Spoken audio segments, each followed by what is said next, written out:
across Ashkenaz specifically reported directly to the king. And you did not mess with them because the king wanted them to do a great job raising cash that they could then tax. Another way to, a metaphor to use for this, Jews were kind of like a sponge that the king could take and dip into the peasantry to soak as much money as he could out of them, and then he could wring it dry for his own benefits. So it was a mutually symbiotic kind of relationship, at least vis-a-vis the king and the Jews, that actually protected them and encouraged them to be in this line of work. It was also hugely important, again, I'm going to emphasize, we'll talk about this on Wednesday, because nobody else was allowed to do it. Christians were forbidden to lend money on interest, and so that meant that if you wanted to borrow money for any reason, the only person you could go to is either a friend who will agree to give it to you for no interest, or more likely, go to the Jew. Okay, with that, gentlemen, I'm going to close for now. We'll meet again on Wednesday, God willing. Have a look on Canvas because you have a new artificial intelligence challenge that will be closing on Wednesday as well. So make sure you take some time. I hope you find it interesting. Thank you for learning with me. Hello, fellow students of Jewish history. I hope you enjoyed that lecture. I guess you probably did if you're still watching at this point, or maybe you just left your phone on and forgot about it and fell asleep, something like that.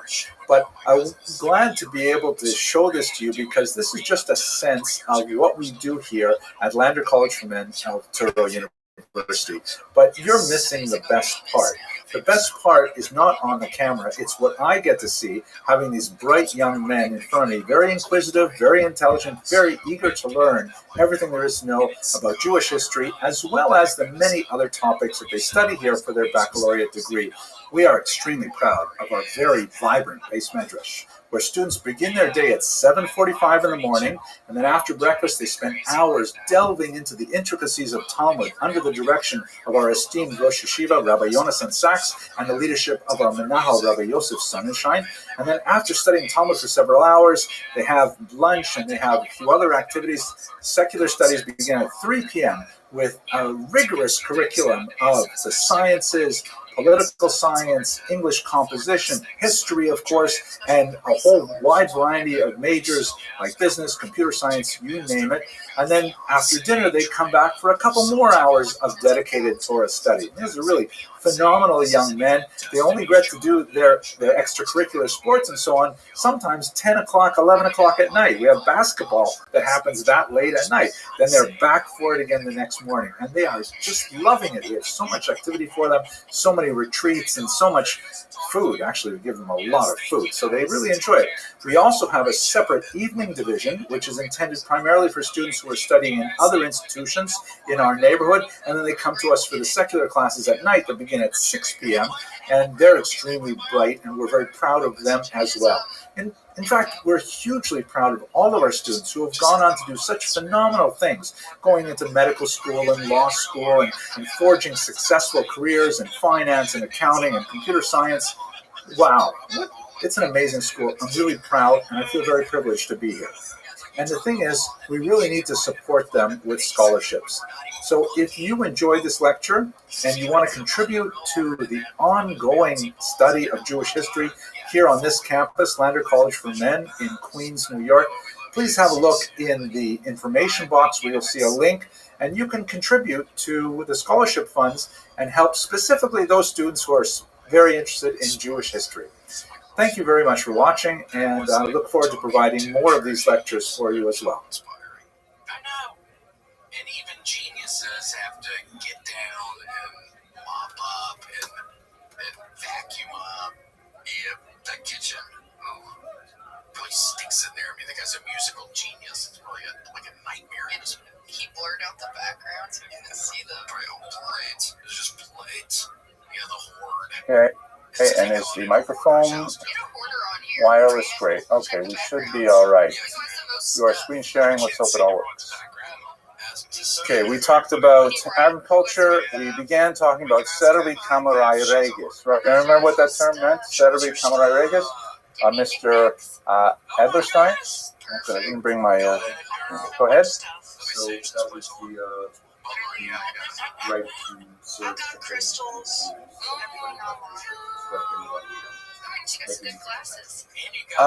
Correct. It's not necessarily the right to serve the king. It's kind of like a location in society. If I remember correctly, I think I have actually a chart of this. No, I don't. It'll be in another class. But basically, we're in the feudal era right now. You guys remember what is feudalism? Yes, Mr. Blaschka? Yeah.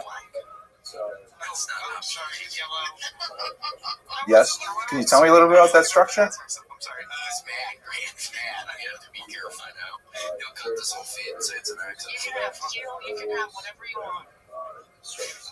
Excellent. Very good. I would just refine it a little bit. If you imagine feudalism, or it's sometimes called corporate society, involves dividing the population up into big blocks, which is primarily socioeconomic in nature. You have like the huge number of people who are peasants, who are stuck on the land, and they produce agricultural products. Then they are managed by a group of nobles who are at least trying to figure this out from a Marxist historical perspective. The original arrangement that created feudalism, and there's a lot of discussion about whether or not this is truly the origins, but this is the story, that you have all these farmers who are like fed up with the fact that they keep being attacked by external nomads coming down and raiding their farms. So they hire people who are really good fighters and say, listen, you guys, don't worry about farming. We'll take care of the farming. We will pay you to protect us. And those became, again, according to the Marxist analysis, the origins of the aristocracy. They were essentially paid security guards. But as things developed over hundreds of years, the idea is that the nobility, who are coming from those knights, begin to demand more money and more privileges from the peasants. The peasants are impoverished, and they find themselves in a state of vassalage to their lord, which means they owe them fealty, they owe them obedience, and this reifies into this kind of heavy structure, this very, top-down in terms of authority, and is only occasionally upset by peasant rebellions, which happen every couple hundred years. The church, this is what I'd like to refine, Mr. Blaschka. Where exactly does the church fit in that? Does the church report to the king? Does the church report to the nobility? Where does the church fit in there?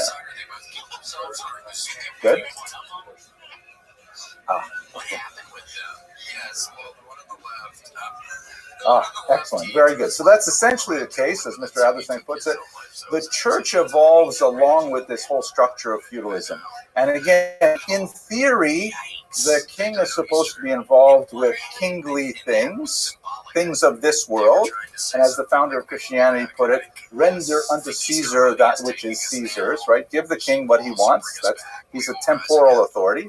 And the church is supposed to be in charge of everyone's souls and everyone's, religious life. And don't forget, unlike Judaism and also unlike Islam, Christianity is very creed-based, is very much focused on what you believe.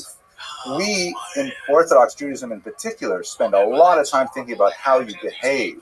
Everything from how you wake up in the morning, the first things you say, what order you put your clothes on, how do you wash your hands, how do you put your shoes on, right shoe, the left shoe, tie the left shoe, tie the right shoe. We're like really into the details of actual behavior. The church does very little of that. It's very much into what you believe. So credo is very important. Hang on one second, I'll get to you, Mr. Kranz. So as feudalism evolves, the church is also evolving, and they begin to conflict with each other. And sometimes the king gets the upper hand. When the king has more authority, Jews tend to do well. Why do Jews do well when the king tends to have more authority? Mr. Vasilevsky? Okay. Good. Do you see the smile on my face, though? Because I'm looking for a particular answer. Mr. Tuman? Money. Thank you. And that is a demonstration of what? The Abramson rule of history, right? If you don't know the answer, it probably is money. You are correct also, Mr. Vasilevsky, but money. So exactly, the king says, "Ooh, fantastic, look at these Jews. I can have them go out there. I can have them, engage in finance and engage in money lending. And I can tax them, and it's great. I get cash money. I can use it all over the world." The church, on the other hand, they have a different set of priorities. They want to create a body Catholic, meaning a universal church that covers everybody. They have their fights with the Muslims, which are largely on the periphery, right, outside in Muslim areas. They also have internal fights with heretics, meaning Christians who do not necessarily follow the one Catholic Church. And then there's the presence of these Jews. And so, generally speaking, it's not always true, but generally speaking, when the kings have more power in the church-state conflict, then Jews do well, and they tend to get close to power. They tend to have more privileges, more residency, things like that. When the church begins to assert itself, which it does increasingly after the First Crusade, then the status of Jews tends to decline. And we'll see that playing out over medieval Ashkenaz. Okay, questions, arguments? Okay, right, so let's look at the actual economic activities of Jews. What was the mainstay? So one of the most prominent activities of Jews. Oh yeah, Mr. Kranz, thank you, I'm sorry, I forgot. Some helmets mayonnaise with something in there. Yeah, don't put that. I don't think Christians would agree with that statement. As long as you believe you can do whatever you want, I don't think they'd be happy. They still have the Ten Commandments. They still have, you know.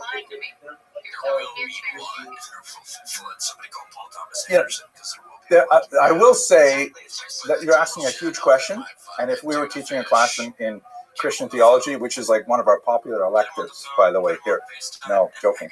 But then we could talk more about it. But they do, and when I say they, I'm generalizing really in an unfair way. But in general, Christianity does place a tremendous amount of emphasis on the power of repentance, of teshuvah, which we do as well. But that repentance is far less systematic than we have in Judaism. We don't, the whole, if you look at, for example, the first stage of repentance, according to Rabbeinu Yonah, what is the first stage? What do you have to do first? Charata, excellent. Regret. How many levels of charata are there in Rabbeinu Yonah Shari Tshuva? 20 different kinds of charata. I mean, seriously, we know how to do regret. We have it's like they say that Eskimos have 26 different words for snow, right? Because they really know snow. We know regret. We have 20 different levels of it. Yeah. So, yeah, Jewish guilt. That's it. But we'll in a different class, maybe, Mr. Kranz, or if you drop by my office, we can have a longer talk. Commerce, though, is huge for Jews. This is a fascinating map that shows you the trade routes of a mysterious group called the Radhanites. There's no Jewish records about them, at least that are directly mentioning them, although it's possible they are alluded to in a few 12th century documents. But we have two Arabic geographers who refer to this unusual group of Jewish traders in the 840s, and the blue lines represent their trade routes. I mean, amazing. Look at this. This is like in the 800s. The blue lines are where Jews are known to be trading. The Arabic geographer Ibn Farad, he mentions that they speak about 12 languages, and they're like totally fluent in everything that they need to know. The pink lines here, or the violet lines, represent the extended types of trade that goes beyond them. So they may not get all the way up to Iceland, for example, but they will pick up some Icelandic goods here in the Frankish Empire and send it all the way out to China. And he describes the many different things of trading back and forth, and it's really an amazing thing. Mr. Kranz? Yes, the Silk Road is like out here. They're definitely on the Silk Road. I'm not sure if they started it. You are absolutely correct. So Bukhara, which would be right about here, more or less, that's where they're or a little bit higher, sorry. That's where we've actually found some documents that may be associated with the Radhanites. There's a slicha from Rosh Hashanah in Hebrew that was discovered here in the 9th century. Fascinating stuff. The word Radhanite, in Arabic, Radhaniya, we're not sure what it means. There are a few different theories. One theory is that's based on a Persian word to know the way. I think that's a little stretched. There's also a region of Iran that is that is called Rada, and possibly come from there. Moshe Gil, important historian, says that. Cecil Roth, one of my favorite historians, suggests they are based here at the southern part of the Rhone River in Provence. You saw Provence earlier. Can I get out of here? Well, I'll find out soon. Because in Latin, the name of the river was Rhodonus. So the Radanites might come from Rhone. Unfortunately, we don't have any other documents about them. But this is just a very early example of how Jews were involved in commerce. How do I get out of here? Anyone know? What if I hit escape? There we go. Okay, but then it shrinks it. Go all the way to this thing. Okay, here we go. Right, so risks and benefits of commerce. Risks, why is commerce risky, especially on these kind of things? People, you can get robbed, right, definitely. Jews in particular, standing out, carrying cash, valuables, things like that, very dangerous. It's a little bit easier in the Muslim world because when it becomes united under a single legal system and a single language, it's a lot easier for it. What about the benefits of commerce? Money, yeah, thank you. That was a good illustration of the Abraham rule. A little bit obvious, but I think very true. There's a huge amount to be raised here. Mr. Tuman. I don't understand your question. You didn't have to live anywhere? Oh. Excellent. Very good. Not subject to one ruler. Eventually, they got to settle down with a wife and kids, you'd think, though, so they probably are subject somewhere. But it's easy to pick up and move to a more hospitable place. That's also true. I didn't think of that. Very good. The question, though, is the profit versus the effort, right? This is a hard way to make a living. Very hard way. It reminds me of when I was growing up. I was born and raised in a very small town in northern Ontario, and my family was the only Jewish family in town. And there was one Meshulach. He was a collector for Beis Yaakov of Miami, and he would literally hitchhike, 600 miles all the way up from Toronto to my hometown. He would stay in every little Jewish family he could possibly stay in. I had to be kicked out of my room so that he would have my room when he came up there. But it was amazing. This guy, he was like my age at the time, 60 years old, hitchhiking in the northern part of Canada for a few dollars for Beis Yaakov. It's amazing. So it's a hard life, right? It may be very profitable, but the effort is high. Huge dangers of travel and transport. Not only robberies, but tolls, right, which are like sanctioned robberies, where you want to cross the border, you got to pay a lot of money when you cross the border. Tariffs, in other words. So Jews didn't always go into commerce. However, they had some advantages that made it easier for them. Why do you think Jews would be naturally disposed to engage in commerce? Mr. Adlerstein.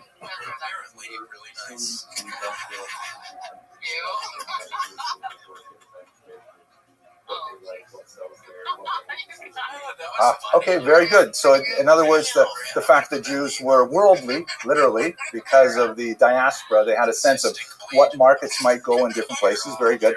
I think I mentioned in a previous class, for example, it was a Jew who figured out that we would like chocolate and sent it from a little island in the Lesser Antilles to Bordeaux, where it became a massive thing. Yes, Mr. Kranz.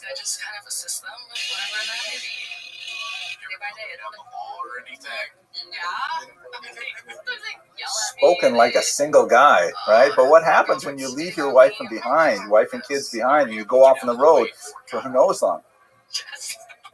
No, typically just the men travel. So when we talk about the Aguna crisis, we mentioned it last Monday, right? Historically, the most common type of Aguna was when the husband went off to go do business and never came back, and nobody knew what happened to him, right? So there you had a situation where he was probably killed on the road, but he might have just decided to leave behind everything, or who knows what.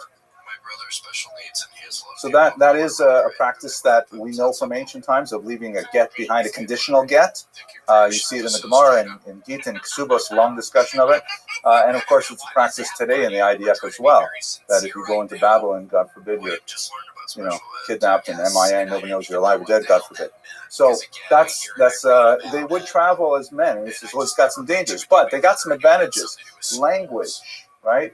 That even though Jews overwhelmingly spoke the vernacular of wherever they lived, they would also have at least some facility in Hebrew as a common language. This was especially useful in commerce because you could leave, Paris, make your way to Tangiers, and then make your way to Baghdad.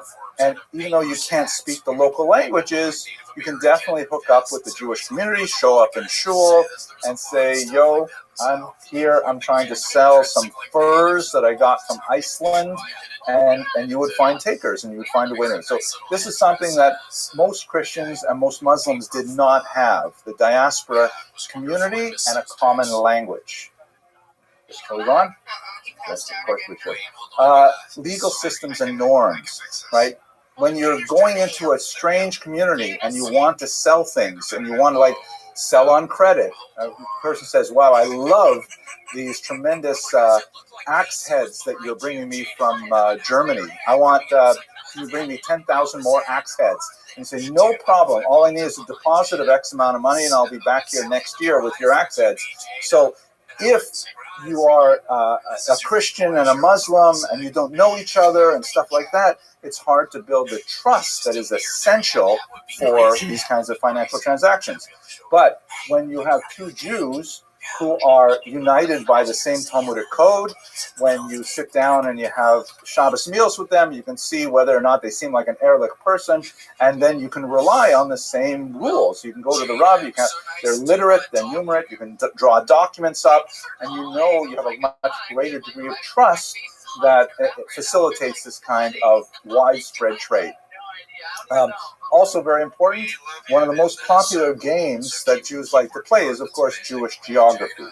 And this is actually a serious thing in the medieval world, that, in order to develop trust, because trust is at the foundation of any kind of interaction, if you can communicate that you know people in common, and that, that sort of artificially broadens your social envelope, you can include them in your world of trust.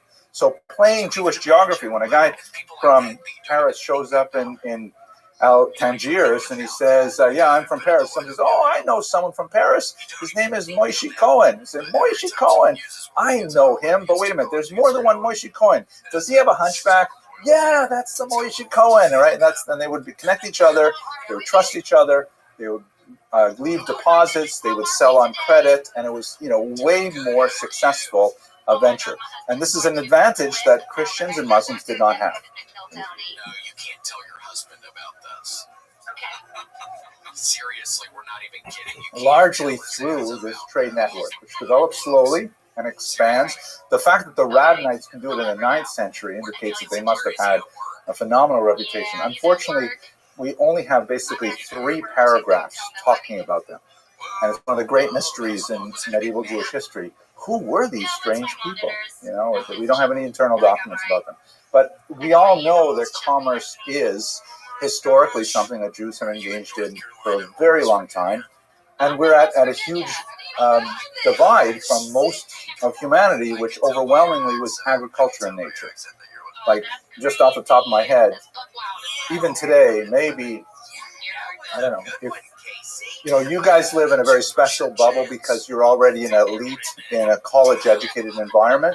But if you were to take all Jews in America, I would hazard that at least 4 out of 10 of them are involved in some kind of commerce. If you add finance to them, that's probably 8 out of 10 Jews are involved in either commerce, which is trade, or finance, which is basically trading money. And then the other 2 Jews, maybe one of them is a doctor, and the other one is, flips burgers at, McDonald's, Schmass House, whatever. That's basically that's our economic profile for much of our history. That may be an exaggeration.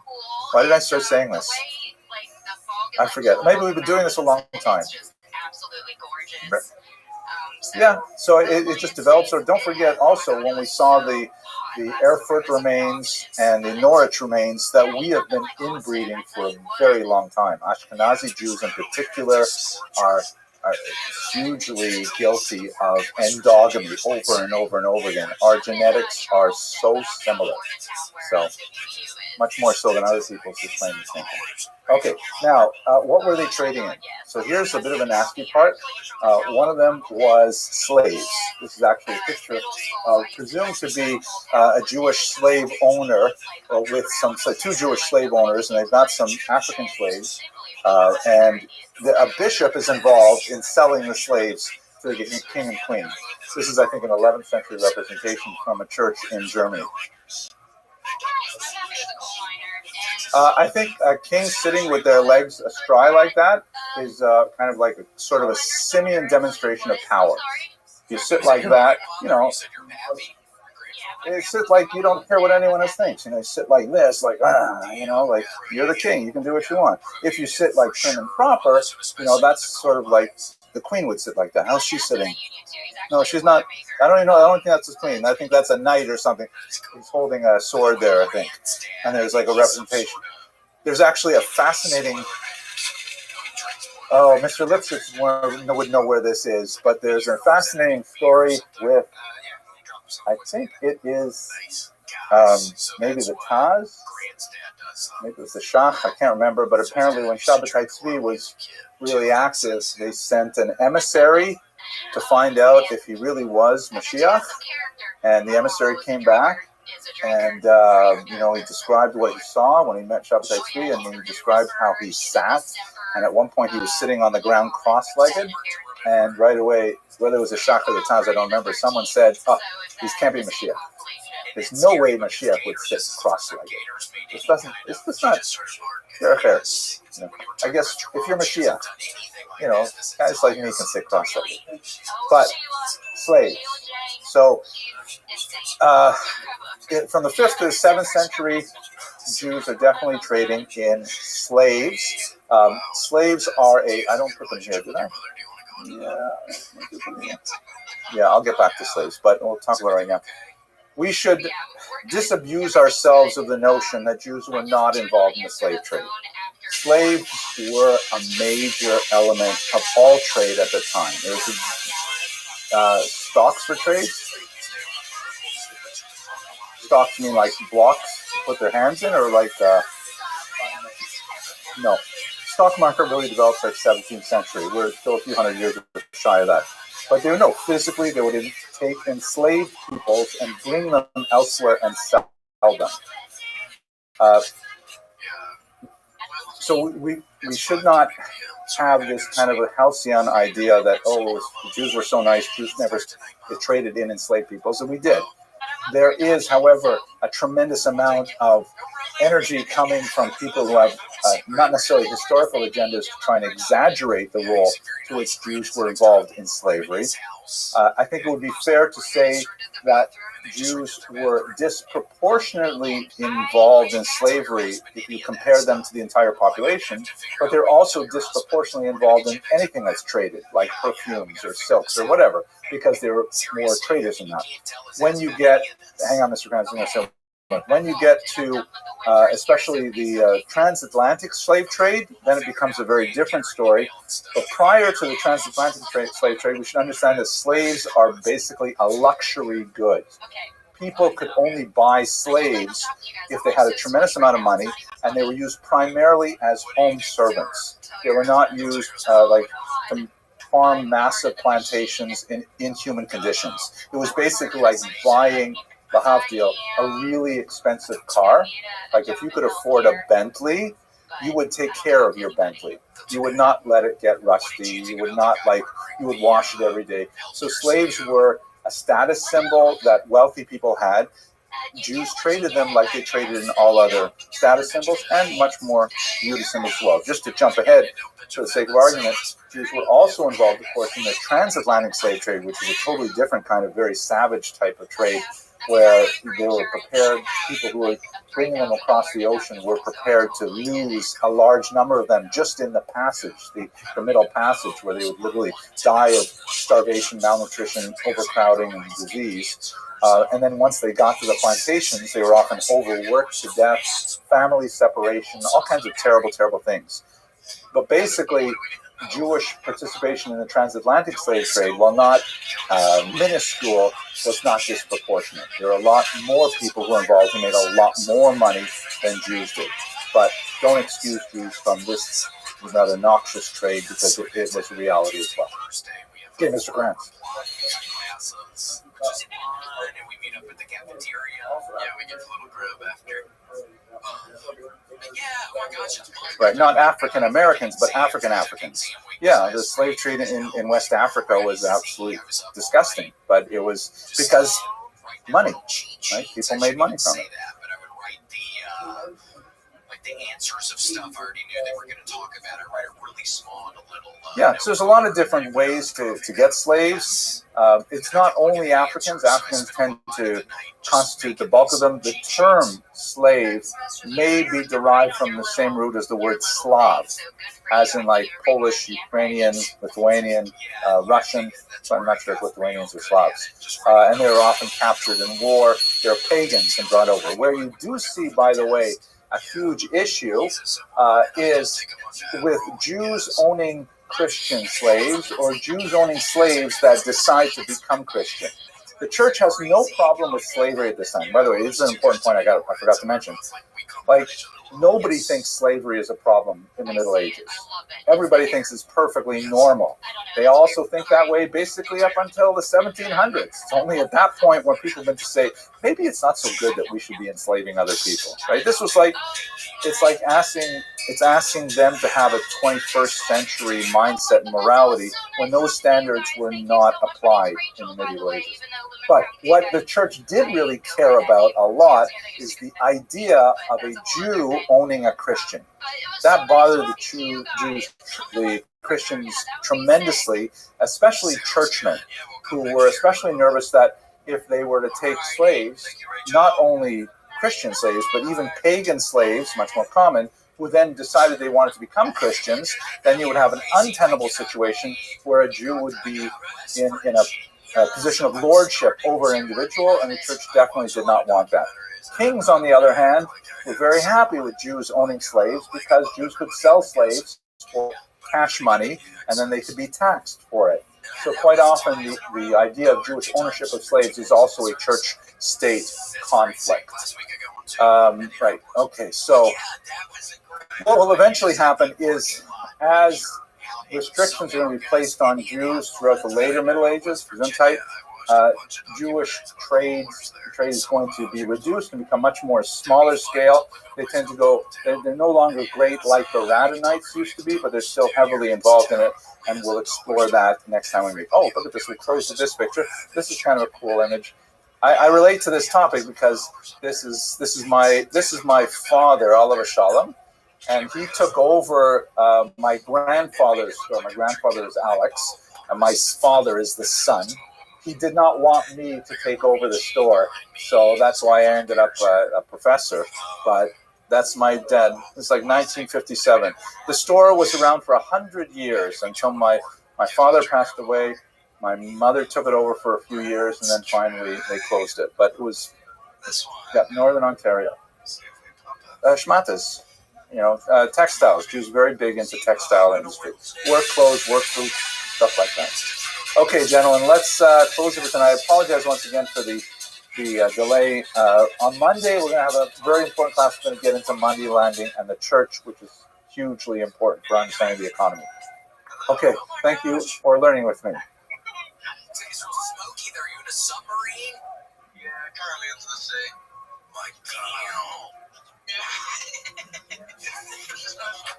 Are you always Uncle Scousers?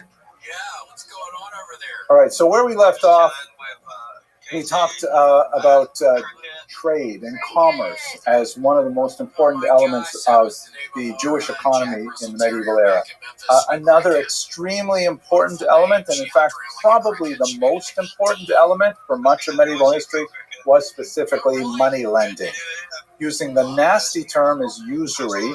Usury is more like, we don't use that word in English very much, but it's sort of like loan sharking. It's kind of like charging injurious rates of interest. And in the Middle Ages, we should note that rates of interest were typically 40 to 70% per annum. How much is like a really bad credit card today? Yeah, maybe 35%. And in the medieval ages, it could be double that easily. So money lending was extremely profitable for the money lender. Anyone else benefit from money lending besides the money lender? The king, exactly, because the source of tax income.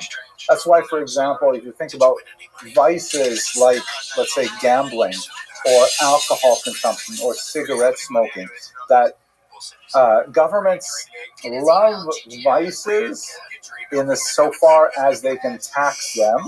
They're bad if they get out of hand. Like if you have a gambling casino on every block, it tends to bring a neighborhood down.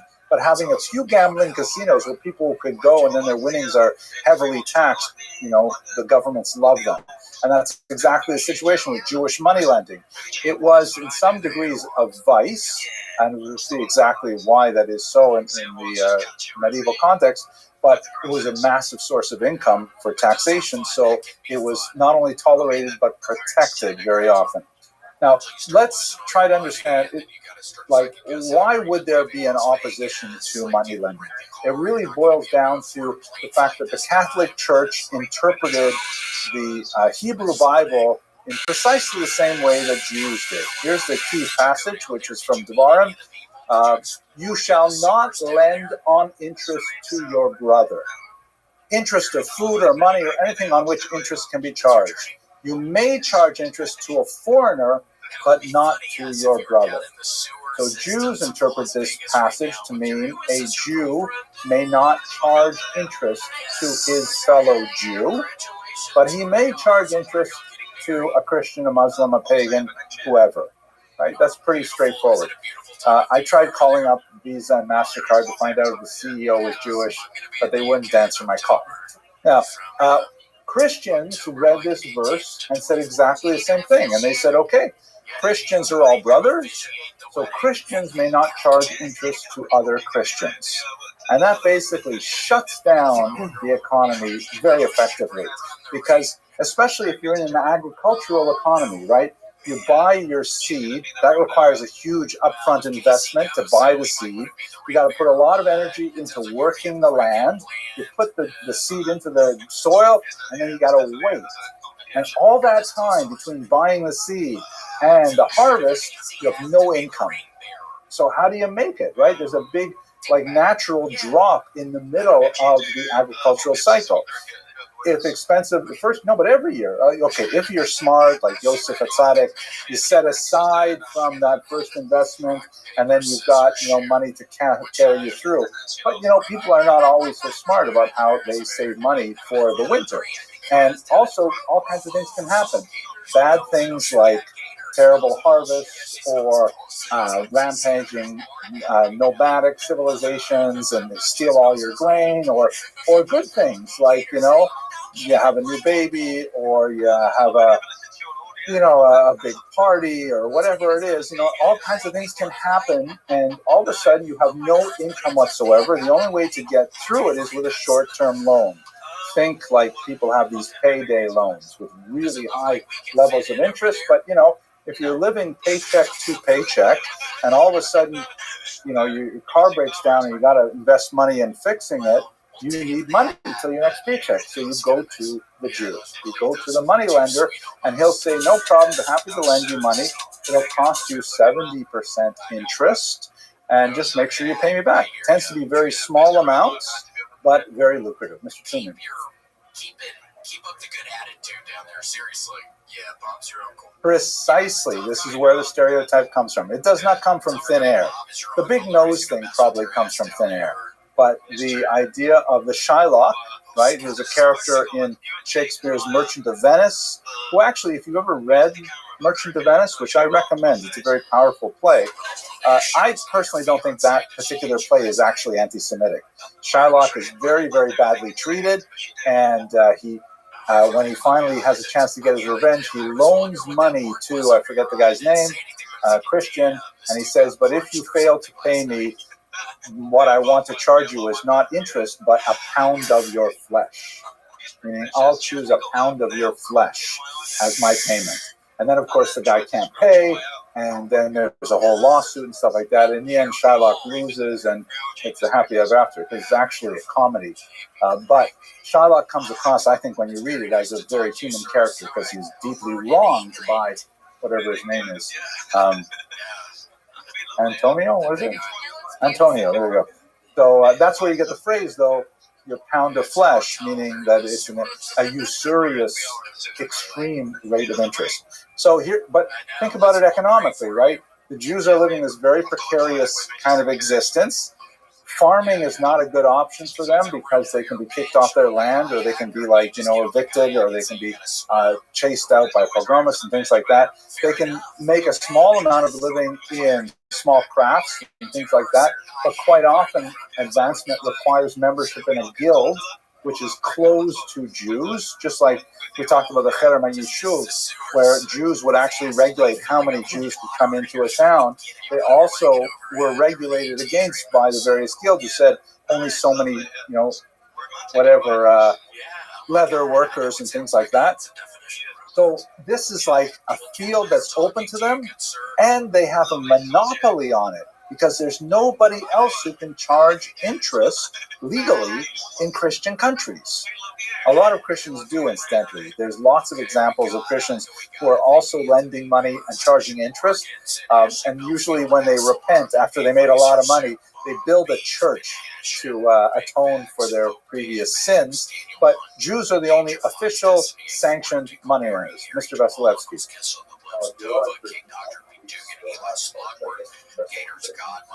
No. Basically, we see in this lecture, by the 15th century, the Italians said, this is stupid, and we are going to charge interest because there's so much money to be made here. Lots of people want to borrow money. And once the Italians got involved, the Jewish monopoly ended. And Mr. Adlerstein.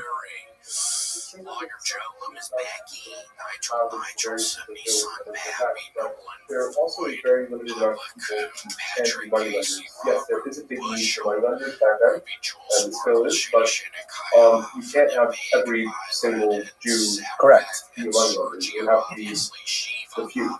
Right.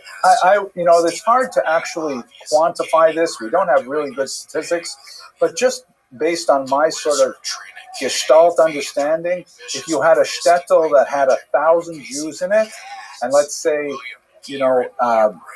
that meant that there were 400 Jews who were actually gainfully employed, another 200 who were sort of employed by those who were employed, and another 200 who were basically on the dole from the rest of the community. Of those, let's say 400 who were really employed, probably about 150 of them were actually money lenders. So it's the biggest single chunk of the economy, not the majority of the economy, but the biggest single chunk. And of course, the one that's most memorable because it is that chunk where Jews would have the most commerce with non-Jews. Okay, so let's go further here. This was expanded upon in the 4th century by a church father named Ambrose, and in particular, it is rendered into Catholic law by something called the Decretum Gratiani, or the decree of Gratian. That's actually portrayed in this particular document here. That says it's explicit for sure. Christians are not allowed to charge interest to other Christians, and that means it's wide open for the Jews. Jewish monopoly was de jure. You familiar with this term, de jure? Sometimes people say de jure, but it's de jure. It means of the law, like in writing, legal. It's Jewish monopoly in writing, that Jews are legally the only people who are allowed to charge interest in Christian Europe, and Christian competition was de facto. That's the opposite of de jure. De jure means in law, de facto means in practice, like what people actually do. Like, for example, de jure, the speed limit is 30 miles an hour. De facto, people drive 35, 40. It's the difference between what actually is written and what is actually done. So there was Christian competition de facto, but de jure, the Jews were the only ones allowed to do it, and Jews were big into it. Miss Periente.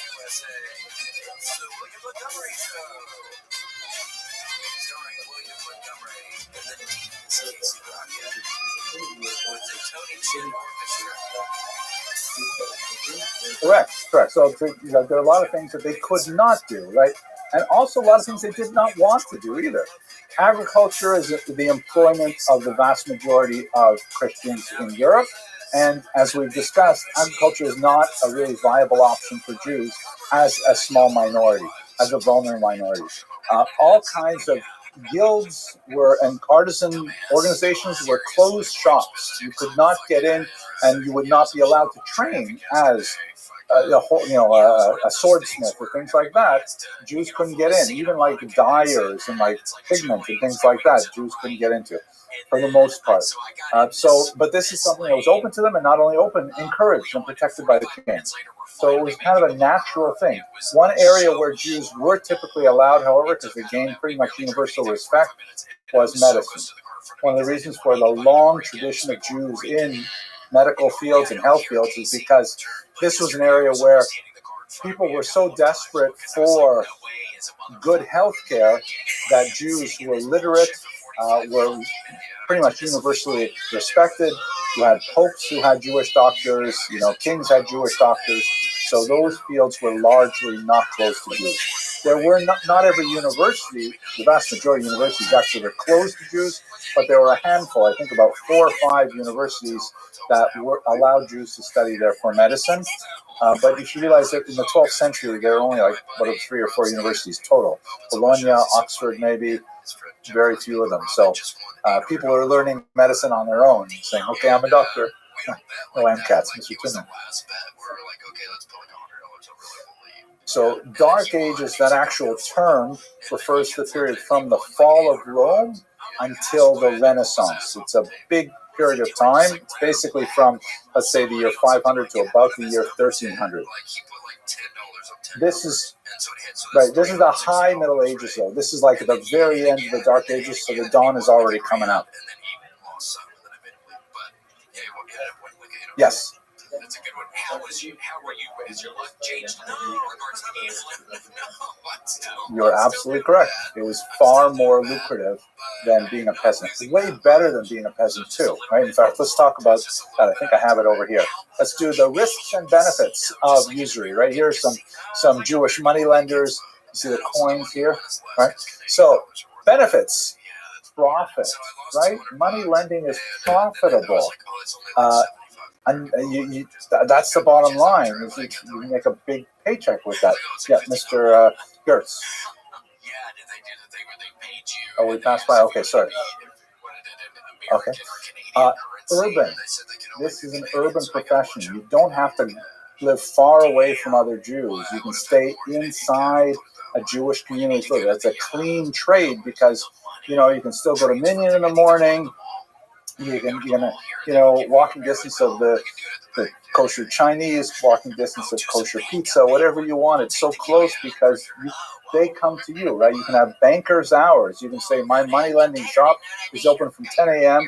to 3 p.m. I take an hour off for lunch, and people will come to you and they'll wait for you. So it's great that way. And it involves minimal effort. All you have to be is numerate and literate. And you have to have a certain amount of investment. You have to have enough to start with. But basically, if you got the money and you can write down what people owe you and you can calculate what they owe you afterwards, then you can open up your shop. It's kind of true.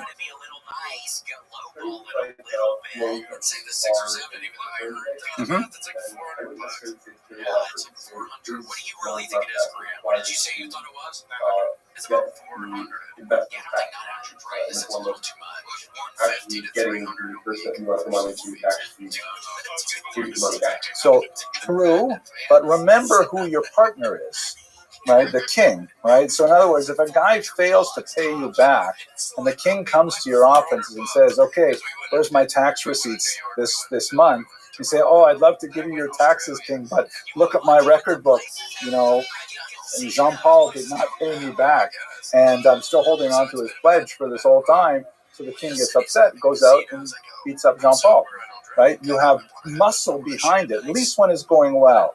As we shall see, there are lots of risks too. But when it's going well, it's like the FDIC, right? Federal something,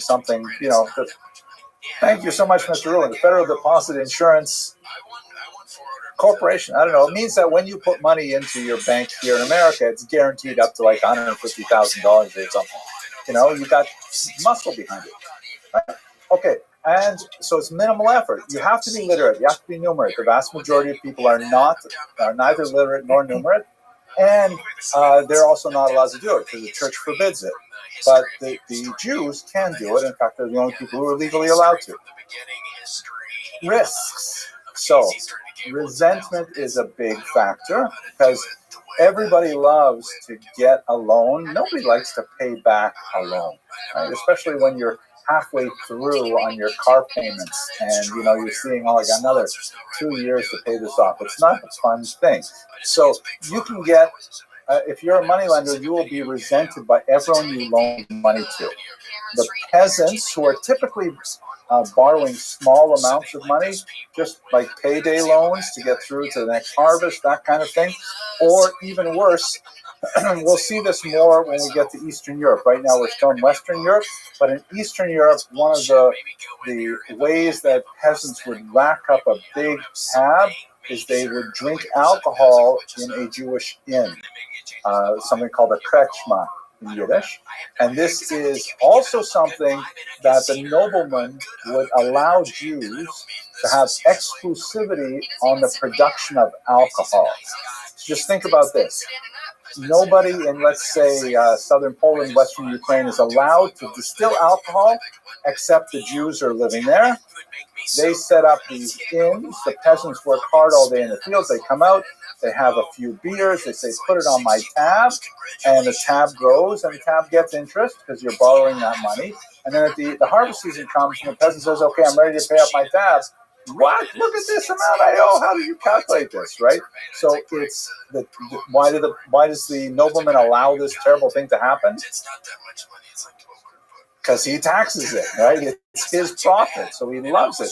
He lets the Jews be the only ones to do it. If he allows everybody to distill alcohol, then there's no way he can control it. But the Jews who are vulnerable, who are dependent on his good graces, they will fulfill that role. They'll provide the alcohol. They'll sell the alcohol on credit, charge interest, and then you'll have peasants who will be very upset about this. The process of something called propinatia, and occasionally, basically from the 17th century on, you'll have massive peasant uprising against Jews. We'll talk about it later, but for example, the Khmelnytsky uprising, one of the most notorious of these great peasant uprisings, was heavily rooted in factors like Jews charging interest on bar tabs. Mr. Gertz, did you have your hand up? And then Mr. Tuning. We're just making mistakes. We're young, for Christ's sakes. Yeah, dude, we got a lot of time on our hands. Dude, we're not even at the halfway point of our lives, for Christ's sakes. It's going well, Casey. Be careful. Saying that early, I gotta be careful because I'm thinking, fuck, I'm almost 40. That means you might not break into me. It's hard to say, but we can keep it rolling. Good point. I mean, don't forget, you still have the big brother factor where the king will support it. People ditching town is actually rather difficult to do in a serf environment because people are not quite slaves, but they are attached to the land. They can't just like pick up and say, I'm going to go live in the next village. They have the freedom of movement all day long, but they're still owned by the master. And so it's kind of like a half servitude, and so they're still around. It's hard to run away. There will come a point where the risks outweigh the benefits, and that's usually when Jews pick up and leave. Too risky. Mr. Tillman.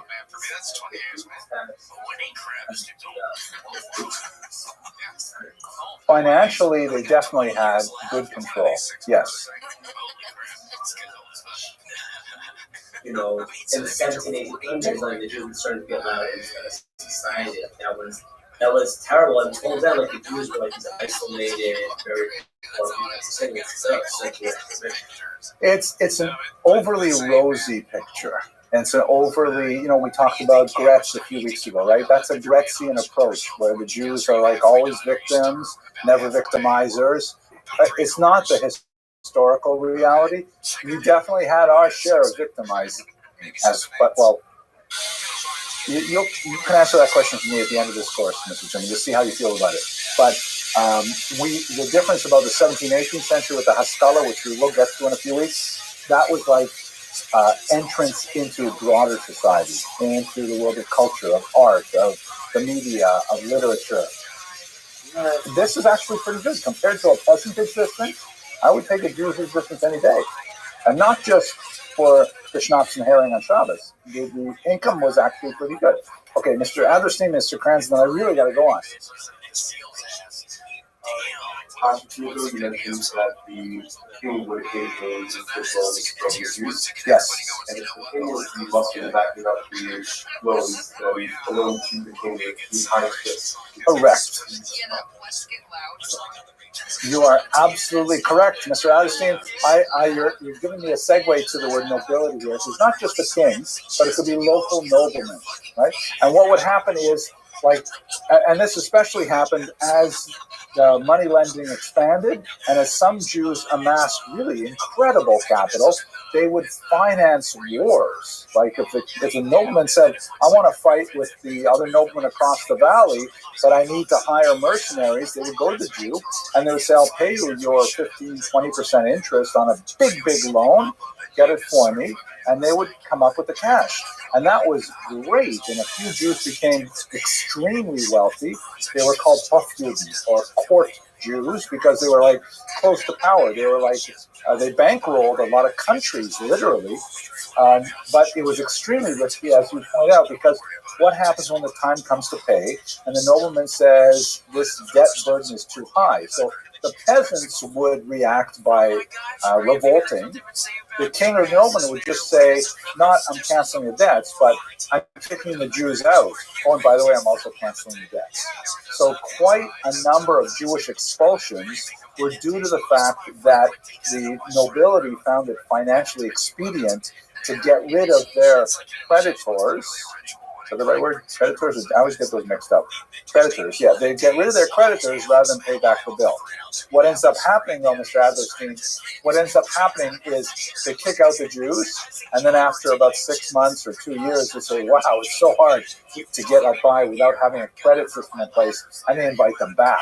So that's why Jews were expelled from France 5 times in 1 century. Yes, well, the clergy never got into power per se, because they never wanted to actually take control of those reigns of power, but they had far more influence after the 13th century. And the church disapproving of some action could bring down a king. So, yeah, we'll get to that when we talk more about the Crusades. But you're right. Same thing. Clergy can be upset, and it's really dangerous for the Jews. So we can balance the benefits against the risks, and you can determine whether they were worth it or not. Mr. Krantz.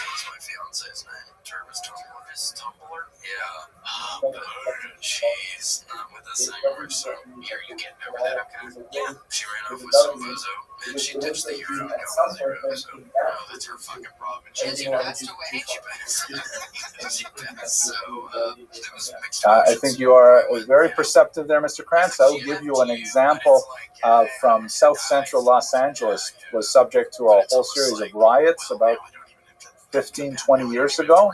And basically a lot of African Americans who were very upset about the white hegemony in Los Angeles culture. They couldn't get jobs. They were like, poor education, stuff like that. And they revolted and they burned big sections of their own neighborhoods rather than going to Beverly Hills and like burning down white neighborhoods.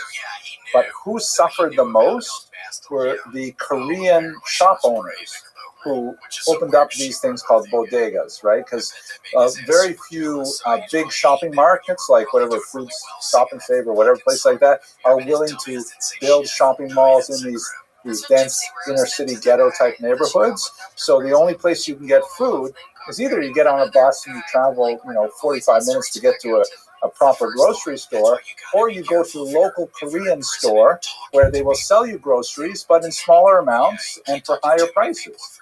And so these Koreans were ironically the people servicing the community, but exploiting them at the same time. They were the ones who felt the first anger of the so-called peasant uprising of South Central LA. The Jews were like the Koreans. There's some really good studies of what they call middleman economies, where the Jews were the middleman, and they obviously bore the brunt of a lot of anger at the entire system. But because of the position they were in economically, that's how it worked out.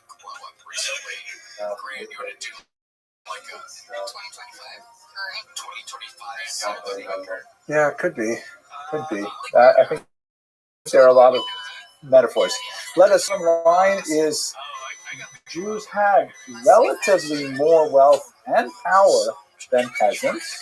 Again, we can't exaggerate this, and we are painting with a very broad brush over hundreds of years, but relatively speaking, the existence of a peasant was miserable compared to the existence of an urban Jew, but it was tenuous, because you could have these popular uprisings resulting in these explosions of violence called pogroms, or from the landed estates, you could be expelled. You could be kicked out because the debt load to the nobility was too high. Okay, let's go to when did it all end? I mentioned earlier the Italians ended it in the 15th century.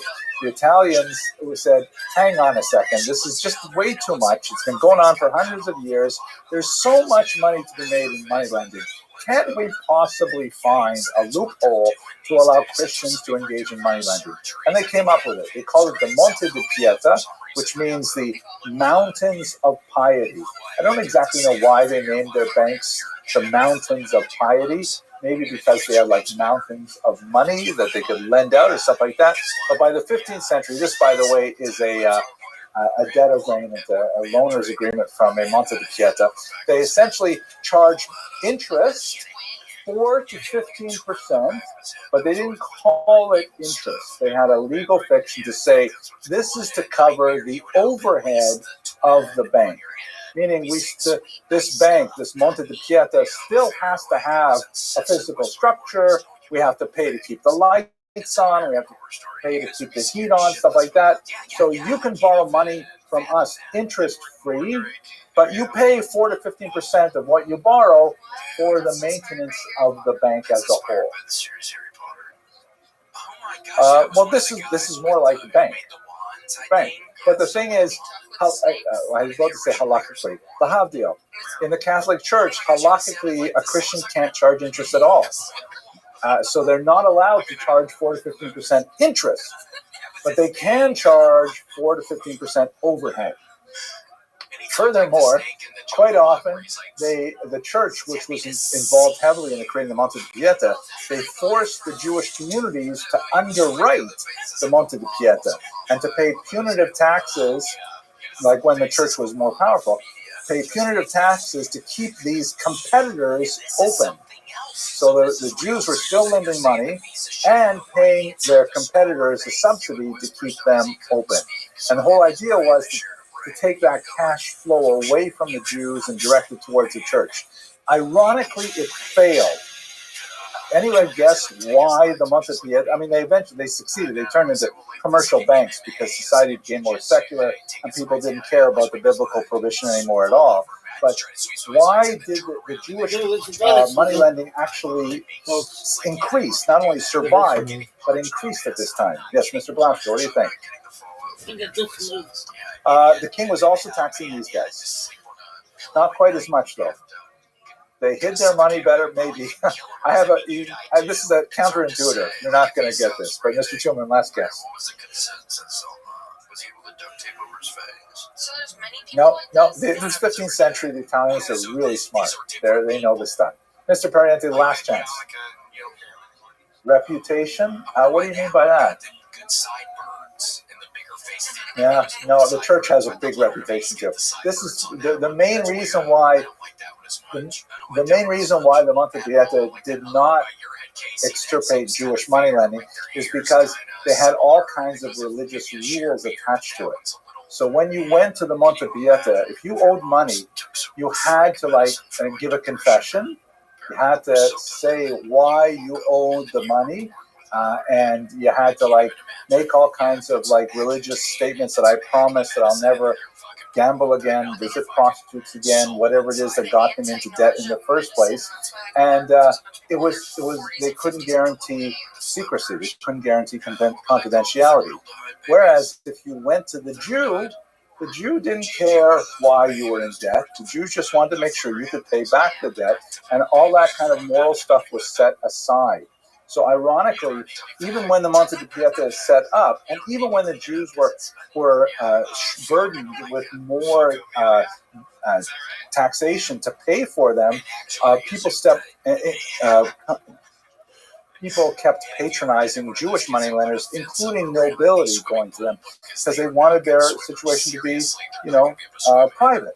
It's just like when you borrow money now, you're going to get a hit on your credit report. Every time you ask to borrow money, it gets reported to the credit agencies. But if you go to a loan shark, he's not going to report you to the credit agency.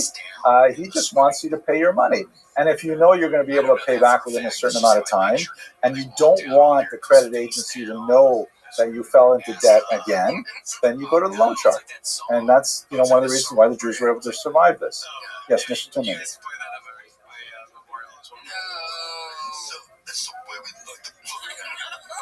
Yeah, it probably, I don't know, it's a good question. How did it impact the Jews' reputation? I don't think it substantially improved their reputation, other than the fact that they maintain confidentiality, which is a good thing, right? Like, if you're engaging in illicit or illegal activities, you want your partners to be at least confidential. But it doesn't mean you're going to respect them more or name them Sisterhood Member of the Year or whatever. Okay, so the demand for credit, as because we're talking now about growing economies, big time growing economies. Now we're into the Renaissance. It's really happening in a big way.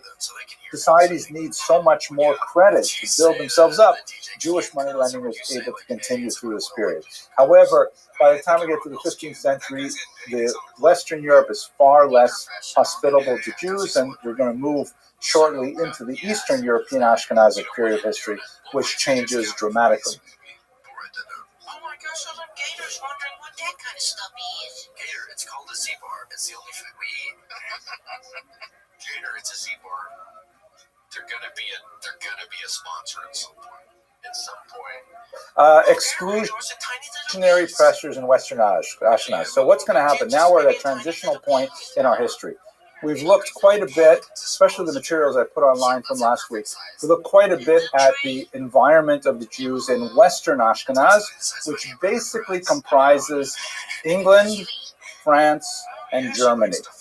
Once you get east of Germany, you're getting into Central Europe or Eastern Europe. What's going to happen is from the 13th century onward, peaking in the 17th century, you'll have a massive migration of Ashkenazi Jews from the traditional heartland of Western Europe to Eastern Europe. There, in Eastern Europe, there's going to be a massive population explosion in the 19th century as a result of several factors, including things like the invention of the smallpox vaccine, the unique style of Ashkenazic living arrangements called KES, which reduced infant mortality significantly, and there's going to be just an explosion of Ashkenazi Jews in the 1800s. And eventually, when you get to the end of the 1800s, you'll have another big population movement from Eastern Europe to America, to a lesser degree, South America, Canada, Australia, Israel, places like that. But we're now going into the period where Jews are going to be leaving the Ashkenazic heartland to Eastern Europe. And that's 13th to 17th century in particular. Yes, remind me your name, please. Last name. Parente, Mr. Parente. You used to sit over here, didn't you? Yeah, that's what was hard to confuse. Okay, Mr. Parente. Well, I used to write for personal injury lawyers. No. what should we say, or what? How do we say this? So, the good question, the question which I will repeat, because people who are watching the video sometimes ask me to repeat the question. Does the word Ashkenaz refer to a people or a country or a region? So you can have a look at the very first lecture. We went over the terminology. It is associated with I think it's a grandson of Noah in the biblical period. I think Noah, I forget his son's name. Anyways, one of the grandsons, maybe great-grandsons. And over the Middle Ages, various regions were associated with the land of that particular individual and his descendants.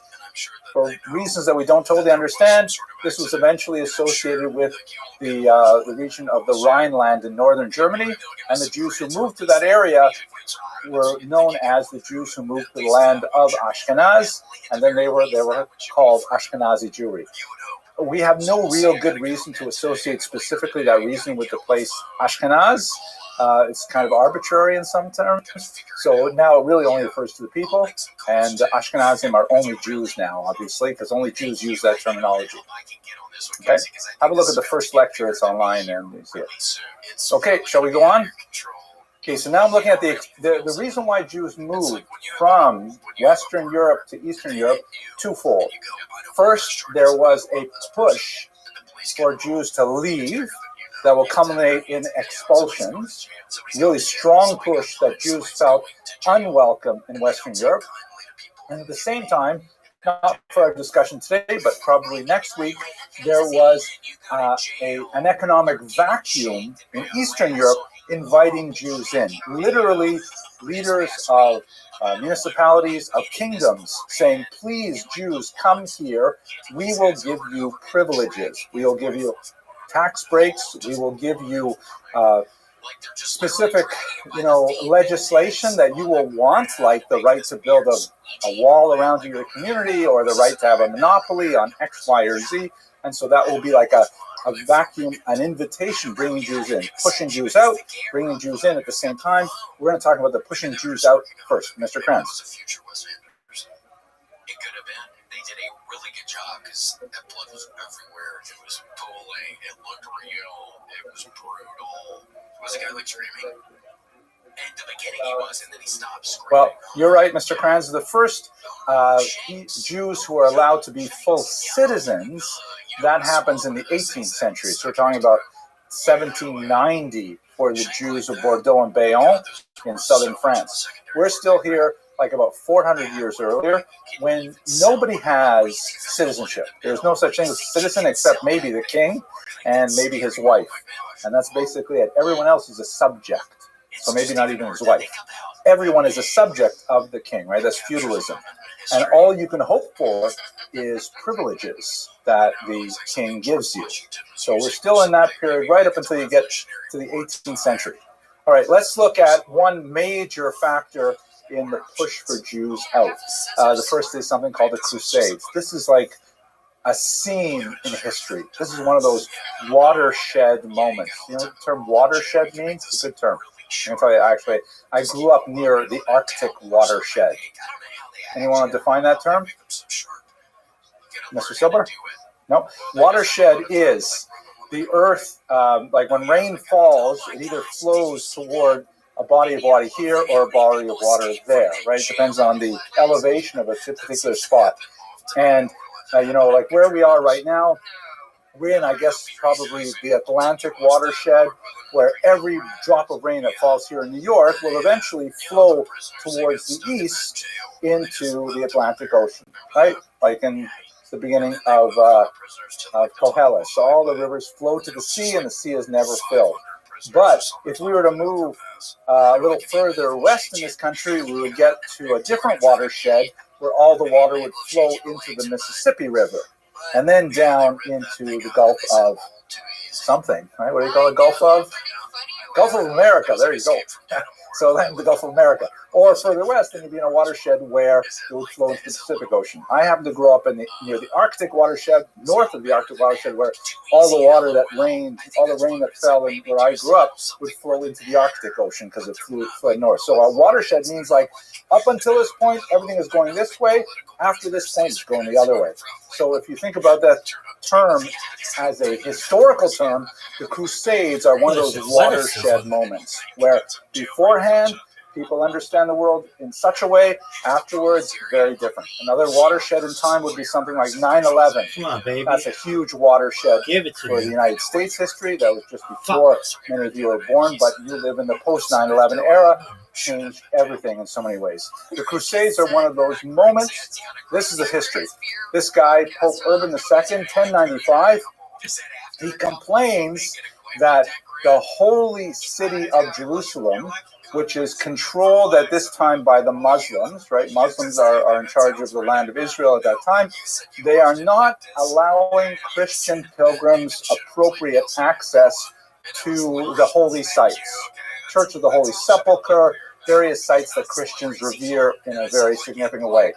And he's like really upset about it. He reaches out to Christian Orthodox, right? Don't forget, at this time, 1095, there are two basic major kinds of Christians.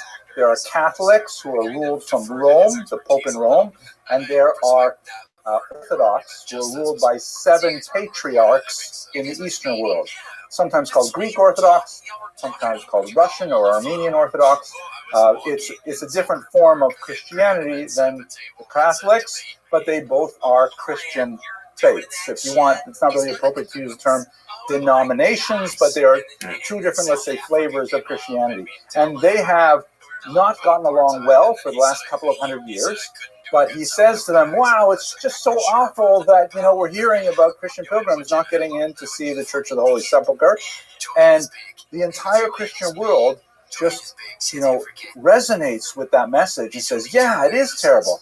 Pope Urban II calls for something called a crusade, based on the word cross, the crucifix, saying we should all go there, we should organize ourselves, and we should take back the land of Israel from the infidel Muslims so that Christians can safely go there to worship. Massive reaction for a whole bunch of reasons. There was a certain amount of unemployment among the knightly class, for example, and they had literally nothing to do, but this was a great excuse. They pulled it together, particularly in the regions of France and Germany, and they make their way all the way across Europe to the Holy Land, and they fight the Muslims, and they take over the land of Israel. The next 200 years, there's going to be ongoing fighting with the Muslims until finally the Muslims drive them out. But this is the era of the Crusader kingdoms, when Christians from Western Europe established sort of footholds in the land of Israel. I'm sure you visited places like Caesarea and Akko and all kinds of land, and where you'll see lots of Crusader fortresses and things. You'll also see Muslim fortifications against the Crusaders. Like, for example, the walls around Jerusalem were built by the Muslims, trying to hold off any future attack by Crusaders. And it went back and forth for a couple of hundred years. Here you see, and by the way, because they kept on they made their way down, they took over the territory, then they got kicked out, then they made their way down again. There are multiple crusades over several hundred years with a variety of outcomes, some successful, some not. Exactly. Isn't that surprising how that happens, Mr. Clarence? So how did Jews get involved in this? Especially up here, you can see these Stars of David represent very clever sort of symbolism. They represent Jewish communities. And at a certain point in 1096, in the summer of 1096 in particular, there was an especially dangerous phenomenon because a whole bunch of crusaders, and remember, this is like a mass movement where you have wealthy knights who are able to afford a horse and a caddy and all the weapons and the armor and stuff like that to finance a long trip across Europe. And then you have hoi polloi. You have the dark, unwashed masses who say, yeah, we want to do this too. We want to get involved in it. And they come along for the ride. And in particular, in the northern German region of Ashkenaz, there are a whole bunch of these individuals led by people like Peter the Hermit, who is kind of like a rabble-rousing individual, sort of like a popular preacher, kind of demagogue. And he essentially says to these crusaders, wait a second, why are we schlepping all the way to Jerusalem to fight infidels? I don't think he used the word schlep, but you get the idea. Why are we taking ourselves, if our whole point of this is that we're going to beat those unbelievers, meaning Muslims, why are we going all the way to Jerusalem to do it? We have unbelievers, Jews, right here on our very own backyard. And so a lot of these, especially the less professional crusaders, the less disciplined crusaders, they start making these religiously inspired pogroms that specifically targeted these tiny little Ashkenazic, civilization outposts in the northern German region. This is like one of those huge scars in Ashkenazic history that we will remember every week in the Av HaRachamim prayer, which Av HaRachamim, which we read on Shabbos after Kriyas Torah, specifically speaking to the horrible massacres that occurred in the summer of 1096, and then onward for the next 200 years on a smaller scale. It's going to be absolutely awful. I'll take you through some of them, Mr. Loiki. Well, the more professional, disciplined soldiers, like they've got some kind of they've got a plan. They want to go to Israel. They want the glory of attacking the Muslims. They want to bring back, pieces of the Holy Cross and things like that. They've got kind of like a bigger goal. But the lesser outfitted and the kind of they don't have the same kind of resources and they can't imagine paying for that massive journey down there. But they do want to get involved in the violence of all it. So they say, we'll just do it right here in the Ashkenazic homeland. Mr. Parente. Has come to almost an unceremonious close. I know it's weird. It's weird, and it feels weird to say. So I think that if you asked a crusader, he would say the goal was to reclaim the Holy Land. And maybe a side benefit would be the fact that we can show those unbelievers what they're worth. And by the way, where you see this especially clearly in the Rhineland massacres is because Jews were given the option, convert or die. Right? This is the option, well, get baptized, which will represent a victory for Christianity if these Jews become Christians, or get killed. So it has definitely a very strong religious root, demagogic and violent and all kinds of nasty things, but nevertheless religious at its core. Right, Biter? Okay, so he says to these crusaders, why are you slipping all the way down there? Let's do this right here. Here's another image from that time. And we have a lot of chronicles, by the way. We have source material for this written by Jews, some of really heartbreaking chronicles written by Jews, there's a handful of them. And we also have Christian chronicles of the attacks on Jews as well, which largely corroborate some of the most horrific aspects of these massacres. 1096, the summer, May through June, is specifically the time when they were at their most intense, the beginning of the Crusades. There would be, as I mentioned, later Crusades that also had, violence against Jews attendant upon it. You'll recall in the lecture where we looked at Ashkenazi genetics, we saw all those Jews thrown down the well. So that was as part of the Second Crusade. There's a tremendous story about Rabbeinu Tam being involved in one of these crusades as well and wounded, absolutely horrific. The three main towns, however, that are at the epicenter are called Speyer, Worms, and Mainz. They're known as the Shum communities by acronyms. These are three really small but important old Ashkenazic settlements. Remember, Ashkenaz at this point only has been around for about 200 years, and there's still maybe a few thousand Jews in each one of these places, but nevertheless, they were the three that were most powerfully attacked in the beginning. The Jewish response is fascinating and says a lot, I think, to the formation, one might suggest, of Ashkenazic culture. Yes, question. Yes, definitely. That was where Rabbeinu Gershom studied, for example. So these are significant towns. They're not faraway places. They're small by our standards, but still big by periods of the century. So this is where one of the oldest techniques that Ashkenazim developed, Jews in general, but Ashkenazim in particular, for dealing with communal threats. There are two basic strategies. Well, let's say there are three basic strategies that you can possibly think of when you're confronted by a threat. What do you think those three strategies are? I hear you, and then I'm just not going to want to live. Pay him off. Thank you. Thank you. Fight back. What happens if you fight back? You'll probably lose. You'll be overwhelmed by the numbers, right? Because we're talking about masses of pogromists who are attacking small communities who are not, inclined militarily. There is an argument to be made, and we do see it happening in the 1900s, in the pogrom waves that swept through Russia, that you might actually scare them off by showing a little bit of backbone. But early on, the Ashkenazi Jewish communities, with very, very few exceptions, basically said fighting back is not our best option. We are going to get completely murdered, massacred if we fight back. We need to rely on other sources of authority and might to protect us. So fighting back was not something that Jews, Ashkenazi Jews in particular, started doing really until the early 20th century.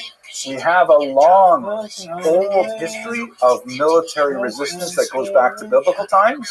But basically, living as a minority in the diaspora, you set it aside as a strategy since the Maccabees, really. Oh, a little later. Since the revolts against Rome. Since Bar Kokhba in the 2nd century, we basically set aside military responses. That's why, by the way, maybe we'll get to it at the end of the semester, that's why Israel represents another watershed moment in Jewish history, because this is the first time that we really organized ourselves to bring back some of that old martial tradition that we had in the ancient period. But that's not what's going to happen in the medieval period at all. The other possibilities are you run away, and yes, we have lots of flight of Jews. It's not always possible, though, You're talking about your family, talking about your children. Are you going to run away with all of them? They're going to catch up with you. It may not be a very viable option. The third option is to bribe the criminals. Try to pay your way out of it. This is what one of my students once memorably said. This is the fee or flee strategy of Jewish survival. You can remember that? Fee or flee. Either pay or run away. Those are your two basic options that Jews use. So typically, like we see, for example, in the city of Köln, in April of that year, they were able to avoid the massacres by simply going out to the Crusaders and saying, hey, whoa, you don't want to attack us. We are loyal subjects of the king. Remember the Service Regi Kamarai, that stuff we talked about? But we appreciate your desire to liberate the Holy Land from the Muslims. Here's a big bag of gold to help you finance your military endeavor. And they were able to successfully avoid a massacre, at least in April. They also would appeal to the emperor, right? Because that's part of how Jews survived, was by being part of the tax structure that the emperor wanted to protect. But later on, it would get worse. This strategy would not survive. Going on to Speyer in May of that month, they tried to barricade themselves in the synagogue, and any Jews who were outside of the synagogue were killed by the Crusaders. Remember, it's a get baptized or die kind of moment. Many of them chose to die rather than be baptized. In fact, what we will see happening in some of these chronicles, which is absolutely horrific and hard to imagine, but we see it very clearly in the chronicles that Jews in the Crusades frequently chose suicide over baptism. This was like an incredibly dramatic moment where you'd have situations where Jews were trapped inside synagogues And the Crusaders would say, come out and be baptized or we will set the synagogue on fire. And the Jews inside would actually take out knives and slaughter their own children before they took their own lives. And the Crusaders would set fire to a building that had no more living people within them. Absolutely horrific examples recorded not only in the Hebrew Chronicles, but also in the Christian Chronicles, saying, can you believe these Jews? I mean, amazing that they would rather kill themselves and their own children, Rahman al-Islam. They would rather kill their own children rather than submit to baptism. And gentlemen, I would hazard as something for you to think about further. This is one of those moments that define Ashkenazic history, that from the Crusades onwards, much of Ashkenazic culture is sort of like bend inwards and begin to say that, wow, the outside world is so dangerous. The outside world is so toxic. It is fundamentally and existentially threatening to us. We must protect ourselves at all costs from everything involved in the outside world. And Ashkenazi culture tends to get kind of like that inward focus that results in some interesting cultural expressions we'll see shortly. Sephardic culture, by contrast, they didn't have this same challenge of the Crusades. The Crusades did not sweep through Spain at this time. Spain is also, where Jews are mainly living. It's Muslim. It's not even under the Christians. But their big challenge would come after 1391, as we discussed last semester, that their challenge would come after 1391, where now they've been forcibly converted without their will, without a chance to even say no, and now they have to live in both the Christian world and in the Jewish world simultaneously. Sephardim develop a kind of cultural tropism where they can direct themselves to adapting to outside society while preserving a Jewish identity. Right? You see the contrast between these two? Ashkenazim, sword in the sand, saying, if you force this on me, I will literally kill myself.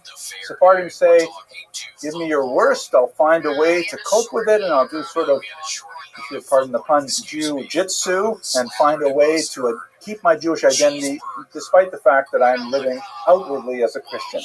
Two different, very different survival strategies.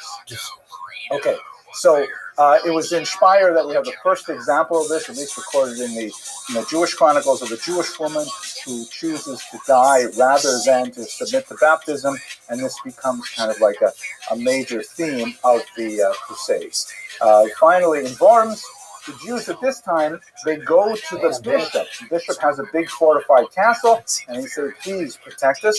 The bishop says, okay, because the bishop, one of the ironic things we'll see about anti-Semitism for much of this period is that the upper church wanted to have nothing to do with this. They wanted to have nothing to do with these crazy allegations of blood libel and these bizarre ideas that the Jews had to be massacred. It was actually contrary to the doctrine of the church fathers. Jews were to be somewhat persecuted, second-class citizens, in order to send a message to the Christian world that it's not good to be a Jew, but they were not to be killed. In fact, the opposite. They were supposed to be preserved so that later they could testify as to the validity of the second coming. So the bishop says, yeah, come on in, I'll take care of you guys. The Crusaders broke into the bishop's own castle and then massacred 800 people there.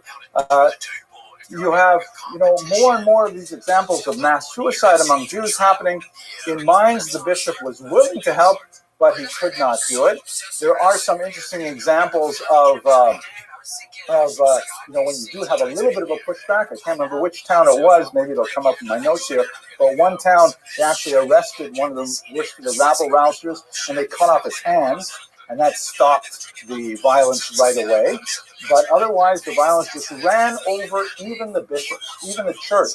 If they wanted to stop this movement, they could not. It's like when you wake up this kind of elemental hatred, even though it is technically disguising itself with a religious sort of veneer, it's a much more powerful impulse than any kind of religious thought at the time. Count Amico is one of these examples. He's one of the worst of the pogromists at this time. They eventually leave and they make their all the way down to Hungary, and they're considered such a disaster that Hungarian Christians fight against the Crusaders, saying, you're not coming into our land. This is crazy. You come in here, you rape, you pillage, all in the name of, the Christianity, and it's totally not okay. So that's basically the kind of situation that's going on. One last detail that's kind of interesting is what happens for those Jews who accepted baptism rather than submit to be killed, or certainly then decided to commit suicide. There is a significant debate in both the Christian world and in the Jewish world. What do we do with these people? I mean, Christians, as those of you who are in the Sparta class remember well, are sort of trapped in this ideology that once a person is baptized, even if it was done without his or her consent, they are now magically Christians. It's a sacrament. They can't take it back. So the church was kind of like, well, they're not allowed to forcibly baptize these Jews, but now that they did it, they're Christians. We have to keep them as Christians. Emperor Henry IV said, no, that's ridiculous. I'm letting them go back to their Jewish communities. And he got into trouble with the Pope over this because the Pope says, hey, who says that you're just an emperor? What right do you have to say anything about Christian theology? But even on the Jewish side, there were many prominent Jews of the time, largely overruled by the Rishonim that you are familiar with, Rashi being perhaps the most important of them. He died in 1104, so the Crusades, the First Crusade was part of the last, thing that he had to deal with in his life. There were significant debates. Maybe once they're baptized, especially if they volunteered to be baptized rather than be killed, maybe now they are Christians.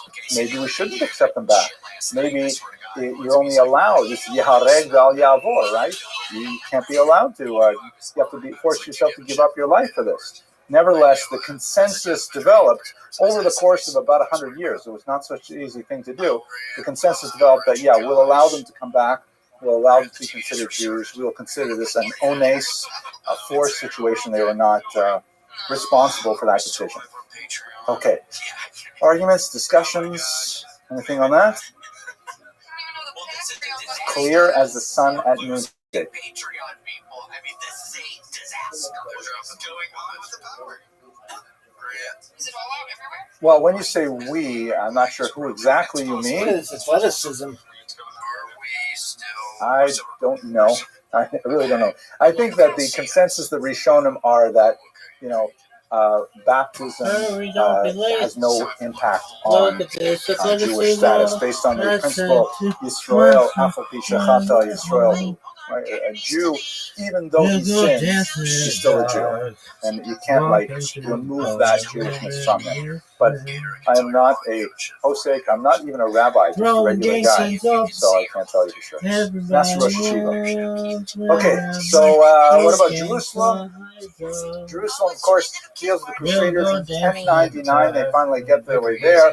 There's a huge battle in Jerusalem, which is kind of like in the First Crusade, it was the peak of the crusading story and became like myth. You have guys like Richard the Lionheart who make their reputations in these huge battles for Jerusalem. Ultimately, Jews and Muslims in Jerusalem fight shoulder to shoulder against Christians, but there's going to be a massacre and sold, and Jews are sold in slavery. And it is ironic. We should remember that right now, Muslims and Jews are at loggerheads primarily over politics in the Middle East. It has been like that for the last century and a half, more or less. But prior to this, there are many points in time where Jews and Muslims were actually on the same side against Christians. The Crusades is one of those examples. Also, one more thing to point out, you should bear in mind that for much of the Middle East, when we go to the 21st century, the Middle East has not let go of this history, right? Like when America invaded Iraq, Operation Desert Storm, I think it was, right? The Iraqis referred to Americans as crusaders. They're thinking of Americans as these guys. Here are Muslims minding their own business in Jerusalem. It's not even clear how much they were really interfering with Christian pilgrims, but all of a sudden they get all of Europe comes down here and they're big metal armor and there's horses and stuff like that, and they make a war with us, so they regard the West as being as an existential enemy. This is something that's happened for the last millennium, largely because of the Crusades. I would drink Parente. that kind of a I would 1,000%. If I'm a little dog and that's my mom, I'm drinking. If you're her milk. puppy? Yes, if I was her puppy, I'd drink milk out of her. Is she even able to? Yeah, so you got to take the Sephardic Jewish history class. That's you do have this period which they call, it's a little bit of an exaggeration, la convivencia, the period of coexistence. Lasts about 200 years. About give or take 950 to 1150. Yes, exclusively in Spain. Yeah, but that's it. It's an interesting period of time. Sephardic Jewish history. You think right now everybody's getting along? Carry down the lane. I think to myself, you're so sweaty. Yeah, I would love that to be true. I think America is an exception in history in many ways. So good argument. Okay, there's a lot to be said for that. I don't think it's quite as rosy as maybe we would like, but well, case in point, right? Okay, let's just one weird thing here. So one of the immediate cultural expressions of Jews in the post-Crusade era that had a long-lasting effect was a movement called the Hasidei Ashkenaz. The term Hasid, of course, is biblical in origin. You see it all over Tanakh. It basically means someone who goes like beyond the letter of the law. But it has been used so many times in history. The followers of Yehuda Maccabi were called Hasidim. David HaMelech calls himself Hasidim. We have, of course, the 18th century Hasidic movement, Chabad, Satmar, all those guys. But this is a different movement, just happened to use the same name. They flourished for about 100 years right after the Crusades. Most of their writings are focused in one book, Sefer Hasidim, fascinating book on a historical level. I'm sorry? Yes, Rabbi Yehuda Chassid is one of the major authors of this, also his father. This is a fascinating book on a historical level as well, because it includes all kinds of interesting stories about things that happened in Ashkenaz at this time. It's a fascinating religious work. It's basically sort of a mixture of Musar and Halacha about how you should behave. And all kinds of like stuff that didn't make it into halacha, but nevertheless is kind of like advice given by the followers of this Hasidei Ashkenaz. What is especially unique about it, though, what distinguishes it from a lot of other trends, and is not something that really lasted in the Ashkenazi tradition. It's very, very sharp at this time, though, is that the Hasidei Ashkenaz were really big into self-blame. Self-denial, martyrdom, all kinds of like, we have to do more tshuva. It's so different from much of the modern day Hasidus. When we talk about Chabad, for example, which is, and all the Hasidic movements is really much more about joy and about camaraderie and singing. No way. These Hasidei Ashkenaz were really into like self-mortification, like literally rolling in snow. Fasting was a big deal. Lots and lots of fasting. And even like after death, customs like, putting in your will that you want your coffin dragged along the street to your burial as a last chance to atone for any of your sins. Those kinds of things show up in the Hasidei Ashkenaz movement. It is a kind of like a cold, dark period in many ways culturally, but the Sefer Hasidim is absolutely quite fascinating, and you can look at it. It's short-lived, but certain ideas definitely do find their echoes later on in Hasidic world. I think I have here, no, I don't have the images. It is at this point, by the way, where the Hasidei Ashkenaz have this influence on not portraying women's faces in particular. That in the artwork that we have from the time, a lot of them, I have them I think later on in this lecture, or maybe I'll put it in one of the videos. A lot of the artwork will show women with animal heads rather than with human heads. If I don't, I'll try and find it later if I didn't show it to you before. Sometimes all people, not just women, but especially women. And that also happens today too. The idea is like more, we're not sure exactly what the idea is, but most theorists say it has to do with the idea of like more tznius. It's not right to look at the faces of women, stuff like that. Okay. Yes, question.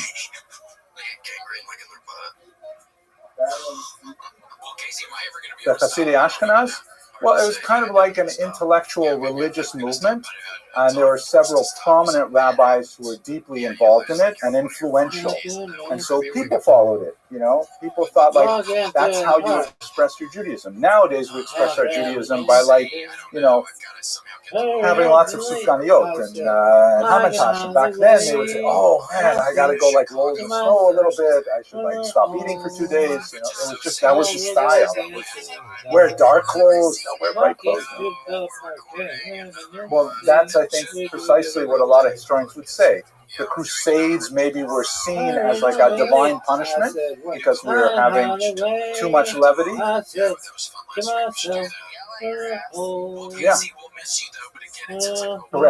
Correct. So it stands to reason that they were influenced by the environment. We'll see the same kind of thing to a certain degree happening in the period of the Black Death. It's a beautiful thing. I'm moving to Chicago to follow my Chicago Cubs.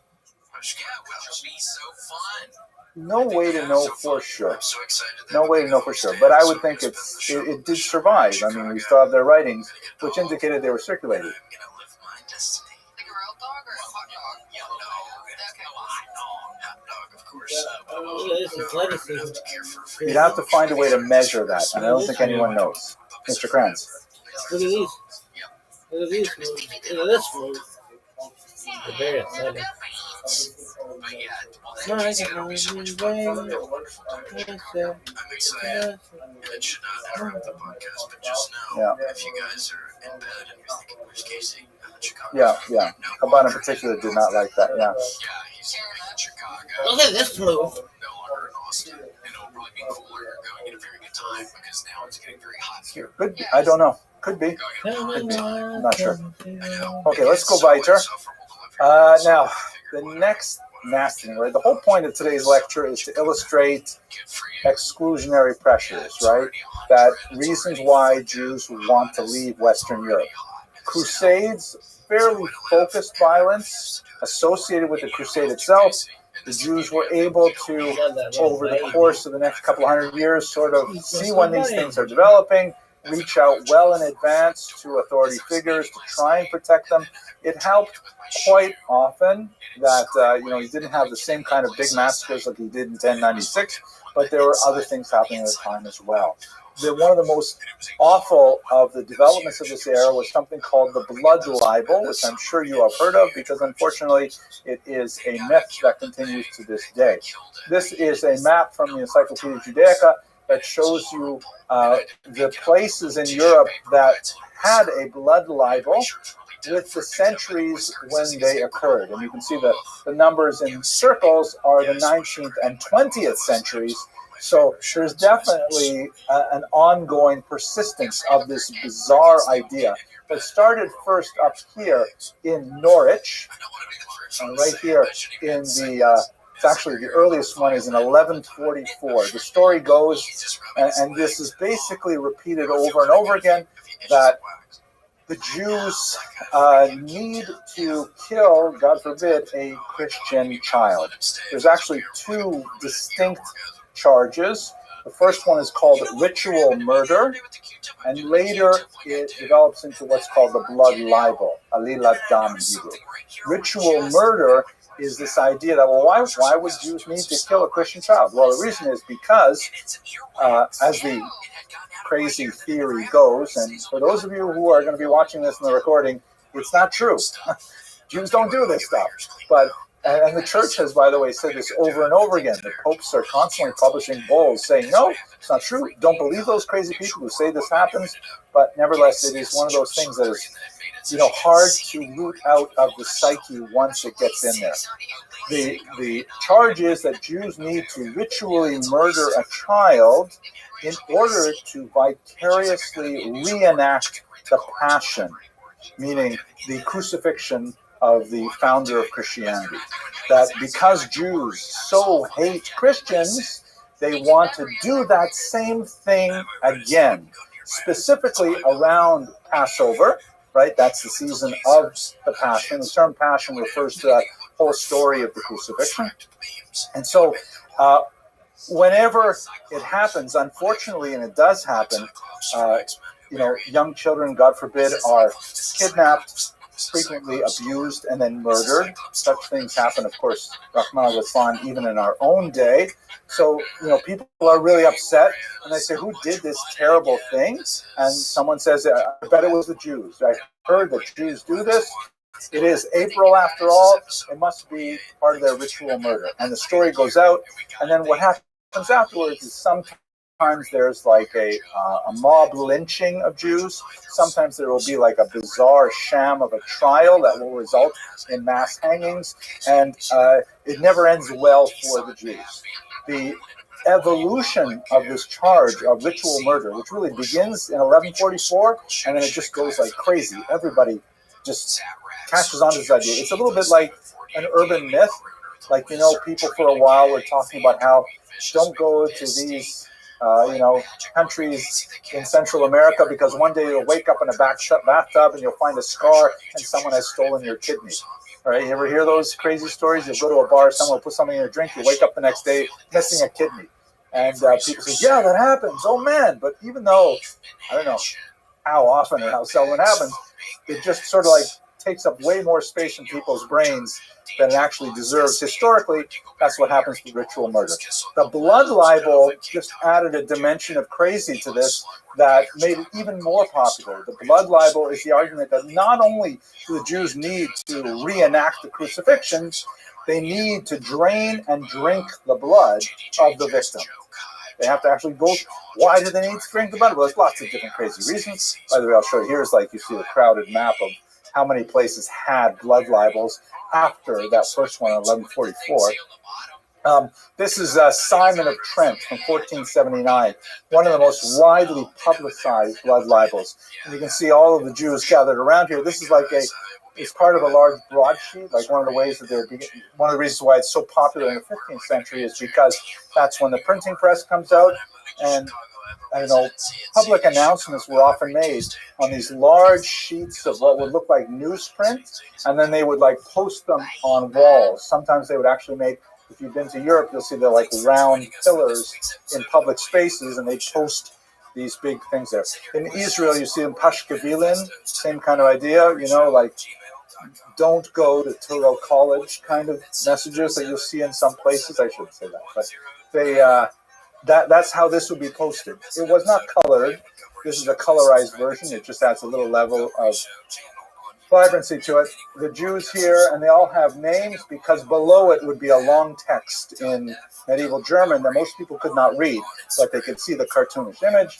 They have these little ruels here, these little badges that indicate that they are Jews. From the year 1215 on, Jews are required to wear some kind of distinguishing badge like this. And here is the unfortunate Simon, who is held in a cruciform position. There are Jews who are tormenting him with specific torments that are meant to mimic the account of the Gospels, and they're circumcising him because, after all, the founder of Christianity was also circumcised, so they have to make the victim, Christ-like in that regard. They're catching the blood in a little pan, and then later they will do various things with the blood. One of the most popular myths is that they would bake it into the matzah. And for those of you who, I'm sure all of you have eaten matzah, which is made completely out of flour and water, you know that a little bit of blood would probably make it taste better. God forbid, I didn't mean to say that. I'll have to cut that out for the video. But there's no blood in matzah, obviously. There are also interesting thoughts that Jewish men are subject to menstruation. And so they lose iron every month, and they have to drink Christian blood in order to replenish the iron. Other stories that say that they are infertile, and the only way that they can reproduce is if they consume this blood, or it's an aphrodisiac. I know there's all kinds of absolutely bizarre stories. If you're curious about this really weird aspect of medieval history, I recommend you look at Joshua Trachtenberg's remarkable work written right during the Holocaust to try and wake people up as to how long this has been going on, called The Devil and the Jews. Very powerful work. He lists, 20 different things that people believe Jews did with this blood, and amazing examples of Christians actually trying to buy the blood so that they could use it for their purposes as well, when of course there is no blood to be had. But this blood libel just became such a powerful peg in the mind of medieval Europe that it haunted the Jews for hundreds of years. Here's another depiction of Beatus Simon Martyr, which basically means Saint Simon the Martyr. As I mentioned earlier, the church in most cases completely decried the whole idea of the blood libel. They said it's crazy. Jews would go to the Pope and say, please, we're getting all these calumnies applied to us, and we're getting attacked, and it's not fair, it's not true. And the church would actually, be forthcoming and say, the Jews are right, it's not true, and so on. But there were some exceptions. Simon Martyr was one of them. He was actually beatified by the church, which means he was one level short of becoming a saint. Quite often they would take the remains of the child who was killed by who knows whom, definitely not the Jews, and then be buried in the wall of a church. You can go to churches today in Europe and you can see where they have, the remains of these children who were horribly killed, but the Jews were blamed for it.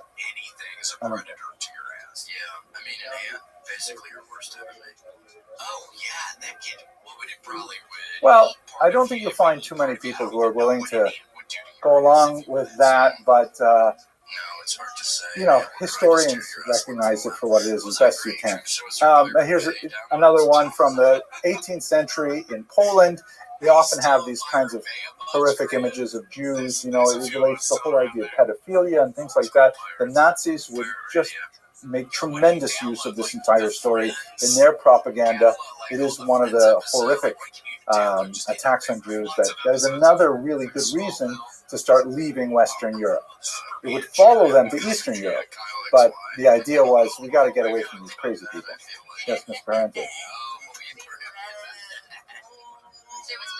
Show that belly button, she's being serious. Yeah, all right. Kyle XY. I should have a hotline for it at this point. Yeah, get a wing. So the question Ms. Parente asks is, there's kind of like an iconographic standard for the ugly Jew. There's a great book by Sander Gilman. So I think it's called The Jew's Body. It might be called The Jew's Nose. I'm not sure, but Sander Gilman is the author. And he argues that it comes from the late 19th century with the discovery of the Venus de Milo, the very famous Greek statue of a woman. And it was considered in the late 19th century, when it was displayed in the Louvre, as like the ideal human form. And so a lot of anti-Semitic caricaturists started saying, well, if this is the ideal, with the aquiline nose and the right body proportion, then the Jew must be the opposite of that. And that's when the kind of capitalist image, the large, it's late 19th century most likely. Good argument for it.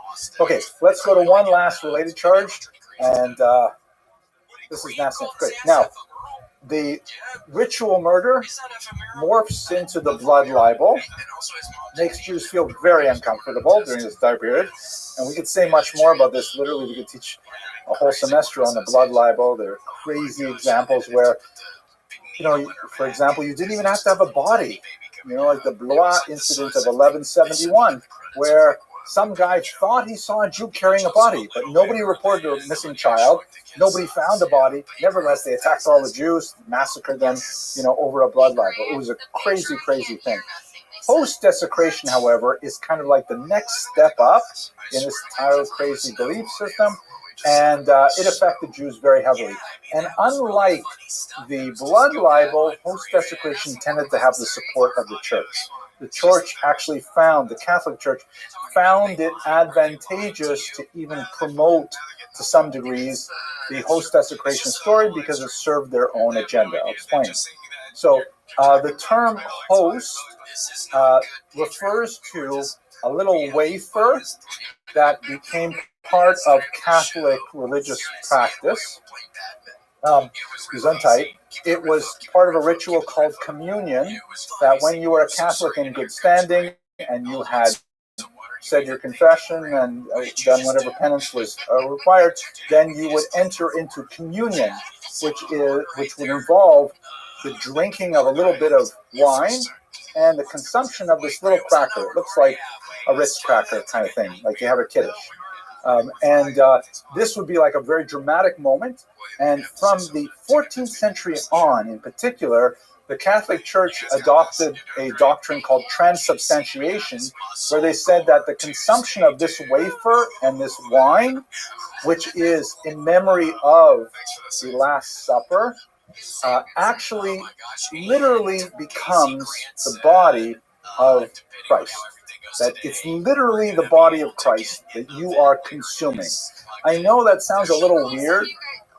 It sounds weird to me, but it's somebody else's religion, so that's what they believe. So, and that's like a very holy thing, to actually be consuming the body.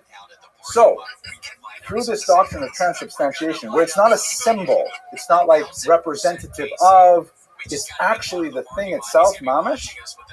So, if it is the thing itself, then it stands to reason that Jews would want to torture it, right? If they are killing Christian children, as the argument goes, in order to reenact the Passion, certainly they're going to do it with the wafer itself, which represents Jesus literally. Right? That's the argument.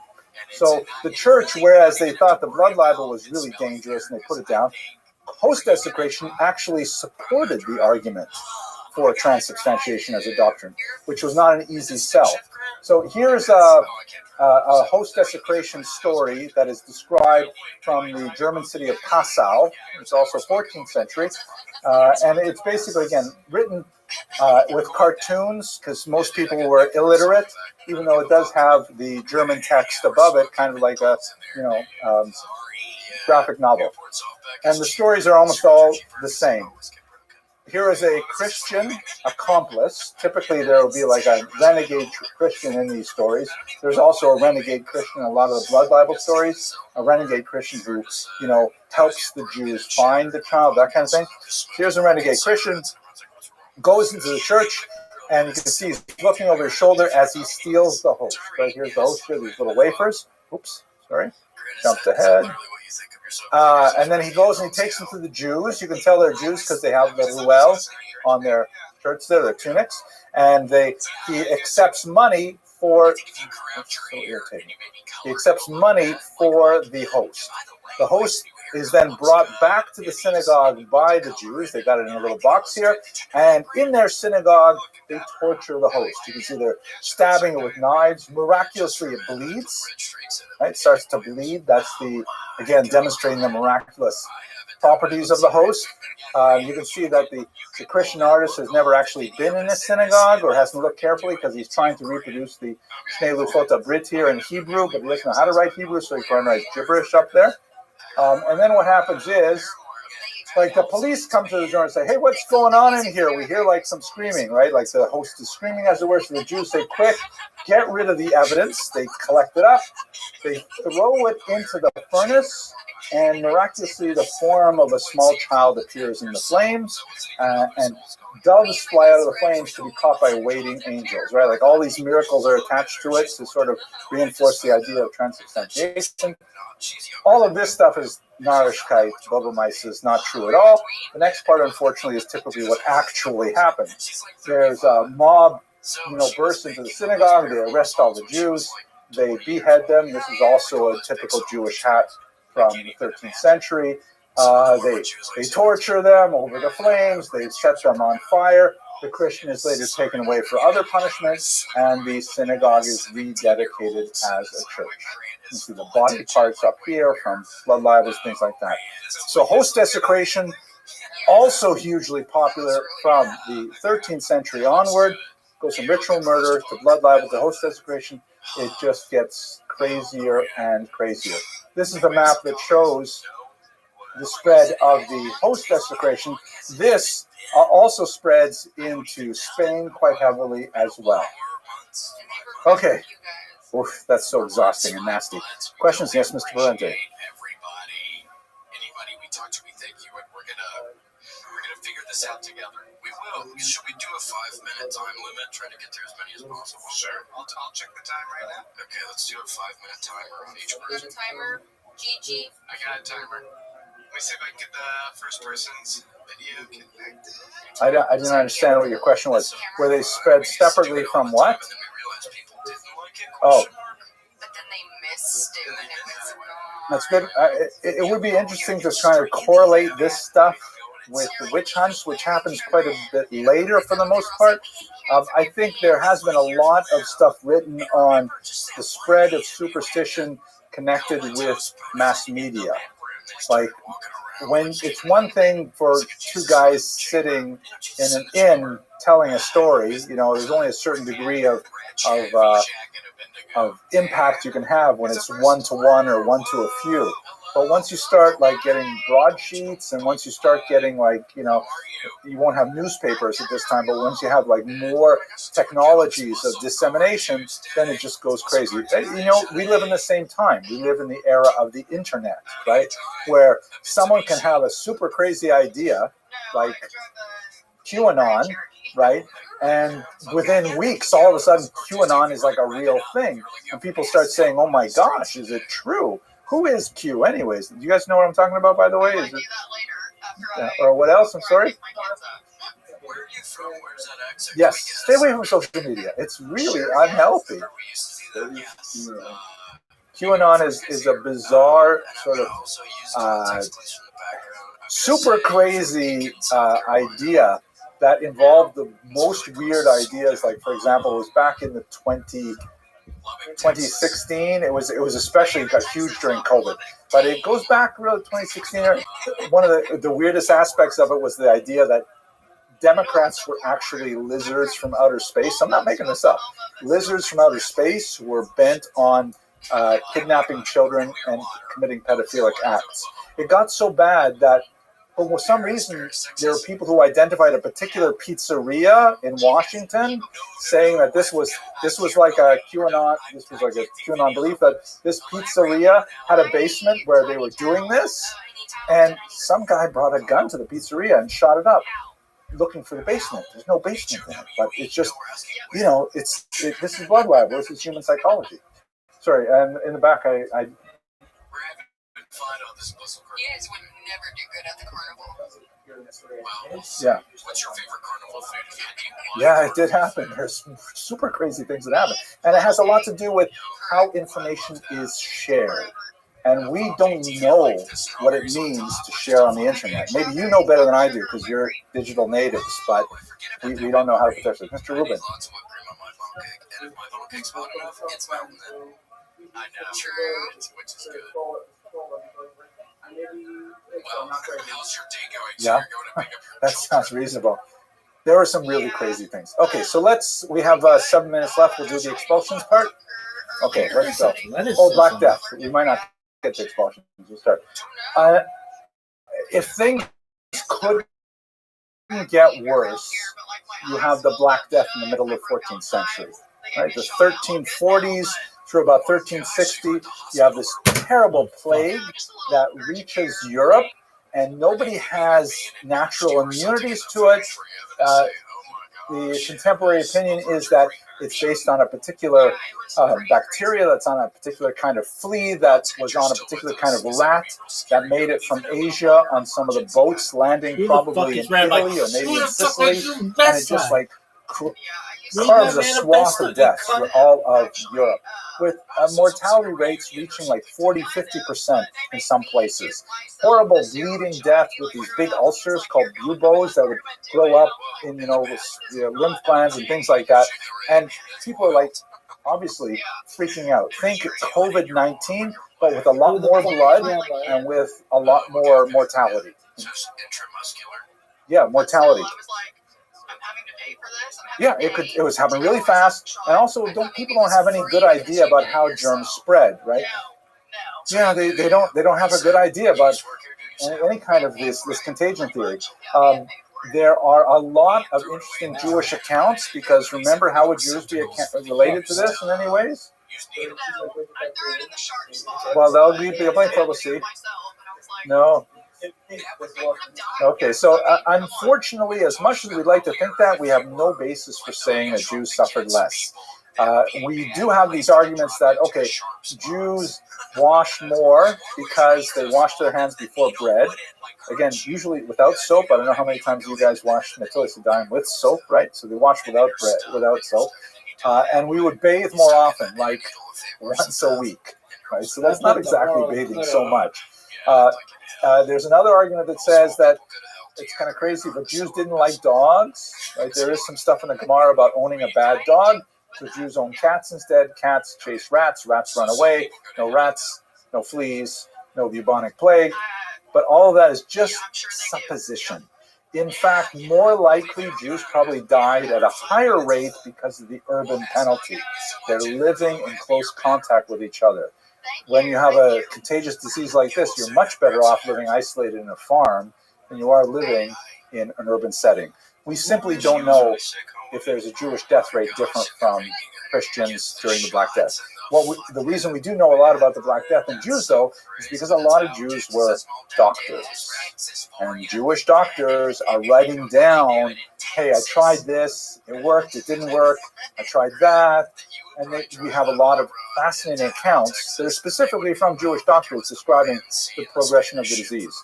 How this affects Jewish history specifically, though, is that, at the time, like this is a 16th century rendition, the triumph of death, right? These horrific kind of scenes. It's really worth looking at if you watch the video. You can look at it more closely with skeletons riding all over the place and big, like herding people into coffins like this. It was just a period of tremendous fear, and nobody knew what exactly was going on. One of the versions of explaining the Black Death that circulated, became very popular, is that Jews were poisoning the wells of Europe.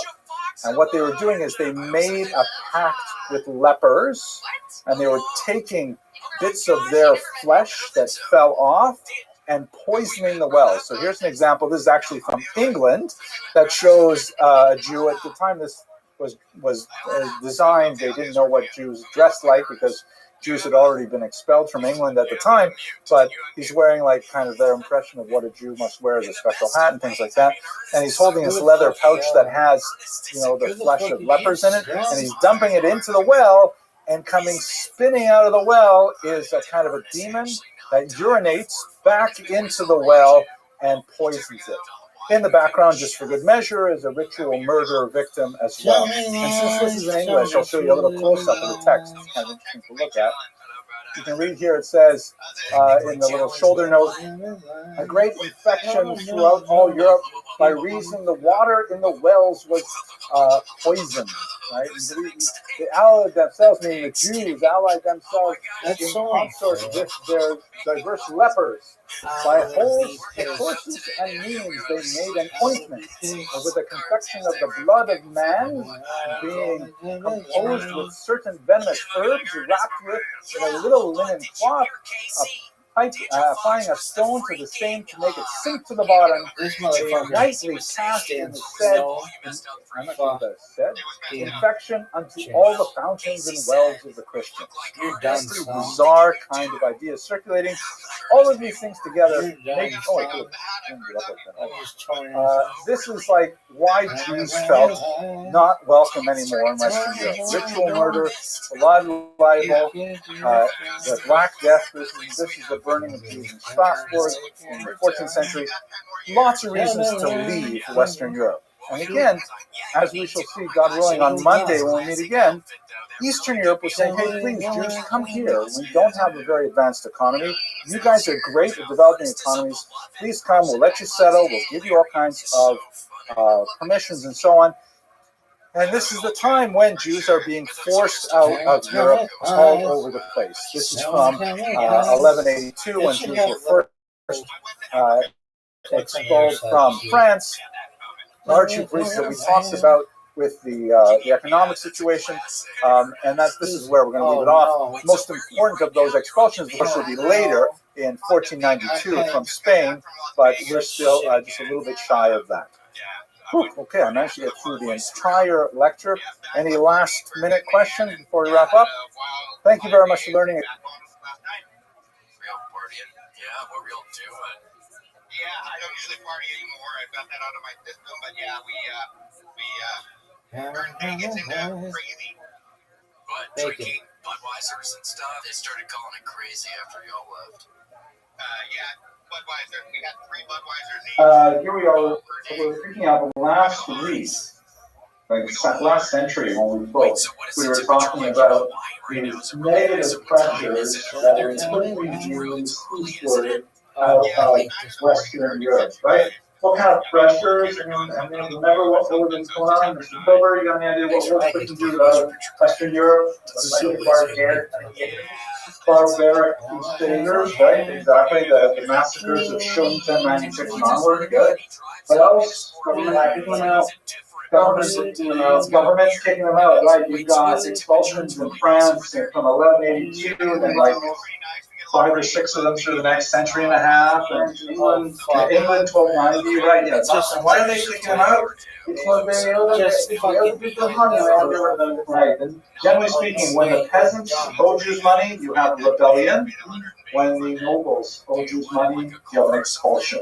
Right? That's just because that's how they deal with it. Then, of course, they end up inviting them back. Right? What about some of like the really bizarre idea that was circulating at the time that made Jews feel unwelcome? Blood libel, social desecration, good. What is ritual murder? Close. When they like kill the crackers. That was host desecration. Host is the name of the crackers. Kill the crackers. Okay, well said. Ritual murder is technically the earlier stage of blood libel. The ritual murder charge begins in 1144 in Northern England with the idea that Jews must, for some bizarre reason, reenact the crucifixion, and so they ritually murder a child. Later, they added to that the blood aspect. Okay, so we've definitely got an environment where Jews are distinctly uncomfortable in Western Europe. At the same time, we're going to have this pull, this actual invitation for Jews to please come to Eastern Europe. Like one door is shutting, another door is opening at the same time, and this is going to be the basis of the great Eastern European Ashkenazic Center. Because even though, as we saw in our very first class, the genetic history of Ashkenazim, even though the vast majority of Ashkenazim descend from the eastern regions of Poland, Romania, Ukraine, Belarus, to a certain degree Russia, they really, that's a phenomenon from the 13th to the 18th century. Which one is that? They moved from Western Europe. Okay. Historical material. Let's just think for a second about historiography before we get into this unit. You've already seen Sal, we talked about him a few weeks ago. He's a very important 20th century historian. I think he died in 2008, something like that. He was especially known for his conception of the lachrymose vision of Jewish history. Meaning that he's criticizing the tear-filled definition of Jewish history, that it's all persecution, and yet we overcome persecution, do great things and stuff like that. So we talked about him for this. And I'm going to come back to him in just 1 second, but I want to introduce you to 2 other great historians who made a huge impact in the way we think about history. This man, Leopold von Ranke, not Jewish, neither is Belgian.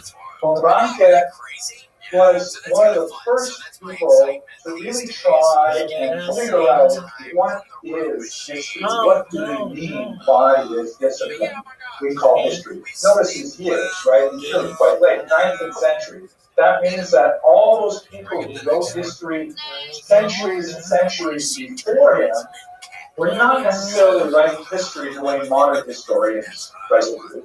What could possibly be different about a history written in the year 1000 than a history written in the year 2000? What's different? Maybe the whole entire plans that just your local area. Okay, good. More use of sources. But even more basic than what sources you're reading. What would Mr. William focus on the direct fact? What do you mean by that, direct facts? What is a direct fact? just things that actually happened, maybe instead of illustrations and stories. I'm so glad that you said that. Can you repeat that? No, before you said that, you said exactly a quote. You were Metaben to the great Pomeranka when you said things that actually happened. Remember you said that? Right? He said history is Geschichte ist, was es eigentlich gewesen war. Translation, what actually happened. History is what actually happened. And that was his big deal. Pomeranka said, you know what? Too much of this, all the history that's been written up until now, is not what is identity based involved. So this Futura said it so classically, what actually happened. What are people writing?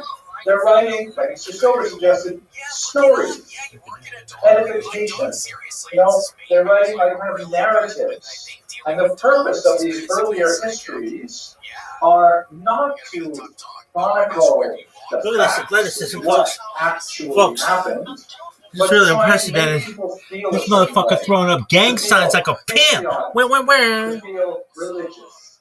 To feel bunch of fucking Jews. Whatever Love it them. is, they're more of an art form than science, to be sure. And Pomeranka said we have to like really think about what we're doing, because history is not supposed to be fiction. There's supposed to be a big, line in the shelf in the library. On the left is fiction, on the right is history. But in reality, until Pomeranka, a lot of history was still pretty fictionalized. Like there was no problem going between mythology straight into like wars and princes and stuff like that. So this is a huge step forward in history. He would later be really criticized in the 20th century, saying, well, I'm going to get to the 20th century right now, but that's a really important, sort of turning point in how we understand history. Is history supposed to be for something, like to inculcate certain values?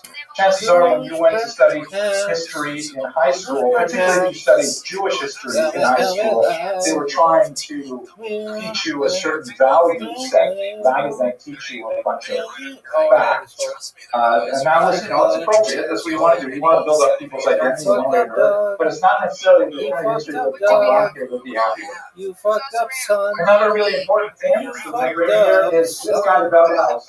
Wellhausen is not a friend of Yiddishkeit. I'm going to tell you up front. Definitely not a friend of Yiddishkeit. He is the founder of modern biblical criticism. As distinct from some precursors like Spinoza, the Wellhausen was the first person to really try and use history to undermine the way in which we read Tanakh. And so we had an incredibly corrosive impact on how everybody appreciates Sifrei Kodesh. So we're not going to go into his theories, but one of them is so important for us that we can't avoid putting him on the board here. And that is a very, very valuable insight. History tends to reveal more about the period in which it is written than the period which it is writing about. What could that possibly mean? History reveals more about the period in which it is written than the period which it is writing about. Please, Mr. Adelon. So the people who are writing this here are generally people who were living during those times, and they are by no means impartial witness to what is going on. So it reveals more how their personal views were on matters than what actually is going on. Nice take if you're talking about primary sources. But for example, I wrote my dissertation on the period 1917 to 1920. Contrary to my looks, I am not that old. Right? I was not around 1917 at the moment. I'm sure you were using primary sources for your research. Right, but I was writing history in the 1990s. So how could what I'm doing in the 1990s be more reflected in my book on 1917 than what actually the whole book is about?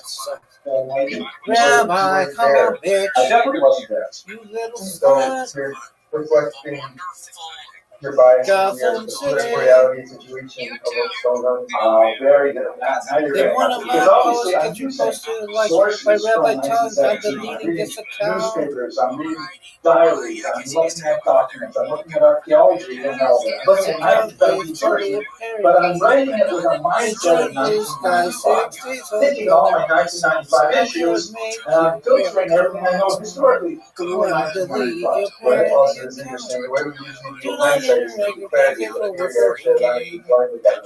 Ooh, perfect. Very nice. I'm going to redo that for the people who are on the Zoom here. So it says we're actually blinded by hindsight. Exactly, because we're looking backwards, but our perspective is today. So I'm trying to understand everything through today. It's like, for example, sometimes people look at biographies of great individuals, and they'll see that occasionally they may say something that jars us by our common sensibilities. Like, they jar us when they say something about slavery, without necessarily being, saying, oh, and we hate slavery, it's bad. They just omit that. Or they aver, for example, that Nashim Datim Kalos, that women are like-minded, right? And we say, oh, man, he's a misogynist. Well, excuse me, there were no misogynists in the 12th century. That was like everybody thought like that. But if we view that person's attitudes as if he lived in the 21st century, then we'll make these facile character judgments, which is bad history. But that's what Bellhausen's main point is that we tend to view history from the perspective of where we're living today, and we bring to that understanding of history all of our contemporary biases, and it takes a tremendous amount of intellectual work to try and break free of them.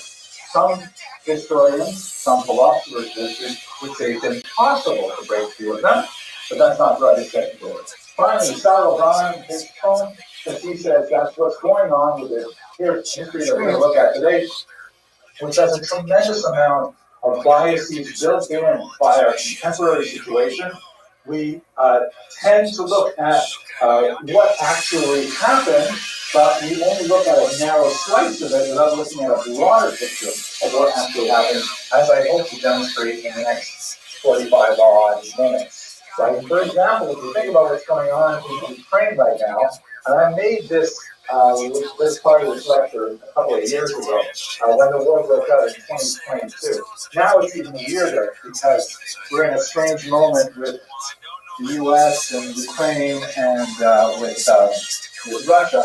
But I like this picture in particular because, a lot of the subject when we talk about today deals with the conflict of Jews and Ukrainians in particular, which was like horrific and epic in the 17th century in some ways. But here we are in the 21st century, and here's a little Jewish guy flanked by these two big, scary-looking Ukrainian guys, it's just such a jarring reminder of how much things have changed. And I believe that actually many people look at Ukrainian Jewish history very differently today because of the contemporary political climate. They would have looked at it totally differently 50 years ago, 100 years ago, even though it was the same history. Nothing changed because once the past is over, it's done with. But actually, that's not true. William Faulkner said, the past is not dead, it's not even over. You still keep reliving the past, but I wax to those thoughts. Let us now, with that kind of like introduction to historiography, which I think may have been more mysterious than actually clarifying, but hopefully we'll come back to these ideas as they are revealed. Let's talk about the migration pressures and so on.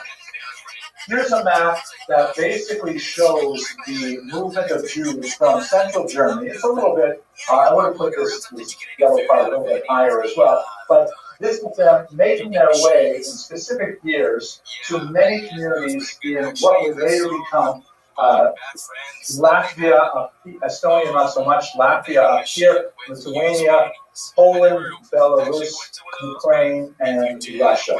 This is, here it's labeled just as Russia because this map is sort of reflecting the 19th century Russian Empire, but as I'm sure all of you are aware, the Russian Empire, which was succeeded by the Soviet Empire, fell apart in 1991, revealing itself to be full of much smaller important countries like Ukraine, Poland, Belarus, and so on.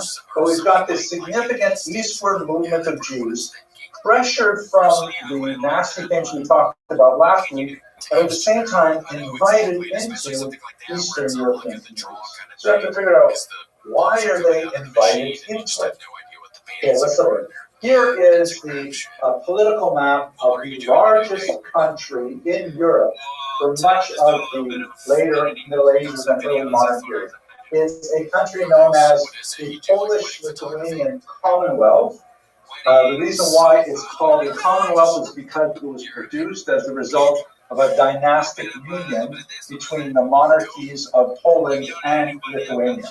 And as you can see, it's massive. It stretches all the way from the Black Sea, the Baltic Sea, almost down to the Black Sea. Here, this would be the southern part of Ukraine. Here's Crimea, still a contested region of contemporary Ukraine held by Russia right now. Actually, look how ironically, this is more or less the front line of the Russian-Ukrainian war today, too. But Russia has most of this, although Ukraine has some linguistic territory more further.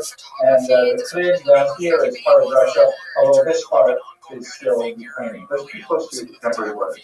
Very much close. Germany would be over here. Right? So Central Europe, way over here would be England, right? But it's a big, big country. And more significantly, it's actually filled with several distinct ethnicities. There are Ukrainians and Belarusians who are Eastern Orthodox, right? The Christian church has an Eastern section called Orthodox. It's ruled by 7 patriarchs. The Western church, Poland in particular, is under the Catholics. There's a little chunk of Ukrainians here who are also Catholics.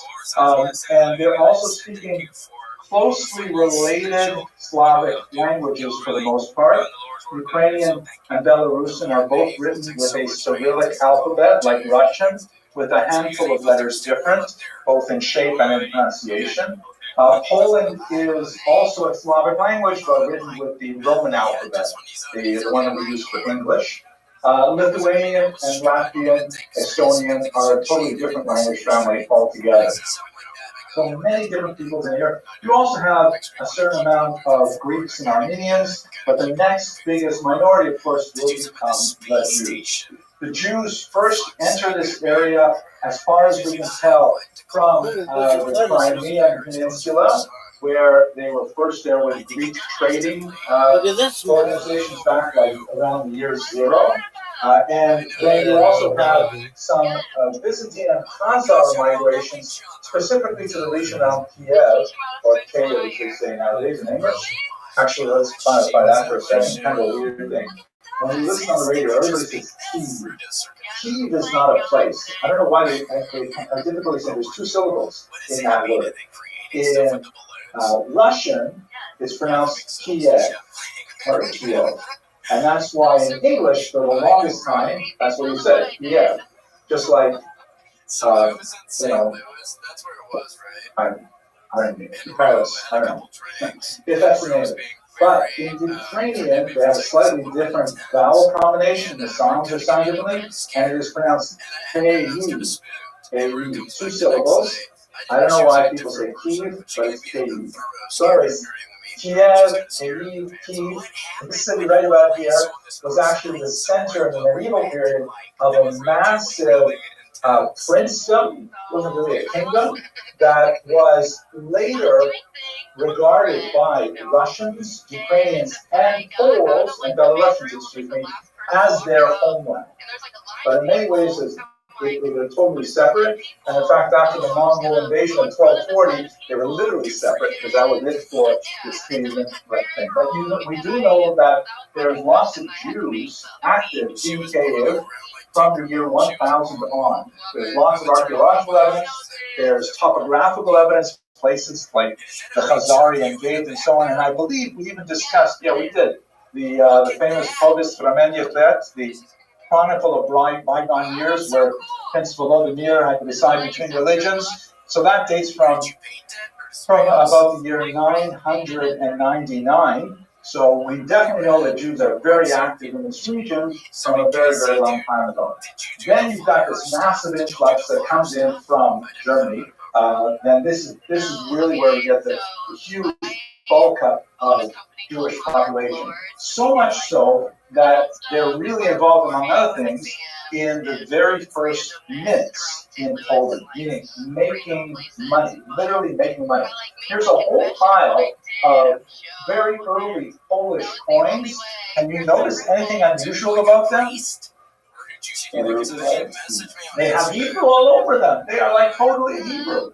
Why are the Poles minting money with Hebrew letters? Nobody else can read them anyway. Good. You say like Polish jokes are written on them or something. Right? No, yeah, exactly. The Poles are not literate, and the only people who are really producing these things are the Jews. The Jews are the ones who know how to handle them, know what their value is, and so on. And they don't know the Latin alphabet anyways. They're printing money in Hebrew letters. Why are Jews doing this though? Why didn't the king get Polish people to do this?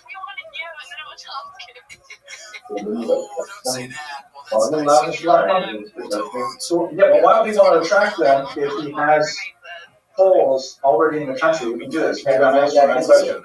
They didn't know how anyone to do it.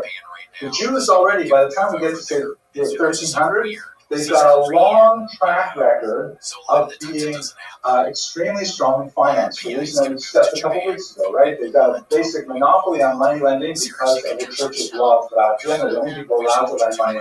They're literate and numerate. They have extensive experience by now with producing coinage. And so the Poles were saying, you know, it's so hard to get us from this old barter economy where people are buying things with like rabbit skins and bushels of grain. We need to like move to that more advanced money economy like they're doing in Germany and France. Let's get some Jews over here to do this for us. And the Jews are very happy to come in and start working on these things. You can see lots of those folks out in some of them here. This one's my favorite. It says, Maszko Karol, King Eshko, which is, you know, it's great. Karol is king in Polish. These are just amazing things. Going back to this year, a lot of them settle in particular in right bank Ukraine. I'll explain why that is so significant momentarily. But what this term right bank means is because there is a major river that bisects Ukraine. It runs from Chernobyl, right? The Chernobyl Rabbi, Chernobyl disaster. It runs from the north down into the Black Sea. And as it flows southward and you're facing the water's flow, the right hand is called the right bank. And the left side is called the left bank. The Jews are deeply concentrated to the right bank Ukraine, primarily because of an economic institution that was especially welcoming for them. That's called the Arenda. So hang on to that word Arenda because we're going to come right back to it. Something like 40,000 Jews lived there in 1648, which is an important date because it's the outbreak of the Great Khmelnytsky Rebellion that we're going to speak about later. But you look at this map here, it just gives you a sense of the tremendous scope of Jewish settlement. Each one of these place names represents a place that has Jews living there by the time you get to the 17th century. Huge spread of Jews.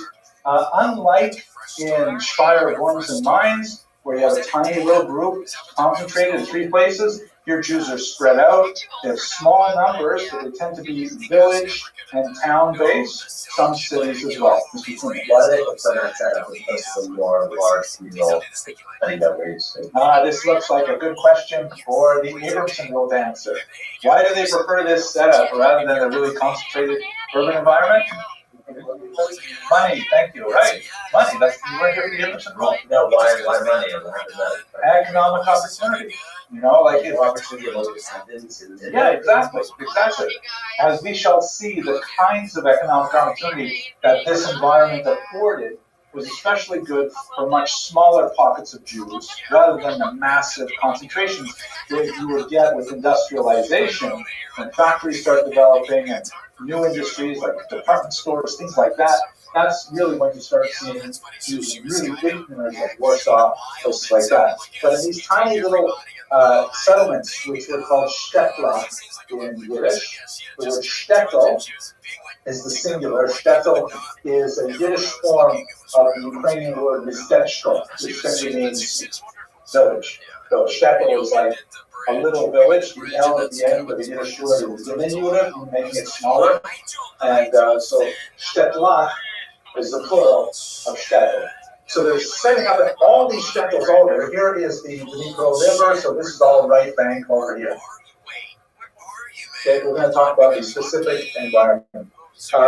The invitation of the Jews, to come in and please do this stuff for us. The minting turned out to be fairly short-lived, but the render, which I'm going to describe now, was much larger. This happens to be a 19th century depiction of the Jews coming to the king, and the king saying, well, how come the Jews are getting beat up like this in Europe? You've got to invite them here.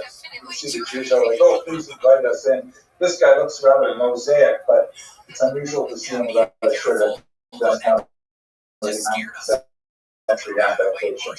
Nevertheless, it was so good for the Jews for hundreds of years in Poland that the tradition arose that Poland, or Poland in Yiddish, was really an acronym for the Hebrew words Po, here, Lin, we will rest. Right, like Lina. Po, Lin, here we will rest. Meaning, after all our wanderings through Western Europe and North Africa and crusades and the blood libels, finally here, Po, Lin. Here in Poland we will rest. That's the idea. And we talked about some of the nasty things that were pushing them over there and so on. One of the most important things that brought them there was this thing called Magdeburg. This is really important. Magdeburg is the name of a town in Germany that was one of the first to codify the rules of being a citizen of that town. Use the word citizen, but I don't mean to imply like equal rights, because that concept really doesn't exist in the religion. But if you were like an authorized resident of Magdeburg, you had certain rights that were carved up for you and your community group. And the Jews in particular had this Magdeburg Recht, which gave them, when they came into a specific town, gave them specific rights and responsibilities. We spoke about it briefly when we were talking about the early Tachana Devashinas, but the kinds of things that Jews could insist on, for example, was that they could be given monopolies in certain industries, such as we shall see, for example, alcohol distillation and sale. They could be allowed to be the only people allowed to sell alcohol. They could be allowed to be the only people to engage in taxation, tolls, things like taking tolls, whatever industry it is. I know sometimes, like, if you go to get your dry cleaning done here, anywhere in North America, I think, 9 out of 10 times you're going to be dealing with Koreans. Why that is, I don't know. But like a lot of Koreans, I guess, gravitate to that industry because they do it right. If you get your hair cut in Queens, for sure it's going to be a Bukharian guy. It's like every barber in a 50-mile radius of agriculture men is a Bukharian guy. Because there's some kind of like sort of say, what am I going to do with myself? I have to make a living. So I know you should be a barber. My cousin is a barber. It works out well. I'll give you some tips. So there's one of those industries that was really big for Jews was alcohol production, as we shall see, but more seriously. Magdeburg Recht also reinforced a lot of the takanos that the Kehillah had imposed, including the Cherem HaYeshuv. You remember what the Cherem HaYeshuv was? Mr. Filming? Exactly. The Cherem HaYeshuv was literally the ban on settlement, that you can only move into town if you have permission of the Kahal. You can't come in here and open up a competing Asian restaurant. Even if your egg rolls are way better, doesn't matter, we control how many people will be engaged in whatever it is. So Magdeburg Recht was kind of like, these are pre-modern societies. They don't have extensive bureaucracy. This is pre-Doge, right? Nobody is downsizing these massive bureaucracies. And so the government essentially hands over a lot of the self-governing tasks to the cities, and the cities will set these things up. Why would they want to give these kind of rights to Jews? Leftists. A lot of people say that profit is not all money and needs or others live in the way they want to live, so that makes it reasonable. I would say not so much number one, not so much number three, but number two big time. And those are the three answers you gave there. First one was allow Jews to live, and the third one was, allow the Jews to live sort of like happily. I don't think those are big concerns, but make money, everybody loves that. So the Abramson rule at work, once again, right? The whole idea is if the Jews are prosperous, the king can tax them.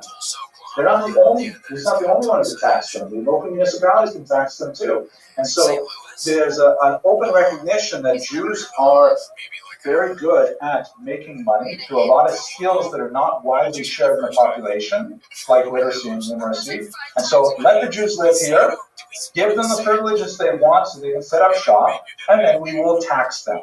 Right? Kind of like Lahav deal, why an individual community might want to open up a gambling casino. Right? They might not like here in Queens, there's no gambling in Queens. Is there gambling by the highway or something? Okay, by JFK, there's like a racetrack. Yeah, so people, why would you want to have a gambling casino? You just think it's going to attract people who are maybe not so salutary. It's going to be a lot of despair when people lose their money. So why would you want to have that in your neighborhood? Money, thank you, right? Because you can tax it. It's a vice. People are willing to pay taxes on vices. That's why cigarettes are so expensive. But you don't want to put it in the center of the residential area, because then you have too much pushback. So the Jews were a little bit like that. Nobody really wanted the Jews to live there. They're not Christians, they don't believe like that, stuff like that. But you know what? It makes a lot of money. So as long as we can they keep to themselves, we'll be happy with them. And Magdeburg Recht was like a whole body of laws that was good for Jews. It gave them rights and protections and privileges, and it regulated the degree to which they could understand society. Let's skip over the statute. Yes. Oh, yeah, thank you. It was named after one town in Germany, but it was copied over and over again throughout Eastern Europe. As the Jews moved eastward, they're saying, oh, you want us to move into this town? Fine, or we'd like to have some Magdeburg Rechts. And they'll say, what are Magdeburg Rechts? No, I'll tell you. And then they would set up the same kind of thing. That's like the classic case. So by the time you get to the 18th century, just look at the density of Jewish settlement here in what would have been the end of Polish Lithuania. It's massive, right? Really concentrated here, especially in Low Bank, Ukraine. Okay, now I really got to get to the Elaine. I'll talk about the Council of Lands first. Here is one of the most amazing things about this period of time, which was the early dissertation and work of the great Jewish historian Shimon Gutner, who was a phenomenal historian of Eastern Europe. He lived until 1941 when he was shot dead by the Nazis. His last words to his students who came crowding around his body as he bled out, he said to them in Yiddish, Schreib und Vorschlag. Write and record. And he gave a sibui to his last words, the last will. Keep recording, keep writing it down, let people know what happened. At any rate, he wrote his dissertation on the Great Council of Lands, because this is what happened. You have, in all of these tiny shedlock all over, you have kahals, where we talked about the kahal structure with the Beit Din and with the panas and the covers and stuff like that. So each kahal is making its own rules, which are basically Talmudic in nature, but they're going to have some variation, local customs, things like that. But after a while, they said, you know what, there's so much stuff that we share amongst our Kehilos, and that we could actually standardize ourselves if we organize ourselves into a kind of super Kehila, one big Kehila, one big council that would pass legislation for all Kehilos in the Polish Lithuanian Commonwealth. And the Kahaba, that's what they did. They set up first in what they called 4 lands, then it was later 5 lands. I'm just calling it the Council of Lands for simplicity. This was essentially a super government, which was ironically way more sophisticated, provided far more services than the actual government of whole Lithuania for about 200 years. This is like an incredible high point of, Jewish self-government, where, every single Kahila was operating under the same legal system, same kind of avenues of appeal, and allowed for tremendous expansion of the Jewish community. So, like, this is the exactly Vad Arba Aratzot in Hebrew, the Council of the 4 Lands. It's really an amazing institution. I'm just curious, what kind of things do you think that they were involved in? What did they pass legislation on? Mr. Abrams? Taxes. Taxes are good, right? Like internal taxes, Jewish taxes, definitely good call. What else? How to deal with people who are out of line, for example, somebody like usually. Yeah, good point, Mr. Rubin. You're absolutely right. How to deal with people who refuse to recognize authority. Like, let's say you're living in Pinsk, and the basin sends you a seru, you got to show up to court, and you say, I'm not going to listen to the court. I'm going to move to Minsk, right? So if there's no central government, so now you live in Minsk. That's kind of like America is like that today, right? You don't like the bait in Detroit, so then you move to Seattle because you can, right? And unfortunately, our bait doesn't have the power to kind of chase you to Seattle. But the Vad Aratzot did. They could say, oh, really? You think you can escape the rules by going to Minsk? No way. If there's a harem placed on you in Minsk, you're also going to be under harem in Pinsk, which was like huge. Again, remember, there is no secular Jewish identity at this point. The only way you can escape the power of your Beit Din is if you become Christian. There is no sort of like, I'm just not going to kill you. That's something that happens in the 18th century and long afterwards, first in Western Europe and eventually throughout Eastern Europe as well, but it's not at all true of the council. So in other words, wherever you went, there was an incredible system to follow you around. One other area that you might go, like where you see it a lot, for example, is in Gittin. The guy wants to not give his wife a get, and he says, I want to punish my wife, I'm going to move to Minsk, and his wife is stuck in Minsk. Well, they can go send Gabbai to Minsk to pick him up and bring him back to Minsk and force him to give the get. That's the power of this incredible thing that stretched again through what would be today 6 countries. Yes, Mr. Rubin. I know in Bohemia they had prisons for Jewish people who, because they're on the Jewish hands than being treated in the non-Jewish prisons. Was this applicable? It was absolutely applicable, although flogging was more common than prison. Because prison involves a great expense, right? You've got to keep people, feed them, all kinds of. But if you flog them once and it's done, and it's a physical pain, people are afraid of it. So flogging was far more common. You go through Eastern Europe and you can find like some, flogging pillars where they would actually. This is where we flogged. Money was flogged here, that kind of. Okay, one other thing you might find surprising, but I guarantee you see it every single day. It is an innovation of the Vad Aratzot. Can I give you a hint? I don't know if I can give you a hint. What do you see when you first open up a book, a Hebrew book? Copyright? Close to copyright, yeah. Well, what do we call it today? Haskama, right? What is Haskama? And what does it certify? I guess it's more like, it's like, in regular book, you see like quotes from other authors, okay? Like a emotional blurb. Right. Yeah, right. Yeah, good, Mr. Abrams. Credibility in what sense? Credibility in the sense of that like who writes those kind of big rabbis, right? Big rabbis say. Right. A big rabbi writes. I didn't have a chance to read this book, but everybody tells me that the author is a really nice guy and then signs it, right? Until he later revokes it because they found something wrong in it, right? But that's how we use Haskamas today. But Haskamas were invented by the Vad Aratzot because of the new technology of printing. Because it used to be when you wrote a sefer, then basically once anyone had the manuscript, they could, if they wanted to, spend the time to copy it out. Big expensive procedure, but just copy it out.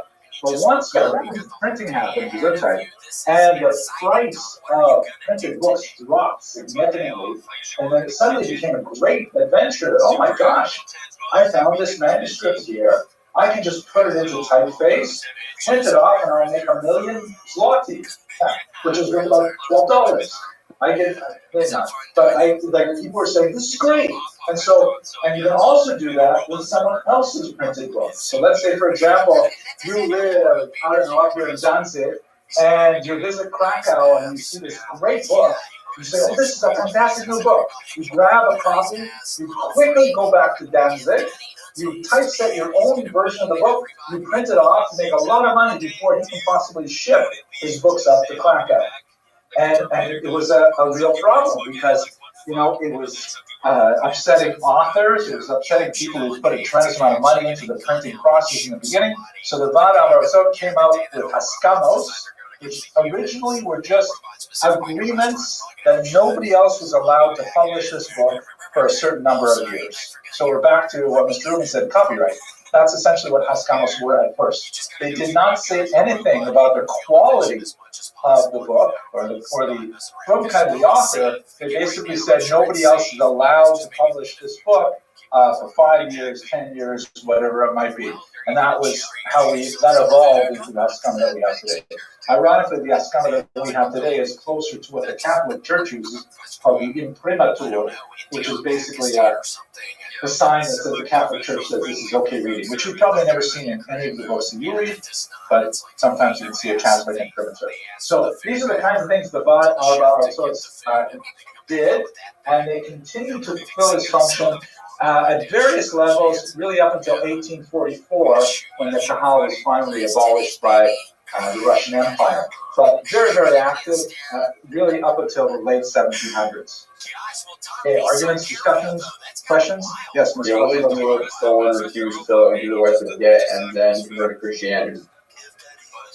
That was a typical thing. That might be one way for them to be totally gone. And it was an ongoing problem of some significance. And it's a weird thing. I think on a psychological level, it's so bizarre that you see over and over again in history. Sometimes when people get divorced, it's an amazing thing. They hate each other so much that they will punish themselves in order to hurt their former spouse. Like saying, like there's a guy in Israel who went to jail. In Israel, they put you in jail if you don't give a get. And he went to jail for like 20 years rather than give his wife a get. I mean, it's incredible how this thing happens. But that's true. The only way to really escape the reach of the Beit Din was to convert. And that worked with some, practices. Okay, now we got to talk about the difficult stuff, the Arenda. You ready? Okay, so here's the thing. Why were Jews invited so much? We talked a little bit about maintaining. That's just kind of cool because we have a point. So far more significant aspect, something which became the backbone of the Eastern European Jewish economy, was the system known as the Arenda. It's a Latin word. It was incorporated into the Polish language, and it basically means tax farming. How does this work? If we look at the map, let me just go back to a map for a second here. If we look at the map of Eastern Europe, you have a tremendous number of noblemen called Schlachter, that it sounds like Schlechter, but it's not the same word, that are living primarily in Poland. And they, through conquest, are dominating right bank Ukraine. Right? Ukraine is not an independent country until the 20th century, and at this point it is part of this Polish-Lithuanian Commonwealth, particularly Polish landlords own these massive farmsteads called latifundia. Again, another Latin word, but they've got all these Ukrainians living there as peasants, or a better term in this context would be serfs. S-E-R-F. This is a version of feudalism that lasted up until the 1860s, up until I think 1865, finally emancipated. Serfs are sort of like slaves, except they have a certain degree of freedom of movement. They may not leave the land that they were born into, like the immediate village area, and they're required to either pay a tax in goods, like a certain amount of their produce, or in wages, like money, cash money, which is very hard to find, or in labor, something called ROTHSCHILD, which is basically they would have to spend 1-2 days a week farming for the Lord, and the rest of the time they were for themselves. And so you imagine the ethnic divide here is really crucial. Poles are Catholic and Western facing. The Ukrainians are Orthodox and Eastern facing. They regard each other as aliens to each other, and the Ukrainians are dominated by the Poles. But the thing is, the Poles live far away, and they have these massive farms. How do they regulate those farms? How do they actually derive benefit from them? So the way they do it is the Jews. They bring the Jews in as so-called arrendators, which means masters of the arenda, where they are the official tax collectors for the Poles. And it works as a kind of community system. So the Polish nobleman, let's say in Warsaw, will bring a Jewish community to his shtetl. Or it's important to note here, very importantly, that these shtetla, these little villages, and the surrounding farms, they are literally owned. Soil, buildings, everything owned by the nobleman. Even to a certain degree, the serfs, the people, are owned by the nobleman. But he doesn't want to go there and be riding around in a buggy all day, making sure that the serfs are working. So what he does is, he says to the Jewish community that's planted there, okay, you guys are my tax collectors. I want you to collect 10,000 zloty for me next year. I want you to collect that money for me. And the Jews say, we will accept this contract to collect 10,000 zloty for you. And the nobleman says, fine, go ahead and do it. He does not want to get involved in the nitty-gritty of how exactly they collect it. And this is not a modern bureaucracy. There's no IRS going on here. And the Jews have to go back and they have to collect that money from the peasants. Now, two things are important. The first is that who's paying the Jews? The nobleman is not paying the Jew.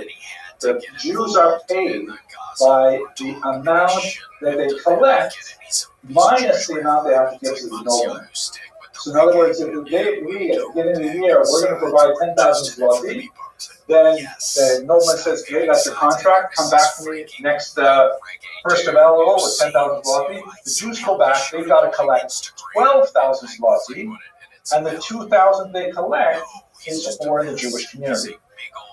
That becomes the mainstay of their economics. And the nobleman doesn't care how they do it. He doesn't really want to get involved.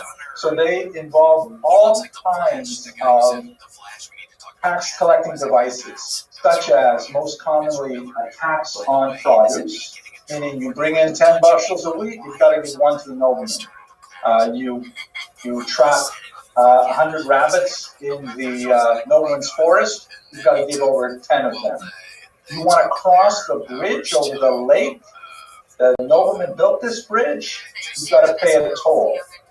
And in some extreme cases, but documented, if you want to use the nobleman's church, you want to baptize your child, you want to get married, you have to pay a tax to the Jew to use the church. And as you can imagine, this must have been incredibly galling to the population. We don't know how extensive the specific, tax to get the keys to the church really was, at least in terms of historical reality. But in terms of Ukrainian perception, it's massive. They have these popular folk songs that were memorized by blind guitarists called Bangladeshi. And they all go on and on about the cruel Jew who charged a huge amount in order to get into the church to get married and stuff like that. And you can imagine that this would build up a tremendous amount of resentment. Mr. Turner.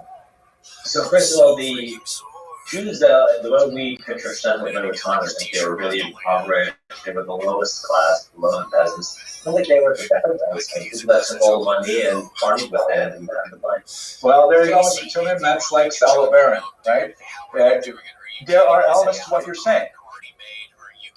First of all, we should understand that, our depictions of shtetl life, we're talking about something that lasted for about 700 years. And there are definitely good times and bad times. And also we have to understand that we're looking at shtetl life, where we've got, we don't even think about the fact that we have running water, right? Whereas going to the river and getting water was a daily chore for everybody. So their overall standards were much lower than ours. So we tend to be distracted by that. But generally speaking, if you were like a Martian coming to the planet and you went to Eastern Europe in, let's say, the year 1600, and you had to choose, do I want to impersonate, do I want, Invasion of the Body Snatchers, do I want to impersonate a Ukrainian peasant, or a Jewish tax collector, or a Polish nobleman? You'd probably choose Polish nobleman, but second choice would definitely be the Jewish tax collector. They were definitely far wealthier than the typical Ukrainian peasant. There were also the scapegoats, people that the Ukrainians hated, and no interaction with the noblemen, they interacted with the Jews. They would be difficult to hate and stole the money. You are absolutely right, Mr. Truman. I mentioned the year 1600, because in 1648 this would all blow up. As you can imagine, huge peasant rebellion, all kinds of anger directed at the Catholic Polish lords and their Jewish middlemen representatives right here in Ukraine. But you can understand the economics behind that huge explosion of anger. And in fact, I'm not being really counterintuitive. We tend to have sort of like a vision, like we saw with Valhausen. We have a vision that's sort of colored by Fiddler on the Roof. Anyone ever seen that movie, Fiddler on the Roof? Fiddler on the Roof presents a certain kind of image. A lot of it is true, but that's presenting, let's say, a 1905 image, which is very different from 1600s. You can't take it back to the 1600s in the same way. And it's a rosy picture. If you look, however, at a really important source, which I recommend you read if you're curious about doing research on this, Yevhen Metsula, very, very powerful book by Nathan of Hanover, a historian who records the peasant uprising of 1648, and he just goes to town on how evil it was and how stupid it was for the Jews to get themselves in that kind of an economic position. Anyone with eyes in their head could have seen that this is headed for disaster, that eventually things would blow up, and they did. And that's a Jew from the 17th century being, unusually self-critical about, wow, bad choices Jews made in the 17th century.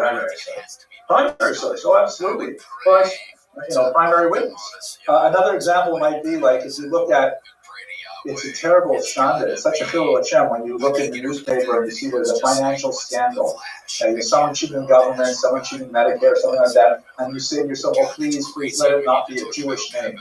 And then you see a Stein or a Berg or something, But that's the same kind of thing, where unfortunately, to have this idea that everybody in the 1600s wore a black hat and was Jewish on Shabbos is unfortunately not true.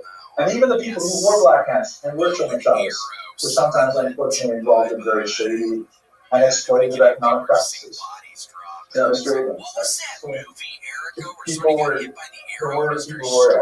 as lonely or ignored in today's like the wire. So coming with why we're such a highlight and the rest of you. So that's a fascinating question. It's more of a theological question, I think, than an economic or historical question. All I can say, if I don't want to step out of my lane, this is the theology department, not more of the history department, but, we have this idea of Yerida Hadoros, the decline of the generations. But we also have the idea of Halacha Kabasroi. Halacha follows the later generations. Right, so what does that, is that a sira? If we are constantly lower than previous generations, then how can we follow the halakha of the later generations? We should follow the halakha of the Mishnah only. We shouldn't look at the Mishnah Brura. Right? So the answer to that is that in my humble opinion, I think I read it somewhere.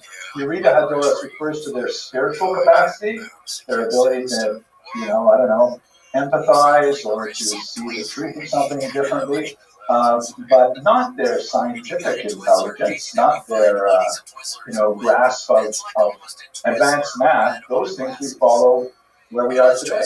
So we can become smarter without becoming better. You become almost just as good as tradition.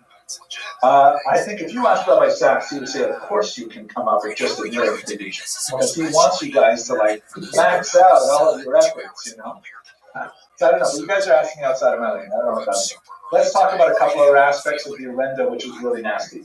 One of the aspects of it was propinatsia. Mr. Twin, sorry. So, the anti-Semitism that we've been talking about during the documentary is a really pretty warranted, you could say. It's very good for Well, I don't like the idea of warranted or unwarranted because that implies that violence is somehow justified. I wouldn't want to justify violence under any circumstances if possible. But I would say that, we can, it's more, let's say, rational. Right? One of the great historians of anti-Semitism is a guy named Gavin Langmuir, and he writes that one of the things that characterizes real anti-Semitism, like that crazy stuff we talked about last week, is that it is fundamentally chimerical in nature. If I had a board, I would write that down. It's a good word. Chimera. You don't know what a chimera is? Yes. Right. Why would we call anti-Semitism chimerical? So a chimera is like a made-up monster, where you attach things one to another to make up something like, it's like just bizarre, like a three-headed beast or a pink elephant or something like that. So some of that weird stuff that we saw going on in Western Europe was like, Jews killing children for their blood and stuff. Wow, what weird, totally irrational stuff. This anti-Semitism, on contrary, is more like an explosion of a socioeconomic basis. I'm not saying it's justified, and certainly not focused on the individual criminals. It's an explosion that affects everyone and has horrible, horrific consequences, but you can see where it's coming. Nathan Hanover said, the Jews should have realized that the Orenda was intrinsically harmful. We should not be in this business. Now, another example of this, propinatsia, very significant. You've often seen, like you see it in Fiddler on the Roof, the kretschma, which is like the inn, right? The place where some tired Ukrainian peasants, here they have shown some Ukrainian peasants actually in more festive garb. This is not like right out of England, but they're coming in and they're enjoying alcohol served by the Hasidic Jew. And there's a guy playing klezmer violin there. What is the scene talking about? What this is referring to is the fact that one of the fastest ways to get taxes is through vices, which we said a minute ago with gambling, right? Alcohol is also a huge money maker. That's why it's so hard to ban alcohol. They even have the 19th Amendment, 19th Amendment to ban alcohol. Was one that repealed one of those short-lived amendments. The only amendment I think that was ever repealed, right? Yeah. So they tried to ban it here. Right? You can't do it. 18th Amendment. Thank you. 18th Amendment. I think the 19th was. Let's bring it back. Right. Forget about that 18th Amendment. Did not work. But alcohol. Everybody loves alcohol. That's the reality of it. People will drink alcohol, so you can tax it. It's not something where people say, well, that's too much of a tax, I'm not going to drink alcohol. People do drink. So the Jews were frequently given this thing called propinatsia, which is part of the Orenda, that you Jews are the only people allowed to make alcohol, you are the only people allowed to sell it, and people have to come to your inn in order to drink it, and you can tax people on this. Just add one more layer, Mr. Abrams, and I'll get to it. One more layer is, don't forget, Jews are all still small, they're still small-time moneylenders. There's the ban on Christians engaging in money lending has disappeared by now, right? It was already knocked out in the 14th, 15th century in Italy. So Christians are lending money now. You have banks that will lend money and so on. But in this really backwards part of the post-Lithuanian Commonwealth, the only way you could borrow tiny little amounts of money for small things like, spoons or whatever, is you go to the Jew and you lend money, you borrow money, and you pay a significant interest. It's the only place where you get it. It's unregulated, but the Jews are still protected by the nobleman, who's like the king in Western Europe, because he wants to make sure he gets his taxes. You can't abuse the Jew because you'll get in trouble with the nobleman if you do it. So provenantia is added to the money lending in a way that Ukrainian peasants, they work hard in the fields all day, they just want to come back and have a glass of pevo or a glass of kvass. They show up at the inn, they drink a few, and they say to the Jewish innkeeper or the Kretschmer, put it on my tab. Jewish innkeeper says, no problem, here it is, 4 zloty.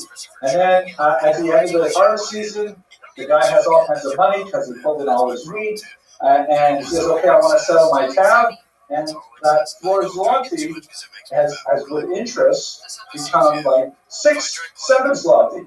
And that's not the only night he was drinking on his tab. So all of a sudden he's got like a 300 zloty bill for alcohol over the year. And he's saying, what is this? So this is like an especially noxious form of the arenda that was ultimately very, very negative. Yeah, Mr. Zoom. So they would tax them just for the produce and push them out, and then they'd come at night to the Jews' inns and drink with them. Like, what was that relationship? Why would they still do the directly do this? They couldn't make their own alcohol, but like these are the bad guys. Well, there's, I think the question is backwards because there's no bad guys. There are people trying to live their lives. And no, Ukrainian peasants. Like, yeah. These people are stealing our money. They're coming every day. They're harassing them. They're doing whatever they need. Why would we hang out with them? Why would you go to their stores? The Jews weren't stealing their money at all. This was just reality that, like, there are only 2 things which are inevitable, right? Death and taxes. Jews are not in charge of death. But the taxes, they were in charge of. And the reality is, you have to work for the nobleman. Everybody knew this money goes to the nobleman, and the Jew happens to be the tax collector. It's also collected a little drop at a time. You cross this bridge, fish in this pond, use this, whatever. That was the reality of it. Nobody likes taxes, but it's rare that you have tax revolts, right? People maybe are grumbling more in late March when they have to pay their taxes, but we don't have that many like storming of the capitals.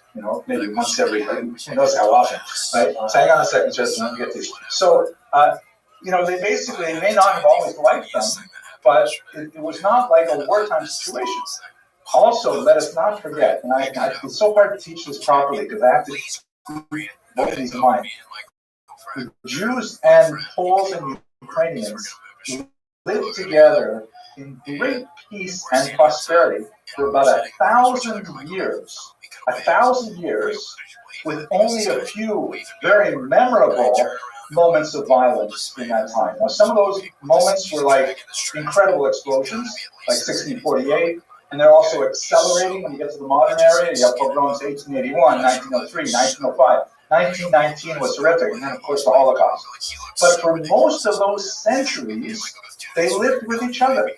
And case in point, so much of what we do in Ashkenazi Jewish culture is basically Ukrainian, Polish, Belarusian, Russian culture. You cannot sit down to a meal in an Ashkenazi house without having, for example, lokshin kugel. Right? What is lokshin? What noodle is lokshin based on? No, it's lokshina, which is Ukrainian for noodles. Kugel is German for pudding. Or you can't have, I don't know, you think of some other examples. Borscht, for sure. Choling. Well, choling's actually French. Slow long. Slow hot. For a long time. But, so much of the stuff that we do, the rituals we do, are basically things that we sort of borrowed from them. They borrowed from us. Oh, here's an example of Ukrainian. Guess what they call gefilte fish, which they eat quite a bit of? Jewfish. And this is good stuff. Have some of this Jewfish, right? So our cultures are so closely interrelated. Like that is one of the best scenes of Fiddler on the Roof is when they're in the Kretschmer and they're kind of like all drinking together. And one Ukrainian guy walks over to Tevye to wish him a mazel tov, and he says, "Na zdorovya," to your health. And Tevye is a little bit intimidated, but then they end up starting dancing together, and it's like, wow, it's like overwhelming. And that is true. There's hostility, there's separation, but there's also a tremendous degree of cultural borrowing. Where that especially happens, gentlemen, and I don't want to go too far on this, but if you encourage me, I would probably do it. Women. The women talk to each other. Recipes are exchanged. They're picking up fashion hints. They're doing all kinds of. Women are much more the glue of societies than men in this regard. Men may have hostility and political views and things like that, but the women will talk to each other. Okay, Mr. ROTHSCHILD. So you're saying that, like, the Jews were just the tax collectors and tax people in the reality of life, and there's people viewed as being evil or whatever. But we're not like Muslims who are coming to kidnap our children. But you look at even a modern perspective, you ask most Americans, what do you feel about the IRS? People are most likely to tell you, oh, I hate them. Oh, I wish they could just disappear, right? And the IRS is a body of government that has a lot more oversight than the Jews do. And they were also in control of monopolies, which people also have very strong feelings about. Good argument. And so, Mr. Tillman, your whole idea definitely seems very much on point. Right? No, but we got to think, you're saying, Mr. Robinson, you're saying so deep here, it's so beautiful, because there's a difference between what people say and what people do. Nobody likes the IRS. Nobody does. Maybe if you work for the IRS, you might like it. What about results? So the Boston Tea Party was over a 3% tax. Okay, good. And when was that? That was in 1700s. Right. And when was the next tax revolt? Right. That's my point. Right. There are tax revolts for sure. Yeah. But they're as long as the taxes are not too awful, we'll deal with it. We'll complain, and America has an unusual kind of pressure release because we have elections. You just say vote the bums out, and that makes America a little easier that way. But generally speaking, taxes are just an accepted part. Nobody likes them, but everybody agrees. But there have been many historical revolts over taxes. Like, obviously, it's a slightly different situation, but in some socialist or communist countries that tried going socialist or communist and increase taxes exponentially, have revolts, sometimes relatively quickly. Yeah, I will not disagree that it does happen, but in the main, people just want to live their lives, and if the pressure is not too great, they'll just make sort of a benefit-cost analysis, and they'll say, it's just easier for me to pay the money, and then they'll leave me alone. And it's only when it's too much that you have the revolt. And this is where it's basically okay. Interest on every beer that you drank during winter. Well, okay, so that's what to the comment here, right? That's what that brings us there, because it does happen. This, by the way, is a great piece of art by the fantastic Rabbi, which shows the reply to the Zaporizhians, or the reply of the Zaporizhians to the Sultan. These are basically translated in English. It's such a great piece of art. These guys are the original Cossack, or Kozakhead in Ukrainian. And what they were people who were so upset with the system that they opted out. They fled the Ukrainians, for the most part. They fled the settlements, and they went as far south as they could to be out of the reach of the Schlachta, the Polish noblemen. And they essentially set up these sort of like independent cowboy settlements where they lived free of their own rules. And they had all kinds of unusual sort of fashion statements, like this walrus mustache, this classically Cossack style. The top knot as well. You don't see it quite often in the streets of the cave, but the top knot there. And this is, by the way, for Ukrainians, these are kind of like their national heroes. Like we think in America, we tend to idolize the gunslingers of the Wild West, right? The Marlboro man with the big hat riding off into the sunset on his horse, that kind of thing. This is like the cowboys for the Ukrainians. Unfortunately, the national heroes for the Ukrainians are like the national enemies for the Jews. Because what would happen, what's going on in this particular scene is the Cossacks, among the things they did for which they are valorized by Ukrainians, is they fought with the Ottoman Turks, who would raid Ukrainian villages for children and take them back to be slaves. It's a really awful phenomenon in early modern history. And the Cossacks would fight with them. And at one point, the Ottoman Turks said, "Would you guys please stop attacking our slave raiding? We'll make a deal with you." And so they wrote back a very specific note to the Ottomans. And so here they're celebrating that one guy who knows how to write, who's composing a letter, and all the other Cossacks are like suggesting various, profanities to insert in the letter. But this is really like sort of Cossack mindset as encapsulated in Ilya Repic's work. They were led by this guy, ROTHSCHILD, who was one of these heavy noblemen who fled to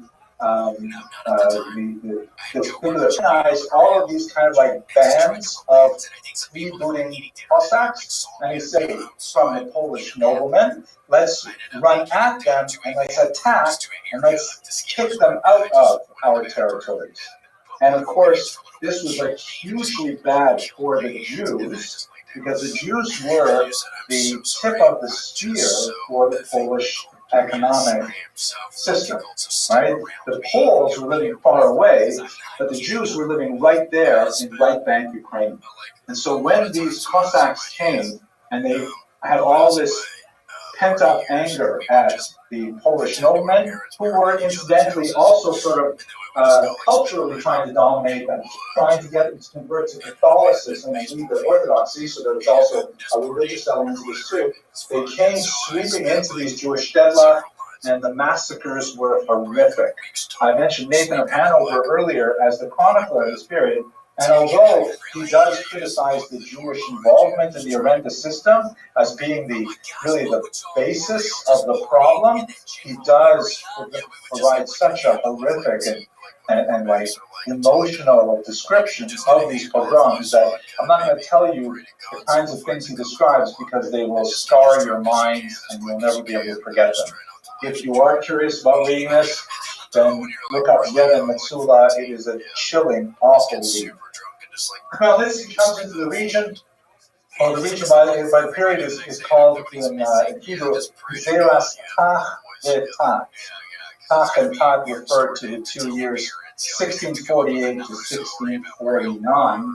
They actually extended a little bit longer, but these 2 years were the worst. Sorry? Yevakina from Zeres Tach Ve'Tat. It's absolutely horrific. The violence perpetrated on Jews. And again, let's not forget that if you had 1,000 people working in a particular shtetl, let's say 1,000 working individuals, would include men and women, then chances are maybe 40 of them would be directly involved in the Arenda out of 1,000, maybe 100, and the others would be involved in all kinds of other things that were supported by the Arenda, kind of like Las Vegas. Las Vegas, what's the main industry there? I don't know, I keep coming back to this. Gambling, right? If you took gambling out of Las Vegas, what would happen to Las Vegas? It's just part of the desert. Yeah, it would literally dry up because all that water is imported, right? But most of the people in Las Vegas do not work in the casinos. They work in all kinds of ancillary industries, hotels and Ubers and restaurants and stuff like that, that support the people who come in to do the gambling in the casinos. So the casinos are the reason why Los Angeles continues to exist, but most Las Vegans are not working in the casinos. So it's the same thing with the Arenda. The Arenda was what really allowed the basis of the Jewish community, was the backbone of the economy. But the vast majority of Jews were doing all kinds of other things, silversmithing and tinsmithing and small trails. You had the occasional scholar. These are other things. I think Vegas is actually especially good comparison because the enormous amount of Vegas and the casinos there are only countries. Oh, actually, Mr. Adelson, it's terrible. Just get one last name. Okay, I'm not going to repeat that on the microphone, but yeah. Okay, we talked about this. Oh, this is the translation of the Yemen Mitzvah, the Odysseus there. We read in the Sherman's class in regards to their studies. Oh, very good. One of the memoirs. It is absolutely terrific. There are English translations. Now, one of the things that is a challenge to historians is trying to figure out, we have these very emotive sources. Nathan of Hanover is perhaps the first among equals, but there are many other sources as well that describe this horrible devastation. But it does not seem that the scale of devastation was as large as the historians recommend. You'll see citations. It seems like every time someone writes about this, it increases by another 100,000 victims. See, 250,000 victims. But the reality is, if you remember at the beginning of this lecture, there were only probably about 40,000 Jews living in Ukraine at the time. It's hard to imagine 250,000 people killed if only 40,000 lived there. Chances are it was probably somewhere in the neighborhood, depending on which historian you read, probably in the neighborhood of something like a third of the population was killed, which is a devastating number. But the total number is not at all like what a lot of the historians are. Okay, let's take just the aftermath. We'll wrap it up. This is a 5. I think. It's Ukrainian, but I can't remember what its denomination. Yeah, not good. Yeah, no, it's. Oh yeah, Sreven, right. So 5 Sreven note, and this is on the $5 bill of Ukraine, none other than Bogdan Khmelnytsky. So again, remember when we started when we were talking about fellow baron and so on. For the Ukrainians, they viewed Khmelnytsky for the most part as a great national hero. He said George Washington, who united them and brought them all together and pushed out the Polish landlord, and also, incidentally, massacred lots of Jewish arrendators. But when Jews see this picture, they see Adolf Hitler. They see horrible anti-Semite. And that's, both of those pictures are true. We just have to understand the lens through which they are viewed. So my last question. We really have the same history with regards to Native Americans. So yeah, you could say the Native Americans look at Columbus and they see Jackson's on 21. So we didn't kill each other back in the 40s for Native Americans. Well, we call Native Americans. No, it's hard to do comparative martyrology. I got this is, by the way, in Central Square of Kyiv, they have like this very heroic statue of Khmelnytsky there as well. The earlier version of it actually has, like Ron said, actually have like a Jew trampled under foot by it. But even the Tsar said, no, that's not important. That's important. So they removed the Jew from it. Okay, let's call that a day. Yeah, because you'd almost think an exotic dancer, you might not know, like, gosh, it was so funny one day. I was with Rabbi, and I guess it was somebody else. And Uncle Laser's asked him, like his girlfriend or somebody, who I guess does porn, or that's what he was saying. And then it was so funny, Rabbi said something about me. He's like, yeah. Okay, gentlemen, we're going to go into the wild 18th century now. Okay, where we left off last week. Monday, or we left off Monday, we were talking about the ancient moves. I got to do with things. So we left off. I'm doing great. But you coming late? Don't say how you doing. Where we left off last week, we are at like the crushing defeat of the Khmelnytsky rebellion, right? And we talked a lot about the socioeconomic roots of it. Mr. Truman had some really good questions there because, we spoke earlier about the stages of anti-Semitism and the kind of major themes that go along with it, but we didn't really look at anti-Semitism as a horizontal phenomenon, meaning like, why would people hate Jews in this country as opposed to in this country at the same time? And we should realize that there are definitely regional variations between communities regarding their anti-Semitic ideas. Again, the weirdest thing about anti-Semitism, the kind of supernatural thing about it maybe, is that it seems to be a virus that anyone can catch. Like it goes and it transforms itself into I wouldn't be surprised if there are anti-Semitic Eskimos when there are hardly, any Jews in the Inuit lands. And when we look specifically at the 17th century and Eastern Europe, there's no question that the majority of the content of that anti-Semitism was of a socioeconomic nature, meaning that the problems that Ukrainians in particular had with Jews was based more than anything else on the unique relationship they had economically. That's not to say there were not also religious elements. The Jews killed Christ and things like that. That's not to say that the blood libel did not seep into Poland, which it certainly did over the next few centuries. But if we were to kind of like boil it down to its major elements, the socioeconomic element is significant. And one last caution in this regard. I think one of the challenges of studying history at an academic level, as opposed to kind of like as an identity building phenomenon, there are some Jewish movements that will really say, let's teach Jews about the Holocaust so they will become more committed Jews. That lead to the goal of making you a more committed Jew.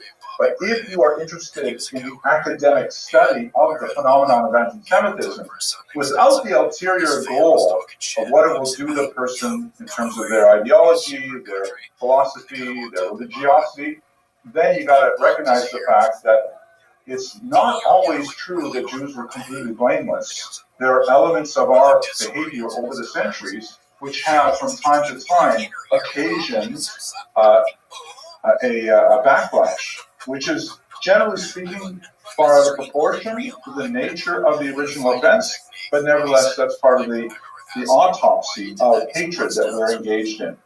Again, I want to emphasize it one more time, and I want Mr. Grant that if we try to understand interethnic relations as objectively as possible, it's not always true that Jews are blameless.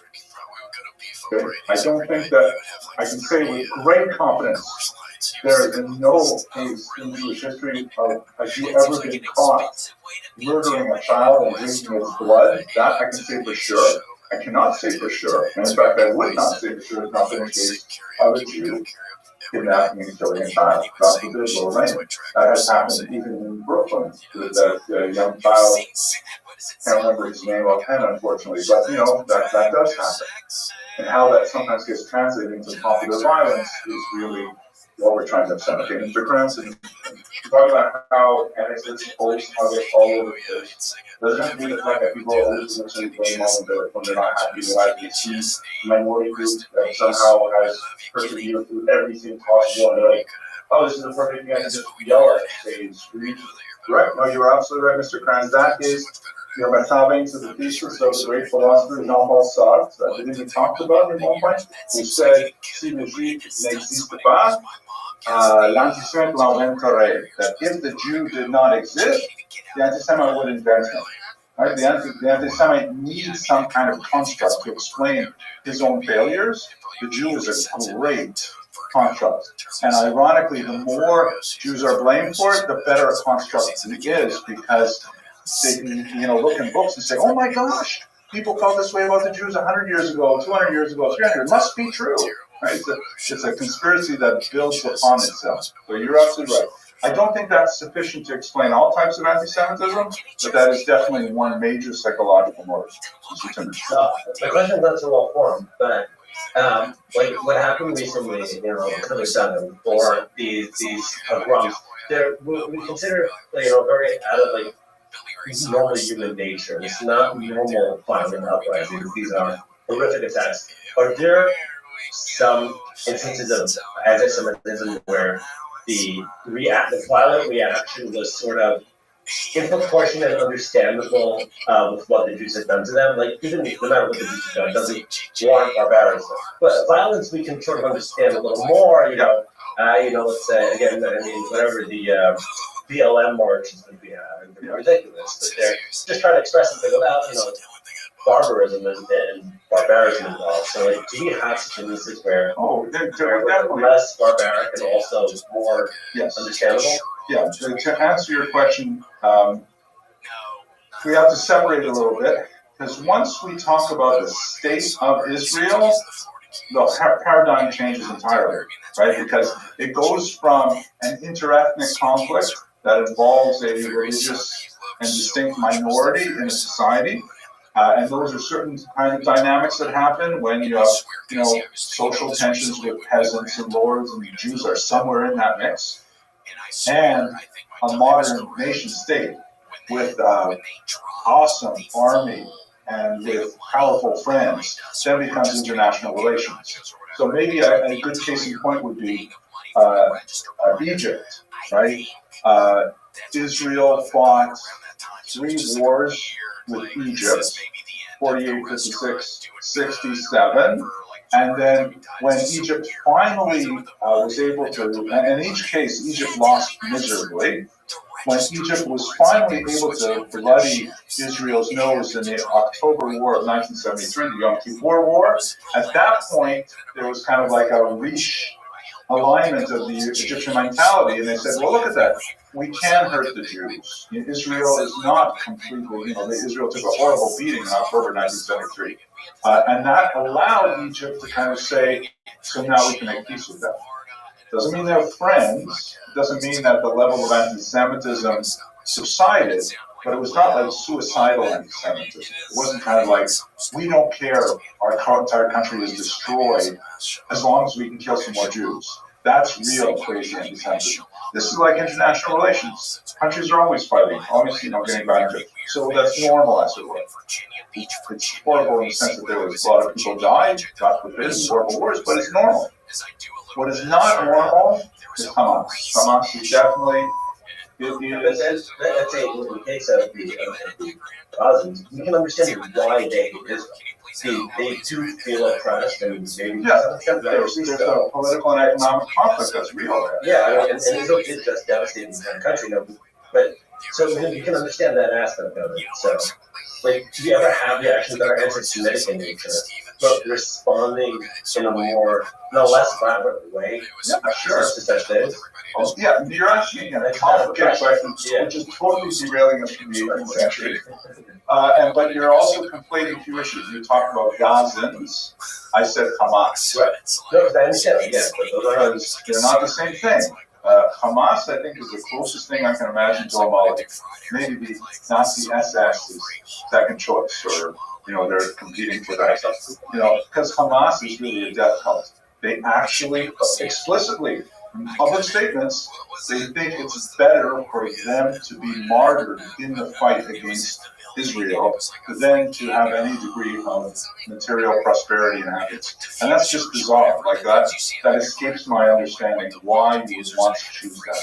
But that's taking us far off. Maybe we'll do a course sometime, though, the history of Israel in the Middle East, because we have that out there. It's an absolutely fascinating topic. Let's go to the 18th century. Yes, back in time. Here we go. So, this should be on. Right?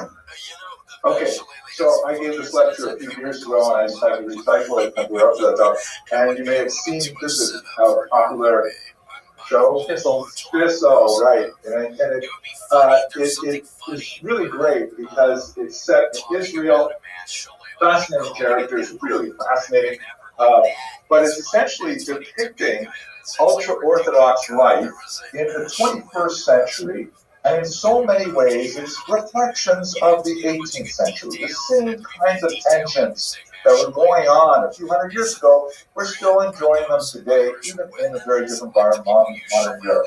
And we can call this the long 18th century. There is this concept of shorter and longer centuries. How long is a century, Mr. Blackburn? 100 years. Excellent. You're math 261. 262. We're going to see that right away. So, a century is 100 years. However, historically speaking, you can have a short century or a long century. So, for example, the 19th century is considered long by most historians because it begins with the Franco-Prussian War of 1870, and after that war between France and Germany, changed a lot of alignments. Then it continues all the way up to 1914, beginning of Major Mr. Blanchfield. 1914, yeah. You look at that. Just 23. No, I just like. Oh, you should know that. That's great. So that's a long 19th century. It doesn't go from 1900 to 1999. It goes from 1870 to 1914. Most historians will think about the 19th century in those terms. Or there's the short 20th century, which goes from 1918, end of World War I, to 1991, collapse of the Soviet Union. Short century. That based on cultures. That kind of based on the cultures of what's going on at that period. Right. It's kind of like when you group the major themes of the times. You know, it's not like all of a sudden when the clock changes to the new century, everybody starts thinking differently. But there may be really big upheavals in the way people think, politics, things like that, depending on, close to that order. So it's really long. So we have a long 18th century in our situation. The 18th century, of course, begins with the 17th, but it really goes back to Shabbatai Tzvi, who we'll have to talk about in today's lecture. And it extends really up until the very end. The 1795 is where I ended. That's when Poland is taken over by Russia, and all of a sudden, a new environment for the Jews altogether. The kinds of figures that really shaped it, we have three big figures who just rocked the 18th century Jewishly. You have the Alter Rebbe, who is the founder of Chabad, very important thinker. An unusual Hasidic leader, but we'll try to talk about it a little bit today more on Monday, the entire Hasidic background. But among the Hasidim, the Alter Rebbe stands really head and shoulders above many of his generation. You have, you can probably guess who's going to be next, the Vilna Gaon, the famous Rabbi Elijah of Vilna. We're not sure whether this is an accurate portrait. There are quite a few portraits floating around, but this is one of them I kind of like to look at this, maybe because the season film. He is, of course, representing the reaction to the Hasidic movement born in the 18th century, and they, of course, take on the names Misnagdim, and they wear a crown. The Misnagdim, or as Chabad like to call us, snags, right? These are, even though they are historically the predecessors, because the Misnagdim are kind of like the traditionalists, when the Hasidic movement began kind of as an intellectual, spiritual rebellion, the Misnagdim opposed it. So that's how the traditionalists get the name opponents. It is a name that ultimately they sort of adopted for themselves, even though it was originally a term of opprobrium. They're also known, of course, as Litvaks, because they're from Lithuania, Lita. But today we call it sometimes Yeshivish. Obviously, this institution has its deep Litvish roots as well, but we are definitely Chabad friendly, Sephardi friendly, all kinds of things like that. So we live in a post-movement world in many ways anyways. But they're friends. Everybody's message is more Chabad. So obviously, because he's good. I think Chabad makes their lots of fun. I should tell you, I told the school, one of my daughters became like what they call Spitz Chabad.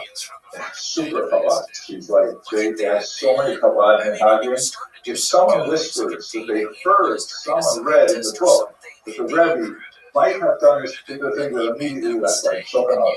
They knew that weird I've from Hadrian. And they're loving it. They're living the dream. They're doing great. Anyways, and my daughter, you should know, she is like a spiritual powerhouse. She is like, my gosh, she is gonna like run the world. I remember, I'll tell you a funny story. One circus. I should tell you, hopefully this video won't go around. One circus, when she was about 8 years old, we're sitting in the sukkah, and I'm talking about Unasana Tokef that we just read on Yom Kippur, right? Unasana Tokef, that, the books of life's going to be opened up, and there's going to be all your deeds are written there, and your signatures there. And I said to my family, and she was like 8 years old, I said, and it's going to be like a video is playing of your entire life. Every single thing you've ever done wrong is going to be available there. And my daughter, she says, everything? And she runs over to start crying. You know, like she was spent so much charata at 8 years old for any mistake she might have made that just the idea of when the sign of token blew her away. So that's the kind of person she is. Third figure of that rock, the 18th century. And by the way, gentlemen, this is like, you have to imagine 3 asteroids landed in the Atlantic Ocean, and they're still feeling the waves of their triple tsunamis, even today in the 21st century. The first one was the Alter Rebbe, really you could say the Baal Shem Tov, but I like to talk about the Alter Rebbe in the Summit. The second will be the Gaon, and the third is Rabbi Moses Mendelssohn. These 3 movements are still affecting us today in a very discernible way. Yes, please. This third rabbi, he had a major fight with that guy Shane, right? Was that Weinberg? Yeah. Yes, we'll talk about it. He was running into the son of his Jesus. Excellent, good. Well, that makes sense, right? The name, but He's huge. All of them are controversial in different ways. We'll touch on those controversies a little bit, but these are 3 very different ways to approach Judaism and Torah universe that have made a massive impact on the Ashkenazic world and by extension us. I don't know why I included this picture in the lecture, but I kind of looked like this because it shows some differences in the way we look. And I also included this picture because a lot of times I'm walking down the street and people will say, hey, aren't you a Shishel? Aren't you this guy here? No, I mean, I get a laugh. People often use me for worse next. I'm walking down the street. Okay. Anyway, I'm not sure why I included those pictures. Let's just understand this one more sort of theoretical sense. We're going to come back to this chart in a minute because the 18th century, in many ways, the long 18th century was a century of rebellions, intellectual rebellions of what, I'm going to give you a good German word here, Weltanschauung. Remember that word, Weltanschauung. What does that mean, Mr. Rubin? Worldview, excellent. How do you know that? Famous word. Oh, it's a famous word. That's good. I'm so glad. That's no famous word. Capital W, Weltanschauung means the way of looking at the world. It's a little bigger, I think, than the English word worldview. It's kind of like pain by comparison. Weltanschauung means like, do you feel optimistic or pessimistic about the world? Do you believe that, God runs every detail of the world, or maybe you kind of left it alone like a watchmaker or something? Do you believe that most people are nice, most people are evil? Do you believe that people get what they deserve? All kinds of things like that are built into a Weltanschauung. And so there are 3 big Weltanschauung rebellions that happened in the 18th century. We're going to go into each of them, but let's talk about them. First of all, rebellions of discovery. The Hasidic movement engaged in significant levels of innovation, but it was packaged essentially as restoration, in the sense of we are going to do things very differently than our grandfathers and our great-grandfathers. But in reality, that's because they did not have access to the great fountains of wisdom present in particular in Kabbalistic sources. Like if they had only realized that Chokmah Sa'ari, then they would certainly be doing these things. And that's essentially the kind of thing that's going on in Hasidism. Kabbalah is huge, right? Like this, it's high in the idea of the Sphirot, which really begins to gain a lot of traction in the 17th century, 16th century, really, in Sfat. This animates Hasidim deeply. Mr. Krantz. Wasn't part of the thing to this, there wasn't really, they were trying to get, that's why we have Mr. Scar. They were trying to get that original work, so all the meta trying to be considered that imitated the results in it. So that's how we, and let's talk, even about this, how we isn't really that we go. Yes, we're going to go there. So they still seem to have some level of, if you like the ball that there was a hidden society of Sadiqim where they were learning all these things, but wasn't that wasn't ready to reveal So that's kind of like a question, sort of like in the theology of Hasidic movement, like if we are rediscovering stuff that existed hundreds, thousands of years ago, how come people weren't talking about it earlier? So that's a good question, more on a theological level. On a historical level, we definitely know that the ideas go back very far. Again, because the rebellion based on discovery. If you could imagine that I stood in front of you today and not wear a suit and tie, but wore, for example, the kind of clothes that Tana might have worn, or an Amora, you look at me kind of crazy, but I would say, no, these flowing robes, this is the way to go. Do you know that Rabbi Akiva wore exactly the same shade? Right? That would be like a rebellion. I'd be doing something different, but it would be of discovery. I learned that Rabbi Akiva's mode of dress is really what I want to do. Mr. Russell, how does Hasidus go from like the new fresh thing to nowadays it's like I feel like a person like a strong with the mega shout kind of thing, like whoa, kind of like stuff in the past sort of thing, No, you're asking a really important question. It's like an incredibly vibrant, innovative movement for about the first 50 years, and then it goes through a period where a lot of historians consider it reified, that it develops into courts and dynasties, and most historians have seen that as kind of like a downturn of the Hasidic energy. But not all. Many have said that we just don't understand that 19th century at all. So stay with that question because we're just beginning right now. Rebellion to tradition. This is basically a Litvish view that says, no, we have to rebel by doubling down on what we have been doing. Like up until now, we've been kind of relaxing. We have not been engaged in super high-level Talmudic studies. We've been sort of like saying, yeah, that's for the elites, but in reality, everybody's got to be in Torah. Everybody's got to be doing this thing. That's more of a rebellion of tradition. By doing something that Jews typically did not do that much historically, but we are going to reinterpret it in order to make it for the masses. Mr. Tillman, why all these rebellions? What was going on there? Everybody felt like they needed to be dangerous. Yeah, again, this is kind of like a Weltanschauung, right? Occasionally there are things that happen in history that just make everyone sort of light up and say, well, let's try different things. When I get to the discussion of Shabbatai Tzvi, I believe that's going to be kind of like the breaking of the dam that creates all of these new movements, because there are those who say, Shabbatai Tzvi is really dangerous, but there's some aspects of it which are totally cool and I want to develop those. And others say that Shabbatai Tzvi is so dangerous, we've got to do things differently to protect ourselves in the future. But it's like the Shabbatai Tzvi moment that changed everything. 9/11 is one of those moments. Like here in America, I was existing before 9/11, unlike most of you guys, right? We were all like non-existent before 9/11. There was a very different world before 9/11. You did not have to go through security to get on a plane. You just like walk in like this, and you can even smoke on the airplane.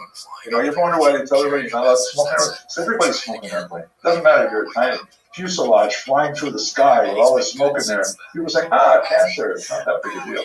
But there was a pre-9/11 world. But now we live in a very post-9/11 world where you have security at airports, you have cyber security that's huge, you have all kinds of like strange threats that nobody ever thought about. It's because of 9/11 now we have this very different world. You guys don't even realize it because that's the air you breathe. But old people remember what it used to be like. So too, it's before Shabbatai Tzvi and after Shabbatai Tzvi. Mr. Grant, what is snag scared of? Snag can be interpreted as a derogatory term. So it's not, they were scared of Shabbatai Tzvi 2.0. Yes, biggest fear was. There's a huge fear. And that's why when it started with the time it was being reprinted, and it was like if you look at the instructions on it, it literally doesn't know it. This is being printed because there are fakes being put out that aren't the real fake. So wasn't that they were getting the fake, they weren't getting the real, like the real stuff, they were getting the fake stuff, because of that they were freaking out. Yeah, we're going to talk about all that stuff too. It is interesting, not all editions of the Tanya have this, but in the most authoritative edition, printed by the wrong house, which is the Snag house, the Snagdic house, there's actually an apology there from Orabah, the printer of the wrong shot, the Vilna shot. for certain incidents which we'll discuss later. Mr. Vasilevsky.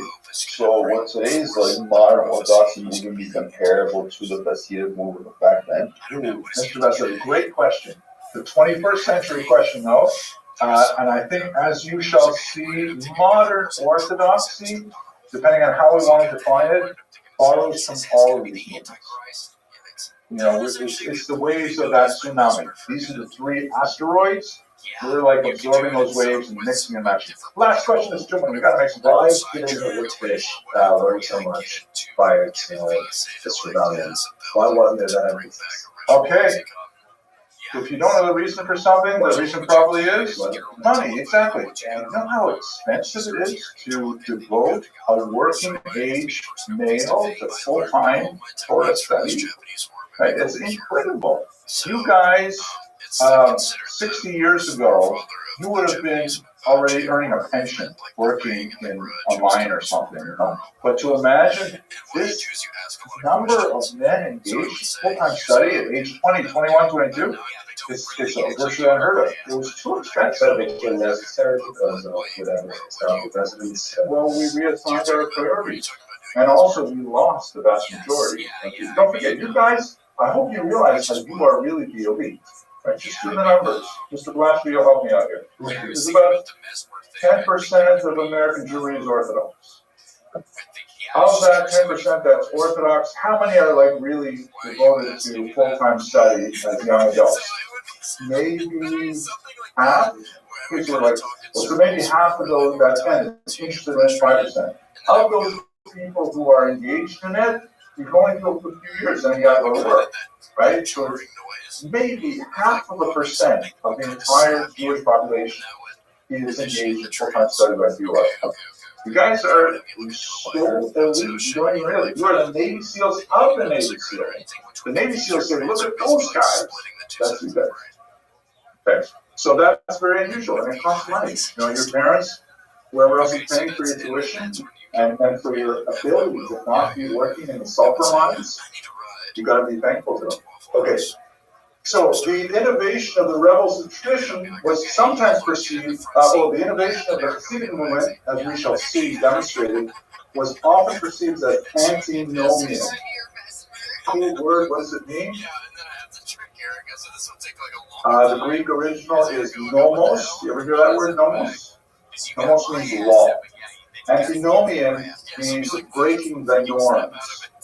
Like the leader of this great country, for example, breaking the norms. Not necessarily breaking the laws, but it's a thin line sometimes, right? So antinomian. The Hasidim were seen by the Misnagdim as being antinomian, as saying, wow, what are you guys doing? We have a Shulchan Aruch. It says what time we're supposed to daven, and you're davening later, and it says you're not supposed to eat before. And what are you guys having your press in here? You know, all kinds of things like that. The greatest example of this extreme Misnagdic approach was the Hassam Sofer, I think, in one fascinating exchange where he said in the late 19th century, so I'm borrowing a little bit later in the time, but riffing on a Gemara, speaking about when wheat is permissible to be consumed, he said, Chadash Asur Min HaTorah. He was to the Chadash Asur Min HaTorah. But what does that mean? Translate it for me, please. Chadash Asur Min HaTorah. Do you think that's what great. Is that the original context in the Gemara? What's the original context? Right, the new wheat that's just been planted, you have to wait until after Shavuos, I can't remember, before you can eat it. That wheat is called Chadash, and it's Asur. You can't eat that wheat. That's why we eat bread, which is called Yashon, made with old flour. And he said, take that as a klal gadol. Chadash, Asur Min HaTorah. If it's new, it's Asur. Right, that's kind of like an extreme reaction. You will not trust any new things. That he doesn't mean it literally, but he means sort of think it as a sort of rebellion of tradition kind of approach. Okay, the last one here is the rebellion of expansion. And where we see this, and this is going to be associated more with the Maskilic movement that we'll talk about probably on Monday, where we say, wait a second, our world has been too small. there are lots of things outside the world in great distinction to what the Psalm Sofer says of Kadas Asur in Torah. What are you talking about? If it's not Asur, it must be Mutter. And if it's not Asur and it must be Mutter, then we should be doing it too. So the Maskilim were interested in experimenting with the outside world, with adopting all kinds of new practices and behaviors. And although this is not really a fair comparison, and I know Rosh Hashiva would not be happy with me even suggesting to you to think about it, but their hero is, of course, the Rambam. And they say, look at the Rambam. Again, the Maskilim here are unfairly using the Rambam as the poster child for their values. But they're saying, the Rambam was like, he was a medical doctor. He wrote in beautiful Arabic. He was like in the courts of the royalty. He was like completely involved with the outside world. This is the iconic image. There is actually an article that I saw a few weeks ago that says, we don't know exactly where this came from. This is essentially a 21st century colorized version of a 19th century portrait that was very common in Sephardic homes. But we can't go back to the 12th century. We don't have it in a website from that old. It looks very he looks at that. What do you think? If I wore a turban? Well, so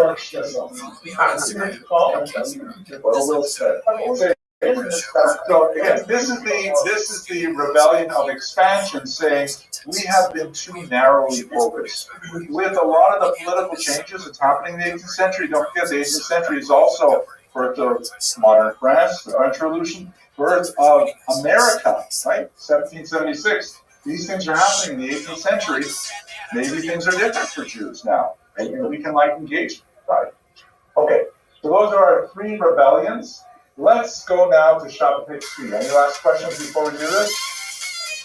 Okay, what's the story of Shabbatai Tzvi? So there are the story of Shabbatai Tzvi, writ narrowly, is really the story of an individual who had significant talents in learning, and although there are historical accounts that tend to portray him as an evil Russia attempting to subvert Judaism, most of the modern studies of Shabbatai Tzvi suggest that he was mentally ill.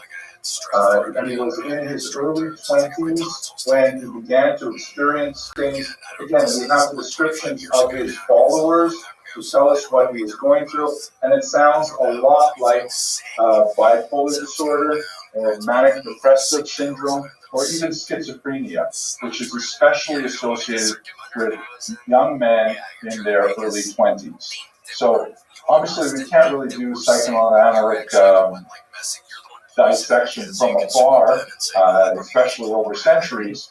But what I can tell you is that he would go through these periods of what he called illumination, where he experienced tremendous elation and joy and feelings of grandeur.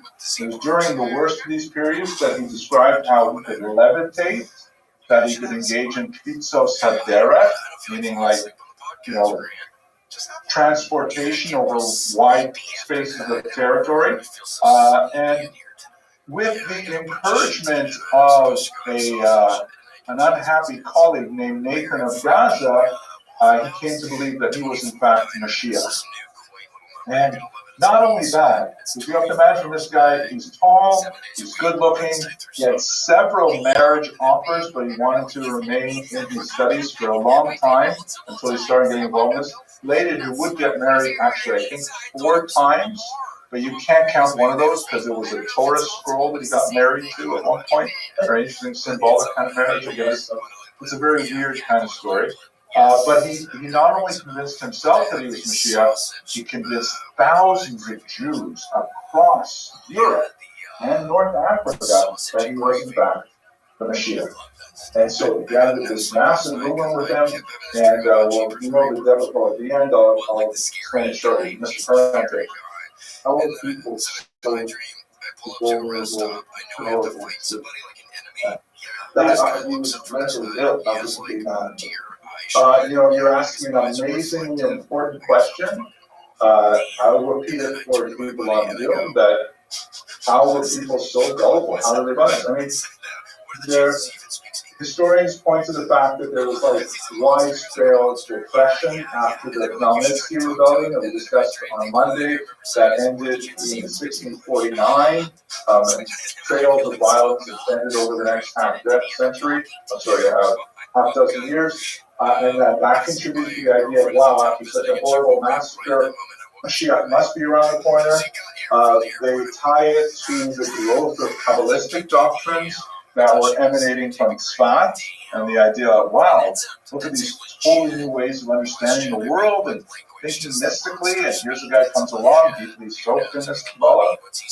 There's also the role of new technologies. Printing was really beginning to catch fire among Jews. Jews were circulating a lot more literature. Jews were actually seeing more artistic representations of Shabtai Tzvi, and a lot of them took it seriously. And so they're selling their belongings and leaving Amsterdam in particular and making their way to Israel, thinking it's going to actually work. When you say he was mentally ill, you say that these famous cult leaders or even these horrible dictators perform a similar categories, and people follow them tremendously. These are not surprising. First of all, I don't know if he was mentally ill. Looking at the descriptions of how he behaved, most historians believe that's probably the case. But even we assume that, could I assume that other dictator-like cult leaders, narcissistic, self-serving, childish, occasionally nasty leaders, that doesn't stop them from, controlling nuclear weapons. We don't necessarily vote for people who demonstrate sanity. Why am I going on? That's being recorded. I just got my citizenship. Here I am already testing it out. Words to the old American. I read a study biography by I was a Catholic biographer. He was a very Derek Schoen is the classic. He's a master of politics. How he married a harlot. Yeah. I may even have a picture of her here. I'm not sure if I do. Let me see. No, maybe I do have it here. No. It won't take us too far afield, but I do. Yeah, he did a lot of things that were designed to kind of make him look like a Navi. Maybe at the suggestion of Nathan of Gaza, who's definitely not a good influence for him. You got to choose your Hebra. He married a woman who was an orphan from a Khmelnytsky rebellion named Sarah, and she was not a particularly faithful partner to him. And he did this apparently because he wanted to imitate the Navi. Yeshua? Yeah. No, it's not Racha, it's a different one. Messiah? Okay, that's it. It's not a triathlon. Who also married a woman of ill repute. And there's a whole story to read about how, his children are. Okay, guys, I love the tangents, but we're not going to make brothers. Let's just go back a little bit before we get to Shabtai Tzvi. What kind of influences are going on? 1492 expulsion of the Jews from Spain. A couple of you took my Spartan Jewish history class. We talked about this a lot, but it's a major theme in Jewish history. It is, in fact, like one of those huge ruptures that's almost of Holocaust size.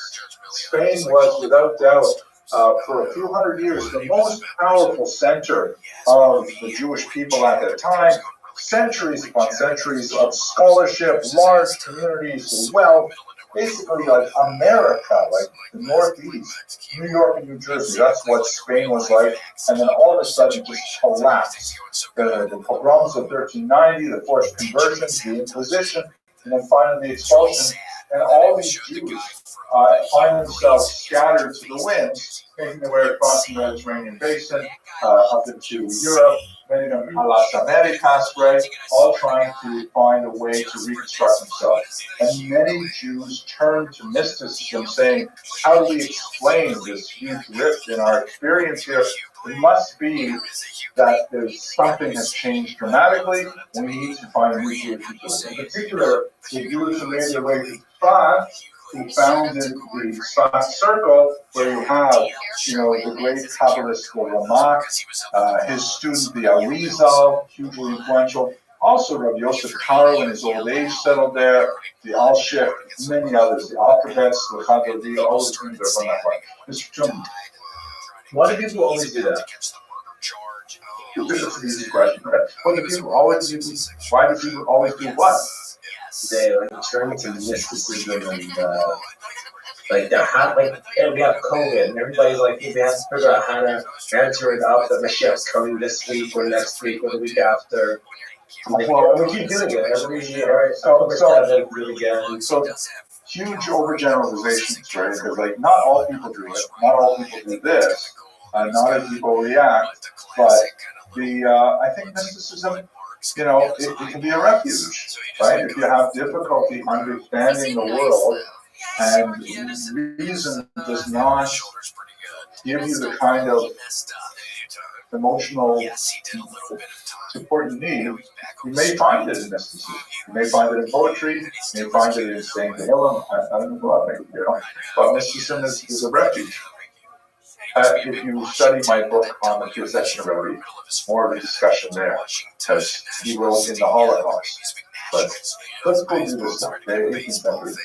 There were also, during this time, you'll recall, for those of you in Start class, that there's a brand new kind of possibility for Jews after the expulsion from Spain.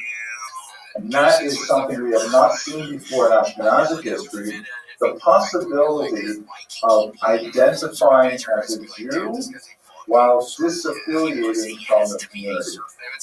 The idea that you could be kind of ethnically Jewish, but you did not have to be under the authority of the Beit Din. Some of the crucial figures involved in this is Uriel Acosta, pictured here in this dark kind of brooding with claw-like hands and stuff like that. An individual who, if you'll permit me, I'm going to tell you his story because it is a really terrifying story that I think about quite often. He was born in Portugal in 1500, living as a crypto Jew, meaning, like most kids, his parents didn't tell him he was actually Jewish, because there was always a concern that maybe they'll be playing, and they'll happen to mention that my mom likes candles Friday nights, and the Inquisition would come, and it would be disaster. He went to the University of Coimbra. He earned a degree in theology. He was actually a lay priest. He was a theologian.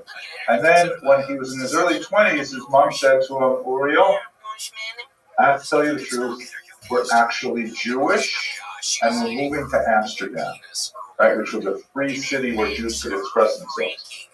Uriel says, I knew it. Oh my gosh, I've always wondered what Jews are really like. I always enjoyed reading the Old Testament more than the New Testament. And I wanted to be like the forefathers, Abraham, Isaac, and Jacob. And he's so excited. He goes to Amsterdam with his mother. He's a smart guy, very intelligent. He ends up writing several books. But what happens when he actually joins a live or real Jewish community is that he's too firm for them. And he starts saying to them, excuse me, isn't that Lashon Hara that you're saying? And I can't believe you guys are talking during davening. Don't you realize? He's not, and he says, did you really bench? I can't believe you bench that much. I really can't. And you guys are recognized. These are things that always get you. And he probably has some kind of mental illness as well. He becomes a gadfly in the community, saying, I can't believe it. There are Jews here. I'm so happy to be among Jews and to be expressing myself as a Jew. But I met this guy and he told me he cheats on his taxes. How is that possible? How can a Jew possibly committed a crime. And so he's like going around and he's like speaking to too many people, and he's like, and the Beit Din in Amsterdam, who does not, they don't want to rock the boat, right? They actually have it pretty good in Amsterdam. The Dutch have this unusual policy called gedogen, which means basically, if you don't step out of line, you guys can do whatever you want religiously. So they actually have synagogues and things like that open in Amsterdam when Jews are technically not allowed to live there, but they just ignore it. That's kind of like a Dutch thing. And they don't want to have this guy running around complaining about the Jewish community very loudly. So they put him in a harem 2 separate times. He actually tries to make it in Hamburg, he moves away, same kind of problems are up. Finally, he goes back and he begs the Jewish community, let me back in. I promise I won't, do anything bad to the community anymore. I'll stop writing books like I did. I know there was that one time when I told you guys thinking of converting to Judaism that they really shouldn't because the Jewish community is like full of liars. I'm sorry about that. And so they say to him, and I'm making a joke of it, but I really said it's a really sad story. They say, okay, fine, we've already done this twice before. The third time, it's going to be the last time. We require you to stand in the middle of the synagogue, the great synagogue in Amsterdam, to recite all faith and a confession of all your sins in front of the entire community. Everyone's going to be there. We will flog you, publicly whip him in front of the community, and then they have him lie down on the front steps of the synagogue as the entire synagogue walks over his form on their way down. He does this because he really wants to be among the Jews. He writes later that if I have to, I will be an ape among apes, but I must live among the Jews. Like he feels like connected. He goes through the whole thing, walks home, takes out a notebook and writes a 12-page suicide note, Latin, called Exemplar Humanae Vitae, the example of human life, and then he shoots himself. Nice. Yeah, terrible. Awful. But his problem was he was living in the wrong century, right? His problem was he loved the idea of Jewish ethnicity, Jewish ideas, stuff like that, but he could not handle the dichotomy of the difference how he perceived Jews should be from reading the Old Testament as a Catholic, and how he sees actual Jews who, sometimes cheat on their taxes, God forbid, or sometimes he couldn't handle that it was a breaking point for him. And there's definitely more going on in this passage than we can talk about here, including probably a mental illness, but he represented a great break in that community of being within the community and being under the auspices and control of the Beit Din, or being completely outside. He did not want to convert to Catholicism. He already was a Catholic, did that, doesn't want to do it again. He wants to be attached to the Jewish community without the requirements of the Jewish community. So while in this particular amazing portrait by Hirschenberg, he's portrayed as like this dark, brooding, depressive type, he was pretty fair, the child on his lap, who was his younger contemporary, is none other than Baruch Spinoza, who has a lot of the same story, but Baruch Spinoza, of course, one of the great philosophers of the 17th century who made a huge impact, a corrosive impact on religion, because he adopted a lot of the ideas of Rio da Costa without the self-destructive behavior. And so Spinoza is shown like languidly reaching out with his hand, he's playing with flowers, he's got these curls and bright colors. That's showing kind of intellectual evolution of the Jewish community in Hirschenberg's view. Here's another example of this is when Spinoza went through the same thing, because the Amsterdam community was having difficulty controlling these Jews who were like kind of stepping outside the boundaries. They also put him in harem, a terrible, awful harem, and he basically just ignored it. Said, well, okay, fine, you guys can say what you want. It doesn't change how I feel about myself, or how I feel about the universe, the world. And here he is, just walking lost in a book as an adult. And in the background, you have these Jews portrayed in the negative aspect. The Jews cowering, afraid of him. This guy looks like he's picking up a rock and throw at him. That's what's changing big time in the 17th century. Judaism, as it's experienced and expressed by Jews, is suddenly seeing kind of like a different way of existing that's radically changed from what previous generations have known. And that builds on the horrible massacres of Khmelnytsky that we talked about, and the crisis of Shabbatai Tzvi, which we'll talk about now. Okay, questions, arguments, discussions? Were you the great scientific doing this, or were they just like a bunch of ballparks and let's hear this guy? We'll take about actual, like, legitimate Darcy, we're just like people trying to mold our people, trying to go about the daily life, and like all these guys trying to be large. So I don't want to use modern terms like modocs to characterize these people, but it was a legitimate Beit in the sense that any community can form a legitimate Beit. None of the people involved in the Beit were like famous people. You might read their words in Beis Medrash, but they're like big cities, and they did not find the right formula for how to control a guy like Uriel da Costa, and they also couldn't control Baruch Spinoza at all.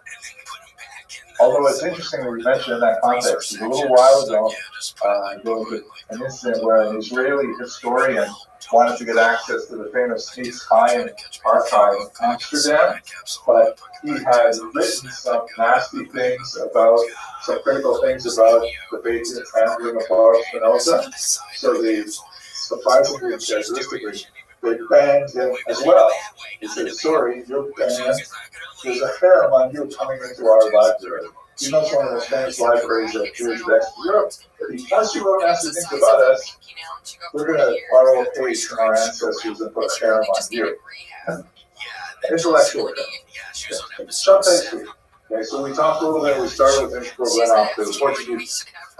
This is one of dozens of portraits we have of Shabbatai. He was very popular among Christians as well. Christians were fascinated by this whole story of Shabbatai. He says, wasn't that interesting? The Jews claim to have a Messiah here. What's going to happen? So there's lots of broadsheets portraying this one. You can tell definitely written by a Christian. How do you know? Right. Very good, Mr. Loki, right? This is like, they don't know what Hebrew looks like, so we just kind of put some gibberish down here. That's their impression of it. So we don't know if that, maybe that's the picture originally of the Rambam. We don't know what Mr. Reuben. Could be misreading of this over there. It looks like this says like Yechezkel, maybe Lamed Zion. Right. Ro Elo. Okay, that maybe he saw a little bit of a book here. But that's also, that's not much of a font either, right? This is, well, something. But it looks like just more to me, like maybe he had some kind of book. Maybe I should take it out. That's $4 and you could be right, Stephen. I should rewind that, take it back. I'm not sure if this is a good example of it. Okay, so let's go on. Anyways, the whole idea of what the hell was Shabbatai Tzvi, by the way, the end of the story, for those who may not be familiar with it, is he gets this huge movement. He essentially wanders around the Eastern Mediterranean. He finds some very wealthy backers with deep pockets in Cairo and in Jerusalem. And although there are many who denounce him, he does find a lot of people who think he's the real deal. And so he ends up engaging in all kinds of bizarre antinomian activities, like he says Tisha B'Av is canceled from now on because it's now my birthday as Mashiach, and now we can read on Tisha B'Av. He cancels reading from a Sefer Torah. He says that Humashim are so modern, they're so cool, we should all be reading from Humashim, like printed Humashim, all kinds of crazy things like this, and many other even more crazy things. He ends up making a delegation to the Sultan, the Ottoman leader who controls their Sutra, and he says essentially, okay, I'm here, I'm the Messiah, I'm going to take over Israel now. And the Ottoman Sultan says to him, very nice to meet you, Mr. Messiah, I have a counter offer. how about I let you stay alive if you convert to Islam? He accepts the counteroffer. He becomes a Muslim. His tens of thousands of followers are totally crushed, and they go back home often penniless because they sold their houses, spent it all on the trip, thinking they were going to be in Israel.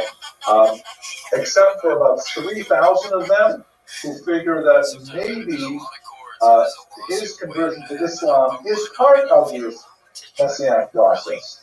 That we've got to go from Judaism to Islam in order to bring about the Messiah. And so they convert as well. They're called the GUINNESS, and they're actually active in Turkish politics, right, in the 20th century. What's up with Malater was I started, I'm not entirely clear on whether it's really true, but definitely the Turkish Revolution has some GUINNESS roots to it, so they're really quite active for a while. They still have GUINNESS synagogues or mosques in parts of Turkey and Syria. But after this ends in 1666, what ends up with Shabtai, he eventually really loses it. He becomes incredibly erratic, and eventually the Ottoman Turk puts him in jail. At the end of his life, his last request is for a Yom Kippur Matzah, because he wants to daven, so maybe he kind of came full circle in the end. But definitely, his movement lasted for a good century and a half afterwards. That there were still, this is the problem, the movement lasted for a century and a half afterwards.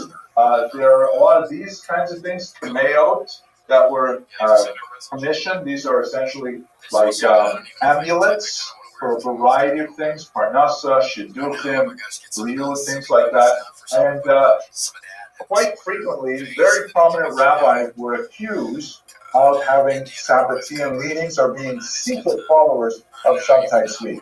Perhaps the most famous of those, Jonathan Ivashitz was the subject of a massive attack based on an argument that he was a Sabbatean. The Ramchal was horribly pursued throughout Europe. I'm just curious, you guys have all studied parts of Messiah Sharm, right? Now, do you guys know about the secret Messiah Sharm that was discovered in 1991? Mr. Lloyd, yes, what is that? Like a play. Yes, it is. Why was it? What's the secret play? I think Feldheim did. Maybe I don't know. It was originally Machon Opek, but yeah, he wrote an earlier version of the Messiah Sharm discovered in the Soviet archives, and it's brilliant. It's, in my humble opinion, way better than the one we've been studying for 250 years, because it's a dialogue between. Okay, I'll tell you quickly because it is really cool, I think. And I have a personal ambition to study Messiah Sharm 101 times. I just finished time 30 about 2 months ago. But it's such an amazing book. But here it is. The original Messiah Sharm that he wrote has this guy who, it's hard to really characterize him, but if we were to make him a 21st century guy, he's kind of like a well-rounded guy. He appreciates Torah, he likes learning, he also likes science and sports and culture, and he's got kind of like a broad, everything sort of personality. But I always wondered, what is it with those Landry guys? He might be maybe not Landry guys. He really is talking about Haredi. What are those guys thinking? What motivates them? What switches them? And one day, right at the end of the book, he sees a old high school friend of his who flipped out in yeshiva, and now he's like wearing all black and a big black hat, about 6 feet across and everything. And he says, "Oh, great!" He goes up to his Shalom Aleichem, how are you? He sees high school and stuff. And he says, "Listen, do you mind if I ask you some questions? I noticed you become like Haredi." He doesn't use the word Haredi, of course, because this is already the 18th century. But he says, what do you see in it? How can you run for Shem Tehillim so long? How can you daven so long? What's going on in your life? And they begin this conversation that goes through the entire Messiah Sharm. And of course, within a few chapters, by the time you get to the Nikios, the regular guy, who he calls a chacham, is completely blown away by the chassid, and he just says, "Wow, you just take the wheel and drive me anywhere you want, because I really need to hear about how you appreciate the world." And that's what this different original version of the Silly Charm is pretty much. Now, why didn't the Ramchal publish the first version? We have it written in his own handwriting. Why did he publish the second version? Yes, Mr. Blaschke. The justability. I'm sorry? Justability. Digestibility. Good argument, Although I would say that the original is way more dramatic. Like, you want to find out what happens to the characters. Like, it's like safer style. It's less safer style, but the Ramchal had no problem with that. He wrote plays. He wrote actual dramatic plays. Like with characters. Mr. Grant. Less people would be interested in something like that compared to Bahar's Saber. I would think either of them, more people would be interested. But you guys, if you don't know the answer for sure, One thing led to catalytic meetings, they're perceiving him oh, he got persecuted so bad in his lifetime. He was put under house arrest. His writings were seized in Frankfurt, and because people didn't know whether it was apocryphal, they actually buried it and then lost it. They forgot where they buried it. Somewhere in Frankfurt, Germany, there's a massive chest of the Ramchal's writings that have never seen the light of day that maybe one day we discover. But I'm waiting for you guys to give me, how many times I've given the Abrams Symbol of History? Money, exactly. David Sklar, who wrote a PhD dissertation on this, argues that the reason he published first one was because the publishers would not print it. They lost the backing that people were paying for the publication. Why? Because the original version, in a few places, has a few things that if you know the people involved, you can identify them. You can say, oh, he's writing about this guy here. And he describes a certain kind of personality. I know what he's talking about. And it was just way too incendiary, so he gave up. And his students said, no, Rabbi, this is such a great book. The world will love it. Please, we have to just do what the editor says. Let's remove those personalized materials and let's publish it in a standardized version. And Ramchal said, and you can read this if you read the introduction and conclusion of the book where he thanks his students for working on it. He says, okay, whatever you want. You take care of it. And his students edited it to the version that you guys read now. Way more sanitized, way cleaner, but it's just a mind-blowing experience to read on. Now, why was he persecuted? That's why I'm including here. He was persecuted because there were individuals in Eastern Europe, including Moshe Chagiv, Rabbi Moshe Chagiv, the son of the Chacham Tzvi. The Chacham Tzvi was the number one Shabbatai Tzvi hunter of the era. He was looking for anybody who was supposed to Shabbatai Tzvi. His son continued it, but by the time you get to the Ramchal's age, there are very, very few big Sabbateans left. But Rabbi Moshe Chagiv identified him and pursued him throughout Europe until finally he ended up in the relatively liberal city of Amsterdam, where he could be, more active. But the Mesilas Yesharim itself is an artifact of this hunt for heresy that was the remnant of the post-Sabbatean era. Okay, arguments, questions, discussion? Okay, so let's look at a map here. Just to orient ourselves, and then we're going to dive into Hasidus. This is Jewish populations in Europe in the first half of the 19th century. Meaning at the end of the period we're looking at, you can see great density, particularly in what would be today Poland and Western Ukraine. That's the greatest concentration. Still some significant concentrations in Western Europe, because even though we have this massive migration to the east, as we discussed last week, there's still pockets of Jews living far behind.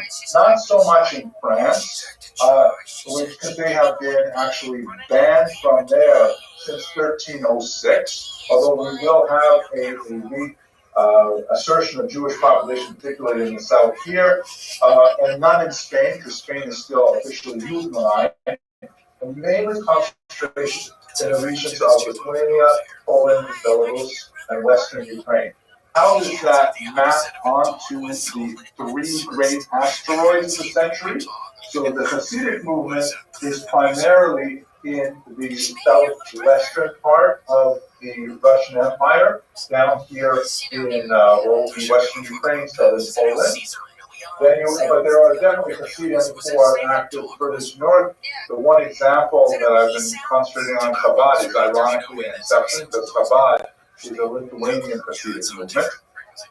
Then you have the Misnagdim, the opponents, who are definitely much more concentrated on the Baltic coast, in the regions of Prussia, and of course the homeland, Lithuania itself, with its epicenter at Vilna.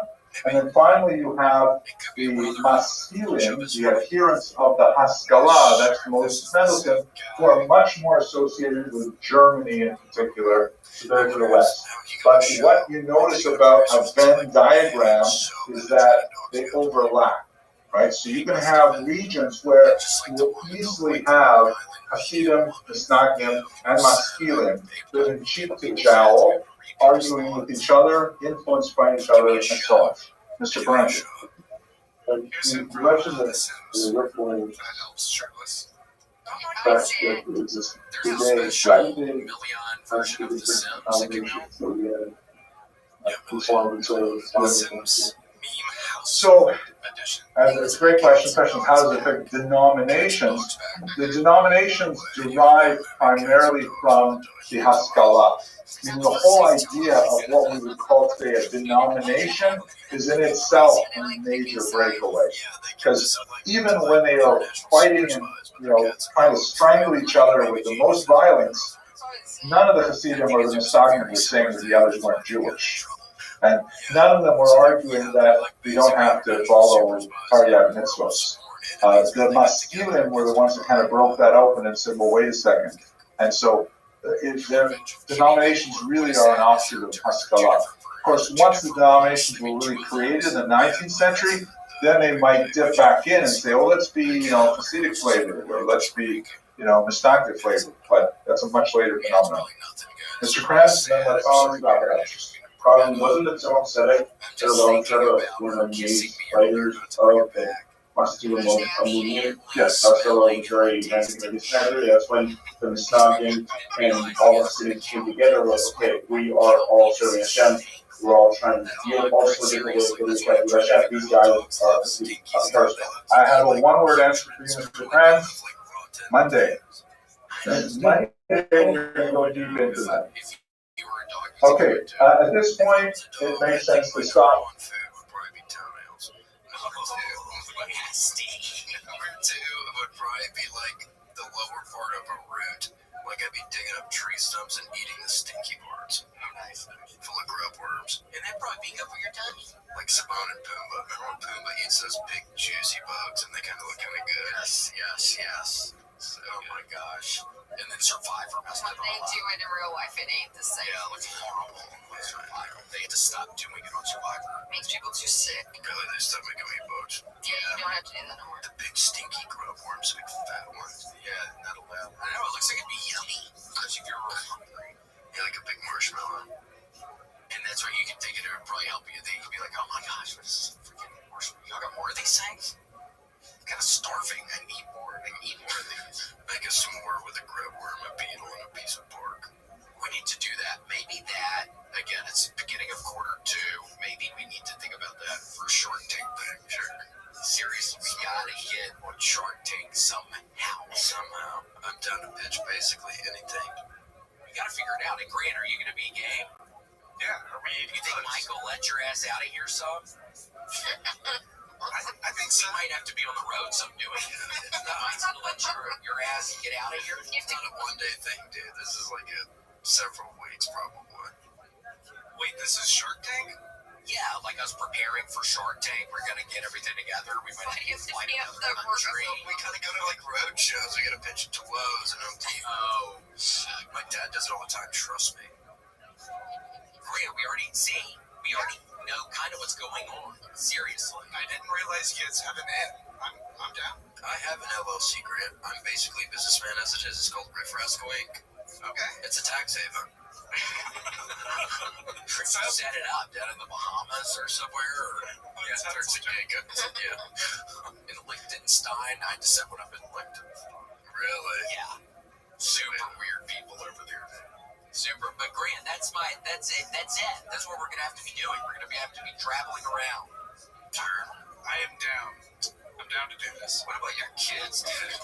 Yeah, we're fine. I mean, they're fine. No, you need them. Not without their dad, they're People not. always use their kids to pitch their Shark Tank and it works. Oh, we gotta put them to work. For the TV camera, yeah. Would they be willing? I mean, like, there will be blood. He's gonna have his little son with him. This is my son, HW. They won't have a choice in the matter. I mean, if we need him for the business, we need him for the business. People love kids. We need them. That could be helpful, great cousin. This is my daughter, Audrey. And my other daughter, Skylar. We're into these fucking places. You're gonna have to act more excited though sometimes, Graham, because it's like gonna kill us. If we get our foot in the door to Home Depot, and your ass, we like literally open up the door, and you're saying that kind of shit, dude, you're gonna mess us up. We're getting the water too. Yeah, they're gonna be like, Skylar and Audrey, we got this. Hi, this is Skylar and Audrey. I bet you're wondering what they're wearing. Toboggans. And they're just looking at each other like, what is talking? Yeah. Don't ask any questions. We gotta try to save things. You're just trying to know what your daughters are wearing. It's damage control at this point. It's like we finally get into fucking Home Depot, we finally get into Lowe's, and it's like, what? Why? No, this is not what we planned. We're so sorry. Please understand, let's go back next week, please. We'll have a whole other presentation, I beg of you. Please, Mr. Wonderful, please. Please, Damon. That's your guys' part? Yeah. Please, brother. Please, Mark Coleman. Please. Please, Damon. Well, Damon. What is her... Lori. No, it's the older ladies. Barbara. Please, Barbara. Please, Bob. Please, Barbara. I bit my tongue in the parking lot. I wasn't even gonna come in here. It's always good to make up some ailment. That's where the Munchausen comes in. Yeah, people immediately are like, oh my gosh, how's he even talking? He bit his tongue in the parking lot. How's he even talking? This guy means business. I nearly bit it clean off, Barb. I swear to God. Yikes. I am not liking this. No, what is this? A little bit CGI, and that looks like Dr. Phibb in the middle. Yeah, what? And Barbara, if you're watching this, we've gotten hints that you do watch this, maybe, but Barbara, if you are watching this, tell them to do it down a little bit on your face during the episode, because it looks like you're a ghost or something. Like, it looks like she's a ghost. Too much beauty filter. Yeah, you're right. Her beauty filter, Barbara. Please listen to us. You look older than you think you look, okay? You're making yourself look way older, Barbara, but we love you. We love what you've done. I hate to say this, Grant, because this was supposed to be your present, but this might just be $1 million Shark Tank. I mean, fair enough. Look at that. Does your whole finger fit that? So it's basically an opticus illusion. Grant, it's basically an Atticus Finch. You're going to want to zoom in on this. It looks like the finger should stop, right? It sure looks like you have half a finger right now. It should keep going. Yes. Shocked or horny? Let the truth decide. Wait, so, seriously though, what happened to your pinky finger? William, that's where the cash comes in. Interested in investing? Wait, you're telling me your old pinky finger was in there and it... Be my guest. How about you try? I bet you think, hey, my finger's way too big to fit in this thing. You're going to be pleasantly surprised. Whoa! I just learned that just from messing around with it. Mama, I'm sorry I wasn't careful earlier at the factory. And she's like, what? And I'm like, wait, look.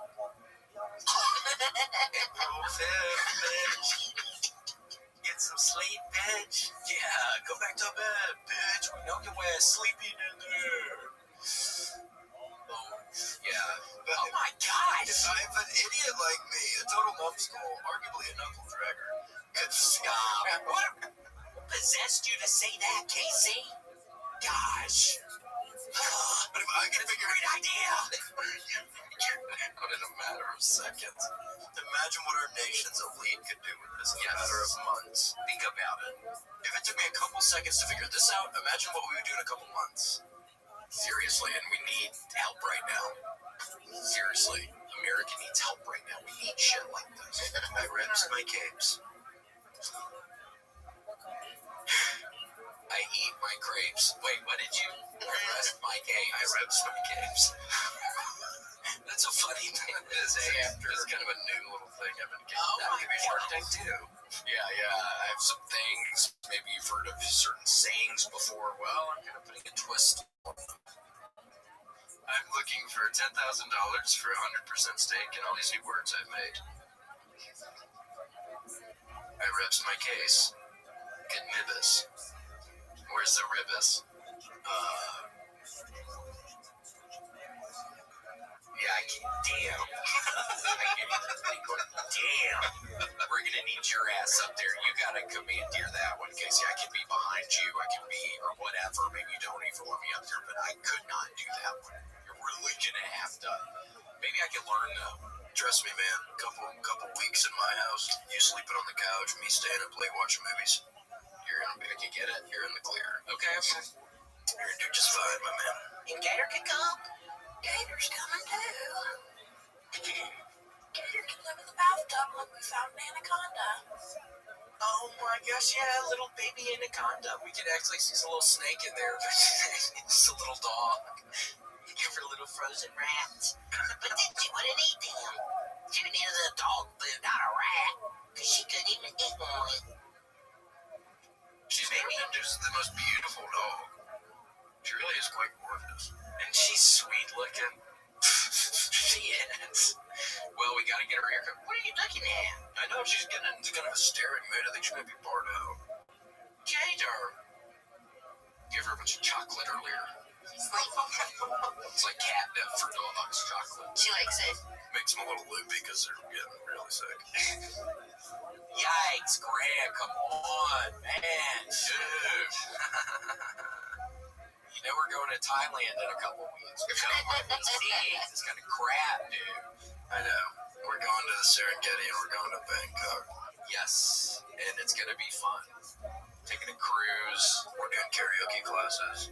They're letting us teach some stuff on the boat. It'll be fun. Yeah, the whole boat ride over. We're taking a boat from Miami to Bangkok. So yes, you have to travel down South America. Down the coast. They call it the Gold Coast, Grant. Yep. We're gonna be out for 50 days. That's why we're banking these episodes right now. We're gonna be gone for 50 days. We are gone, from the end of April until the beginning of July, so it's quite a while.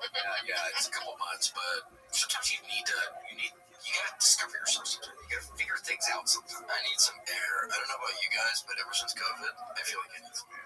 Yeah, oh my gosh, wearing those masks, it's like, oh my gosh, I couldn't even breathe. But now sometimes somebody's sick behind me on an airplane or something, I'm thinking, where's your fucking mask, you piece of shit? I don't know what you're coughing on. It's like, now you wear a mask, motherfucker. What's going on? Or else. Yeah, or else I'm turning around and you're not going to like what you see. Back when I was a kid, doctors only prescribed one form of medicine, the left or the right. Damn. And then you hit him with a combo or, poop, poop, poop.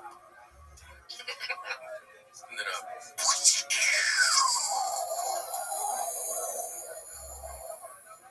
in this truck, I only write one prescription. That would be a good little thing you can put on your car. Yeah. In this truck, I have, what was it? What did you say? In this truck, I run prescription, and then a guy holding a gun. It's a guy holding a gun. And then it says free refills, unlimited. So he's got ammo. You do not want to get into a road rage incident with that guy. I'll pop your tires and pop your brain out. You're freaking dumb. Crack, turn your egg to yolk. Like Rio the Young OG. Grant, would you be cool in a situation like that? No. How would you? What do you mean? I'd be scared. It's intimidating. Well, you'd be able to keep on driving, right? If we needed you to keep on driving, you'd be able to keep on driving, right? Yeah, I think so. Alright, good. Yeah, we need somebody who's driving. We need a driver. Yes, we need somebody literally who's driving. I can drive. You better, dude. I'll kick your ass out in Albuquerque so fast your head would hang spin. Okay, well then I'm really gonna drive. We're taking your Corvette. We're leaving you in the deserts of New Mexico and taking the Corvette. It's like a Gabby Petito part 2 on your ass. Dude, we are Petitoing your ass so hard. I've actually been petitioning the court to Petito your ass. Yeah, and they're gonna do it, so it's looking promising. Yeah. Please don't Petito me. You don't got a say in the matter. I'll drive one. Yeah, I mean, it's gonna blow. Y'all's record ATX is gonna go through the roof. Y'all's stock is everything's gonna go up. They're gonna be like, wait, isn't this where he worked? And everybody's gonna like come by and look at your office and be like, holy shit, this is where Grant was. This is where he used to work. I suppose that's a silver lining. Your handprints are in the concrete outside when y'all broke ground on this place. I might better be cool and let that happen. Is this still the Shark Tank thing, or is it? We are so far from that now, Grant. We are in a different league. Yeah. We're talking about he needs to be cool with you putting your hands in the cement when they redo the cement out there. Oh, okay. And you'd be able to write your name. It's like a little stick that says Grant, or whatever, or GG, or whatever you want to put on there. We are going to pay the $50,000 to get your name on the Hollywood Hall of Fame. What? Not the Walk of Fame. Notice I said Hall of Fame. Yes, the Hall of Fame. It's actually in Burbank. Yes, it's in a museum in Burbank. It's a bunch of names on a wall. We're going to be willing to pay $50,000 for that. If you drive us. If you drive us, we will do that. My license is suspended, GG. I mean, I'll do it. I appreciate it. God, I still gotta call the freaking police department and see about my ticket. That I don't know. Yeah, I got the new license plate and I gotta figure that shit out. I don't even know what the fuck to do anymore. There's a cop behind me last night when I was driving up to the gas station and I freaking almost froze up. I almost just pulled over and let him pass, but I was like, this place way more sketchy. Sure. Or just pull out, pop trunk on his ass and just start. Yeah. Just spray it. It's like the North Hollywood shootout in this motherfucker. Paint in the streets. And rest in peace, Val Kilmer. That's absolutely right. He died. He's dead. Died from being a piece of shit. Yeah, after Batman. Everybody hated his ass after Batman. But he was a notoriously rude guy. He seemed to have turned his life around as he got older. When he was dying, which is sad. Yeah, he got throat cancer. Yeah, that's why he turned his life around. He couldn't run his mouth anymore. Yeah, you gotta be real nice when you can't talk. You can't really defend yourself as good when you can't talk. Yeah. No, it was divine. No, I don't know the guy, but he's wonderful in that Tombstone. That's one of my favorite movies. Him as Doc Holliday's. Oh, he's so good. I need to see that. I don't think I've ever seen it. Tombstone? No, I like some Western movies, though. Oh, it's so good. It's like the best Western ever. It's dirty in all the right places. I thought City Slickers was the best Western. To some. On IMDb, he's dying. He's Doc Holliday's, Wyatt Earp's best friend, and everyone speaks in one-liners. It's the best movie. He's dying here. Sick. He's tuberculosis. And he's also an alcoholic and a drug addict. And like the real Doc Holliday was, he was also a dentist in addition to an alcoholic. And you gotta be careful with dentists because I think they still have the highest instances of suicides amongst professionals. You gotta be nice to your dentist or else he might not show up for your next appointment. Yeah, you might have to look for another dentist and nobody likes to. No. He goes, I'm your Huckleberry. He goes, why, James, if you were my best friend, I don't know how I could live. And then he dies. And that's just one of the lines he says. He says all kinds of stuff. Yeah. He goes, Johnny Ringo, you look like you just seen a ghost. Remember that? Yeah. You seen it? Yeah, I gotta see it. It's so good. Yeah. He goes, Kate, you're not wearing a bustle. Alright, we're done. You're not wearing a what? A bustle's like an undergarment, like an old-timey lady undergarment. And he's got this sexy Latvian girlfriend. You remember Grant? Yeah, I remember that. Yeah. He met her out west somewhere. Well, it was just his girlfriend from the start of the movie, and she jumps on a horse, and he goes, well, that's why you're not wearing a bustle. She's able to jump on the horse and get going. That's why she's not wearing panties. She's a freak. Damn. She's not in the rest of the movie. We don't know what happens to her, but she's so hot. GG. And that's it, so she wouldn't wear one of those things. She just getting up on that horse. Ride a pony. Wait, what was that song or something? A song where they're saying ride the pony or something? By Genuine? Yeah, Genuine maybe? Can you sing that, Grant? I can play it for you. Are we gonna get a copyright strike? Yeah, we could. It's like the most exciting thing that ever happens. You get the surgery of your finger, and it's like you gotta blur it out or something. It's like, that was a gut punch. I'm sorry. That was so unmotivated. Yeah, it's like that we're about to go viral off of Grant, a piece of wood in his hand, and then it's like the night before the episode's release, it's like, oh, sorry guys, gotta edit it out. Yeah, right. It's a pretty big blur, wasn't it?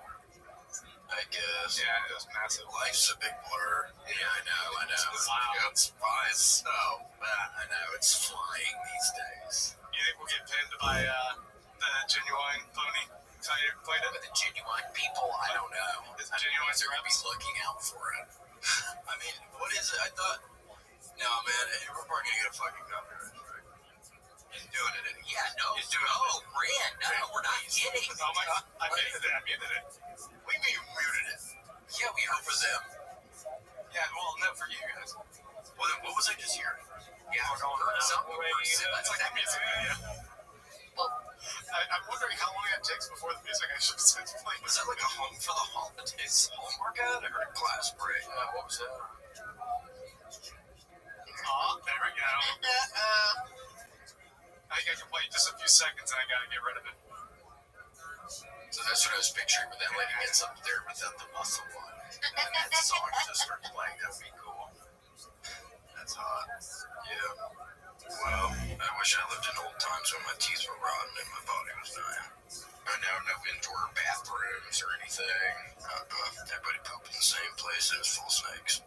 Everybody pooping where their dog poops. Everybody pooping where their doo-doo go now. Well, Casey, be very, going out on that note.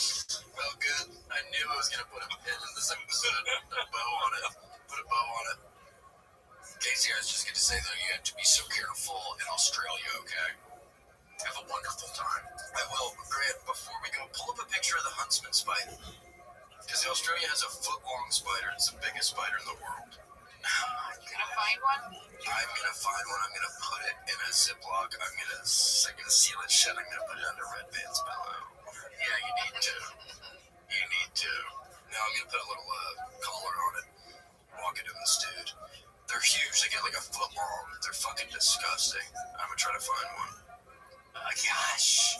Well, be careful. I saw a video the other day of somebody like turning on a light in a bedroom, and one of those things is up in the corner, and it makes me want to die inside. It's so horrible looking. I know. And be careful if you get in the ocean too. There's shark attacks. Well, I guess I won't be having any fun from you. Can't even have a couple pints with my lads and have a cup. F that. Well, thank you for the well wishes. I love you guys. We're going to be back better than ever at the start of Q2. Yes, which is now. We're here at quarter two, CaseyRocketComedy.com. I'm going to Philly. I'm going to Toronto. I'm going to Pittsburgh. I'm going to all kinds of places. follow me on Instagram. You can post stuff on there, kind of. All right, thank you. We do have to thank our mercenaries. Grant's worst nightmare, early at WMS.lol. I love Big Macs. I poisoned his Big Mac. Jenny J. Jess. Joe Kive, John Shaw, Justin Threckle, the Doctor's Son, Captain Chaos, Casey's Mom, Kyle Heath, Larry, Lawyer Joe, Loomis Becky, Nice Wizard, Nissan Happy, Robert Bushel, Ruby Jewel Sparkles, Shitty Shinikaya from the Big Island, Zabrak and Sergio, Shiva, Stephen Fournier, the Kill Tony Facebook group, the Gaming Crew, the Wizard, Vanderweed, Vicious McVisty, White Magic, William and Case of the Cats, William Kieran, William Ramsey, Worm Drive Show on YouTube, Choose Your Own Adventure, Zombie Warlock, Anthony Whiplash Morganson, Ashley Belfield, Beef, we hope you're being careful, Ben Hashin, Bobby Beltman, Brendan Riley, Bryce Scott, Daniel Hunter, Danja Fox, Destiny A4, Dinkleberry Harry, Jamal Uncle's Kiss on the Lips, No, Tova King, Dr. P. Dugan, Eli Slugworth, Gator's Godmother, Goldie Mae Star, Grant's Worst Nightmare. Thank you. Thank you. Bye. Bye. Thanks for joining us for this week's episode of The William Montgomery Show. Send your questions, artwork, and manifestos to thewilliammontgomeryshow@gmail.com. Leave William a voicemail at 737-471-1098. And never miss an episode of The William Montgomery Show by subscribing to The William Montgomery Show channel on YouTube and anywhere podcasts are sold. Check out William online at william.f.montgomery1 on Instagram. For more William Montgomery, check out Kill Tony on YouTube and check him out live at the Comedy Mothership in Austin, Texas every Monday night. Find more of me, Casey Rocket, at patreon.com/Casey Rocket. Follow me on Instagram at Casey Rocket. This episode of The William Montgomery Show was recorded at Record ATX Studios, right here in the heart of Austin, Texas. The William Montgomery Show is produced by William Montgomery. The anthem is sung by William Montgomery. The drums are sung by William Montgomery. The words are sung by William Montgomery. Thanks for joining us. See you next time. Shh! Who the fuck said that? I'm trying to have fun tonight.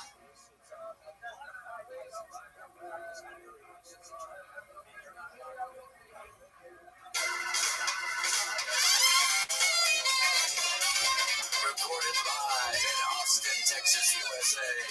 It's The William Montgomery Show. Starring William Montgomery and the Demon's Casey Rocket. With the Tony Chin Orchestra. The William Montgomery Jr. Dancers. As always, William is joined by the lovely Erica. I'm Casey Rocket. And now here he is. The Big Red Machine, the Memphis Strangler, William Montgomery. Yeah, this has got a pretty background. He was scaring us yesterday. We did one yesterday, and he was scaring us with the backgrounds. It's like it's fucking... Yeah, he had us running. He had us on our hind legs. Yeah, this is good. This one seems very peaceful. We got the little baby deer in the back. It looks like a baby. That's not a grown one yet. At least adolescent. Yeah, for sure. It's adolescent. That is freaking Grant's backyard, Chappelle. Oh, it is? He does these weird things where he feeds the deer and they all come up and then he gets his iPhone out and he tags it as like iPhone whatever. What is the current iPhone, Grant? 16. Yeah, he's like hashtag iPhone 16. Take an iPhone Pro, filmed on iPhone. Yeah. So sick. Guys, you make me feel like I'm built like a fucking pro athlete. Goddamn. Maybe I had you move a little bit too forward. You can't scoot back. No, we're gonna keep it like that. No. I know. Look, I feel like our chairs are smaller. I feel like your chair. You're taller than me. It's gotta be the chair. It's fine. Yeah, we're in big man territory. Yeah, We're on big man turf. Yeah, we sure are. Yeah, we can keep it that way. That's totally fine. It's big boy hour. It's big boy hour. I feel like, Grant, what is up with the chair, though? Haven't we had it where it's all level chairs? I can go switch the chair. We should do it in post. I'm throwing things off here. Yeah, I mean, if you can do it in post, we don't have to mess with the chair. Chappelle, unless if Mr. Yeah, plus you got me in this fucking field, right? As a black man. Get him out of there. I got two white guys. Yeah, I mean, seriously, Grant, we're starting off rock today. What is going on, dude? Tensions are high. This isn't one of your iPhone videos. Yeah. Not in your fucking backyard. At first I was loving the field. Now I just feel like, you know, I love it. Don't keep the field. Keep the chair, too. Field stays. We have to do it. We have to, I mean. We gotta do it. I mean, we already started. Are you guys sure you don't want this? I look how I look. Here we go. Whoa. Do it in post. Yeah, maybe in post. If Is that too big? We record it, then you could. We go. Whoa. I don't know about that, G. Yeah. That was way too small there, dude. Hold on, Grant. Come on, man. Let me adjust. Wow, that's actually, I mean, this is the attitude. I'm so far behind in technology that I didn't know you could do this. The signs. Now we're talking. Oh my God. Big boy hours. Yeah, now I'm on the coffee table. Damn, Casey, stop doing it so fast. I can't even do it at all. Clock's ticking, Grant. Yeah. I love this. Time is a flat circle. There we go. We're back. Yeah, we'll just and it still looks as crazy as ever, I think. Yeah. That's fine. That's what it was original. This was the original. Now I feel like I don't know how good we had it. Well, how do you guys feel about it? Are you guys? I got a headache or something. Yeah, I'm stressed. Let me see if I can bring in the other chair. Work's been nuts. Well, no, I mean, I think it's seriously. Jamel, do you know what his ass does at night? What are you doing at night? I don't even know. Alright, I'll talk about it a little bit. It's not that bad. I'm a part-time data analyst, and I've been staying up super late looking at all the quandaries. In like Excel spreadsheets. It's like I never even learned how to do Excel spreadsheets because I had a couple classes. Was there classes on Excel? I'm in coding. I had one class in Excel, and I'm like, bitch, get this shit out of my face. I don't even get it. You're adding and subtracting by putting numbers in boxes. Where'd you go to college? Well, I went to Georgia Southern, but most people, they see a computer, they run away from it. I run towards it. Ooh. I run towards the fire. Wait, which one's Georgia Southern? That's, It's in Statesboro. It's by Savannah.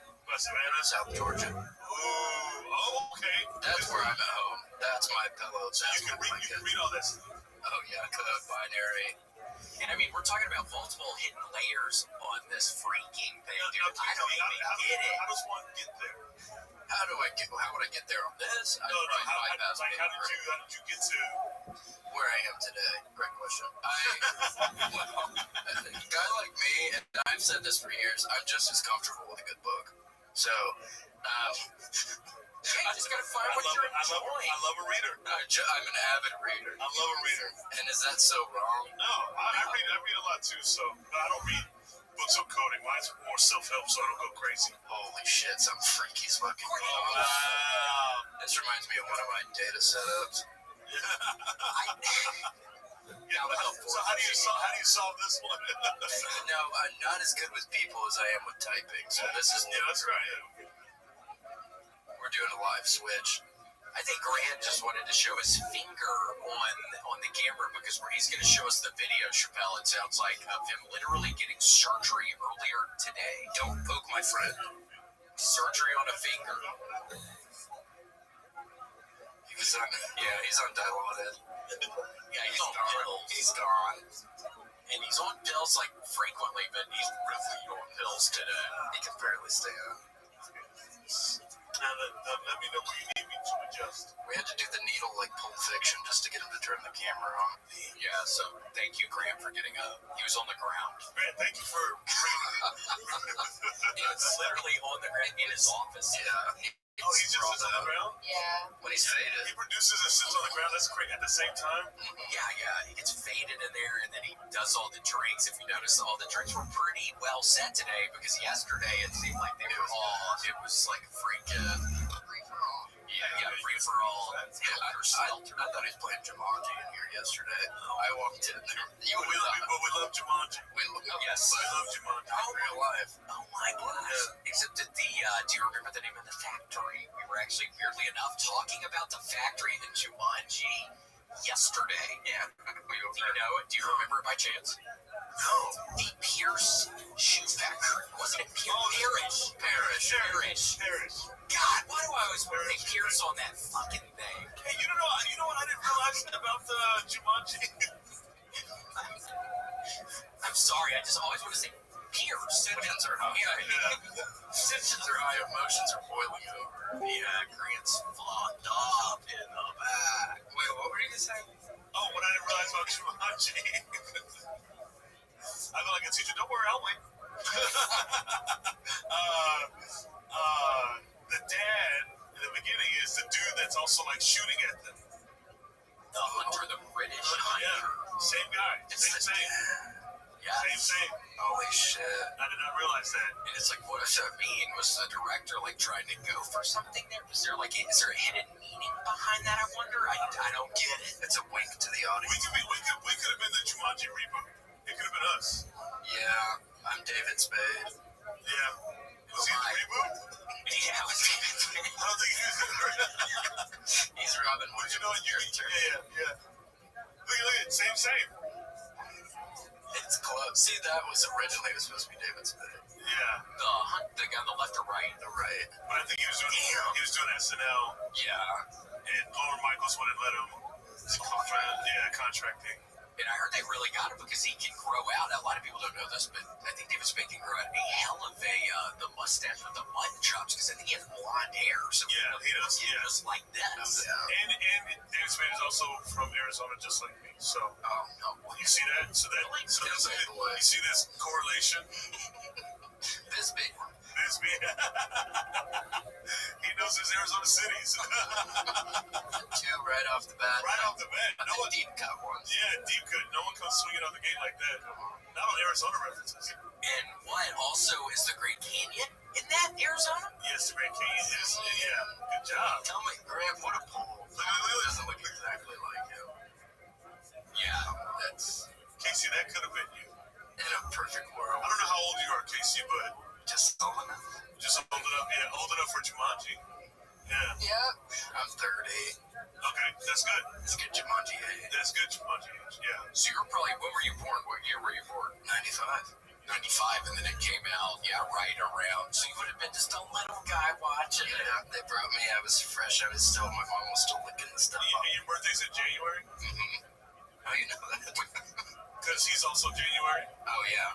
He's 3 days after me. Everyone's January? I'm January 23rd. I'm 9th.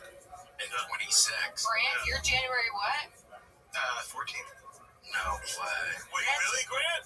Grant with the finger is January 14th. Yeah, Grant with the finger. Wow. I didn't know we were talking about this. Wow. Hey, Grant, do you want to show, it sounded like you did have a picture or a video or something. Do you want to show us real quick what it looked like? And what did you... Grant tells me he has a sliver in his finger this morning, and I'm thinking, what is a sliver? And then he's talking about I think Splinter. It's a song by got it. Yeah, here, I'll put it up. Why did you need to do that? I got a sliver. Here's the sliver. And you had surgery? Yeah. They put you under for that? Are you kidding? I'm kind of not kidding. I went to a friend of mine that's a legit surgeon, and she was like, okay, first we're going to inject you, and then she put a little rubber band tourniquet on here. That looks kind of like my thing when I tie a string on the end of the face of it. Yeah. Is that a cock ring for me? To get a couple extra inches. Yeah. Just balloon that thing. Is that a balloon animal? Is that what that is? So, Grant, what is this? Is this before or after surgery with the string on your finger? That's right before. I have video. I don't think I can put the video up, but I do have a... Here, you can put this guy. What is she doing? Yeah. Hold on, I don't understand. What's going on? All of this behind this last picture is all all of the stuff she used to numb and then slice it open. So how long were you on the operating table? It was like she realized she had to boil some additional tweezers, so I think it was about like 30 minutes. You are sweet. You allowed that woman to do that because that looks like a ton of trash. Yeah. Is it on the ground? Your finger. Yeah. It's not much. It's like a Jackson Pollock. Seriously. It's all that shit. Yeah, I think you could have done this yourself. I tried doing it last night and I couldn't get it out. And then I was like, all right, maybe you can just cut this open for me. She's like, okay, I'm gonna really go for it, and like did a whole thing. So it's from Katana. Doing the Katana. Yeah. How did you get that? Kendama. Is it from his bathroom? It was related about me. So you got a sliver or splinter in your bathroom? It's renovated. It's all messed up. So Oh, you got the wooden toilet. Okay. We're taking it back. It gets horrible mildew in it. It's like a weird design. What's the kind of wood? What kind of wood is that wooden toilet? it's just a soft balsa. That's why it went right through my finger. Yeah, soft balsa. So your balls got stuck in the wooden toilet, and then it fucked up your finger, and you got surgery. Okay. Could you imagine if that sliver got in your balls? That would be a bad place to give one of those. Different story. So, Rick, you're saying that the piece of wood is in that middle picture above my head? I was picturing a thing sticking out, like jutting out of your finger, but it got in. That's the picture with the wood in it, correct? Yeah, it was. Is it the one over my head? And over Casey's head. It's really not much. It wasn't. So I'm the finished product. So Casey's, that's like right in when you get to the ladies' pals, and then step by step. Yeah. Do you have a video of her tying off your finger? Because I would like to see that. I do. I'm still trying to understand why the tying of Why the tourniquet? Was there blood at all? Yeah, it was to minimize how much bleeding. This is the upper dermis, right? The upper dermis. Yeah, a little bit of the upper dermis, a little bit of mid dermis. So, I don't really understand that. Did she charge you money to do all this stuff to you? No. It was free. $50K. You paid $50,000. So how long was the ambulance ride? Yeah. That's what I want to know. He's screaming like we're waiting for a train. I'm about to die. I don't know. Is it too much to actually show graphic video on your show? I think it's okay. Is it okay? We personally like it. We don't know though. Well, William loves gore. Yeah. I mean, Let's just put trigger warning or something. TR. And Chappelle, by the way, Casey's only kind of kidding. There have been times in the past I have watched some pretty nasty videos. Well, I guess I could bring them up, but I don't really go out of my way too much. Yeah, I guess I'm watching some. I'm okay. They get stuck in your head, so you'll be having a conversation, and you're like, what about that Egyptian guy that got hit by that shore? Like, it's always a thought away. Fair enough. You're very correct. I was trying to defend myself. Totally correct. It's all the time. I bring up a video. I watch a lot of animals in the wild, like eating each other. That's like my favorite, like wild dogs. They have the spotted wild dogs because they eat the things alive. They don't like lions and stuff. They like choke them out, make sure that they don't eat. Whereas wild dogs, they'll just attack. Because they gotta eat fast because lions will come up and steal their food. Yeah. So they just eat it alive. Because they're small. Because they're bitty sweet. Yeah, there's blood everywhere. Yeah. There's gore and blood. God, I saw some horrible one recently of a freaking giraffe, and it just gotten born out of the mama giraffe, and I think it was a lion, and the lion killed the mama, I think, and then the baby's just by itself, and then it slowly drowns at the end of some river. Because it like somehow, oh my gosh, yeah, I'm thinking, why didn't somebody help it? Because they must be on like a little van or something. I'm like, why can they? And it's slowly going back in the water, and then it finally drowns. That's nature. I know. We can't control that. We have to let them exist then. I know, and it was so sad. It's like, dude, you got a long neck, you got long legs. Walk out of the little river you're in. It was stupid. It was dumb. And then that giraffe had to be eaten so the lion could like proceed with its life. They don't have grocery stores like this. I know. But when it drowns, what a waste. You can see it at the crocodile. Oh yeah, crocodile gets it. Maybe a sweet little crocodile just got born, and then it has a sweet little another baby to eat. The first meal, yeah. Yum. Just gets that baby giraffe. Circle of life. Circle of life. Ooh. You ever see those alligators or crocodiles tear up that zebra? Because what they do is they'll bite and then they turn, and then they turn and it ripped off this zebra's face. The Gibson method. Oh my god. Getting Michael Gibson. He coined it, ordered it in the wild. Columbia University. The Gibson method. So lethal.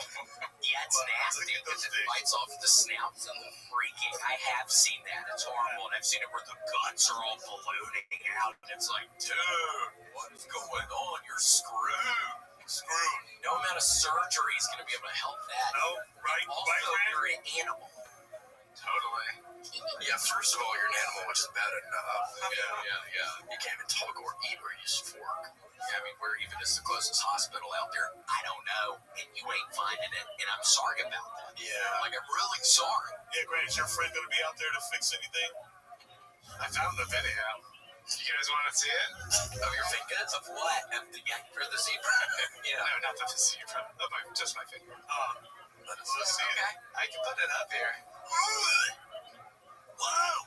They're getting you into little. Looks like Sherman Sherbert. You got thick blood. Yeah, why should I It's because it's tourniqueted with a rubber band. Oh, and that's the thing coming out? Oh, look at it. There it is. Your hemoglobin. We're getting it out. Oh, that's sad. It's clipping. Congratulations. Wow. Awesome. Yeah. Oh, gross. I did. Who tensed up a little bit? I did. Yeah, I did too. It had a sharp point at the end. Yeah, I get a little scared. He's always doing this, Chappelle. He's always showing us. He's always getting splinters somewhere in his body, and it's like every freaking week showing us videos. He has Munchausen. Yeah. Splinter fetish. So this is always sick. So, Grant, this is your thing. It's a little bit of a kink. He just does his hands on on pieces of wood, just trying to get splinters on them. It was no bueno, man. After filming that, I should have been watching because I got all lightheaded. I had to lay down. You did? Yeah, I was not okay watching that. That's why he was passed out in his office. See, that's why. Oh, I thought it was the drugs, like you said. Yeah. It was that We smelled alcohol. Rubbing alcohol. It was St. Patrick's Day yesterday. He probably had a wild night. Using the paddling his boys. And then that's how I got the splutter, using that damn thing. It's sick. Yeah. It's sick, but that's what it is. But that's Chappelle Lacey, thank you so much for being on the podcast. Oh, thanks for having me. Happy to I have you. rarely come to Austin, so it's nice to be here. I know. How has it been? You've been enjoying yourself? I always enjoy myself. Oh no, you got in yesterday and your flight was all delayed. Yeah, it's crazy delayed. I got to the airport because my flight was at like 9:30 or whatever, and then it was like then it got pushed back 4 hours. I was like, so it just sitting in the airport, like, yeah. What do you do? I don't know. I was reading. Oh, nice. Yeah. Wait, one of the self-help books? Which book was I reading? No, I was reading Stephen King book. It's called On Writing. It just talks about writing. Yeah, I've read that. It's good. Yeah. He goes, day 2. Written yet? No time like the present. Yeah. He's always bullying you kind of in reading. Yeah. Well, he used to be a little freak. He was a little drug addict. And, yeah, that's a great book. You got the drugs? I haven't got that far yet. I don't want to spoil anything. I love a good spoiler. I don't really care about that shit. Doesn't he not remember writing Cujo? Yeah, he had like the dog? Yeah, the dog. Problem. Yeah, he's doing blow and drinking. Yeah. And that's why he wrote Cujo about the fucking crazy dog? Was Cujo on cocaine? I don't know. Sure wasn't on Alpo. He was trying to eat those people. He was starving. God. Well, yeah. Just doing what a dog does. Yeah, exactly. Dogs, they're animals. They're not humans. I mean, we watched a freaking Judge Million yesterday where some dude's trying to say his new puppy. The freaking neighbors, the neighbor has these 3 big dogs, and then when he gets in the backyard, he sees one of the big dogs pulling the puppy through the fence. Thinking, oh my gosh, this is horrible. But come to find out, they're lying to everybody. Oh no. That way you gotta reserve your judgments. How were they exposed? What? Who said this? It was on People's Court. Yeah, People's Court. I mean, they showed the picture of the fence, and they were totally negligent. They had all these big spaces in the fence, and sure enough, though, their little... So they never had a little dog? They had a little dog, but it didn't get dragged under a fence. It was in their yard just playing. Must have. What was they trying to get? Emotional damages? Yeah, like you killed my dog. Oh, it died. Yeah. Oh, yeah. It got eaten. Oh, by a dog. Yeah, by And the it was like neighbor's playing dog. in their yard for a long time before it was eaten. Yes, the puppy was over there playing, and it's like, you gotta be careful. When he said that about getting pulled through, I was thinking the freaking sand lot. Yeah. Remember when the baseball gets close to the freaking hole in the fence? And that's what that they tried to fucking say. giant paw. Hercules. That's what they called the dog. Was that the dog? Yeah. Yeah. Wow. Well, they knew him originally as the beast. Yeah. The beast. Well, what's that term? Is it a dog-eat-dog word? That's what I said. Dog-eat-dog Oh, you said that? All right. It's a ruthless economy. It's a dog-eat-dog. Yeah, you gotta be careful. That's why we gotta... Can you Google where Hercules is now? Animal actors. Probably up there with Charlie from All That's Gonna Happen. Like real good friends with Charlie. Remember Homeward Bound? Sassy. Yes. Sassy the cat. Yes. Does she get porcupine quills in her? Oh, somebody does. One of those motherfuckers gets the porcupine all in the face. Fate worse than death. Wow. And those are bad videos, seeing the animals who tried to mess with a porcupine and they have the quills all in their freaking face. Trying to get it out with their paw-paws. When he said go best animal actor, go. Milo. Hotel for dogs, the dog that gets the food off the conveyor belt. Airbud. Fair enough. Airbud's a really good one. He was so good at reading basketball and football. Oh, yeah, football. Yeah, football, too. Oh, he had a football movie? Oh, had a bunch of movies. Yeah, he was like a running back on the football team. He was gone a couple yards, and he's gone. There's like a little place. Wasn't there a little place on his back they could put the ball? And then he'd just run it. Not fair. And I think he would have it in his mouth, and so he could throw it with his mouth. Damn. That's not him, was it? Who's that dog? These are just all kinds of animal actors. These are just animal actors. Well, like, could he get a Milo? From The Mask? You want Milo? Milo noticed, but now that I'm thinking about it, maybe Dunstan. Dunstan checks. Maybe Dunstan checks. That was a smart ape. That was the same ape that ripped Charlie Nash's face off. It was the same ape from Dunstan checks out. Was it? No. After the movie. It was. Yeah, it was after the movie. That's like this dark side of Hollywood. That's what happened. That was Dunston's dark side. And then he ripped the face off. Because he got on Xanax. Yeah, he's bored out. Yeah, seriously. He's doing green monsters. I think Grant gave him the Xanax. He was doing green monsters. He was doing school buses. He had a splinter. Yeah, he loved the school buses and look. Because he looked so sweet up there. Wait, look, and we have the same hair color. That's why I think I like him. Because we kind of look like way. Look at how sweet. It's like, yet.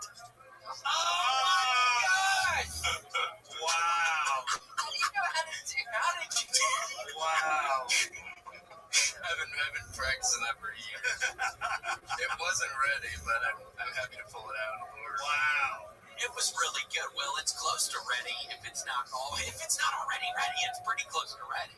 Oh, wow. That is amazing. Oh. That sweet little Dunstan. Well done there. What do they call it? What is that type of monkey? That's a Pongo Pygmaceus? Oh, it's a Pongo domesticus. Pongo domesticus. Did I say it right? Yeah, Pongo domesticus.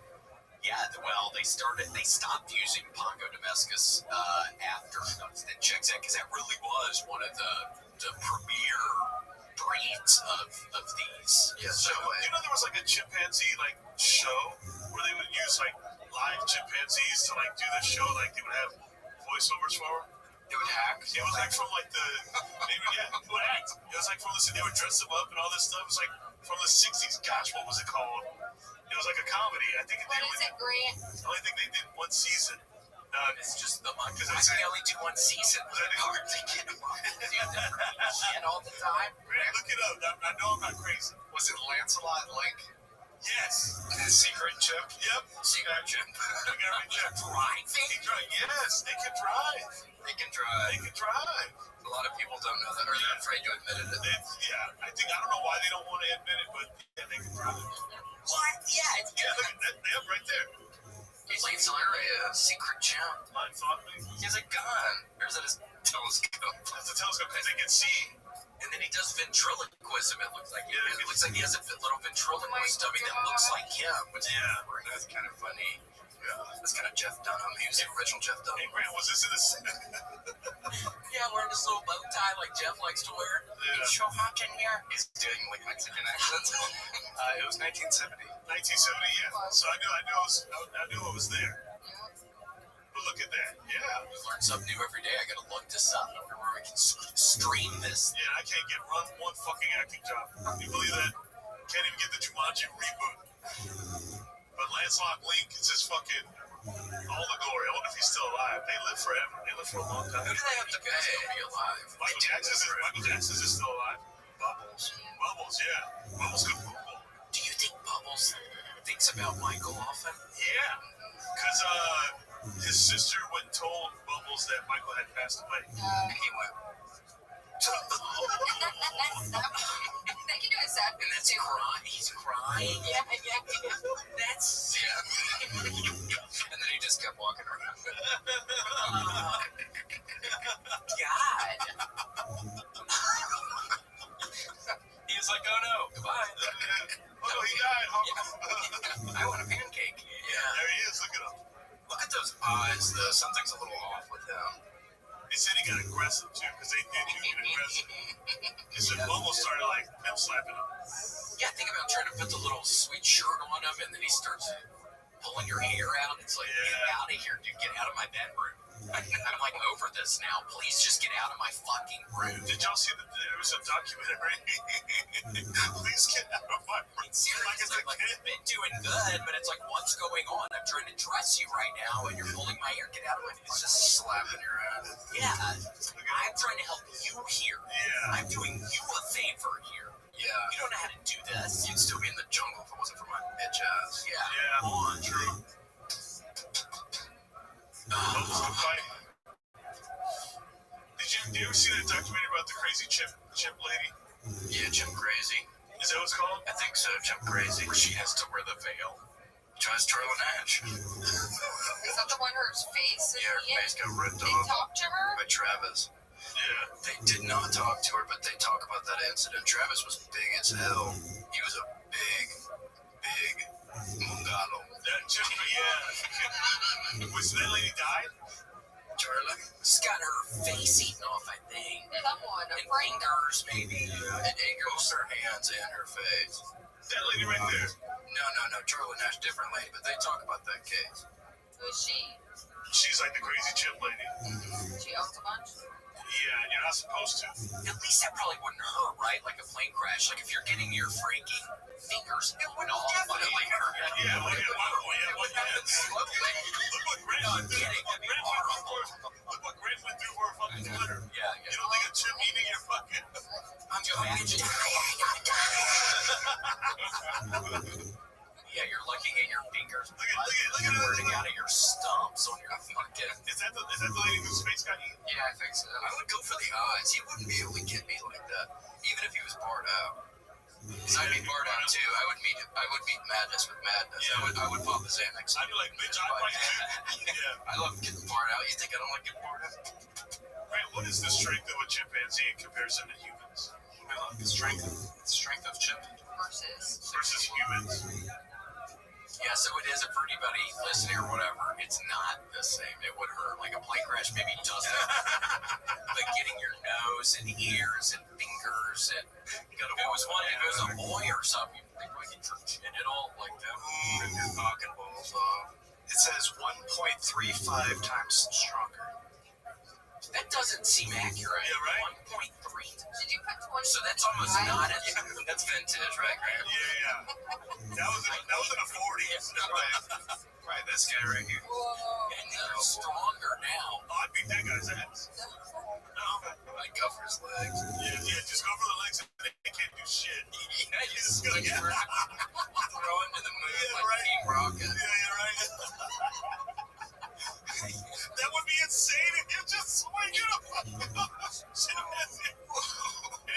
noise too. Whoa! Slow down. Oh God! Just at the St. Louis Zoo. Everyone just screaming. What are you doing? He was trying to attack my daughter. That's hilarious. Damn. I'm loving this image. Turns into a star. Yeah.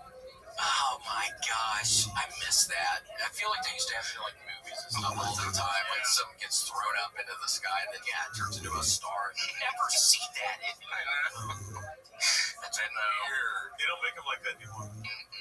Not at all. It's all just like, oh, who's the next Superman? What is there another Superman movie? It's like, let's go. It's like, on. And kids are all on their phones now. Yeah, they're on their phones. They don't even care anymore if they're watching something and freaking. Like, do we have a superhero chimpanzee? Hard to say. Oh yeah, the guy from like Teen Titans was part monkey, wasn't he? Beast Boy. Thank you, Graham. Beast Boy. That's gonna be fun. I would love that name if I was a superhero. Beast Boy. It's gonna go Mr. Beast. Teen Titans. Mr. Beast is kind of like our Superman. Was that on the WB? Yes. R/Superman. Yeah, what was Nickelodeon? Is it Cartoon Network? Was it WB? It could have been Cartoon Network. Disney Channel? Cartoon. It is. It's not Disney. There is a detective chip. I can't even look at that. Yeah, will you please take that ad down? It's a DC era. Okay, I'm so sorry. I should have done that. See, Chappelle, this happens sometimes. It's like we have a nice picture of Michael and his boy. Yeah. It's like, it's like his friend. Son. My point, but still, it's like, why do you cover that up with some weird detective chimpanzee? I don't Not get real. it. He's not even real. Yeah. We live in the real world, Gigi. Yeah. We're not all We able to want do a real chimp, not a go-go gadget. Fucking. Yeah. We're not Say all that- propofol. There's also Hit Monkey. Yeah. Hit monkey. Cool, actually. That's better. Yeah, what is he? It looks like he has a pistol and also Got a samurai sword. Yeah, a samurai sword. That's cool. This guy. Who is this? Alright, no. You piqued my interest. Grant, what is this from? What's his name? Hit Monkey from Marvel. He's a Marvel hero. Is it Marvel Hero? We're back to Marvel. Yeah. Back to Marvel. He's got the double sawed Now, off. is he an American hero? Let me look it up. Or is this a North Korean? Because I've heard they've been getting those the different books from North Korea recently and imports. Yeah, it seems like their superheroes are a little off. Yeah, I need a true American monkey hero. Yeah. That's what I need. Not a, He's technically a Japanese macaque. I don't know how to pronounce that. I think I'm saying it very inappropriately. I'm not sure if he's a Japanese hero, though. What about your cock? Or what? What did you say? Oh, let's see. He's talking about his balls earlier. Now he's talking about his cock. It's a Japanese. No, we apologize. We really do. He doesn't always get it. We tried to do an intervention, but he just walked right out. oh, who walks out of the intervention? Now he said, "Oh, I don't give a shit. It's St. Patty's Day. I'm gonna drink J-Mo." I'm gonna do it anyway. It was yesterday. Yeah, yesterday. Wow. He's a J-Mo. He's a J-Mo. I go. I'm like, what? Go where? He said, go where? Also, it's hilarious that you were trying to do an intervention for a guy on St. Patty's Day. That was our That was our bad. Yeah. I think the timing was just a little. We should have given him one more time. Yeah. Maybe another day. Yeah, day after, pretty good. Day before, Maybe tomorrow. not day of. Yeah, Today, I'm free. well, if he's willing. Yeah. I mean, if you're cool. All right, well, let him know how you guys feel. Well, his disease is out there in the parking lot doing push-ups right now. Yes. And I mean, it's bad. It's bad. That means it's bad. You guys want to see how it looks? Yeah. You're what? Disease. Disease. It's looking like this guy right here. Oh, I'm just looking ripped. I don't know if I can take on some. But it's like, if that's your disease, though, doing that, this seems like a real strong disease. So, Grant, that's why we're here. Yeah. You'll be okay. You're his friends, you're his family. Yeah. We are your family. Thanks, guys. Ohana means family, too. Yes. What was that from, Moana? From Stitch. Oh, Stitch. God, I gotta watch those movies. I didn't never see Stitch. I never saw, what is it, Lilo and Stitch? Oh Yeah. my god, it's That's a little wonderful. time, I guess. I was prime Stitch age. Me too. Yeah, because you're born 95? 95. What about you, William? 87. Oh, we're the same year. Yeah, same year. Too Yeah. old for Stitch. Too old. Yeah, Stitch. Too rare to die. Yeah, I wasn't. You're born in Tennessee, right? Yes, in Memphis, yeah. I was born in Arizona, so I wonder if we cross baby paths at all. For sure. Didn't you vacation in Arizona once as a kid? Yeah, as a Yeah, vacationed. Yeah, my gosh, you hit it big. When I was like 7 or 8, then we were vacationing some, and it could have been. There was in Phoenix. Yeah. Well, that's when I got into it. But yeah, no, it was. Yeah. We could have though. I think I did. We did go to Phoenix one time. Together. I wonder if we saw each other like in a store. Like strollers crossing paths. If y'all saw me at the playground, you wouldn't even play with me. I'd be too little. Yeah. Yeah. Weird. Too little. Yeah, it'd be really weird. Well, we can play with him. He's 1 year old. It's annoying. Yeah. And I was definitely annoying because I was a little baby. Crying. Yeah. Yeah. I got a rock. Shut up. Yeah. Get out of here. I'm trying to play Super Nintendo, dude. Yeah. Don't give a shit. Yeah. Killer Instinct, man. Get out of here. Yeah. We're playing Killer Instinct. We're playing Mortal Kombat. We don't care about rock. Yeah. All right. Goodbye. Wait, no, we're kidding. Yeah. It's too I late. feel like this background gives me like a dude that listens to like fucking Crossfade or something like that. You know that band? I never meant to be so cold. Never. What I really meant to say is I'm sorry for the way I am. I never meant to be so. Okay, I'll do you one better. It has been a while since I looked good. Yep. Hold my head up high. It's been a while since I said I'm sorry For the things that I said. Wake me up inside, can't wake up. Who is this, Crossfade? Yeah. They should have been bigger than they were. That's actually kind of. Yeah, kind of disrespectful. Grant, the one on the farm on stage left is cut off. Show us his face. Yeah. That's all it showed on that image. Well, they could. That's why they make it big, because they cut that guy out. Could have been the biggest band in the world. Could have been. If y'all could choose, Yeah, look at that. on the crossfade, which hair would y'all choose? If you could, for whatever reason, for a day, which hair? Gotta be red spikes, right? I was gonna go with red. Yeah. So we're red spikes. Yeah. I like the blonde bang. Yeah, I kind of like the bangs. I feel like because I don't have a lot of bangs right now. Yeah. I feel like I could maybe He for for a day. Yeah, he for sure used a straightener. It's a straightened. Yeah, Yeah, for sure. that's for Look at sure. his eyes. I think They're that all one's flat stage, right? Yeah. Stage right. In other pictures, he looks like Phineas. Yeah. He look like a lizard. Big head sign. Yeah. Oh, fucking put that guy down. Yeah, God. Scary. Now, all right, who would you be in Evanescence? To the. So you'd be the girl. Well, Look at that. and that guy's gone. Sure enough, the guy that they were trying to cut out is gone. Oh my gosh. You saw the plan. You saw what they were doing. I see the writing on the wall. Yeah. It's a little scary. I know. He's gone. It could happen to any of us. That's what Grant's trying to do to both of us. So it's just him. It's just his show now. Yeah. It's just me and Erica going on. Y'all are sick. Y'all are sick. Why do y'all talk about that all the time? This show's nothing without William. Yeah, I mean, this is nothing without my fucking ass, okay? Yeah. Don't bring it up like that all the time, Grant, okay? I've been trying to play cool. We have Chappelle in here, okay? Yeah. So please don't bring that up about how it's eventually going to be just you and Erica. Like, the fuck? Okay, we'll see. As a guest, I do feel a little, I felt it just go. He's trying to make moves. He's trying to pit us against each other so one of us kills the other and the other one's wrapped up in the legal. Oh, wow. Literally 2 weeks ago. I think it's the storyline to Airbud. I think you're right on one of them. Trial attorney. Well, one of them, yeah. Freaking a couple weeks ago, we walk outside to take a picture, and Grant's like, "Oh my gosh, Casey, what's wrong with your back left tire?" And we we go back there, and it's deflated. Yeah, and he tried to trip me when I looked at it.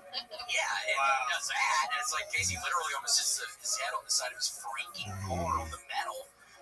And then he literally says to Casey, I think I saw William out here earlier. And I look at Grant, I'm like, what? We've been in here all day. You're the one who we don't see the whole time. We were in here all day. Yeah. And he goes, what is this, like a sawdust? And I started thinking, okay, somebody put potassium chloride, because my computer brain's working a little bit. I was like, okay, sodium chloride, potassium hydrate, makes napalm. Somebody's trying to bomb my car. And I'm looking at the big guy. Yeah, and it's like, and then Grant, I swear to God, then I look at Grant, and he does this weird little smirk, where his eyes goes down a little bit, and he does like a smile. And I'm thinking, what the fuck? Casey, it's interesting you said sawdust. Meanwhile, he got a splinter. Okay. On his finger. And he had to get surgery. Right before you put it off as long as you could. Yeah, that's kind of, that's weird, Grant. I think it's time to wrap up this episode. The little gears are turning. Yeah. Wait, I'm so happy you said that. Yeah, that kind of makes a little too much sense. Yeah. Well, the turns out to the details. Occam's razor. Who's more likely to do it, William, my dear friend, or Grant, the newcomer? Yeah. Grant, you hear that? And by the way, y'all's new guy out there's pretty rude. So, I know. I'm putting all our cards on the table right now. It's kind of weird because I whispered, kind of a loud whisper. I was like, hey, man, what's up? And he doesn't even look, and he doesn't even have any headphones in or anything, so he heard me. He's typing the monitors on. Look at that, right there. Yep, that explains a lot. That's me. There we go. God damn. I can figure this out like this. That's not right, and that is piss. And that's poop. The rest of it's piss and poop, and he's trying to put them in our food. Yeah, he turns into freaking Terry Nichols when he leaves the freaking, isn't that the guy's name who was helping freaking, what's his name? The guy who blew up the Oklahoma City. Yeah. When it Nichols. So, Grant, you're connected to Timothy McVeigh. Weird. Well, he was, I know. Texas isn't far from, Oklahoma. Grant was a branch Davidius. He was a branch Davidius. He was in Waco. He really was. The Waco? Early 90s. That's pretty close. We should go see it sometime. I don't know. That's like a thing where I wish there was a museum. I don't know if there's a museum there. Probably. Because they blew it up. I know. It got burnt to the ground. Yikes. Waco, home of Baylor University. We could shoot some baskets. There he is. Till Koresh to his part. I remember when they shot him. He got shot. He was posted up. Yeah. Got him. That was Grant's, like, sensei kind of person. I don't know what word they're using. So that's Grant's North Star. I think that's what actually, we don't need to talk about it anymore. He didn't say anything. He's gone. Yeah. And this room's feeling a little stuffy, and I know those are guts. Those are guts. Oh, shit. Yeah. Keep it down. Yeah. It's sleepy time, boys. Grant, would never. Grant, we love you. Yeah. Oh, no. Casey's falling asleep. Okay, well, we won't bring it up again, Grant. Okay. Yeah. Sorry about the Waco thing. Just a little bit of a sensitive subject. It's fine, though. Well, we forget to not bring it up. Yeah, I think about it all the time. Like, what if he was Jesus, like, for real, and then we just burned his house? And we're like, fuck you, we fucked up, yeah. We fucked up. Fuck you, maniac. Oh, wait, what's the... That's the gas. You're gassing us well. Oh, he's like the Mad Hatter. I hate shit like this. Oh, it's getting bigger, right? And you're the people who all were like, oh, wow. Look at it. They're training for this. We fucked up. We should have talked all that shit. We talked a lot of shit. Tell my family I love that. Yeah, Look at this animation skill. Give them my regard. Yeah. To the Academy. Yeah, the opportunity. All right, well, say who you want to say goodbye to. The Academy. The Academy. I want to say goodbye to the Police Academy. Yeah, and I'm talking about the movies because I love them. They're so funny. Leslie Nielsen's so great. All the Police Academy, Steve Gutenberg. He was also really good in The Big Green about the soccer team. And he was also in It Takes Two with the Olsen twins. Woo! Don't get us started on the Olsen. A New York Menace. A New York Minute. Wow. New York Minute. There we go. My favorite joke of all time, are you asking me equestrian? So good. She's riding a horse. So sick. Who writes shit? So one of the twins is on a horse and says that to somebody. She's on a horse. The other twin goes, Ashley, when's lunch? She goes, are you asking me equestrian? Yeah. Come on. You can't write You can't write it. Not anymore. I don't even think they allow that. Wow. Peter would have a field day. Yeah. What's Yeah. bullshit? They got you bagged and tagged. You're done. Yeah. This is crazy. Yeah, they're like the Scientologist. I think they go at Peter goes after people like Scientologists. You're gonna wake up in apple grade. Oh, look at that. Are you asking me a question? I made a shirt. You see the picture of me and Casey right here? When we were younger, man. Yeah, remember when we did that? Yeah, we did. Yeah, we did. And I was making all the cool robotic noises. I was like, yeah. Michael Winslow. Yeah. I said, are you doing Winslow? And you said, I did it first. Yeah, I did it first. Yeah. That guy's so good. He is really good. He's like opening a piece of paper. Yeah. What? That sounded like a piece of paper. Yeah. What is your best noise you can do, Cheryl? Sheesh. I don't know. That you put me in a tough spot. Well, yeah, sorry, you don't have to answer. William does a great gunshot. I do a great gunshot. All right, go for it.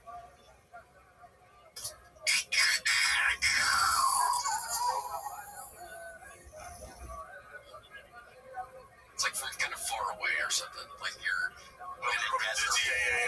Yeah, over the ridge line. That makes sense. That makes sense because I grew up in the desert, so that is the. Does it kind of sound like? That is the accurate noise. Yeah. Okay.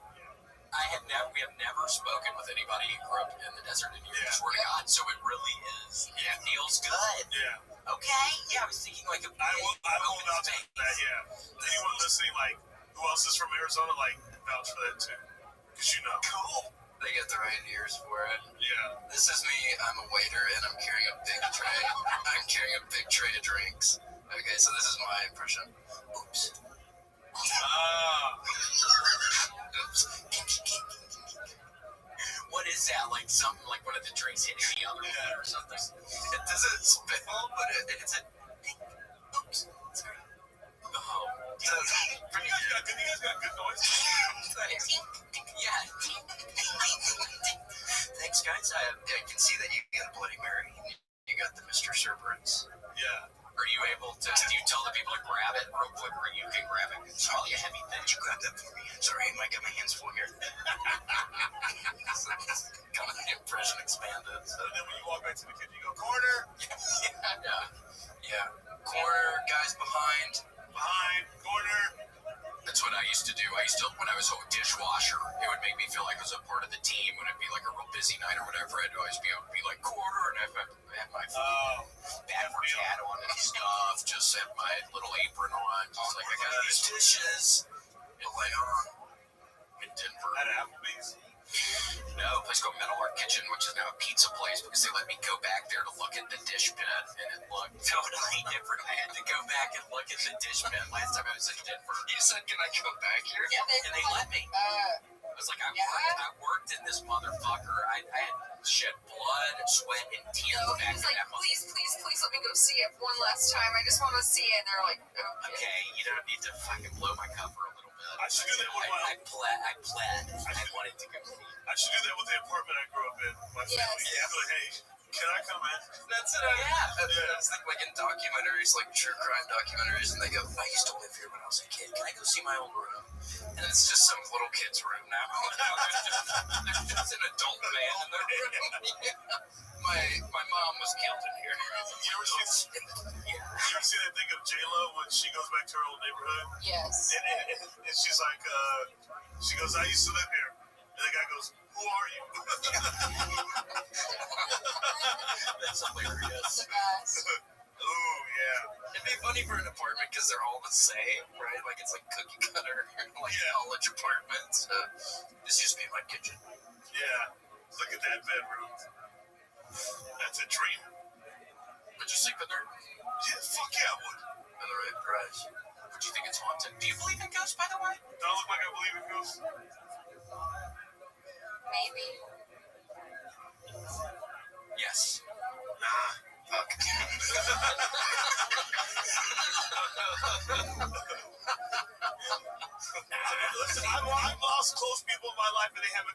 so no. Okay, fair enough. I know. Well, that's I'm like, where you at? If you're a ghost, get your ass out here. There's so many Come say ghosts. hi. That I wouldn't point, say it so here. many. There's so many ghosts. Like, There's so many. why didn't I see one? Well, it's like, I think certain things have to happen for you to become a ghost, though. Yeah, not everybody. I think it's theoretically not everybody. Not everybody gets to be a ghost. Dead people. And you're supposed to say, are there any spirits in this room with us tonight? That's what you're supposed to say. Oh, yeah, you're right. So do you believe that guy that does the ghost stories? Or not, he goes to like the like haunted places? Zach Baggins? Yeah. It was freaking. By the way, that guy, his co-person, one of the people with him, his wife did a murder for hire on his ass. Recent. Trying to get his ass murdered. She Got in paid trouble. someone in jail for it. She paid someone in jail to get out of jail and then murder him. Yeah. Smart lady. It's brilliant. Yeah. She's They gonna don't make a ton of money. Yeah. Wow. No, yeah. She offered him like $1,000 or something. It was like a couple grand. I would hope. I mean, for a couple grand, yeah. Sure, yeah. Pull a trigger, it's that easy. Yeah. Payday. So that's the co-host and his wife trying to get him killed? Oh, that's our main man. That's Baggins. Yeah, that's that's what he looks like now? Yeah, he really matured in a good way. Really glowed up. Yeah, because he used to look scary to me. He used to look like a little like a ghost. I mean, Reed Inserling. I went to church with the guy with the Inserlings. Yeah, the father was the preacher, and they came over one time, and I was playing like someone in Turok or something, and my mom started freaking out that I was playing that in front of Reed Inserling. Because it's violent? Yeah, because it's violent, and the dad's a preacher, and he turned it up, but he looked just like Zach Baggins, but Reed, you'll never hear this, but... What kind of church did you go to? It's Episcopalian. There was this one woman who would stand up and speak in tongues, and she had what my father called the Dovenator 5000, which was this big long pole, and it had like a dove on the end of it, and she would wheel it around like during songs. Was it a real dove? No, okay, like a She cutout. was spinning around? Yeah, she did. Like you're in a like that girl or something. Wait, like the girl from Power Rangers, the movie, that when she like twirled those sticks and the birds flew away? Very similar to you know what I'm talking about? She just does it between her hands, and it looks like the dove's flying. It was very similar to that, but yeah, she would And Princess, this is what it sounds like when it starts playing, right? Right? Wow. That was a good bass line. That's another noise. Well, it's not ready, but that's another noise. It's like Tina Whalen from Talking Heads. Oh, got it. Good morning. I've never been able to do any kind of musical instrument sounds. I gotta practice or something. What about drum? Try guitar. Wait, no. It's all good. Yeah, it's all good. For whatever reason, the guns are bust for you. Wait, that was kind of like hitting the dingy cymbal. Yeah, the cymbal. Kind of a one-trick pony there.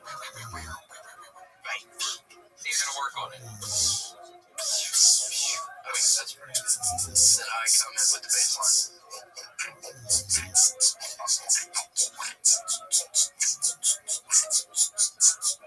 I froze up. I can't freaking do anything anymore. We needed a third layer. Grant, hit it. Is that a guitar? Telephone? Oh, Funko. This is the big bop. That actually was a wonderful telephone. Can you do that again? It's a synthesizer. Oh, cool. Get some groceries, some peanut butter. So cool. Casey, did you go to church? I did. Yeah, my dad went to a mega church. So like Andy Stanley, Joel Osteen, like a mega church. And then I also, at various points, went to a Pentecostal church where they would speak in tongues. Yeah. And they would do the snakes sometimes. The snakes. Now you guys make so much. Yeah, Carcosa. Wait, did you go to church? No, my mom stopped taking me and my brother to church because we would get in fights at church all the time. With he your slammed father? me. Yeah, he slammed me. I grabbed him by his neck to choke him, and then he threw me into someone's Cadillac. And the dude got pissed. He's like, "Man, what you doing in my Cadillac for?" Oh, damn. Yeah. So yeah. Oh my gosh. So she stopped taking us after that. Fair enough. Right. And then when I was with my white parents, when I was adopted into the white family, they yes, they're very about church, and I got sent to church camp. Well, I said I agreed to church camp, I didn't get sent there. And then I thought church camp was really weird. Yeah, I went to lots of church camps when I was a kid. Lots of revivals. Yeah. Lots of all the kids are crying. Like, why are you making us little kids cry? We're 10 years old. Yeah. Crying. Were they like crying and holding their hand? Yeah. It's crazy. I kind of thought that was wild. Yes. Yes. Take it all. Yeah. You're 10, you don't have anything. You shouldn't have trauma like that. Yeah. I went to a couple, and I just remember my buddy. I can never say the name, but my buddy were there, and I'd go with my friend when I would go to something like that. It'd always be my buddies. We kind of mess around, and my one friend, we were just messing around one night, and he ends up looking up in this window, and it's the girls taking showers. Whoa. And I was like, I think we laughed, but yeah, it was not good. He was looking at the naked girls taking showers in the church. You never took a peek? Hell no, I was scared. I'm sure I was hysterically laughing, but I would have been too scared to. I did not. But that's like 80s fun. Like, that's what people did, like, in the 80s and 90s, like, to have fun. Yeah, we were having a good time at the church camp. We're looking at naked chicks. I'm kidding, I was not. Maybe I was dead, I don't know, but I did not. Your hands are dirty here. Yeah. I can't remember. Guilty by association. No. Doing something and not stopping it, or live on the same. Yeah, did you pull him down from the? They live on the same from the damn window. No, so fair enough. I hear what y'all are saying. Just following orders, huh? Yeah. I was just following orders. Yeah, if I didn't stand there and shut up, he was probably gonna punch me or something. So I had to chill. This is that's what you saw. Yeah, I'm just like blowing air into there. They're like, what's that noise? What's this scream? Look at his little boner. Yeah, I got this little thing coming out of there, and they're like, what is that? Is there a string? William, is that you? Is that you, Is there a string? Yeah, you just tie the string on there. Well, you gotta put your thing in there and then tie string. I'm kidding. What am I? Tie a string on your pants and make it kind of like Jackass style. Like Chris Pontius. That's so cool. Yeah. Oh, wow. There you are. Oh my gosh. I was just following orders. Yeah, sorry. Yeah. My buddy's gonna punch me really hard. Yeah, you don't seem too scared in this photo. My friend's gonna trust me after this. He's gonna light me up. Yeah. God. Wow. But one of the little church camp we went to it was only like a day church camp, and it was the most fun thing ever though, because it had a mud pit. But I was always scared that there'd be snakes in it or something, because it was literally this big ass mud pit. What do you do with the mud pit? They worship. What do you say? Swim around. Is that where they're the mud pits? Crying. Oh my gosh! And it has like a little slide. It was like on a hill. It was just a mud pit. And I said, God, there are snakes in here because I'm having so much fun in the mud pit. Wow. Would you do like challenges? Like it was like an obstacle course? No, it was just like a mud pit. Just chilling. Yeah, people just hanging out in the mud pit. Doing mud wrestling? This mud stuff. I don't know. I don't remember. I just remember I think I was relaxing in there. And it didn't look like that. What do you mean you were relaxing? Like a mud bath, like a pig? Chilling in the mud This is pit. what you were doing. No, it was no. So it was maybe more deep, like the first picture, but yeah, it's filled with mud. Good way to get MRSA. Yeah, it's probably really gross. Looking back at it now, it seems very gross. Casey, for someone that didn't grow up around mud, can you explain what MRSA is? MRSA is like an illness where you can lose limbs, right? Yeah, like it's in a flesh. Staph infection. Yeah, it's like that. It's a type of staph. Like a flesh-eating bacteria. I got it one time. And you can get it in the mud? Oh yeah, you can get it in mud, get in the bathroom, Planet Fitness, Locker room, locker room thing. You're really susceptible when you get whipped with a wet towel. That wound, you better pour some iodine on that immediately. Yeah, right deal. Those things hurt. But yeah, staph infection. I almost got my leg cut off. No, I don't think so, but it was really bad. It was? Oh, it was very scary. I would talk about Grant talking about wanting to pass out. When I took my pants off and looked at it, I wanted to die. I just was like, Lord, strike me down up in my dorm room right now. me now. I can't deal with this. I'm too weak. Because it was painful or it was ugly. Ugly. It also hurt. It was horrible. Ugly. And I mean, Did you find your leg? huge. Yeah. It was horrible. It's like, God, I'm not strong enough. I'm so sorry. You taught me to be strong, but I cannot be And then he strong. was like, It'll William, take me. I would not take you. He wouldn't take me. My son is envy. I'd love to have a sticky leg. Well, Casey, be careful what you wish for, dude, because it's in the abstract. It's maybe like a cool sounding thing, but I swear what is on your leg, it is really bad. Vanity. I love to have a sticky leg. No, be careful. Smell that? That's me. Because yeah, it stinks in there. There's pus and stuff. Wow. Yeah, it's sickening. Give me stinky limbs, God. Make me reek. Gosh, Casey, don't pray that. Make me weak. Casey, don't be careful. I won't be your stinky boy. I don't think that's Casey anymore. I think that's someone else. It sounded. Did you hear that? Yeah. That was not Casey. I want to stink like a bee, baby. Yeah. I just came to do a podcast. Did you guys hear that? I just came to be on a podcast as a guest. I didn't come for like these like demons. Did you? Yeah. Yeah, I just wanted to talk to you guys, to be quite honest. Brad, play that back. Yeah, it's like, were you talking in reverse or something? I couldn't exactly Yeah. Someone can really hear what he said, like the Led Zeppelin Stairway to Heaven. You have discovered the secret prize. So, Is that Fonzie? Who's it? I was just trying to speak backwards. This is WikiHow on how to do the stinky leg. Oh, the dance move. Yeah, William didn't need any practice for his stinky leg. No, I just got it. It was God-given. Yeah, I just got it. Trust me, I wasn't praying for it. I wouldn't ask. So instead of God taking you, he just gave you the stinky leg. Yes. Fair. To test me. You had to see how serious I was. You're an acolyte. You're a martyr. Well, I was an acolyte. And he saw that. And then I think that's why he was testing me.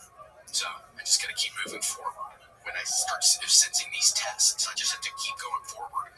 Because then oh God, I don't even want to think about it. If I stop moving forward, then that, Yeah, that's bad happening. It's nasty. Yeah, that's fair. Yeah, so really bad. I mean, I'm sweating thinking about it right now a little bit. I want to be your stinky boy. Grant, who was that? Grant, I'm getting pissed and scared, my man. I'm getting some weird signals over here on the board. Leading me, you slut. I've seen that happening. Wow. How does that one end again? It's happening? The plants making us beat off. Is that like gooning? The plants are making everybody jerk their shit. Yeah, gooning is adjacent. I was looking up reviews on Adidas socks last night, and some comedian freaking in the comment, like doing the review of the socks, is like, yeah, it's perfect for gooning. Also, like, perfect for gooning in. I still haven't fully been explained to It's like like what this masturbating or something. Oh. I think he's just jerking their shit. Is that what it is, Grant? Do you know about gooning? 1 second. How do you think you got that splinter?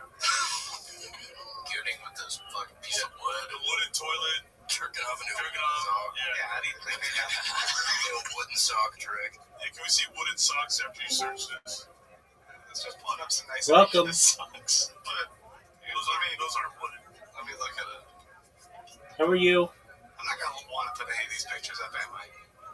Hard to say. Are they bad? Hope you're doing well. Yeah, it's hard to say. Yeah, if it's like a wiener or a shaft, Yeah, I don't we're even doing want to say that. There's a lovely little t-shirt. What's good, man? How'd you find out about me? Yes, sir. Hello? Yo.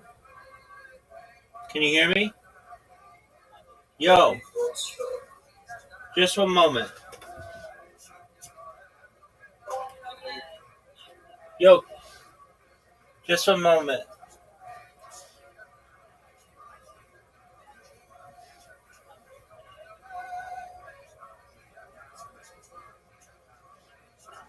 Yo, dog.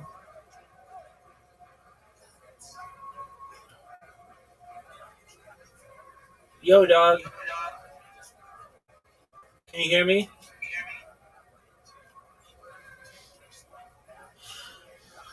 Yo. Okay, excellent. How you living, pimp?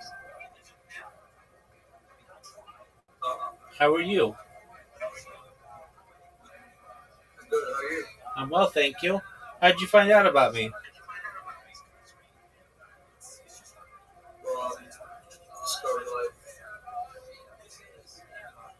What'd you say? Oh, Discord. Oh, Discord. Okay, which Discord?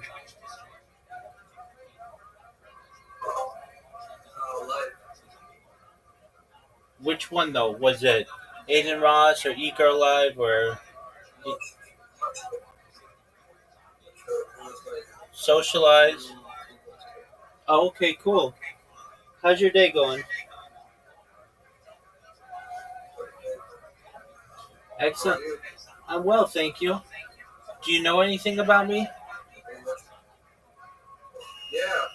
Okay, excellent. So you know my spiel. Yeah, I'm watching. Okay, excellent. I'm watching Jewish history lessons. What are you? Yeah, Jewish history. Yeah, You're a Jew, right? 100%. Hello, fellow students of Jewish history. In these very difficult times, there's a tremendous amount of heat and relatively little light cast on the actual history of the region. So my goal in this second of 3 short lectures is to look at the presence of the Jews in the land of Israel from the end of the Roman period right up until the 19th century. This is kind of like a stretched out medieval period. And in the third lecture, we'll look at the most contentious era, the 20th and 21st century in particular. So let's go right back to late antiquity. Here's a map of the Roman Empire at the beginning of the 2nd century. As you can see, it's a massive empire that stretches all the way from England throughout the entire Mediterranean basin, right out until the region of Persia. And as you can see from the colors that I've sort of added here, and these are not to scale, you get a sense of where the large Jewish communities are and where the small Jewish communities are. There are significant diaspora communities in Rome and in Egypt in particular that existed prior to the disastrous Roman-Jewish wars, and they of course expanded after the great expulsions of the 1st century at the end of the first Roman-Jewish war. By the way, it's very important to note that although we speak about the Roman exile, that's somewhat of an exaggeration. There were Jews present in the land of Israel throughout the entire period, although not necessarily in certain regions, such as, for example, in Judea and in the city of Jerusalem in particular, after the Bar Kokhba rebellion. But after 3 failed wars, the Great Revolt of 66 through 74, the Kitos Rebellion of 115 to 117, and the Bar Kokhba Revolt of 132 to about 136, there was a tremendous amount of persecution applied, particularly to Judea, and many Jews moved simply to the north, and you have the rise of the great center around the city of Tiberias, or Tiberia in Hebrew. So we've got diaspora populations that existed prior to these wars, and of course they expanded significantly after the wars, but there was always a presence of Jews in the land of Israel throughout the entire medieval period. So what's going on in the land of Israel after the Bar Kokhba revolts of 132 to 136? Perhaps the most significant thing is under the persecution of Hadrian, there's this big movement to the north, and that's where at the turn of the 3rd century, Rabbi Yehuda Nasi in particular decided that it was time to make a dramatic break in Jewish history and to record in writing the large oral tradition which came to be known as the Mishnah. This is basically, for lack of a better word for this very short lecture, it's basically Jewish law, although it's really more something like a textbook that offers lots and lots of questions, more questions than answers in many ways. It's broken into sections known as Shishe Sidre, or 6 orders, which gives you a sense of the legal priorities of the Jewish nation at this difficult time.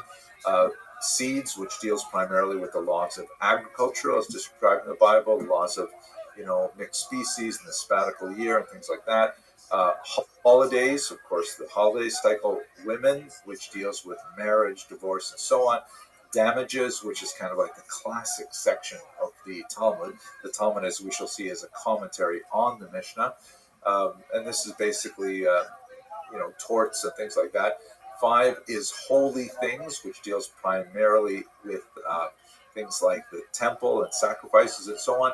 And 6 is pure things, which deals with the very large body of laws dealing with personal ritual purity, way more than we can discuss in this section here. But by codifying this text, which had been handed down for centuries upon centuries as an oral text, this really made Judaism portable and made it much more possible for Jews to survive in the diaspora. And this is a map that gives you another sense of what the diaspora looked like. Again, these little squares here that show Jewish communities are not to scale. Some are much larger than others. But what I think is useful in particular about this map is the growth of Christianity. As you can see with these little starbursts, these are Christian communities which are now evolving. Again, you'll recall that in the first century, Christianity was essentially a Jewish movement, and it continued to have very strong Jewish connections throughout the 2nd century and into the 3rd century, but it rapidly begins changing into a Gentile movement, meaning a body of ideas that appeal to those who are not ethnically Jewish. And they established several major centers in Rome and Antioch and so on, where the gospel literally spreads. Typically, those are originally connected to Jewish communities. And this is an especially important point because this is when the Roman Empire, of course, begins to actively engage in getting closer to Christianity and eventually adopting it as an official religion. Already at the beginning of the 4th century, with the Edict of Milan, Judaism loses the quality of protected class that it had under the pre-Christian Romans. Even though they fought wars with the Romans, Judaism as a religion was specifically recognized by the Romans. And after the empire officially adopted Christianity as an official religion, then that meant that Judaism began a relatively steep period of decline. This is the period, for example, that the Jews decided in Israel that they had better move away from the traditional method of organizing the calendar, which was based on sighting of the moon. And in the year 359, they said we have to go now to a mathematically calculated astronomical calendar, which once again will survive much better in diaspora than relying on the existence of a strong Jewish polity in the land of Israel. And in fact, this was prescient because within a few decades, the Patriarchate, which is the office of the political organization of Jews in the land of Israel, was officially ended in the year 425. And with the end of the Patriarchate, or in Hebrew that would be the Nesiut, Yehuda Hanasi, who authored or who compiled the Mishnah, was a member of this Patriarchate. That meant that there was no longer any official organized standing for the Jews in the land of Israel before the Roman Empire. And they were a minority without any kind of, authoritative body to lead them. Very, very, difficult and precarious time for the Jews in the Eastern Roman Empire. Ironically, these gradually worsening circumstances throughout the 3rd and especially the 4th century spurred the Jews in Israel to engage in an unprecedented level of creativity. There were some rebellions, like one in 352, but primarily the energy of the Jewish population went into codifying a massive commentary on the Mishnah called the Talmud. There are actually 2 versions of the Talmud, one that's called the Jerusalem Talmud, or, although the term may sound somewhat jarring today, the Palestinian Talmud, because Palestine, of course, was the geographic term that had been adopted since Hadrian for the region. And this Talmud essentially was a rather brilliant thing. I'd love to talk about it a lot more, but I can't here. You'll have to go to my channel to look at other videos to understand a little bit more about what the Talmud means. But essentially, it takes the text of the Mishnah, which is itself kind of like an amplification of the biblical text, and opens it up to a degree of debate that makes it not a text like you can read like a newspaper, but a series of questions and somewhat strange answers that require further questions. And this is what I'd like to call the genius of ambiguity, which really made the Jerusalem Talmud and then its later successor, the Talmud written in Babylonia, it's the Babylonian Talmud, made it like a core text of Jews for the next 2,000 odd years and is still actively studied today.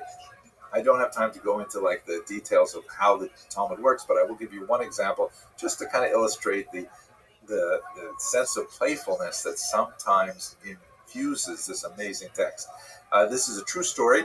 When I was studying in yeshiva in a rabbinical seminary in Jerusalem myself, and by the way, I am not a rabbi, I'm just a regular guy, or historian if you like, there was a problem with an excessive amount of food being wasted, primarily because this was the time of the collapse of the Soviet Union. There are a lot of Jewish boys who were coming from Russia and Ukraine, and they were coming to Jerusalem to study, and maybe they were worried that the yeshiva would close, so therefore they would tend to take multiple helpings of lunch. Food was free for students, and they would take it back to their rooms, and it would waste, and it was expensive, and so on. So the yeshiva put up a sign. I went into the cafeteria one day, and the yeshiva put up a sign that read like this: the yeshiva provides food for one portion only. No student is permitted to stand in line for second portion. So I figured, well, that's it. I went in, I had my lunch, I came out, and I looked behind me, and I saw that someone had just subtly altered the sign in a very Talmudic manner to read, the yeshiva provides food for one portion only. No, student is permitted to stand in line for second portion. And they just took down the sign. But that just gives you some sense of what it means to study the Talmud and the Mishnah that it's based upon as a Jewish exercise in learning. And this was created in the land of Israel in the 4th century, long after the Roman-Jewish wars. The difference between this and the much larger Babylonian Talmud is that you had this huge diaspora population living in Babylonia, and over the next century and a half, they're reading the Jerusalem Talmud, they're opening up the same kinds of questions, they're developing slightly different answers. They're also interested in somewhat different issues because in the land of Israel, there's a lot of discussion of agricultural laws that apply there. They don't necessarily apply in Babylonia and so on. The Babylonian Talmud, because it's written later, is generally considered the more authoritative. It's certainly much more well-studied, but its origins are in the land of Israel. Another major contribution, not just to internal Jewish culture, but really to world culture, is the institution of the synagogue, which develops at this time.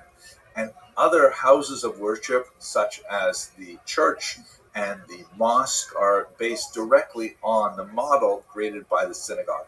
The term itself, synagogue, is Greek. It means place where people gather, and that is a direct translation of the Hebrew term Beit HaKnesset, and that's also how we get the Latin term ecclesia, église, church, and mosque as well. They all come from this basic idea.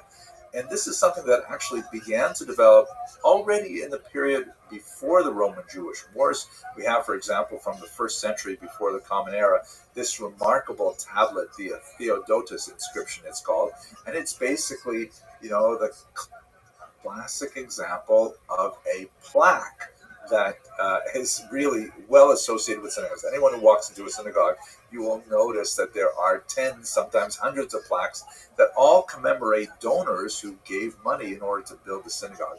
This one is attributed to a man named Theodotus, the son of Venetus, who was an archisynagogus, a head of the synagogue, and it basically talks about how, he, as a representative of a long line of people who were similar donors to the synagogue, built the synagogue, a guest room, chambers, the plumbing, all kinds of things like that. And synagogues, especially after the destruction of the temple in the year 70, which it represents a huge change to Jewish ritual. I mean, all of Judaism was so focused on the temple and its rituals in Jerusalem that when it is destroyed by the Romans, what do you do with Judaism as a whole? And the transition to synagogues was essentially something that replaced, at least in some form, the centrality of the temple, allowing Jews to come together to express their heartfelt desires in prayer to God and to perform many other communal functions, social gatherings, study sessions, and so on. And we have synagogues that dot the entire landscape and are especially prevalent in the north, where many Jews had settled after Bar Kokhba. Here, for example, is a beautiful synagogue flora with a huge mosaic of the zodiac that was found in Chamat Tiveria's 4th century. And you can see from the mosaic that they're still commemorating and harking back to the temple with all kinds of elements like the incense shovel and the menorah and the Ark of the Covenant that all refer back to the temple, and as well as the shofar and the lulav and etrog, which are, of course, part of the holiday season. You have these beautiful mosaics everywhere, including in not too far away, the Beit Alpha, 6th century, kind of a more primitive style, but really quite fascinating.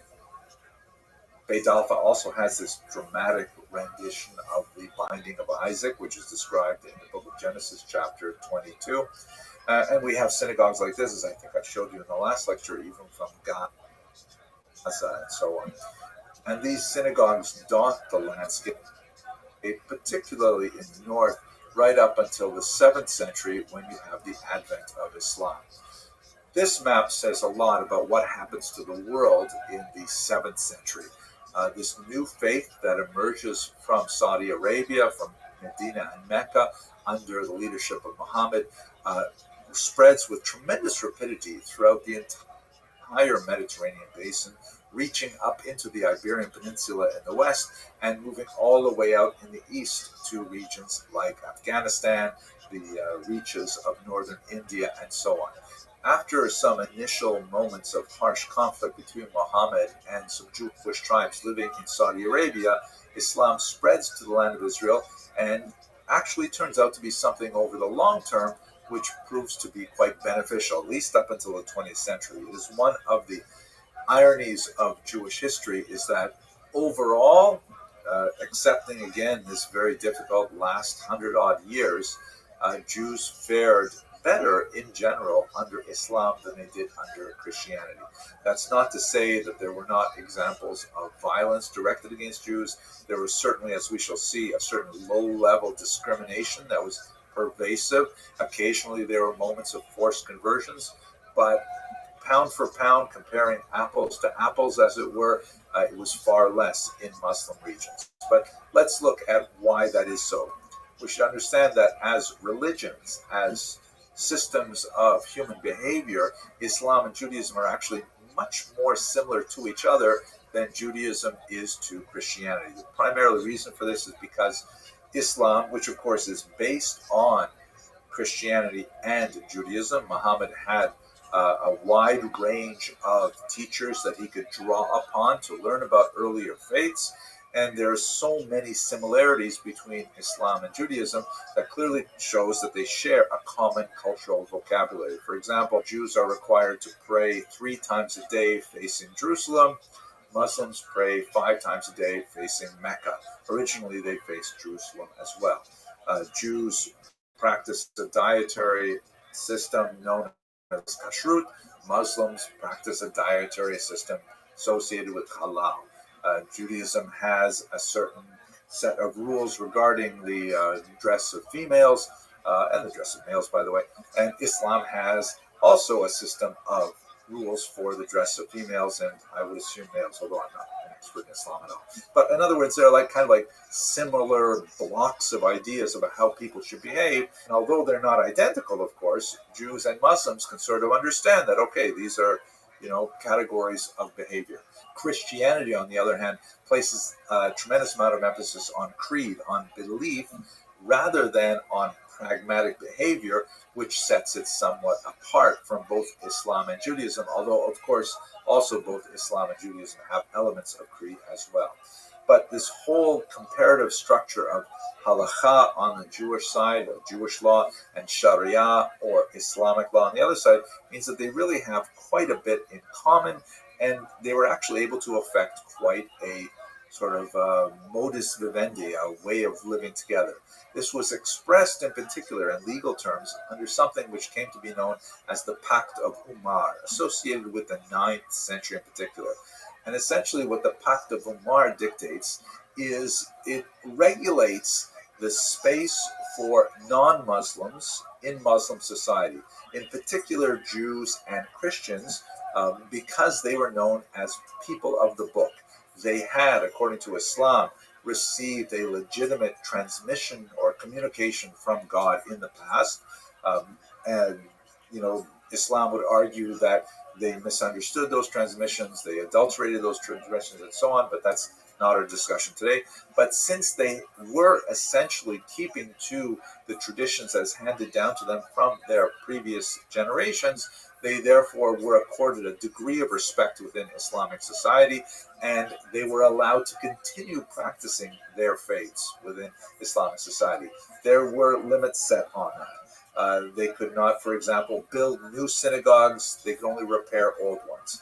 They were not allowed to engage in certain symbolic acts of leadership, like carrying a weapon or riding a horse.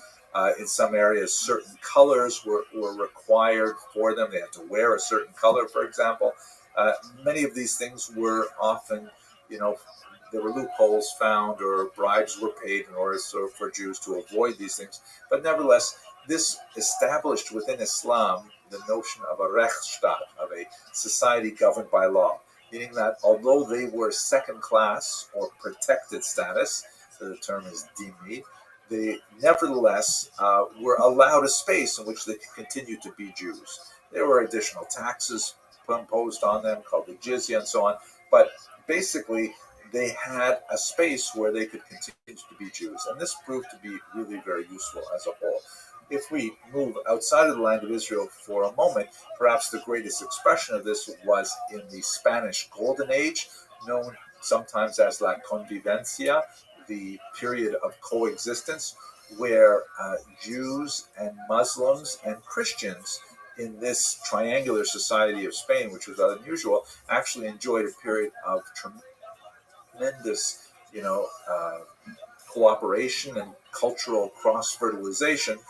It's somewhat exaggerated occasionally in the historical literature, but nevertheless it had some really dramatic moments and individuals associated with it. Perhaps the most important figure who emerges from this period at its very end, and in fact he himself had to be a refugee from extremist Muslims that entered the region of Spain from North Africa, is of course none other than Maimonides, one of the greatest, most towering figures of the Middle Ages, who actually made his way out of Spain to Cairo and its environs, where he established a very successful career as a court physician and as really the leader of his generation, particularly in the southern and eastern parts of the Mediterranean.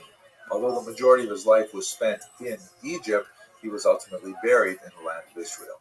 After the advent of Islam, there is a resurgence of the Jewish population, particularly in Jerusalem. You have the growth of a significant rabbinic leadership that engages in some rivalry with the rabbinic leadership, much larger community in Baghdad.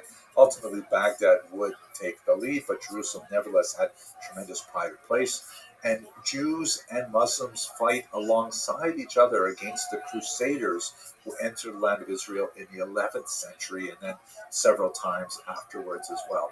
But I think one of the most fascinating periods of Jewish history at this time is when the Ottoman Empire was in control of the region. Here you can see a map of the entire Ottoman Empire that lasted right up until the 20th century. And this is as a result of a great influx of Jews after the Spanish expulsion.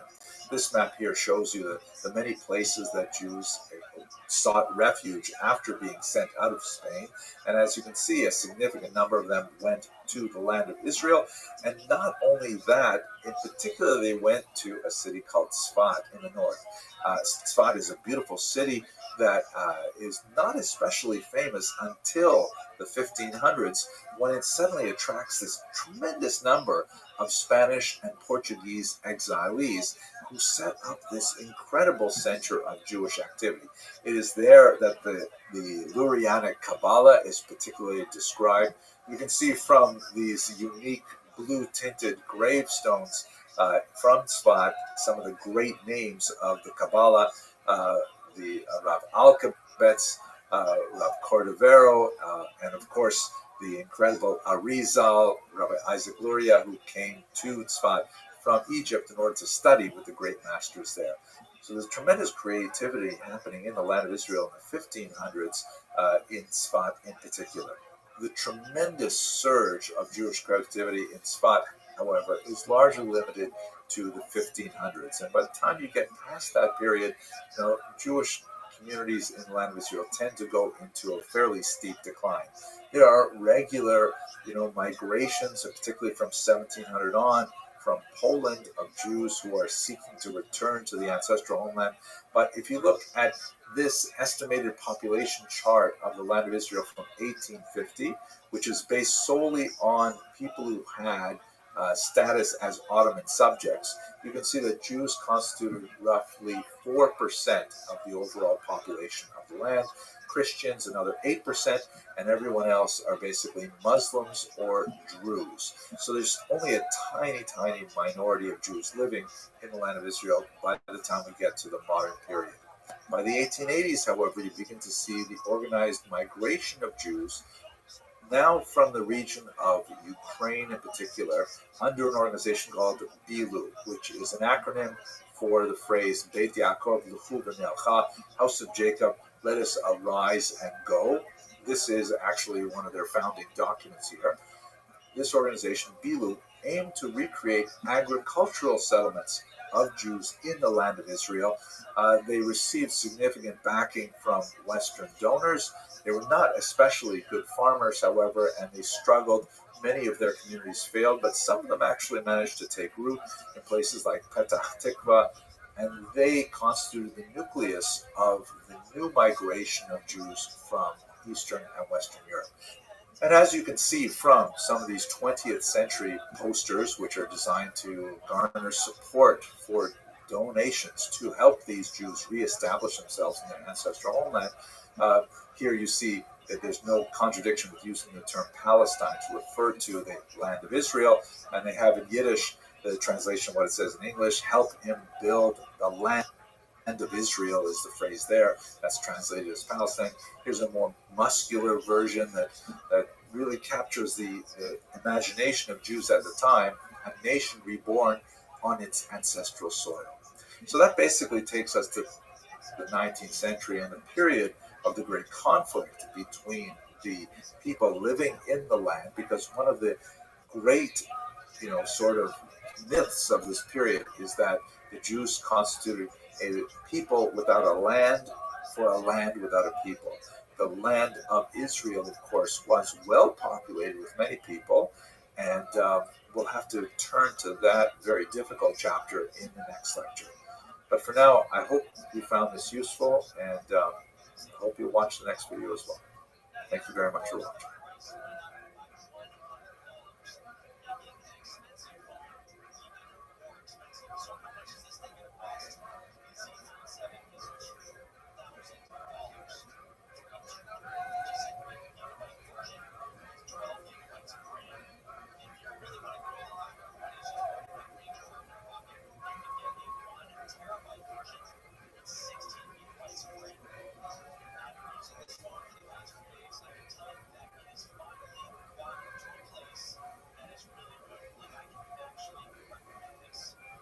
One of the most consequential questions in Jewish history is a very basic one.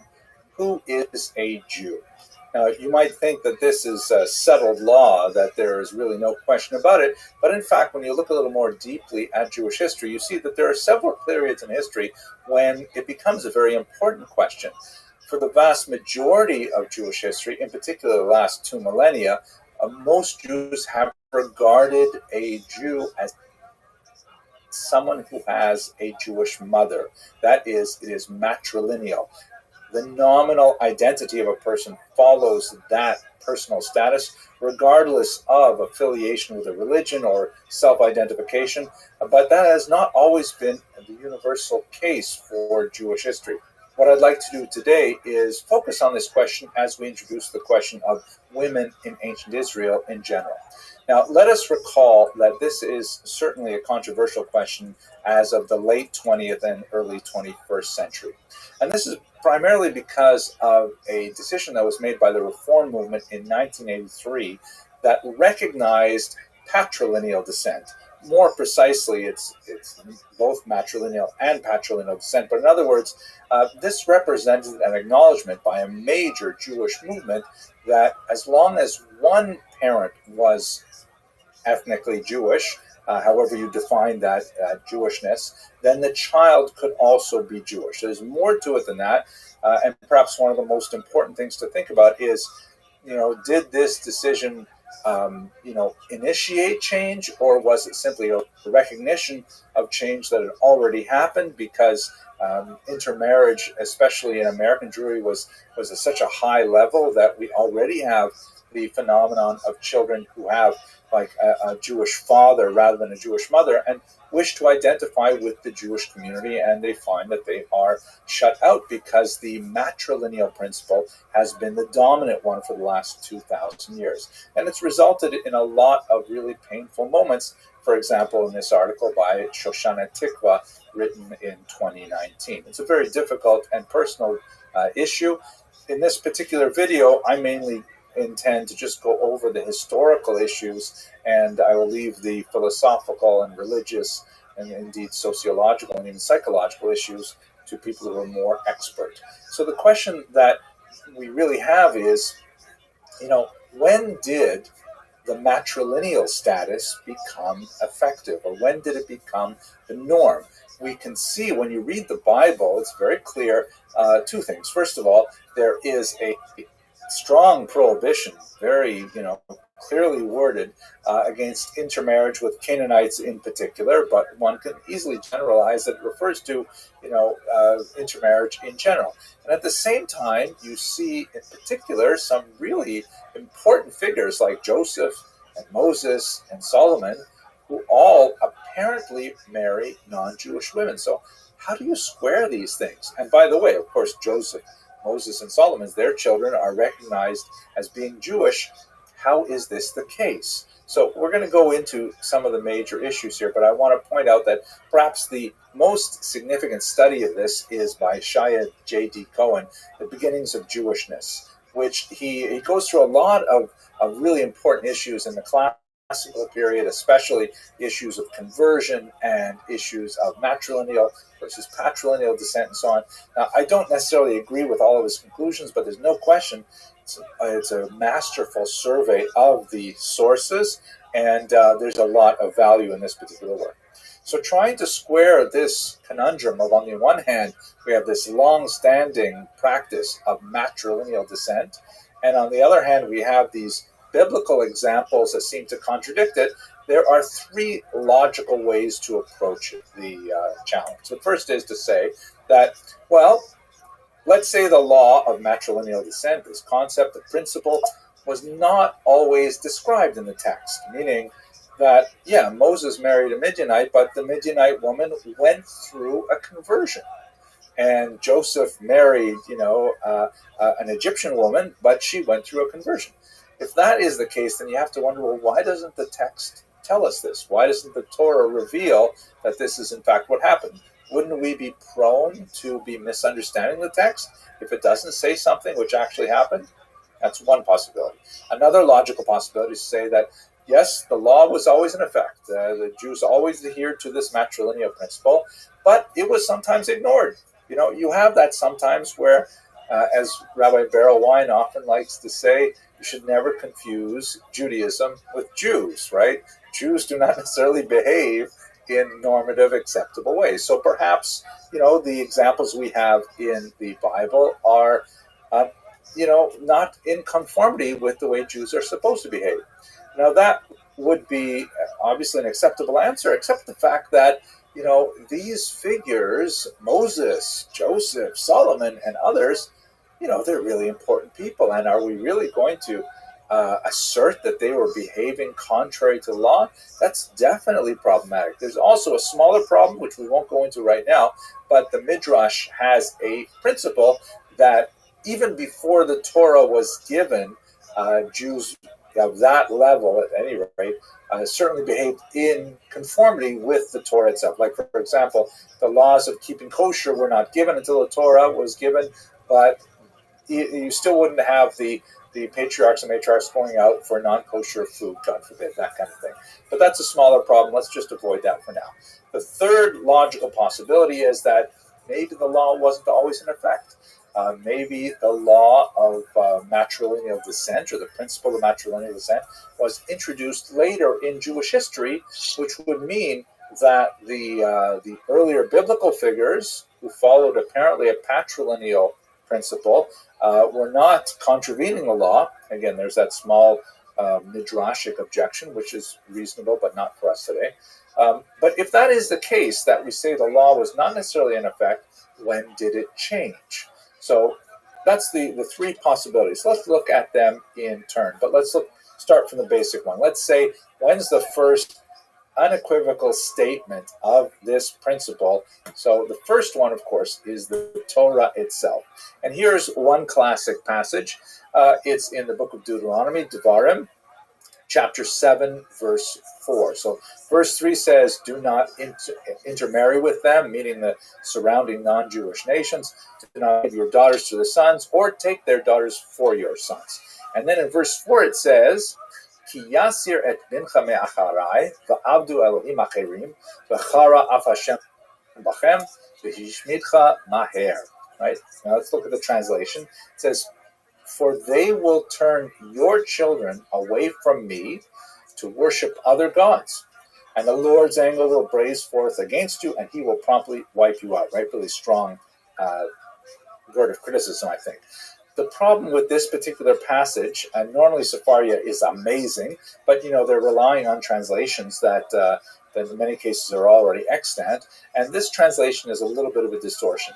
We look carefully at the English. It's not for they, which is in the third person plural. It really should be for he, right? The word in Hebrew is ki yasir, which is male, masculine, singular. For it's really he will turn your children. Now, your children is also not in the plural. It should be in the singular masculine, for your son, which in this context would mean your grandson. Wait, so let's understand this properly.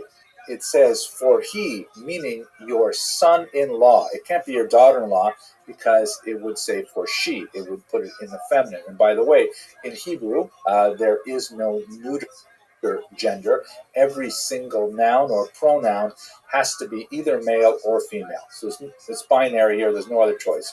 And it is masculine. So this means that if you have to imagine yourself as a grandparent, if your daughter marries a non-Jewish male, if you as a Jewish person have a daughter who is Jewish and she marries a non-Jewish male, the non-Jewish male, according to this verse, will turn your son, which is your grandson, away from God. That's the statement of the verse here. Let's look at it in the commentary of Rashi. I have it abbreviated on the right here, but let's look at it in greater detail. So Rashi here is quoting the Talmud, Tractate Yevamot 23a, and it reads like this, i.e., the son of the heathen, meaning the non-Jew, when he marries thy daughter, will turn away thy grandson, whom thy daughter will bear unto him from following me, i.e., following God. This teaches us that thy daughter's son, who was born of a non-Jewish father, is still called your son, but your son's son, who was born of a non-Jewish woman, is not called your son, right? Because the verse only talks about the situation in which your grandson by your non-Jewish son-in-law would go away from God. It does not even bother talking about your grandson from your non-Jewish daughter-in-law, because according to Rashi, quoting the Talmud, that person, that grandchild, is not even Jewish. That's the clearest biblical statement of the matrilineal principle. And as you can see, it's not explicit at all. It has to be drawn out through this midrash, which is expressed in the Talmud and expressed later in Rashi's commentary. So that's how the principle is derived. Now, if we take this from a theological perspective, at the very least, the matrilineal principle then is put in place in the period of the giving of the Torah, which is obviously quite ancient. We're now talking about the Exodus period, and would have been, the norm all through ancient Judea. But when we look at the historical data, it's a little more confusing. So, by the way, here's a beautiful painting by Anna Flerovna. She has so many of these studies of women lighting candles with their children looking on. Very kind of traditional romanticist kind of view, but really very powerful. She just passed away in 2020, but very beautiful work still available for sale in many galleries today. At any rate, we see a biblical narrative that describes how this was actually put into place. You'll recall that in the 6th century, the Jews are exiled by Nebuchadnezzar in the year 586, and then they return within a few decades from Persia, from Babylonia, to Israel under Ezra. And in chapter 9 of the book of Ezra, he laments. There's a long prayer there where he expresses tremendous regret that so many of the Jews that returned have brought with them their non-Jewish spouses, meaning that intermarriage is rampant. Then in chapter 10, one Shechania ben Yechiel of Elam sends away the foreign wives and their children. He does not, or doesn't mention, what he does with the foreign men. That is, the Jewish men who have married non-Jewish wives, their families are broken up and the wives are sent away along with their children, which seems to be, you can imagine how difficult this might have been and how harsh it must have been. But beyond the sympathy for the human drama involved, it seems like a very clear statement of the matrilineal principle in effect in the 6th century before the Common Era. Now that would be a clear illustration of it. However, as Dr. Cohen points out, when you go 700 years later and you look at non-rabbinic texts, such as the Jewish philosopher Philo, who we'll speak about in a few weeks, God willing, Josephus, who we spoke about extensively, and even Paul. And you have to understand that in some cases, in some ways, the New Testament, the Christian writings, are kind of like a historical commentary on Jewish society as well. So they're very useful to kind of like flesh out what's going on in the first century in some ways. At any rate, all these three important figures and sources, they seem unaware of the matrilineal principle. You have to look in Dr. Cohen's book to see the specific examples, but it seems pretty clear that they're clueless about this. To give you one example, Josephus, he speaks about King Herod the Great, and he goes on and on about how Herod's own pedigree is questioned by the Jewish community. He's called the Idumean, he's called the half-Jew, because his father came from the Idumean people who had been forcibly converted prior to this in the era of the Maccabees, the era of the Hashmonaim, under John Hyrcanus in particular. So in other words, because his father descended from a people that had a questionable conversion, there are doubts about Herod's own Jewish identity. But no one seems to be bothered by the fact that his mother wasn't Jewish. His mother was an Arab woman. So what's going on? It's like totally, not relevant, their mother. So now there are ways you can approach this. You can say that Josephus is not necessarily the best, exemplar of rabbinic Judaism at all. And it could be that only the Pharisees were really observing this kind of level of observance that became normative.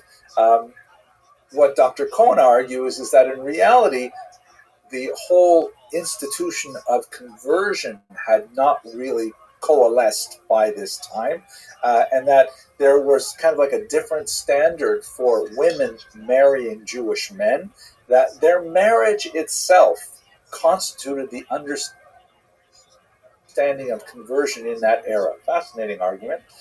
Whereas men, if they wanted to convert into Judaism, required a much more, complex process, which involved, among other things, circumcision. So that's why when men would marry into Herod's family, then there was a whole big deal about, they went through this and they had the circumcision and so on. But there's no discussion of when non-Jewish women are incorporated into that dynasty. For certain, however, by the time you get to the Mishnah, which is about the turn of the year 200, about the turn of the 3rd century, there's no question that Rabbinic Judaism is absolutely down with the idea of the matrilineal principle, reaffirming what we saw in Rashi quoting the Talmud, which the Talmud, of course, is not going to be written until quite a bit later, but the idea is that matrilineal principle is very, very strong in the rabbinic tradition, certainly from the Mishnah and onwards. And again, a little theological note here, from the perspective of Orthodox Judaism, the Mishnah, although it only achieves a written form with Yehuda Nasi around the year 200 to 220, it was the embodiment of oral teachings that went back far earlier, and in fact the core teachings of the Mishnah go back to Mount Sinai itself, which corresponds with the way the Talmud read that particular passage in Deuteronomy. Okay, so to wrap this all up, basically we have a matrilineal principle that can arguably be extended all the way back to Mount Sinai through a Pharisaic interpretation of the text. When we look at the actual behavior of Jews, we see that they're not always conforming to this matrilineal principle, sometimes at great cost to themselves, as we see in the book of Ezra, and that even by the 1st century of the Common Era, some very prominent Jews seem to be out of touch with the matrilineal principle. But by the time the Mishnah is codified, this becomes the dominant view, without question, overwhelmingly so, and any deviations from this are taken in a very serious way. I should mention one last caveat that I think is a very important one. We started by talking about how basic this question was, and one of the things that we tend to see in Jewish history is that Jews can handle a tremendous degree of dissent. There's room for a lot of diverse opinion within the large tent of Jewish identity. But this particular question of whether or not a person is Jewish is one of those third rail type questions that tends to result in fissures, in schisms, and when it remains unresolved, it has very dire consequences for the integrity of the larger Jewish population. But I leave that for people who are, expert in dealing with this. I hope you found this short video useful, and we're going to continue with our discussion of women in ancient Israel next. Thank you for watching.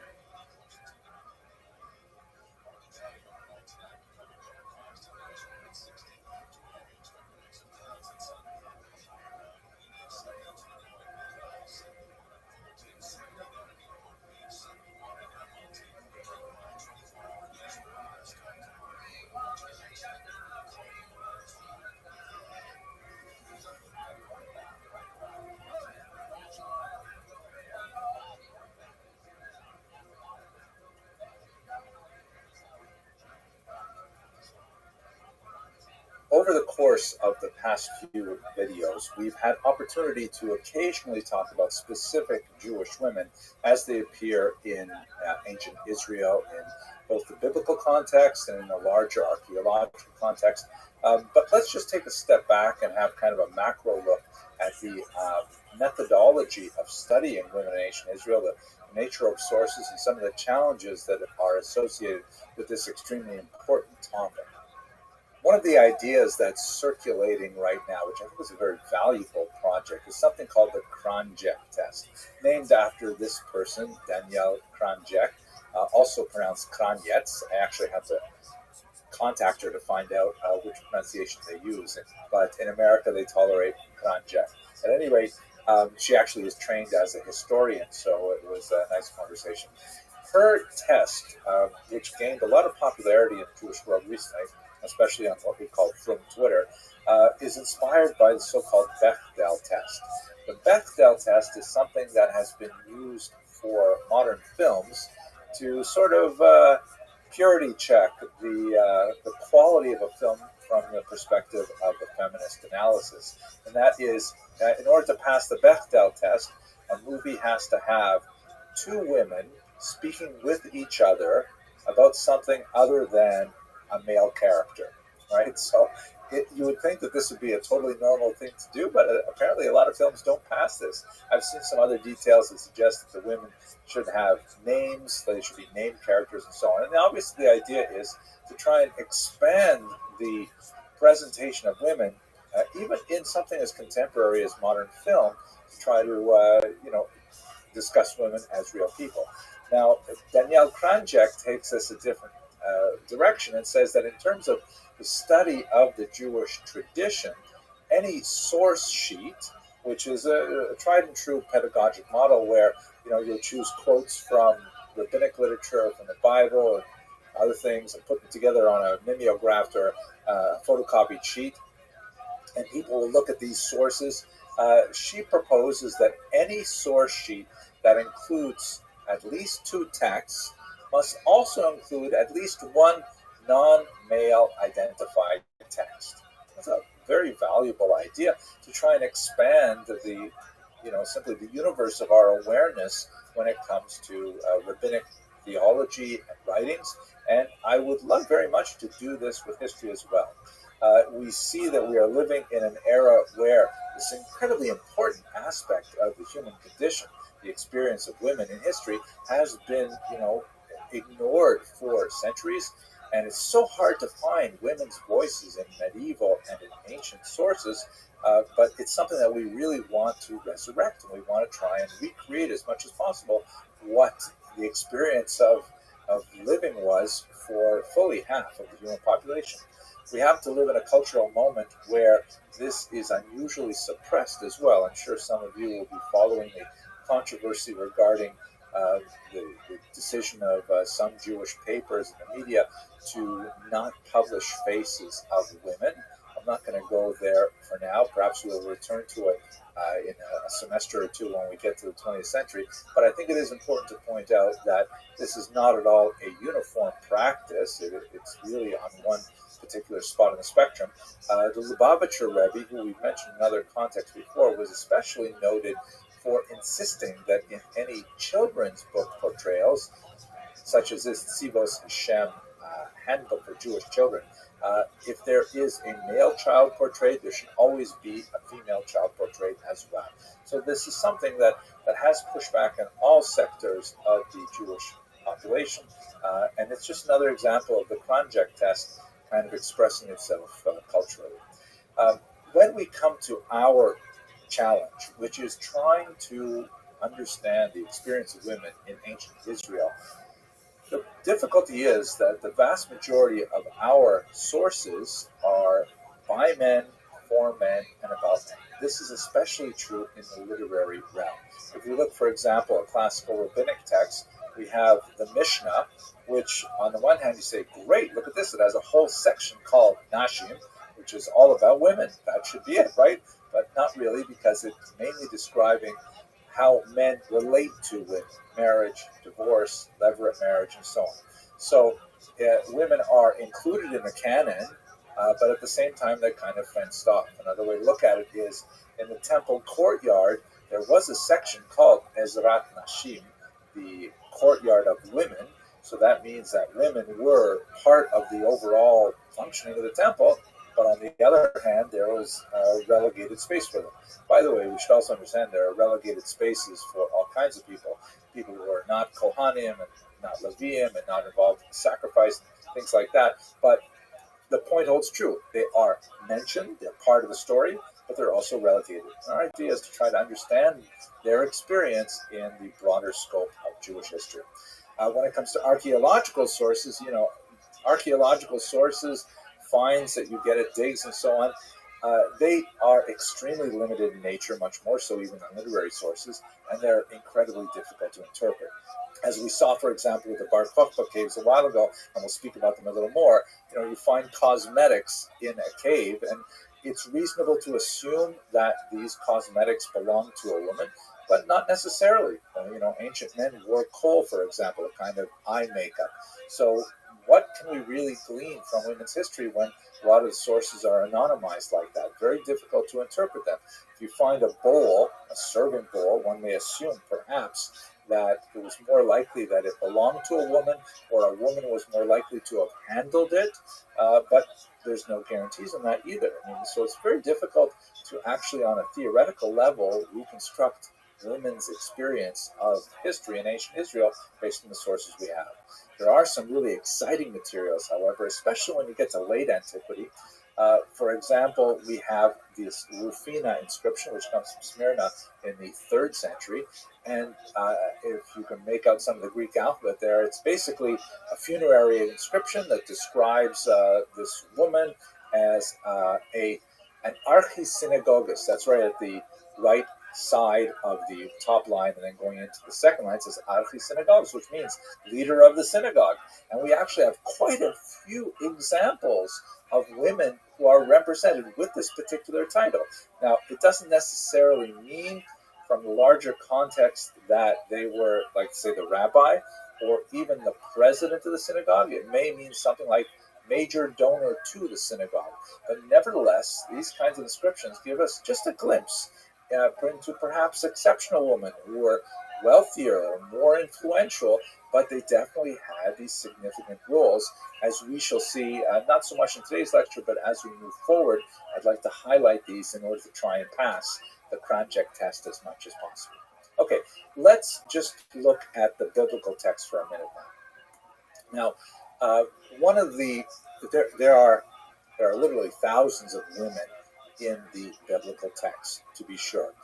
In many cases, however, they are nameless, or they are named in relationship to men. Like, for example, the wife of Noah, the children of Lot, daughters of Lot, Jephthah's daughter. We don't know their names from the biblical text, but they are named usually in some kind of relationship to men. Sometimes they're identified in terms of their character or skills, like the wise woman of Tekoa, or sometimes based on their place, like the witch of Endor. But there are literally hundreds, thousands of women in the Hebrew scriptures, and we don't know much about them in person. But there's some fascinating aspects when you include the oral tradition as well. Have a look at this picture here. Obviously, it's a piece of Persian art, but you wonder, that looks like a relatively familiar scene, right? It looks like Joseph running away from Eshet Potiphar, the wife of Potiphar, a very famous scene, of course, in Genesis, where she's grabbing onto his cloak as he's trying to escape her. And here's another aspect that's really interesting in the Jewish tradition, is that although they may be nameless in the biblical text, the rabbinic tradition preserves the oral tradition, in which there are lots of names and lots of additional details. And one of the crucial things about studying the Torah in a Jewish sense is you need to have two fingers. You have to have one finger in the written text and one finger in the oral tradition to understand it, as Jews have for hundreds of years. One easy way to do that is one finger in the text, one finger in Rashi, as we saw, for example, in the last lecture about matrilineal descent. So anyways, why am I bringing a piece of Persian art? Because in the Persian tradition, there's actually a name for Eshet Potiphar. Zuleika is her name. And now this is not the Jewish oral tradition, although maybe the Muslims are borrowing something from the Jewish oral tradition, who knows? But the same phenomenon exists in the sense of there's a lot more detail than you get in the Bible itself. There are many examples in the Bible of strong Jewish women. Typically, they're named when they are strong, and often they're quite strong in the sense of defying male demands. For example, Sarah, who insists on the expulsion of Hagar, and Abraham, when he hesitates, God speaks to him and says, listen to her. The oral tradition, Rashi quotes, saying, why should you listen to her? Because she is a greater prophet than you are. Rebecca, of course, famous scene when she decides she knows better than her husband Isaac as to which of her two sons, Esau and Jacob, receive the blessing. And in fact, she engineers Jacob's reception of the blessing rather than Esau. Hannah, in Hebrew, Hannah, it's hard for me to think in terms of the Hebrew pronunciation and English pronunciation sometimes. But Hannah, of course, is challenged by Eli the Kohen in the book of Samuel, and Hannah stands her ground and says, no, I'm praying to God, and in fact she becomes the model of our prayer.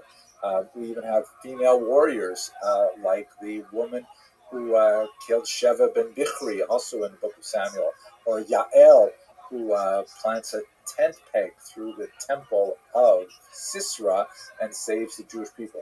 Fascinating examples. So, and we have to add to this that in the Bible there are many negative portrayals of women as well, such as Jezebel and Athaliah. These are, complex examples of character that, they certainly are smaller in scope than the number of strong male characters, but nevertheless they have depth and sophistication. It's hard to really analyze them from a historical perspective. As we saw in a previous lecture, occasionally these tempting artifacts come up from archaeological finds, such as the seal that may have belonged to Jezebel. But for the most part, we are totally reliant on the biblical text. And so therefore, the kind of tools that we need to try and explore women's history tend to be more literary in nature than historical per se. Nevertheless, we're going to make full use of the text to try and understand everything we can about them. Let us conclude this discussion with one sort of overarching thing that's really important to understand the experience of women in ancient Israel. And that is that, we have to transport ourselves from an early 20th century environment in which we are increasingly importuned to adopt a more androgynous view of religion to a more ancient view in which there was a very radically different experience of Judaism by men and women. One can certainly see echoes of it in the most traditional of communities today, the Orthodox and the ultra-Orthodox, but this is something that would have been pervasive in the ancient world. In the next lecture, we'll talk about some exceptional women, but when we want to look at women in general in Israel, one of the most important things to really bear in mind is the fact that men and women were not necessarily practicing the same religion, or maybe I can say it in a little bit better way. They were practicing the same religion, but there are two different tracks. There's a men's track and a women's track. There's a lot to say about this in terms of religious studies, but in terms of kind of an anthropological approach, let's look at this one basic difference between men and women and how they would have approached Judaism. The Judaism is, of course, heavily dependent on the interpretation of the commandments. How exactly are Jews to translate the biblical text as mediated by the oral tradition and the Pharisees into actual demands on daily life? So one of the ways to categorize the commandments, which, by the way, would be a major enterprise of the medieval thinkers, and we'll return to that, God willing, in a few months, is to divide them into four different quadrants, shown here. So on the x-axis, we can place negative commandments, that is, thou shalt not, things you're not supposed to do, and positive commandments, things that you are supposed to get up and do.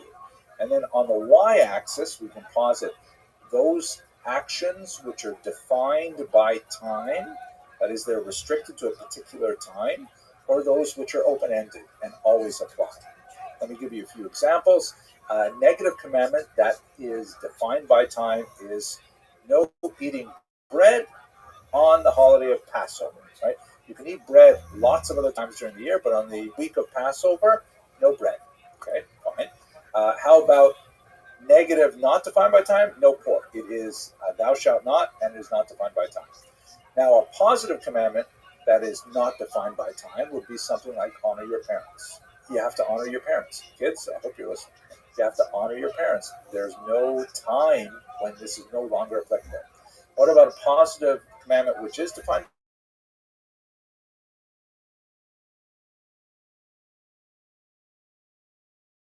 by time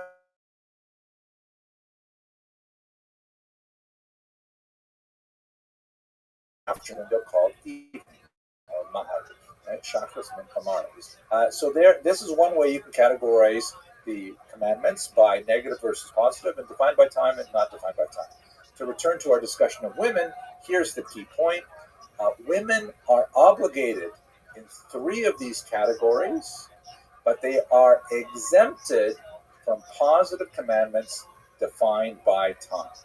What does that mean, exempt? In general, it means women may choose to do these commandments if they so wish, and they will receive reward for performing these commandments. But if they choose to, they are exempt from performing. There's exceptions to this rule. For example, lighting the candles Friday night, which is something which is specifically associated with women. That is a positive commandment, and it is associated with time. Women are generally considered obligated in that, or women at least are obligated before men are obligated. Another example would be drinking the 4 cups of wine on the holiday of Passover, also a positive commandment defined by time. Women are obligated, and the Talmud goes through a whole bunch of these exceptions and why they are exceptions, but the general rule is as such. Now, obviously, this has tremendous implications for lifestyle, because one of the most disruptive elements of a day, that's putting it in a negative, it's a positive disruption, is prayer 3 times a day. And clearly, for women who are more likely to be overwhelmingly involved in duties of the home, childcare, and things like that, the exemption from positive commandments are defined by time are extremely useful. You can't necessarily run off to shul when you have a screaming toddler. There's a lot more to say about why women were obligated in this way and not in another way, and whether the rabbinic formulations come after the sociological realities or the other way around. And I will leave that with enthusiasm to people who are experts in religious studies and women's studies and so on. But nevertheless, this is the schema of women's experience in the ancient world and for traditional communities through much of the medieval world and even into the modern world when you see the more orthodox communities. There are also, beyond this, specific experiences that women would have had that tend to be more biological in nature, like, for example, the regular visits to the mikvah, the immersion pool. And one of the most beautiful things that has been resurrected in the early modern period is the composition of specific prayers that are associated with women's experience of the commandments, such as going to the mikvah, experiencing menopause, childbirth, things like that, which are largely, disappeared from the regular canon of texts because they were primarily guarded by men. A lot more to say about this, but we'll have to move forward into the future.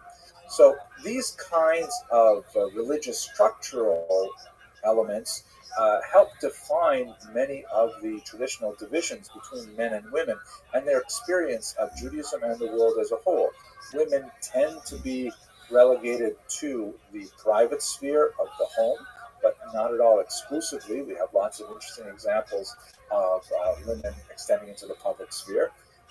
Women tend to be involved in particular crafts such as the production of clothing, very, very time-consuming work, the production of, the care of the diet of the family, and so on. Again, there's no way to say, and it would be inappropriate to say that this was universal, but it's certainly reliable to say that it was more common than not.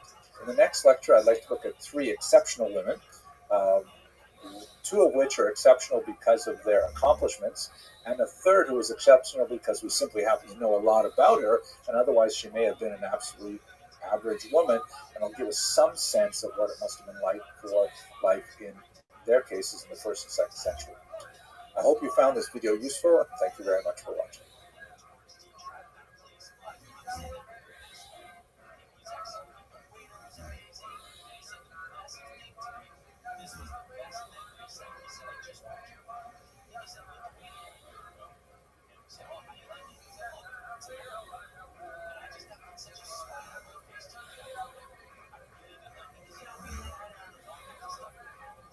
Okay, now that we've had a look at one specific issue, that of matrilineal descent, and then we looked a little bit at some of the sources and methods, challenges of studying Jewish women in antiquity, let's look at three exceptional examples.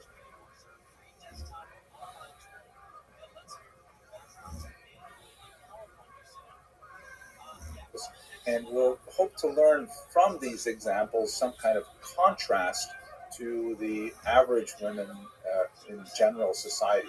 It's not a very precise way of doing things, but it's very difficult to work with the nature of the sources that we have before us today. Hopefully, moving forward to some degree in the medieval period, but certainly when we get to the early modern and modern period, we'll be able to explore women's lives with much more dependence on their actual voices. But let's have a look at the three examples that will give us some sense of what it must have been like to be a woman in antiquity. So these three women were actually suggested in a book by Richard Freund, who was a very important archaeologist who did some amazing work in the Cave of Letters, among other places. This is the book, by the way, that is really quite fascinating, called Digging Through the Bible, Modern Archaeology, and the Ancient Bible. And he suggests these three characters. I also want to mention that he was someone who pioneered the use of colonoscopy tools in exploring hard-to-reach caves, right? Because his doctor suggested that's a great way to get into hard-to-reach places. And I have to mention that he has a striking resemblance to another famous archaeologist. Can't quite put my finger on who it might be, but there's a certain look. Oh my gosh, I wish I could go back to graduate school. I would study so many things, but one of them would probably be archaeology. At any rate, he suggests that we should look at the life of Gloria as an unusual woman of the 2nd century of late antiquity. It's much harder to get back earlier in time, as we've discussed. But what do we know about Gloria? Well, first of all, she was mentioned frequently in the Talmud. She's the wife of a very important rabbi, Rabbi Meir. She comes from an important family. Her father was Hananiah ben Teradion, one of the martyrs of the Hadrianic persecution that was related to the Bar Kokhba revolt. So that helps us date Gloria. Besides Rabbi Meir, her father gives us a sense of her lifetime sometime in the 2nd century. We know from the Talmudic account that her sister was actually taken off to captivity to Rome, although Dr. Freund has some interesting thoughts on that as well. Now, one of the fascinating things about her work is that she is so exceptional in that she is mentioned frequently in the Talmud as a sage. Let us understand that there are about 2,000 different Amoraim, or later rabbinic figures in the period of the Talmud, who actually have a named voice in this massive document. And there can't be more than 20 women who appear anywhere. And most of these women are unnamed, or they have a title like Matronisa, something like that. Gloria stands out so much as being an incredibly important woman in the actual intellectual give and take of this massive document. She often corrects the sages who respect her learning, and she often does it in a way that has kind of like a biting sense of humor. Like in one particular example, when she is accosted by another rabbi who asks her for directions in a rather, polite manner, and she snaps back at him saying, Galilean fool. He happened to come from the Galileo. Did you not read what it says? And she quotes another teaching, do not talk over much with women. You should have abbreviated your statement to me and simply said, which way to Lod, right? In other words, she's sort of throwing the teachings of the rabbis back at them. And you get this sense that sometimes there is kind of like a proto-feminist critique in the things that she says. But that's a minor aspect of her teachings. Her life story and the kind of things that she talked about are often profound and very deep. She speaks to the nature of personal tragedy in life, as we see with her father and her sister, and also with the children of Rabbi Meir, who died on one particular Sabbath, 2 twin boys, terrifying kinds of things, God forbid, Lord. She's really a teacher of phenomenal depth, of halachic wisdom, of acerbic wit and perspicacity, and an amazing woman. And she stands out primarily as kind of like the big exception to the rule of women who are silent. or nameless or voiceless in the Talmud. The end of her life is described in a bizarre passage that is only recorded like 1,000 years after her life in the commentary of Rasha on the tractate of Avodah Zarah. It doesn't occur anywhere else in rabbinic literature, and although it appears in a very authoritative commentary, that of Rashi, a great sage, nevertheless, it's so out of character with what we know about Rabbi Meir's life and what we know about Bruria's life, but it describes her end as being very ignoble. I will leave that up to the rabbinic scholars to debate the nature of that particular story. Nevertheless, Bruria stands out as one tremendous counterexample to the vast majority of women who did not have the same kind of access to Torah learning that was so exemplary of her life and activity. So that's an exception in terms of the realm of scholarship, which of course would be extremely important in the development of Jewish society over the next 2 millennia. Another very important figure, now in terms of politics, would be a figure known as Berenice. She was actually royalty in a literal sense. Her name was Julia Berenice. Her dates are somewhere around the year 26 through the year 85. She was the daughter of King Agrippa I and his wife Sipros. Now, you will recall that there were a few puppet kings in the Roman period in Judea. Some of them were very powerful, like Herod the Great, who was Berenice's great-grandfather, if I calculated that correctly, and others were quite diminished in authority. King Agrippa I was one of the latter category. He happened to be a more sympathetic figure. He's quoted several times in the Talmud, usually in a very positive light. He ruled from the year 41 through 44. As a royal Jewish princess, as she was married off primarily for purposes of lineage and connections, things like that, to one Marcus, who was the son of Alexander Lysimachus of Alexandria. He, in fact, was the Alabarch of Alexandria, essentially the leader of the Jewish community there. And not only that, he was the nephew of a very famous Jewish philosopher, Philo, who we'll speak about God willing in another lecture. She was widowed, and then she remarried her uncle Herod Polio of Chalcis, widowed a second time, and then she went and she essentially moved in with her brother Agrippa II. Josephus, in this context, reports a really nasty relationship rumor about the two of them, which is unusual because it is not repeated by Roman historians of the time. It's not impossible because this was not an unknown practice among the Romans, but for Jews it would have been extremely scandalous, to say the least. At any rate, at this point, she was like at the peak of her authority. She was referred to as Regina, meaning queen, Basileia, also queen, and she actually served famously in the trial of Paul later on in this capacity. We had a look at this earlier. She married a third time to King Polemos II of Cilicia, who actually converted to Judaism and was circumcised and so on. But here's another fascinating thing about her. She was in Jerusalem at the time of the outbreak of the revolt, that being in the year 66. And she was there because she was fulfilling a Nazirite vow, which is interesting in its own context. Nazarism is something that's recorded in the Bible, and of course there's a whole tractate of it on Talmud, in which basically a person has some kind of like moving experience, and they want to like do repentance for it, they want to do tshuva for it, and so they undertake some restrictions on their behavior, let their hair grow, refrain from alcohol, wine specifically, and then at the end of this period, which is limited, usually 30 days or 60 days, they come to Jerusalem, and then they offer a sacrifice. So she was there at that time when the revolt broke out. Interesting kind of sense of what kind of person she would be if she took on a Nazarite vow. And she stood up for the rebels. She went to Gessius Florus, the procurator, who was very unsympathetic to the Jews, and she appeared before him barefoot to beg for mercy for them, but she was unable to stop either the Roman onslaught, and she was unable to control the rebel outbreak as well. She ended up fleeing Jerusalem when the palace of her brother was burned down.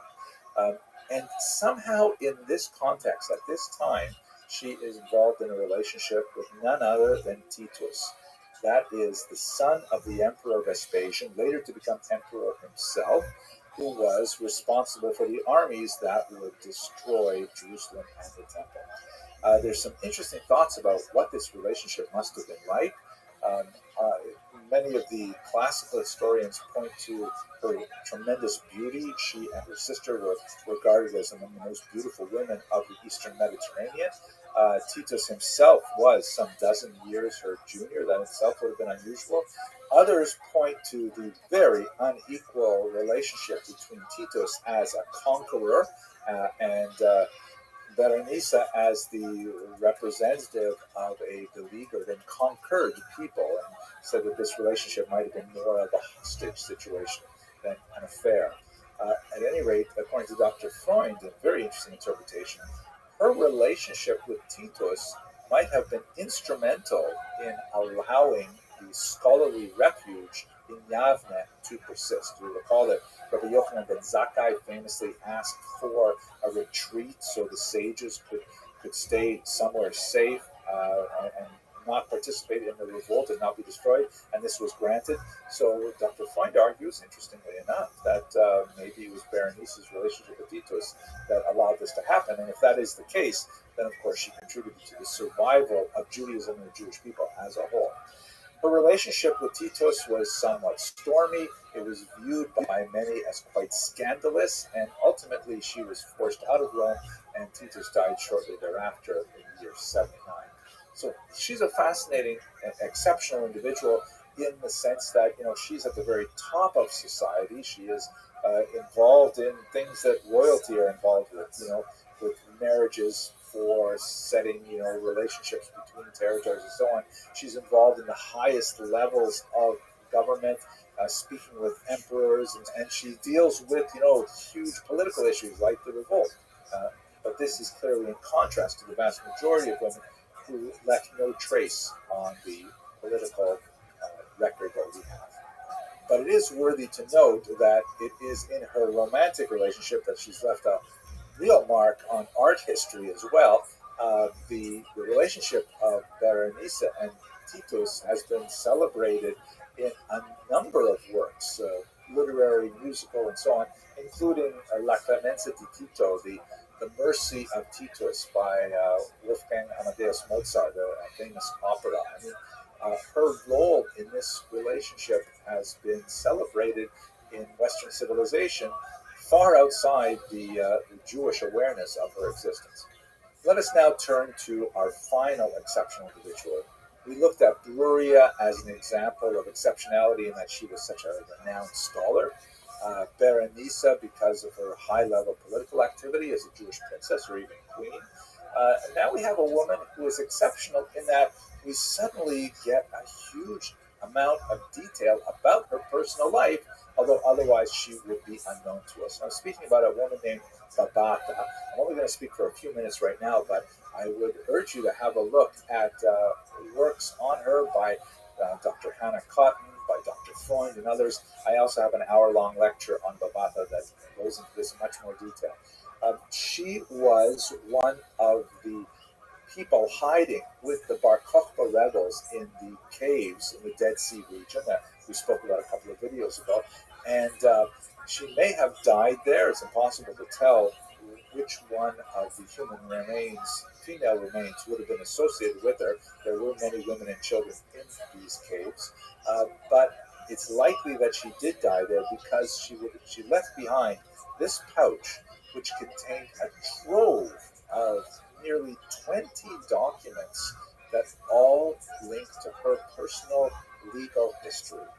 And by investigating these documents, which are written in a variety of languages, Hebrew, Aramaic, Greek, Nabatean, they all speak to her extensive legal battles. And in these legal battles, she saved these documents, also like marriage contracts, things like that. She saved these documents because clearly she was deeply involved in these battles that had to do with inheritance issues, some property that her parents left to her, and also some property that one of her two husbands left to her. That second husband had a co-wife, right? They were in a polygamous relationship, not unheard of at that time. and she was disputing with her co-wife over some orchard of date palms, things like that.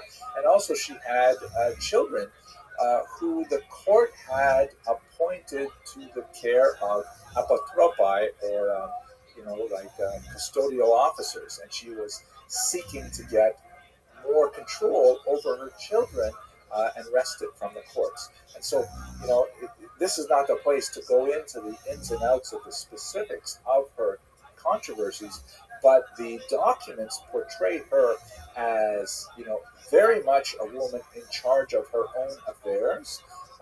It's not clear whether or not she was even literate in these languages. She may have had scribes, involved in drawing them up and so on, but she clearly knew what they meant because she kept them all together in this pouch, and she treasured them like, I have the family documents, our passports and things like that, in a special little box and things like that. These are very valuable documents for her life and activity, and it gives us a sense of the Jewish woman in the 2nd century who was not without means. She was probably like upper middle class, dealing with property issues and so on, who took charge of her life, and she was clearly an agent involved in her life. So we should not imagine, by Babaka's example, that the vast majority of women were passive and allowing kind of life to wash over them and being passed from man to man in various ways. This is a woman who's deeply involved in fighting for her rights and finding some success from time to time. There are some interesting questions. Why was she there with the Bar Kokhba rebels herself? It's possible that she feared the general destruction that was going on with the Romans. There's one particular figure who appears to have linked her to Bar Kokhba, because he's also mentioned in terms of the Bar Kokhba chain of command, so perhaps it was a familiar relationship. We really don't know, but we get a sense of an average woman who has a very important, detailed legal history, like many of us do even today. And so this is a corrective to the huge silence that we get from the sources on women in general. So she's exceptional, not so much in what she did with her life, but the fact that we know a lot more about her life, and it reveals some startling things. Many more fascinating things are going to be learned, I'm sure, as we analyze the Babaka archive with greater detail. Okay, I hope you found this video useful. We are definitely going to be incorporating more and more discussion of Jewish women into the lectures as we move forward in time. But the next series of lectures are going to deal with the Jewish diaspora in antiquity. Okay, thank you very much for watching.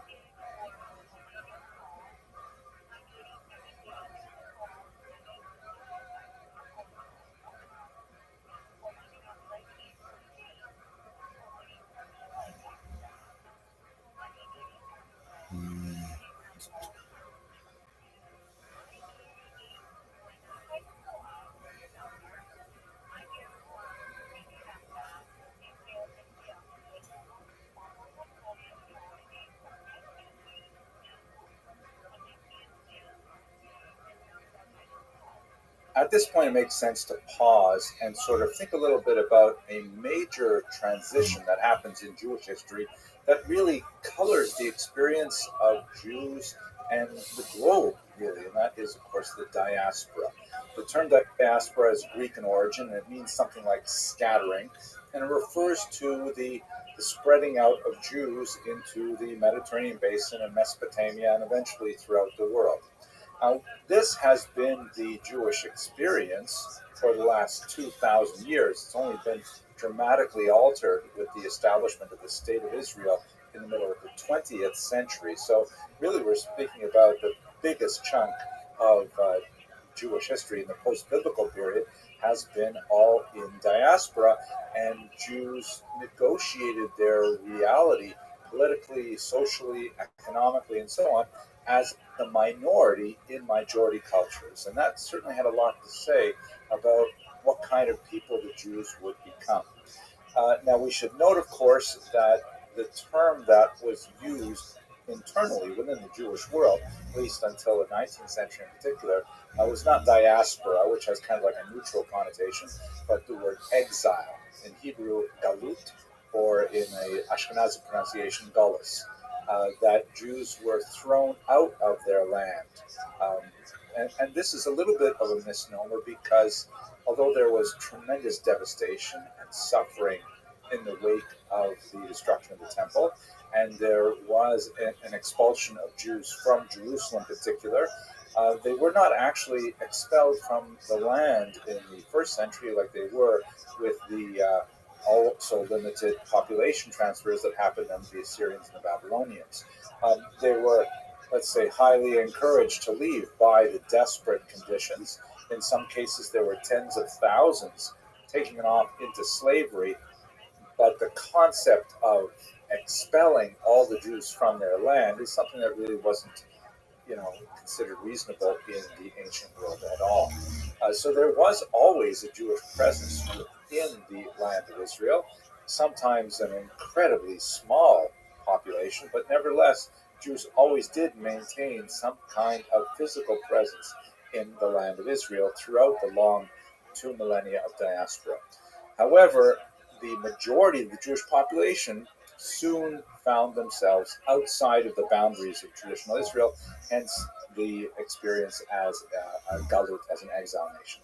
It's worthy pointing out, not in this particular series, but just in one sentence, that the concept of exile on a theological level pertains even when the Jews have returned to their land and have a state, meaning theologically, Jews consider themselves still in exile, even if they're still living in Jerusalem today.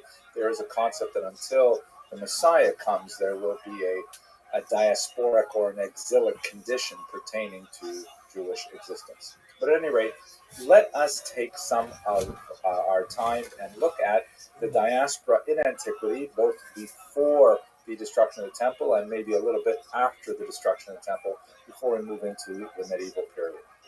Here's a map that gives you a sense of the diaspora after the Bar Kokhba rebellion. You'll recall that the first Roman-Jewish war in the year 70 resulted in the destruction of the temple in that year, and ultimately the fall of Masada. And as we shall see, there was definitely dispersion of Jews within Israel itself, but the process of Jews settling throughout the Mediterranean basin and in Mesopotamia had begun centuries earlier. On this map, you see the kind of hatched lines that encircle the Mediterranean refer to the greatest extent of the Roman Empire, which would have been in the early 2nd century. And every dot that represents a city indicates that there was a Jewish population after the Bar Kokhba rebellion in the 2nd century. Have a look at Israel closely here, and you can see that the hatching shows that there was a Jewish settlement along the coast, a little bit towards the northern Negev, and heavily based in the Galilee to the north, and also a little bit in the Jordan Valley on both sides of the river in the Perea region as well. But conspicuous by its absence, of course, is the region around Judea, which is emptied of Jews because of the Roman attacks on the Bar Kokhba rebels and the destruction of Jewish villages there.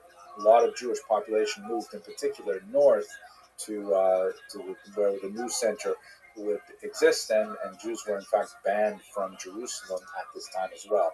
The Romans also changed the name of the land. This is when it received the Latin term Palestina, which was intended to refer to the biblical enemies of the Jews in the land of Israel, the Philistines, Plishtim in Hebrew. And so renaming the region Palestina was meant to try and, in terms of cartography, wipe Israel off the map, so to speak. It is ironic, of course, that the term has been revived as a political term. It has always been a geographic term since the Roman Empire. Jews were also living in Mesopotamia, that is this region here, framed by the flow of the Tigris and Euphrates rivers into the Persian Gulf. We'll look at that in the next lecture. And then there's a certain amount of Jews who are living in the Italian and in the Greek peninsulas and in Asia Minor as well, in the Eastern Mediterranean. We also have Jews who are living in the coast of North Africa. We looked at one of those communities, Kyrene, in the context of the Kitos rebellion a little while ago, and there are even Jews as far west as the Iberian Peninsula and the south of France as well. So we're going to look at all of these, however briefly, in the next couple of lectures. But the main center of the Jewish diaspora at this period of time was undoubtedly Egypt, a very, very important place where Jews had been living literally for centuries. There is a long connection between Israel and Egypt after the Exodus. The Bible describes many relations between Egypt and Israel, quite often hostile and quite often not hostile. For example, King Solomon marries an Egyptian princess, and Isaiah refers to communities in Lower Egypt. Jeremiah spends some time there unwillingly, as it happens, after the assassination of Gedaliah, for whom there is a fast day after Rosh Hashanah every year since then. The Jews were primarily concentrated in the southern region in the earliest period. That is down at the bottom. You'll see the town Elephantine. Now, I always pronounce that, by the way, Elephantine. I looked a little more carefully, and I think it's supposed to be pronounced Elephantine. Maybe someone in the comments will correct me if I get that wrong. This is known as the Upper Nile. Even though it is on the bottom of the map, as I think I mentioned to you earlier, the Nile, of course, flows to the north. It empties into the Mediterranean Sea. And so therefore, upriver, which is south, is called the Upper Nile, and downriver is the Lower Nile, where you have the cities of Cairo and Alexandria and so on. So there is a very important Jewish military colony in Elephantine, and we're going to look at that in just a second. And it may go back, the roots of that settlement are somewhat under dispute, but it may go back as early as the 7th century before the Common Era, when King Manasseh of Judah had relations with Egypt and sent a colony there. So let's look a little more carefully at that particular settlement.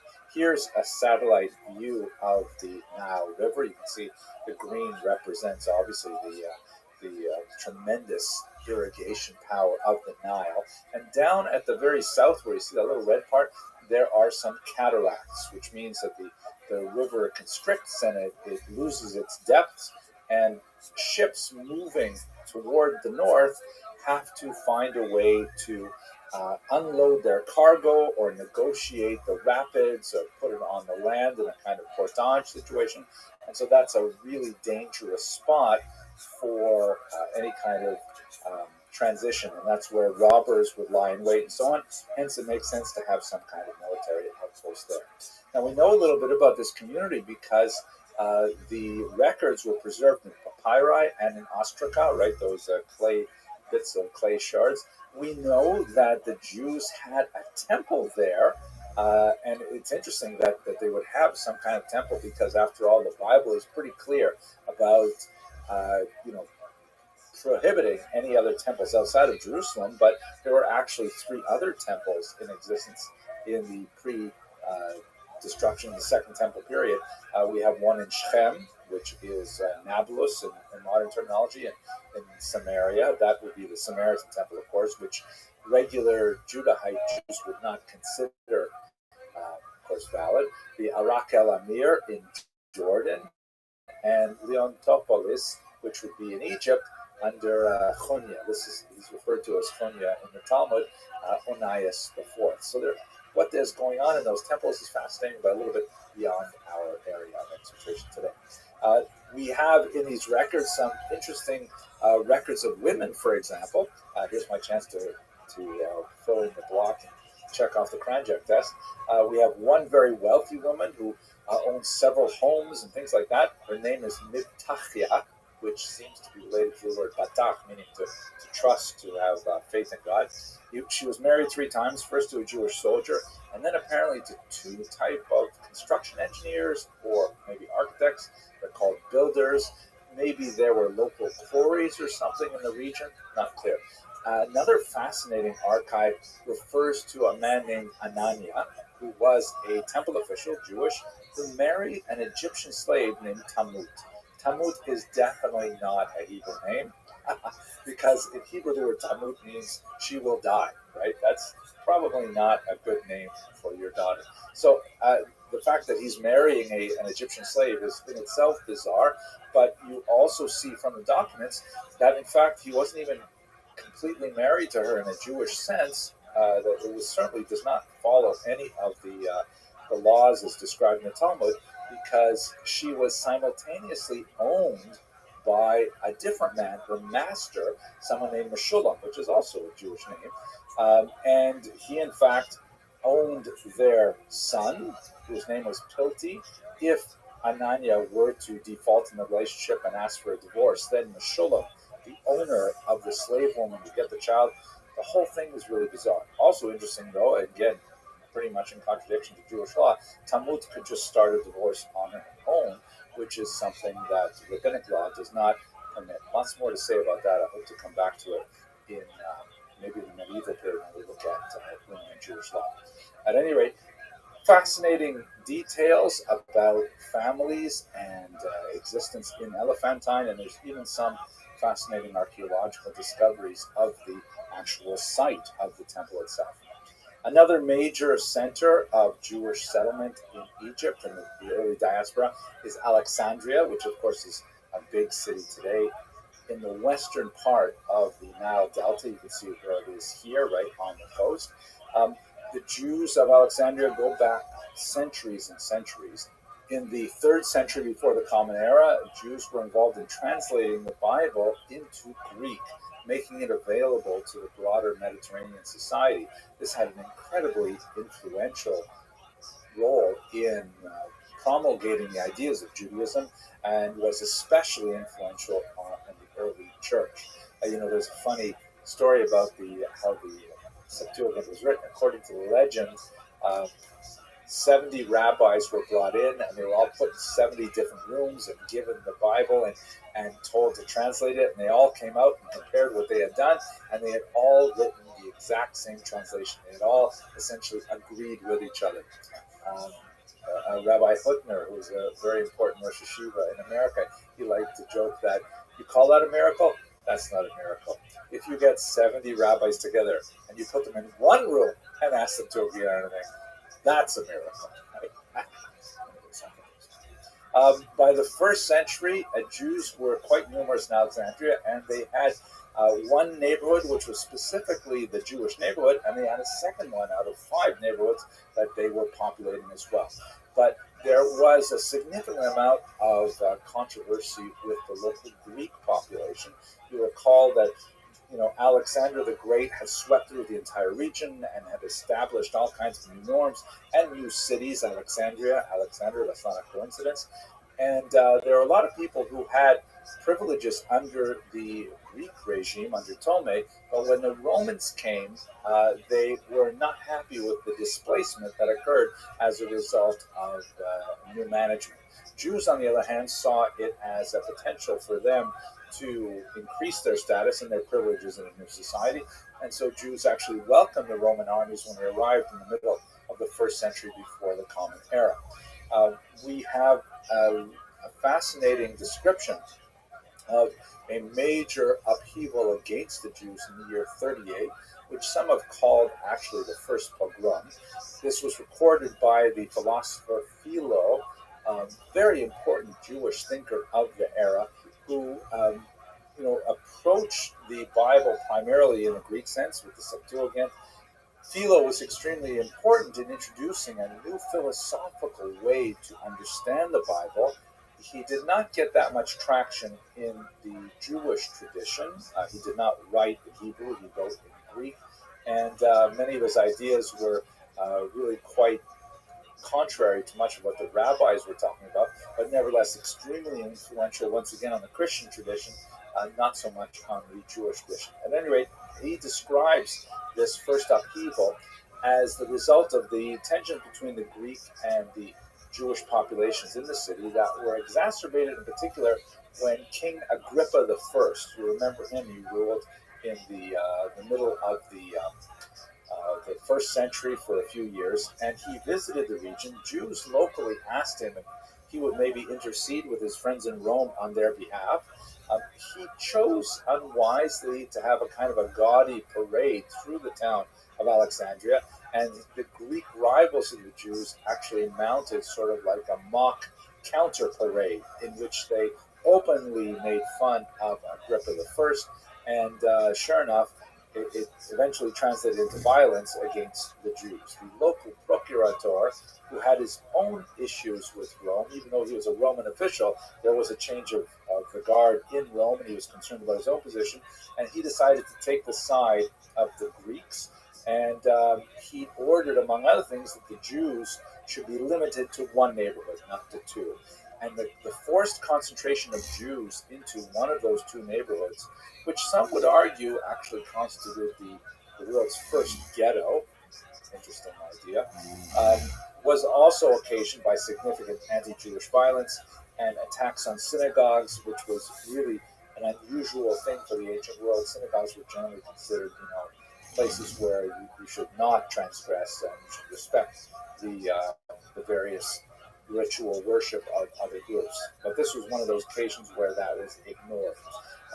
The new emperor, however, laid down the law and established the status quo ante, where the Jews were, mollified, but there would be yet again violence in the year 66, probably in connection with the Roman-Jewish War that exploded in that year. So that's just a look very quickly at Alexandria, and as a whole, Egypt played a very important role in the early diaspora. Thank you very much for watching.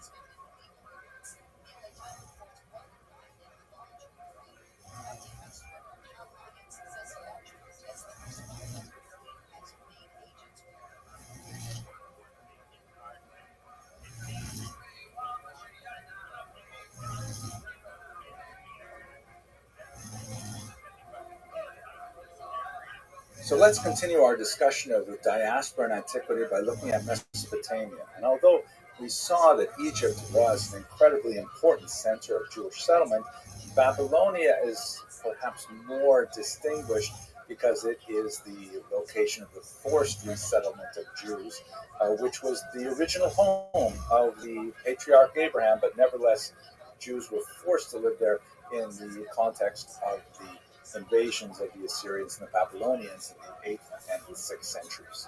Those 2 centuries were periods in which there were forced removals of Jews from Israel to the region of Babylonia, and it's more appropriate to use the term exile or galut in that context, but even those exiles were partial. They only represented a small portion of the overall population.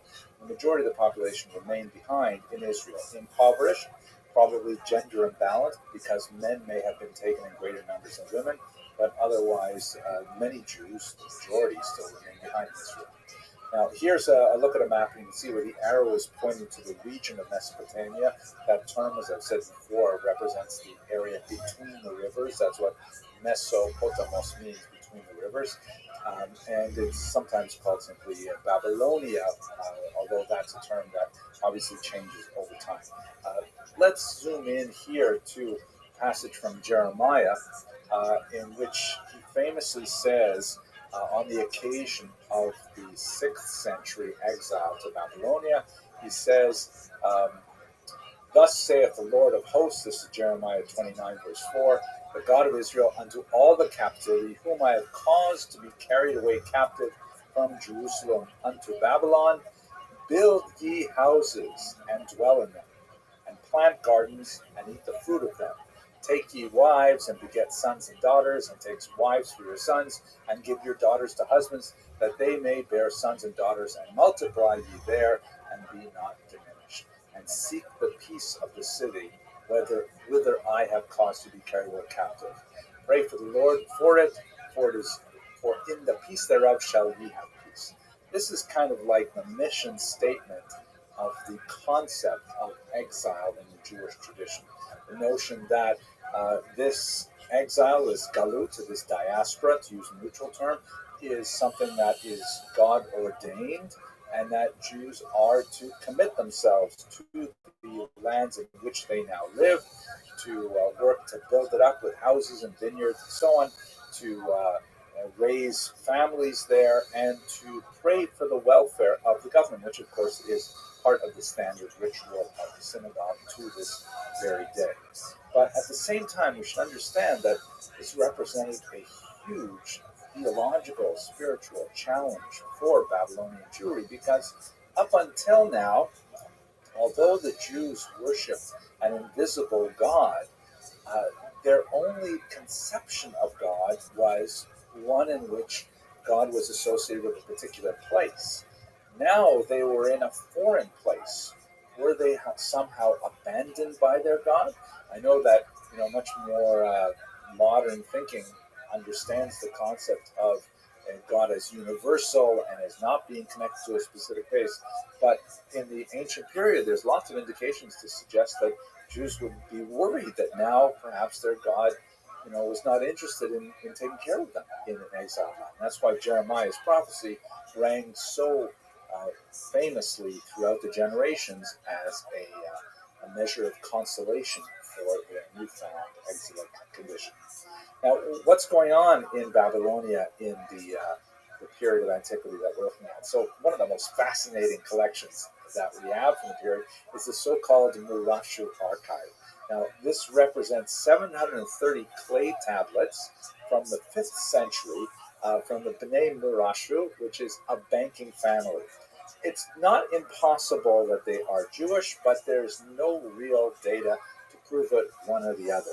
However, when archaeologists go through these cuneiform tablets, there are lots and lots of names, right? It's a business archive with receipts and agreements and contracts and stuff like that. About 8% of the names mentioned in this massive archive are Jewish. And the way they tell is because they are so-called theophoric, meaning they invoke the name of the Jewish God right built into their own ways of referring to each other. My own children have theophoric names. It's very common. If you have a name like, let's say, I don't know, Jonathan, right, means God-given. That's right. They all invoke the name of God in some kind of active way, and so it's relatively easy. It's not foolproof. It's a pretty good sense that these are probably Jews. So there are 8% of the names in this archive are Jewish, and they're located in 28 out of the 200 place names mentioned there. There's another collection, by the way, that refers to a place that seems to be like a concentration of Jews called Al Yahudu. Yahud, of course, would mean Jewish, and there's lots and lots of theophoric names in this separate collection as well, which was discovered quite some time after the Murashu archive was unearthed. And one of the things I find really amazing about the Murashu archive is not only are the names theophoric, but Jews always use a patronymic, meaning one is normally named with a given name, son or daughter of one's parent. In most circumstances in Jewish practice, one is named after one's father, not after one's father, but one is named by one's father. So, for example, my Hebrew name is Hillel, my father's name is Yaakov, so I will be Hillel ben Yaakov, right? Hillel, the son of Yaakov. In almost all usages, you would rely on your father's name, but under certain circumstances, you would refer to your mother's name. The reasons for the distinction are not going to delay us today. But what's really fascinating is if you look at the individuals named and their patronymics, and you see, is there a change in the theophoric nature? You can see that there's a real scene that something happened around the year 480 before the Common Era, in which all of a sudden these Jews who have regular Babylonian names start giving their children super theophoric names, as if they have suddenly discovered religion, and they are much more intent on making sure that their children identify as Jews. It's really interesting. And in fact, that continues for several generations. But what would happen if all of a sudden you had all these Jews that had really secular names, like let's say, I don't know, Chad, or Thomas or something. It's really not Christopher, right? Really not especially Jewish names. And then all of a sudden, their kids get named like Eliezer and Chana Rivka and Sarala. What happened? It seems that around the year 480, for reasons that we don't know, there is a real Teshuvah movement, and they started giving their children much more Jewish names, and their grandchildren get Jewish names, and so on for quite some time. I just think that's cool. But let's go on. What did the Jews do? So the Morashal archive, because it's primarily dealing with business and receipts and things like that, doesn't give us a lot of detail about the nature of their lives, but it does say a lot about what kind of occupations they were involved in. It appears that there's a strong contingent of Jews who were active in the military.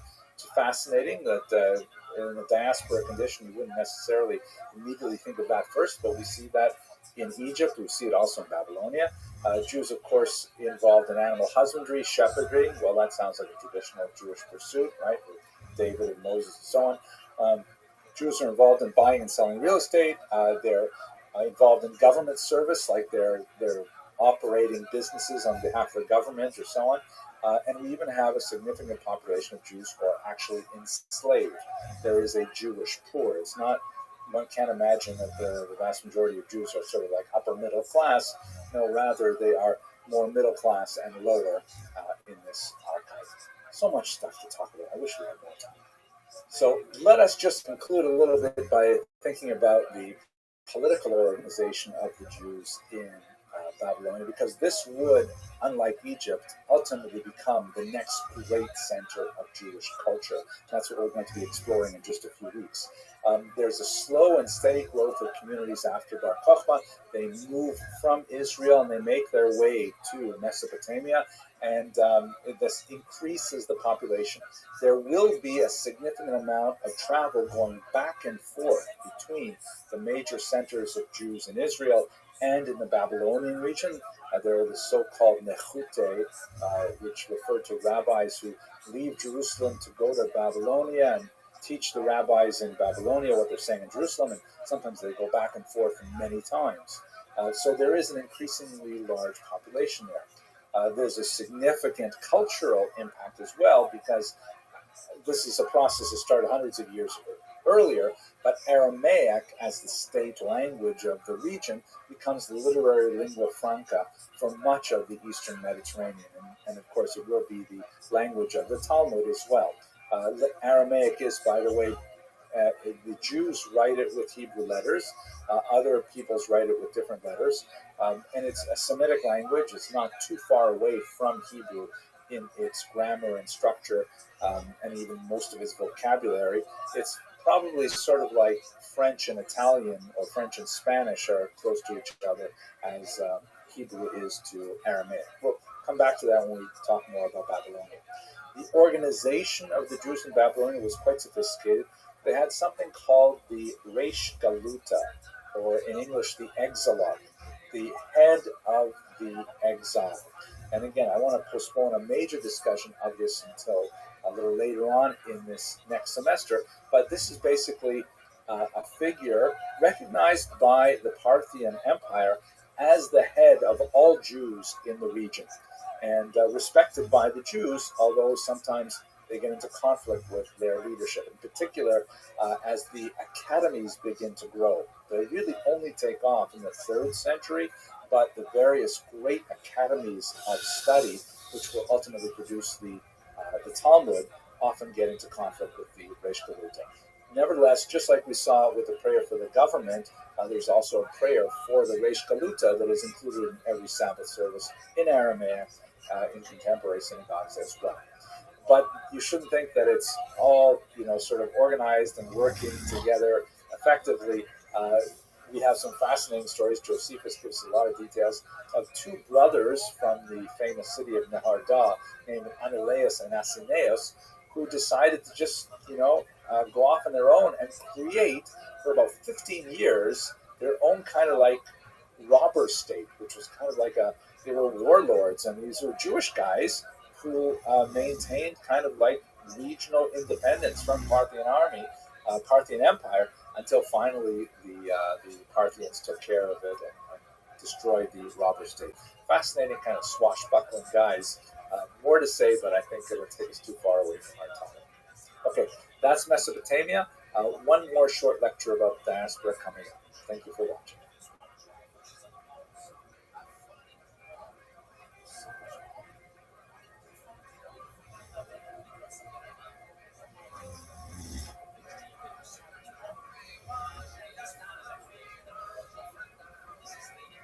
Okay, let's just take a few minutes to say a little bit about the rest of the Mediterranean and the ancient diaspora. There's so much to say about all of this, but I just want to try and keep my remarks very brief because we will be returning to this in future lectures. So here's our map that shows us the extent of the Roman Empire and the kind of hatch lines. And as you can see, every single dot represents a city where there is a significant Jewish population. The region we should look at right now is the moving from left to right, the Italian peninsula that's shaped like a boot. And I said that in a Canadian way. I hope you recognize it. And then there is the Greek peninsula next to it. We'll also look a little bit at the Eastern Mediterranean as well, which would be like Turkey and so on. The first suggestion of Jewish presence in Greece dates all the way back from the 4th century. And then, of course, after Alexander, there's much more of a presence building in the region. In Rome, we have a very significant population developing. This is especially so when Julius Caesar, in the 1st century before the Common Era, proclaims Judaism a religio licita, which means a legitimate religion, which means it is protected and it has to be respected. And there are certain things that Jews do that they are allowed to do and continue doing because of Roman protection, such as the very dangerous and difficult transportation of the yearly half shekel tax for the maintenance of the temple in Jerusalem. This was a practice which was continued throughout the period of antiquity, and the Romans actually protected it. The few times when transporting this money was interrupted by official authorities was heavily criticized and represents definitely an exception to the rule because people respected especially old religions like Judaism. Jews were also granted military exemptions from conscription when they were observant. For example, the whole business with kosher food and the Sabbath makes it very difficult. So in many cases, the Romans were willing to overlook demands on conscripts from Jewish communities. So there's generally Jews did not so bad in the Roman Empire before the events of the Great Revolt. That's when it got really bad, and of course it went downhill from there. At the same time, while Jews are generally gaining a lot of traction socially and legally coming up to the 1st century, there is a growing social movement as well that you can really see in a lot of the early Greek and Roman writers. There is a basic misunderstanding of what Judaism is all about. There is a concern that Jews are somehow misanthropic, that they hate other people. Why? Because, for example, you can't belong to the religion unless you convert. This was like a strange idea. Really? I can't just be a Jew because I sort of like Jewish things? No, you've got to go through conversion, whatever that means exactly, but certainly for men it means circumcision. Jews wouldn't eat non-Jewish food, so you had to keep kosher. There was a lot of Jewish practice that was definitely misunderstood, like, for example, this total, what seemed to be fanatic ban on any kind of civil religion, like any kind of worship of idols and things like that.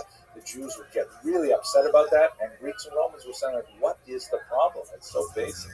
I often compare this to the example of not standing when the national anthem is played at a football game or something like that, which Americans would consider very rude. And by the way, I used this example long before it became an emblem of the social justice movement and Black Lives Matter and so on.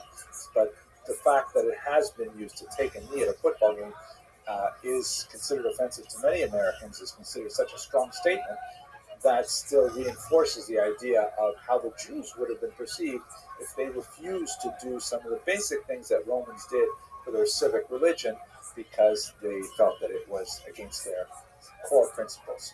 Nevertheless, Judaism is a competitive ideology at this time. You have a lot of people who are attracted to Judaism. It represents some real attractive alternatives to the fatalism inherent in Roman paganism. And you have a growing population not only of ethnic Jews who are living in the Italian peninsula before the first century, but also fellow travelers, both converts and those who are just kind of like sympathizers as well. One of the really cool ways that we can see the growth of the Jewish population in Rome, and this is a little bit of a detail, but I just think it's so fascinating, I gotta talk about it here, is the discovery of these ancient catacombs of Jews in Rome. It was very common in late antiquity to be buried underground. You can see this map here shows a number of Christian catacombs for burial, and you also see in the south and also in the northeast some regions where there are Jewish catacombs, and they are so fascinating. You go in them and you see that they've got these sort of like shelves on the walls where the bones would have been interred. It's possible that they practiced a two-step burial where first there would be burial in the ground, and then a year later, this is actually described in the Talmud, it's a practice that I do not believe Jews practice anywhere in the world today, but in the ancient period it was common. On the yahrzeit, on the anniversary of the death, they would go and they would exhume the bones, now denuded of all flesh, and there would be a ceremonial bringing of the bones to a family crypt. And so they would enter the catacombs and put them on a shelf next to the ancestors and things like that. Kind of spooky by modern sensibilities, but that's really fascinating. And these catacombs are beautifully decorated, like this really charming palm tree on one wall, and painted ceilings with sometimes decorative animals like peacocks and things like that. Some very moving examples of parental love, like this highly unusual statue of a dead child. You can see he's patting a puppy. It's a great work of art, I think, but very tragic at the same time. Carries the kind of pathos across 2 millennia. And the inscriptions are fascinating. They're almost all in Latin, like this one, or in Greek, like this, which indicates that the awareness of Hebrew and Aramaic was probably lower if their first language for something as permanent as a grave marker would be in a foreign language. But there are some Hebrew and Aramaic inscriptions as well.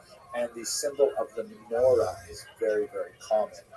That's considered like much more than the Star of David, which is a far later introduction to the Jewish canon of images. The menorah is one of the oldest of the images. It's really cool to look at these catacombs, and there's so much research that can be derived from it, more than we can talk about today. Let's switch a little bit to talk about the Eastern Mediterranean, and by that we're looking especially at Asia Minor, which would include little bits of Syria maybe, but definitely Turkey is a really important place for us. Antioch is one of the most significant of the centers here, and we see that once again the role of Jews in the military is quite significant. You have Jews in military formations in this region under Antiochus I and Antiochus III. Those are prior, of course, to the Antiochus IV that was associated with the Hanukkah rebellion, including 2,000 Jewish families who were military families transferred from Babylonia to this region.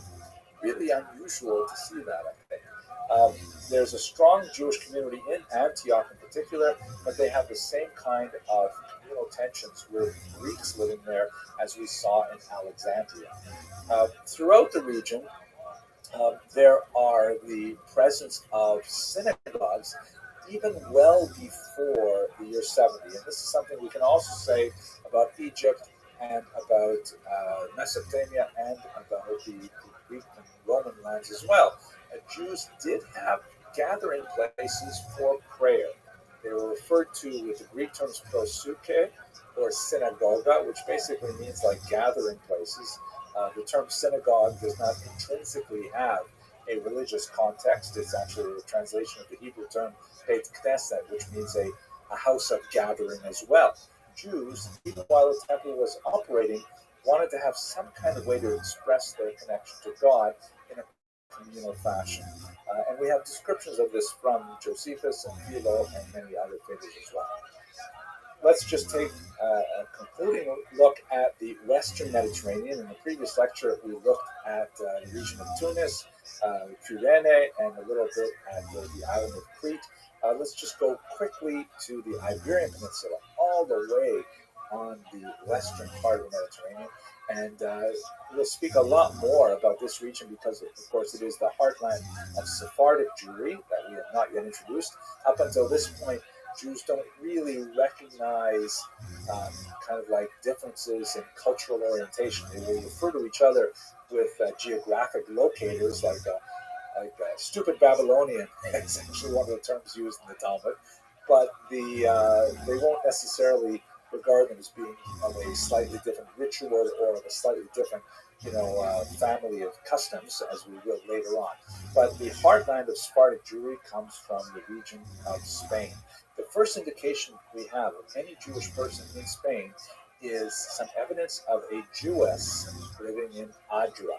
And this is from an early 2nd century gravestone, which was transcribed in the late 18th century, a reliable transcription, even though the original gravestone has been lost. The transcription read like this. There's something wiped out, and then the end of the word is nia, and then a new word, salo, something missing, mula, and then the word an, uno, mens, cuatro, die, uno, Judea, which translates as probably something like here lies, a girl's name that ends in the letters N-I-A, Junia, something like that, daughter of Solomon, aged 1 year, 4 months, and a day. You can see that the Roman numeral 4 is 4 dashes rather than the IV, which also is a testament to its antiquity. And finally, she is specifically denoted as a Jewish girl. And she is our first indication of Jewish settlement in this region. Wow, I can't wait to get back to talk about this some more. But for now, let's wrap up this discussion of diaspora.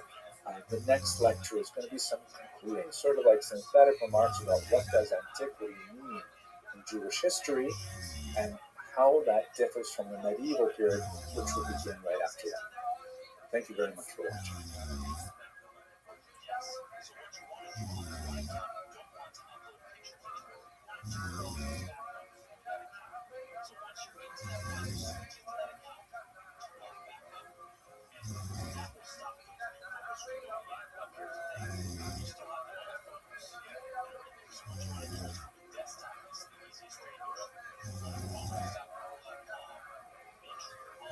Hello and welcome to another in the Jewish History Lab series. Today's class begins with a rhetorical question.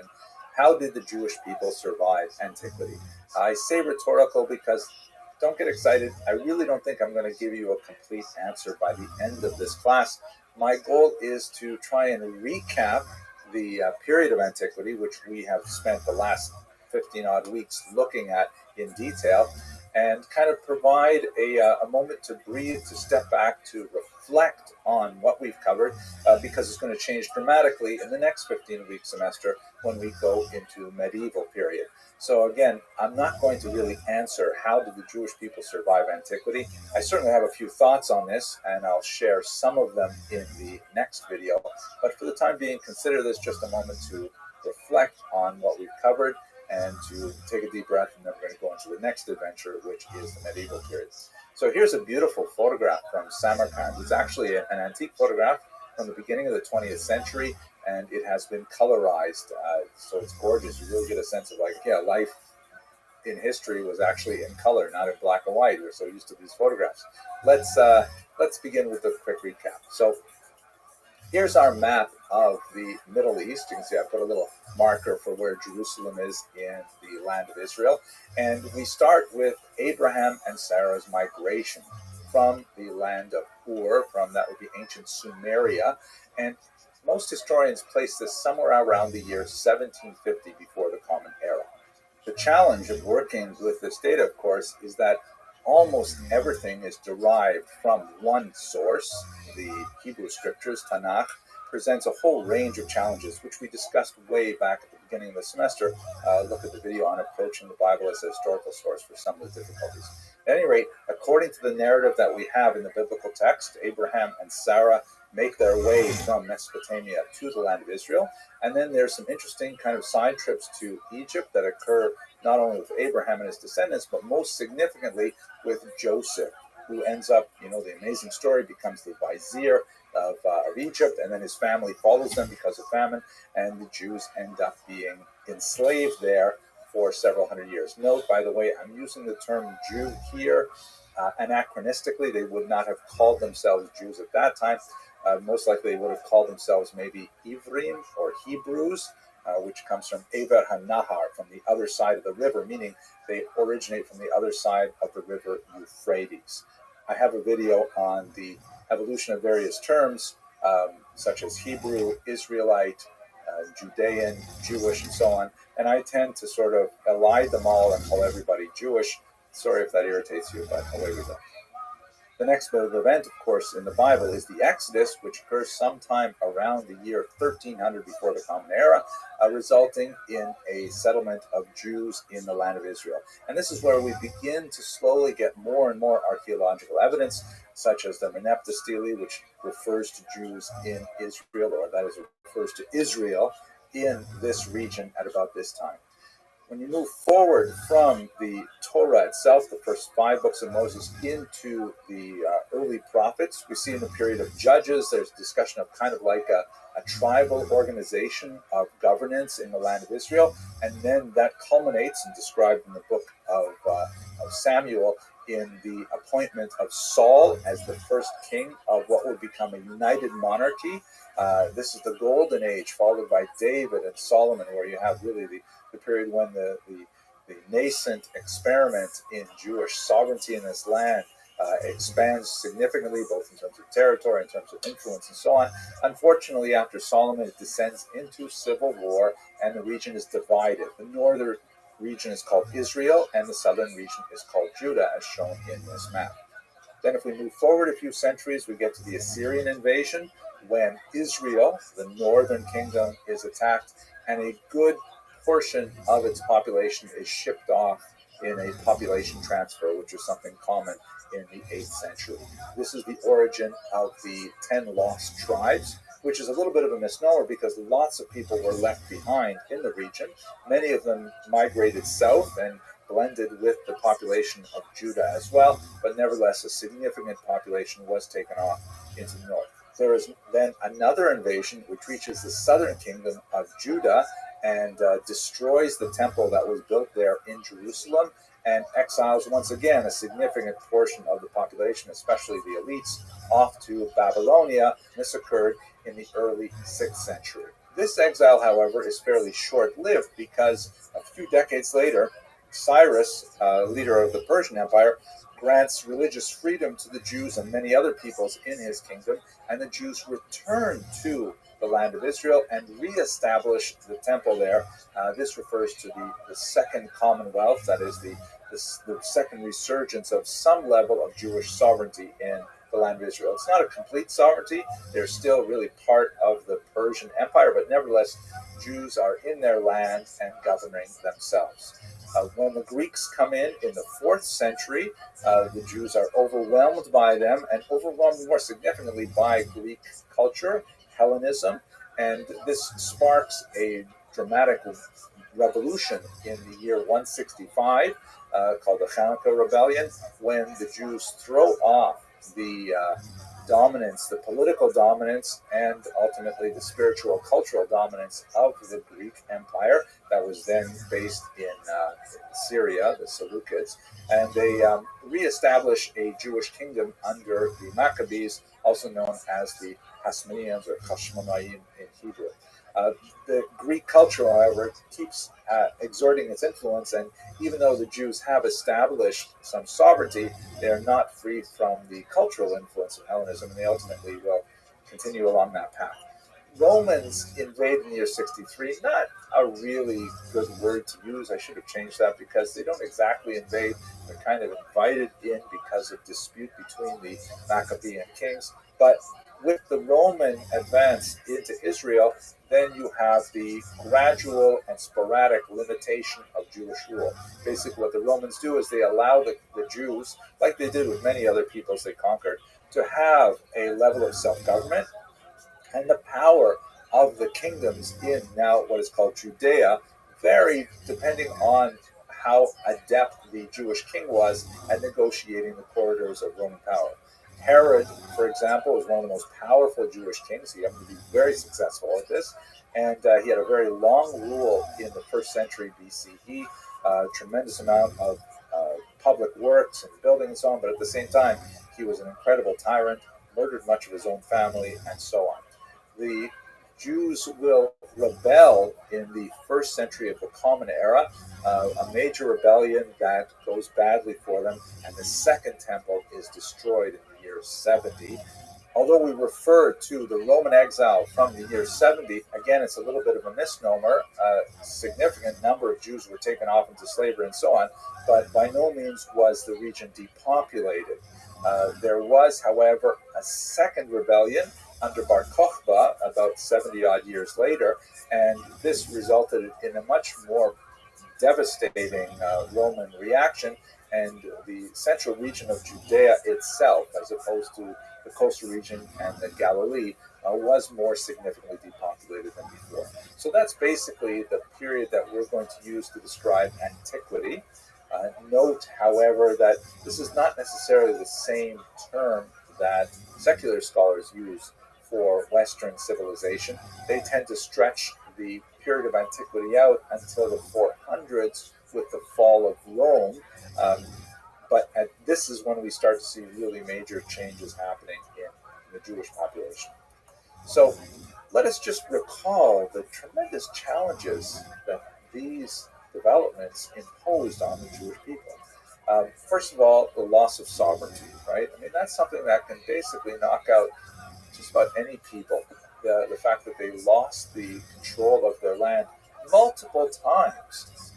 First under the Assyrians when the 10 northern tribes were taken away, then under the Babylonians when Judah was destroyed, then under the Greeks when their level of self-rule under the Persians was threatened, and then under the Romans, of course. I mean, this is like repeated loss of sovereignty. The Jews keep coming back, nevertheless, and reestablishing some level of self-rule. If we jump ahead to the 20th century, they'll do it again after 2,000 years of absence, which is really mind-boggling. Secondly, not only loss of sovereignty, but physical displacement, right? It's hard enough for a country to reassert its national identity when they lose control of their self-government. But imagine if much of the population, especially the elites, especially the males of fighting age, are taken off to a far-off location.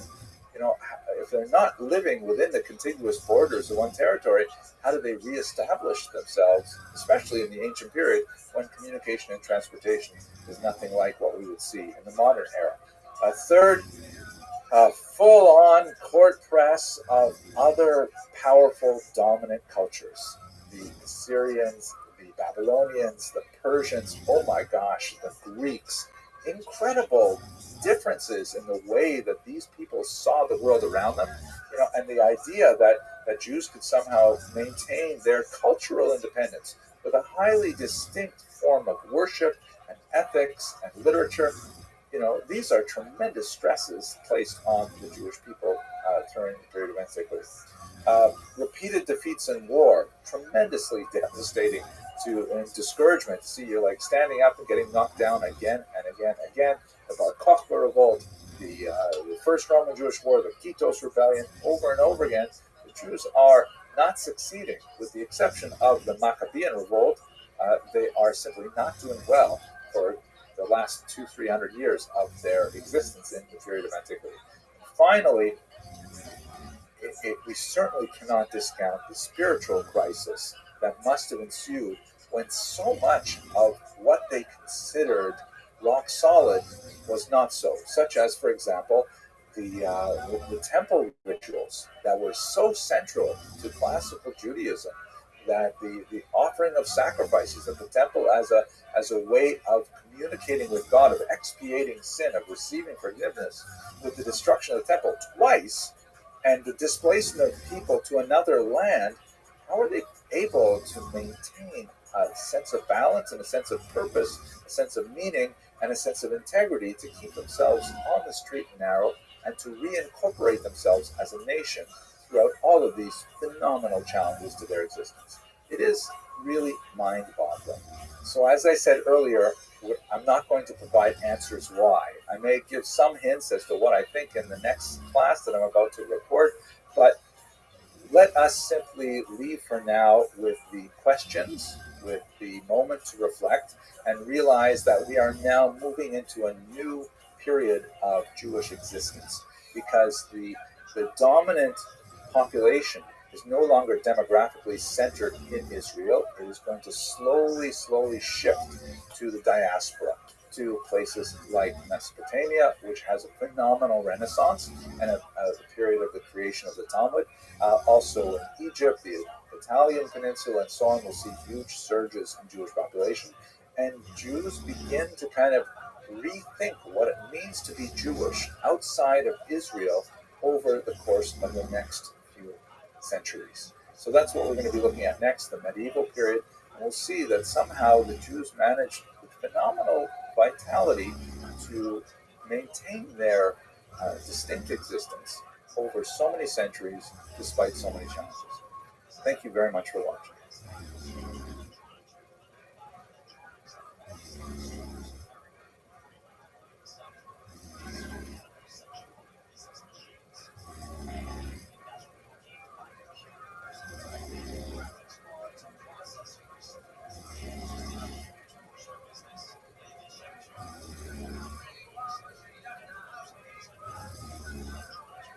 Welcome to another episode of the Jewish History Lab. Now, just like the last class, when I offered up the question, how did the Jews survive antiquity? And I let you know in advance that that was a rhetorical question with no clear answer forthcoming. I want to warn you in advance that the same thing applies to this class, perhaps even more so.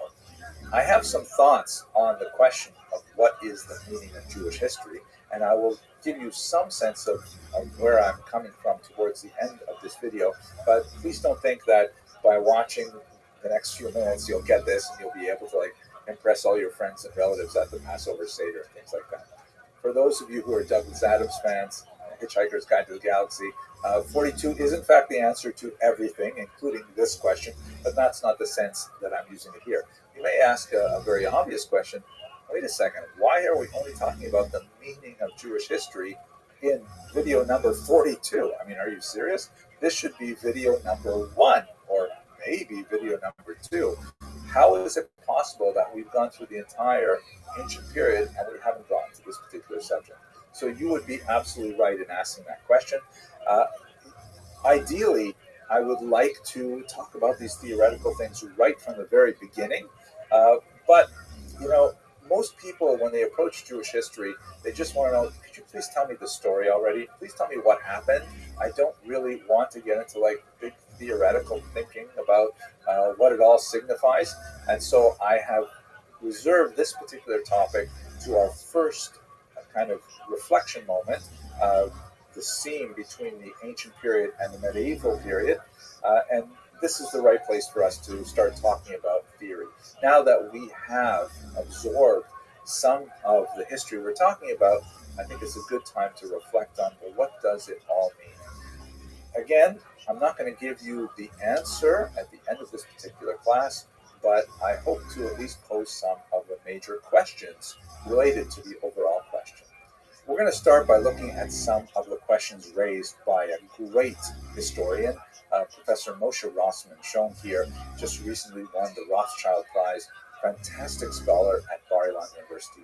I owe a tremendous debt of gratitude to Professor Rossman. When I was a young graduate student, I approached him and he was very gracious in sharing his thoughts. We're going to be looking at this book, came out just recently, How Jewish is Jewish History? And there are some amazing essays in this very thoughtful theoretical book. we're going to focus in on one specific aspect. That is the question of meta-history, or what I like to call the grand narrative. Now, Professor Rossman uses this term meta-history in the kind of sense of metaphysics, right? It's kind of like a philosophical term. Meta means above or beyond or past. So, like, for example, if physics is the study of the physical universe, bodies in motion, mass, velocity, things like that, then metaphysics is like the study of what's beyond that, the nature of God, the nature of the soul, things like that, that aren't measured with conventional scientific tools, but go beyond what those tools are able to easily measure. And what he's really referring to is like, what are the theoretical underpinnings of any work of Jewish history? Like, what is the larger story of this history? And you note, of course, that the word story is embedded inside the word history. What is the grand narrative to which this Jewish history applies? So, just looking at a few examples of how historians have approached this question, you have the Tzemach David, a very interesting work written in the 16th century by a brilliant and rather idiosyncratic individual named Rabbi David Gans. I actually have a friend who is a descendant of Rabbi Gans, David Krauss of Prague, a great local historian. At any rate, the Tzemach David represents a kind of early encyclopedic Jewish history. It's not really a history in the sense that it is a chronology, like in this year this happened, in this year this happened, and so on. Not a lot of analytical processes applied to it, not a lot of questions asked of the data, and so on. But what's interesting is that Tzemach David divides the work into Jewish history. These are all the things that happened to the Jews. And then there's another complete section, and this is world history. Right? As if they are two totally separate things, as if Jews are not impacting the rest of the world and are not impacted by the rest of the world. By the way, I hate using the word impact as a verb, but I couldn't help it. Like, Jews live inside the world, and the world affects Jewish history. Jewish history affects secular history, if you will. That's another question that we'll have to get into later. But he separated them out entirely, as if Jewish history was kind of like somehow walled off from other world events. Now, when we get to the 19th century, a much more advanced critical historical scholarship is going on. We have the great scholar Heinrich Gretz. And his work has been characterized as a combination of Leidensgeschichte and Literaturgeschichte, which means basically Leiden is like sadness or misfortune. Geschichte is, of course, history. And Literaturgeschichte is the history of literature. So, in other words, Gretz's grand narrative sort of portrays the Jewish people as being constantly oppressed, dispersed, pogromized, exiled, and nevertheless, wherever they go, they get their energy together and they make creations that are phenomenal contributions to world civilization. They're writing these amazing books. They're developing science. They're engaged in so much productive work. And so it's kind of like this oscillation of like society will persecute the Jews, they'll have to run away, but then in the new location they will rise and do great things for that civilization. Then they'll be persecuted again and they'll be sent away, and then they'll have to rise in another location and so on. And this is kind of like the grand narrative that Heinrich Gretz proposes. Another approach is evident in the work of Shimon Dubno, another great encyclopedic historian, who criticized Gretz for missing out some really important things and not including them because they really didn't fit with his grand narrative. For example, Gretz tended to look down on Eastern European Jewry in general, and specifically Hasidism and the Kabbalah and things like that. Again, Gretz's grand narrative is really part of the entire enterprise of the Haskalah, of the Jewish Enlightenment, the attempt to demonstrate to the non-Jewish world, Gretz wrote in German after all, that Jews were worthy of acceptance into secular society.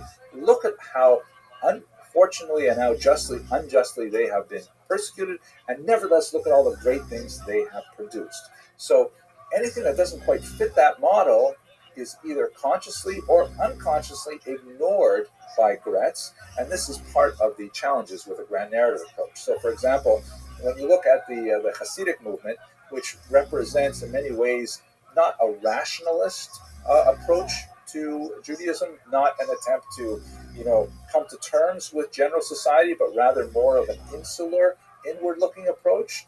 And especially when we talk about the 19th century, and there's a lot of conflict with the more rationalist Lithuanians, and there are accusations of the Hasidim engaging too much in alcohol and raucous behavior and things like that. So Gretz kind of looked at that as sort of like backward superstition going in the wrong direction of history, and therefore the Hasidism tends to receive a lower grade in Gretz's history, and that's something that Shimon Dubno wanted to correct.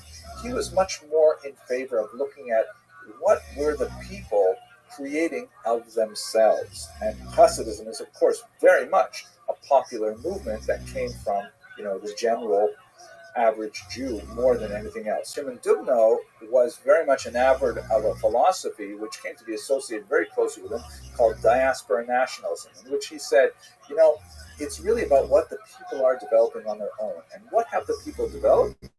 They have developed the ability to exist outside of the trappings of a conventional state. And he says this is something truly amazing, and we should not ignore it. That Jews once had a state in ancient Israel, and then they were exiled, and that should have been the end of their story. How could they possibly exist without borders and currency and a flag and an army and passports, things like that? How is it possible they continue? He says the reason they continue is because they advance beyond what a state requires, that they had developed the ability to exist as an integral unit, even in a diaspora, even as a minority culture, living within very, very different host cultures. And he said this is something which should be strived for. This is an ideal. Everything that is coming from the Jewish people, like Hasidism, is something which is positive and should be developed. And rather than, trying to, fit in with secular society, we should encourage the development of specifically Jewish cultural projects. A lot of fascinating things to say about his worldview. So everything in his grand narrative looked towards that. Obviously, when it comes to something like Zionism, he had a dim view of Zionism because he said, hey, that's going backwards. The Jews have already proved they don't need a state. They can exist very well in modern society, specifically without a state. And you want them to go back to a more barbaric age? So he definitely, his grand narrative, soft-pedaled Zionism. On the other hand, there, of course, are many great Zionist historians like Ben Zion Dinur, who said that no, the grand narrative of Jewish history is the return to Zion. It's the constant urge of the Jew to resettle and walk the sands of the Judean desert and so on. And so coming back to Israel represents the high point of Jewish activity, and the grand narrative of Jewish history is all about that power of gravity that is exerted upon the Jewish soul by the land of Israel itself. And now, of course, that Israel has achieved statehood, I'm not exactly sure what happens next in Ben Zion Dinur's model, but maybe we'll explore that later on. Finally, one more great historian, the fantastic Salo Whitmire Baron, fantastic historian working in New York City at Columbia University. He argues that, we should be focusing on the diaspora. We should be looking a little bit like Dubno at how Jews have developed these abilities to exist within the diaspora. We should not necessarily, apply other overarching motives to that, but we should also realize the highly distinct nature of these communities, and that the monolithic approach of Dubno, which was influenced in many ways by Marxist theory of history, is not necessarily something that we should emphasize. We should look at how the Near Eastern communities developed this way. Look at how African Jewish communities, look at how Asian Jewish communities developed, and not necessarily try to fit them into one overarching model. Wow, lots of different approaches to the grand narrative. But when we get to our period, we have much more challenging problem, and that is postmodernism. Postmodernism is a remarkably challenging philosophy that is associated with several thinkers, including Jacques Derrida, shown here, a French Jew who wrote, among other things, Il n'y a pas de hors texte. There is nothing outside the text. Now, what exactly does this mean, and what is its implications for Jewish history? Postmodernism represents an approach to text which is deeply unsettling and is having a major impact. It was first felt perhaps in literary criticism, but it has slowly made its way into the social sciences, even the hard sciences. And history, archaeology have been hit very hard by postmodernism as a critique. What exactly does this mean? What Derrida and others like Michel Foucault argued was that we can never move beyond the text itself. We can never make legitimate assumptions about any reality beyond the text that is presented before us right now. So what does that mean? Let's say, for example, I were to present to you my birth certificate. It's a document, has my name on it, has my place of birth, my date of birth, and a few other odds and ends of data there. And you might be tempted to say, oh, so we now know that Henry Abramson was born on such and such a date in this little town in northern Ontario, Canada. And you might be very well correct in making that assumption. After all, you've got a document that says that. But postmodernism would argue that no, all you really know is that you once encountered Henry Abramson on a video who presented his birth certificate, which said that he was born in such and such a place at such and such a time, and these were his parents, and so on. What's the difference? There's a world of difference in that. Who says that that document actually represents the truth? Who says that this document hasn't been forged? Who says that this document isn't the result of a mistake, a clerk's mistake? Perhaps I am deceived in thinking that this is a correct document. Perhaps my parents gave it to me, but they're really hiding a much larger system. I mean, I don't know. So you might say, okay, fine. Well, we can verify that. We can go back to the small town where Henry Abramson was born, and we can rifle through the card catalogs, and we can find, the original document, and we say, look, here it is.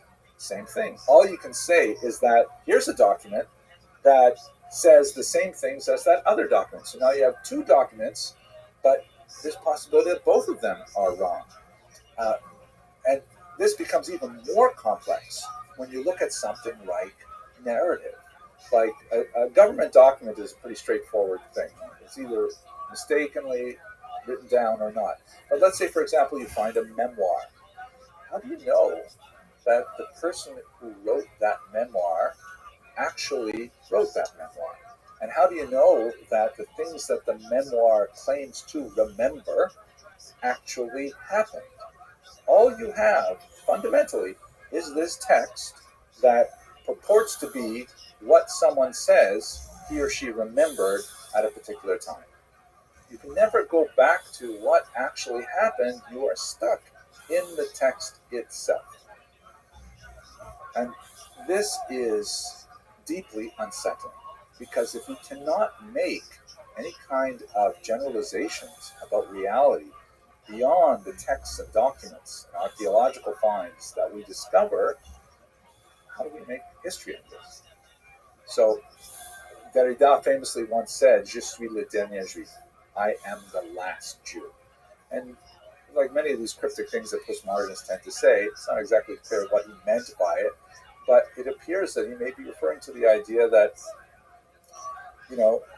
Judaism as a whole, Jewish history, is entirely predicated, like all history, on our reliance on prior documents. And that we are essentially trusting that such and such a thing happened because here's something that says it happened.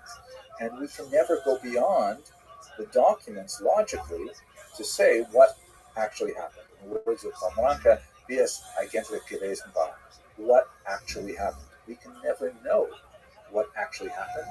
We can only know what document has been presented to us.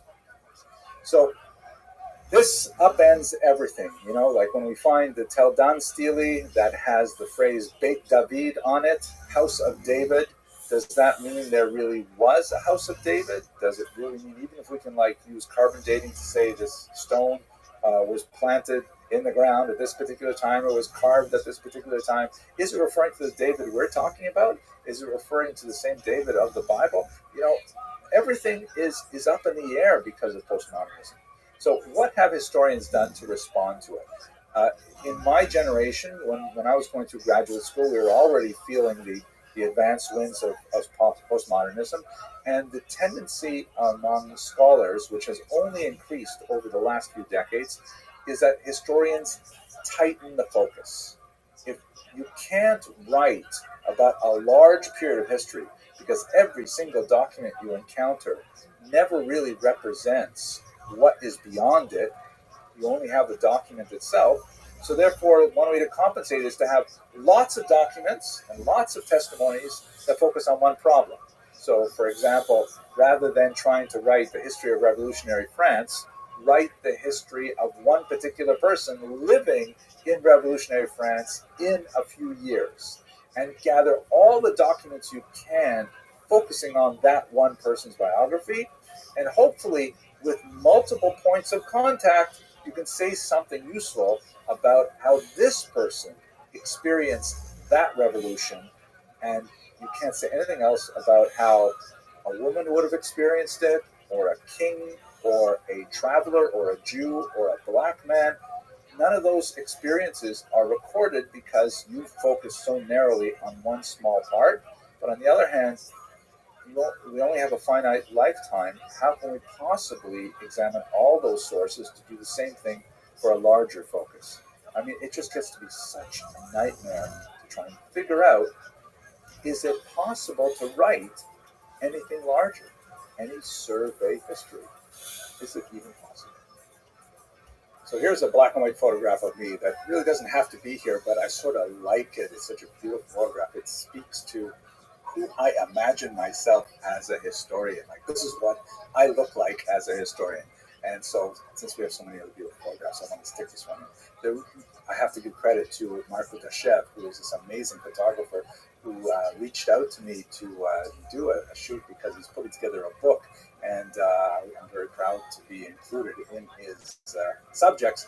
He really has a unique gift to be able to find that little, who is this person, and then put it somehow onto his lens and into these prints. So anyways, that's the picture. Here's the question. If this is the situation with how historians write, that our documents cannot claim to represent any reality greater than what they are as we see them, we can't generalize beyond them with any degree of reliability, then how is history not in the fiction department? Why isn't it there just like any other novel or play or something like that? What is the purpose of everything that we're doing? Is there any distinction between history and fiction? So there certainly is a difference between history and fiction. And I'm going to follow this argument that Professor Rossman makes in his book. And the way that we can get to that, however, requires a little bit more of personal sharing on my part. One of the first books that I read in Jewish history was a classic written by this man, Max I. Dimon. Not a professional historian, but a very talented compiler of data and storyteller. And I remember when I was probably about 13 years or so old, I came across this book, which my parents somehow had in the house in a paperback copy, Jews, God, and History. And as you can see from the cover, he also wrote a book called The Indestructible Jews, which I have to admit I never actually read, although it all makes one piece for me. I just recently ordered another copy of Jews, God, and History so I can try and relive a little bit of what it must have been like for me to read that book. Interestingly, by the way, before we leave Jews, God, and History, let's point out that it is an incredibly popular book. It was published first in the 1960s. It went through a second edition, which you'll note was published in a couple different versions. This version here says basically, 1.5 million copies print, second edition. But this version, this cover says something very significant. edited and revised by Ethel Demont. So I know I've shown you a lot of pictures of white males, including myself, that work in history, but we don't know how much of a contribution Ethel Demont made to this book. She herself is also a published author. She suffered a head injury and then wrote a book about it. But one of her big claims to fame is the fact that she was very much involved not only in the second edition, but in the first edition, published in the early 60s. So we don't know a lot about Ethel Demont's involvement in this, but let's not think of this as an exclusively male pursuit. She passed away in 2013. So Max I. Demont's approach to history really emphasizes the indestructibility of the Jews. And that's something that made a big impact on me. So let's return to our question of postmodernism, now that I've told you a little bit about my own adolescent first encounter with history. And I'll refer to something that Professor Russman calls the compact, which is basically a deal that you and I are going to make in this history. The deal is that I am going to do my best to approach these texts that we use, the data points that we use to write history. I'm going to be as conscious as I can of my own proclivities towards a grand narrative, towards a meta-history, which in my mind is very closely related to Max I. Demont's first presentation of the indestructible Jews. And I am going to share those biases with you up front.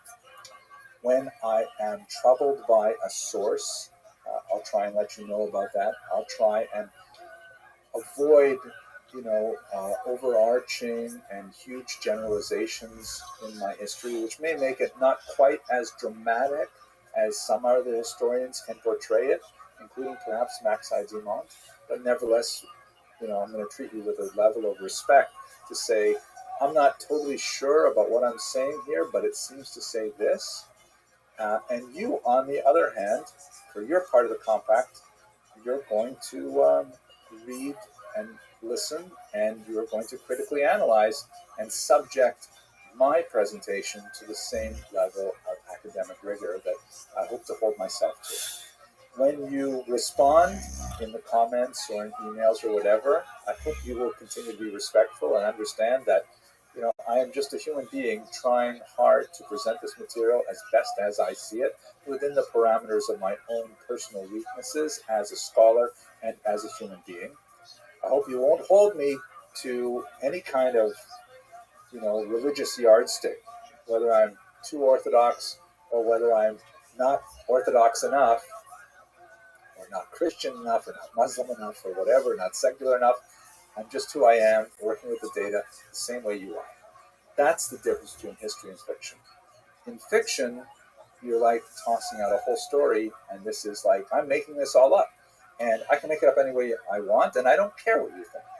In history, we have an agreement that I'm going to do the best I can to present what I think, what actually happened, wie es eigentlich gewesen war, and you are going to understand that with humility, that's the way I'm approaching it, and you will analyze it with your own capacities at the same time. Finally, I wanted to offer some greater sense into my grand narrative, and for that, I'm going to turn to the work of Cecil Roth, a phenomenal scholar who was incredibly encyclopedic in his knowledge of things Jewish. He, in fact, was the prime moving force behind the massive intellectual project of the 20th century, the kind of equivalent of the genome sequencing project for Jewish things, and that is the massive Encyclopedia Judaica. He was the prime intellectual force behind it. And he wrote a survey of Jewish history, and he actually revised it several times. It was translated several times, and there are certain key passages that are identified in Professor Rosman's book that actually differ from edition to edition. And he seemed to be kind of like uncertain about how he wanted to phrase this idea.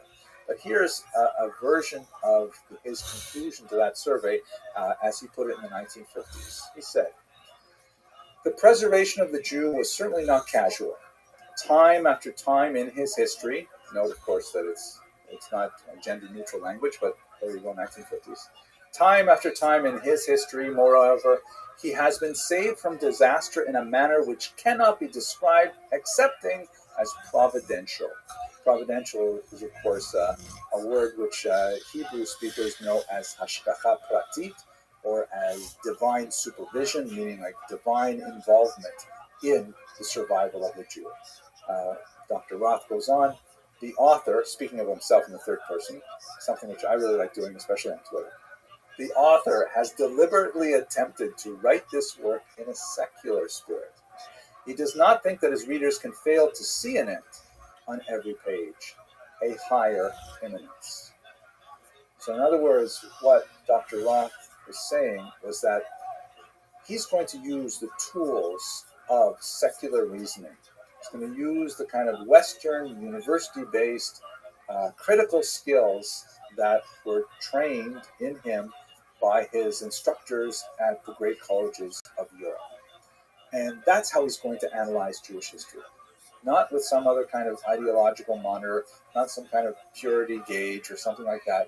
He's going to try and look at it as best he can with the tools he has at his disposal. But even with all of that, it's still very hard not to see a higher immanence on every page of Jewish history. That's my inspiration. I hope you found this theoretical lecture not too tedious. The fact is, you're listening to it at the very end, so maybe you've fallen asleep, but I appreciate you being with me. Next lecture, we're going back to the standard kind of narrative description, and we're going to look at the Jews of Mesopotamia, a fascinating period in Jewish history.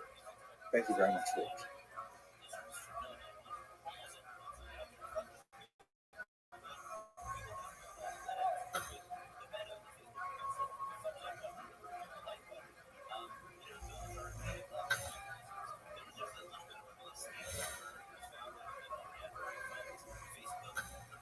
The period after the destruction of the temple in the year 70, and then the Second Roman-Jewish War under Bar Kokhba in the 130s, is an incredibly important period in the development of Jewish history in general. This is primarily because the Jewish people had to learn how to adapt themselves to a radically new environment. Without the temple, the fulcrum of their relationship between themselves and their God had disappeared, and they had to articulate a new way of centering that fundamental religious identity. Secondly, on a political level, there was no question that after two disastrous revolts, the Jews would not be able to budge the Roman Empire from their land. And so they had to find ways of organizing themselves in order to maintain group integrity, in order to maintain their identity, and in fact, they were quite successful at doing so. Many historians have described this period as the transition between the Tanaim and the Amoraim, very important terms, they're technical in nature. They refer really to periods in intellectual history. The Tanaim are the main teachers from the 1st century before the Common Era up until the early 3rd century of the Common Era, and their main activity was memorizing and teaching the Mishnah. That is the oral tradition that we discussed a few lectures ago, or what exactly is the Mishnah, but these are the teachers who would play an incredibly important role in focusing Jewish energies on their continued spiritual life, which would of course be related very closely to their communal life, their identity, and then ultimately their political life as well. The Amoraim, or the speakers, Tanaim means teachers, Amoraim means speakers, these people are especially associated with the development of the Talmud, and there are Amoraim in Israel, and also, more importantly, in Babylonia, where the Babylonian Talmud would be developed. So the period of the Tanaim basically comes to a close at the beginning of the 3rd century. The Amoraim pick it up from there with their development of the Talmud. Although the function of the Tanaim in terms of memorizing the Mishnah is still very relevant for centuries, but they will primarily be subservient to the Amoraim intellectually, in that they will be the repositories of all this memorized knowledge. Even when it is in a written form, there's still tremendous utility for people to have a massive intellectual storehouse of it. And the Amoraim will then be exploring it, discussing it, as I hope to discuss in the 2 lectures from now. At any rate, let's look at this period in a little more detail. So at the end of the destruction of the temple, perhaps the most important city after Jerusalem was a small town close to the coast called Yavne. And as you may recall, there's a famous passage that we discussed earlier in the Talmud in which Yochanan ben Zakkai appeals to Vespasian, the future emperor of Rome, "Ten li Yavne v'chachameha," give me Yavne and its sages. There's some dispute over the historicity of that particular incident, and there's some interesting reflections on what role Berenice may have had in protecting Yavne. But what we know for certain is that Yavne itself became a major center for concentration of sages. At first, under the leadership of Rabbi Yochanan ben Zakkai, later under Rabban Gamliel, and many other fascinating stories. I'd like to look at one specific episode that occurred in Yavne that has some fascinating implications and illustrate, for our purposes, the sense of what's happening in terms of the intellectual refocus that's happening among the Jewish people at this time. This is a passage that occurs in the Talmud, Tractate Bava Metzia 59b, the Babylonian Talmud. The dispute centers on the status of a particular oven called the oven of Achna. It's a particular design, and the rabbis are arguing as to whether or not it retains its ritual purity under certain circumstances. Basically, it boils down to 2 main sides of the argument. Rabbi Eliezer Hagadol, the great sage, who tends to follow the teachings of Shammai, and perhaps I should just make an interlude at this point. Shammai and Hillel are 2 of the greatest of the Zuko, the generation that preceded the Tanaim, and their teachings, which are by now like 200 years old, have created 2 large schools: the school of Shammai, Beit Shammai, and the school of Hillel, the school of Hillel. And up until the destruction of the temple, it seems that whether one followed Hillel or Shammai was largely a matter of personal choice. You would associate yourself with a particular school, and you would consistently follow the dictates of that school in terms of personal conduct, and they got along fairly well overall. They had tremendous amount of disputes over the law, but those disputes were famously solved quite amicably. Things changed after the destruction of the temple, however, as there is a consolidation of thought, primarily around the opinion of Hillel. At any rate, on the one side, we have Rabbi Eliezer Hagadol, very important rabbi who tends to follow the teaching of Shammai.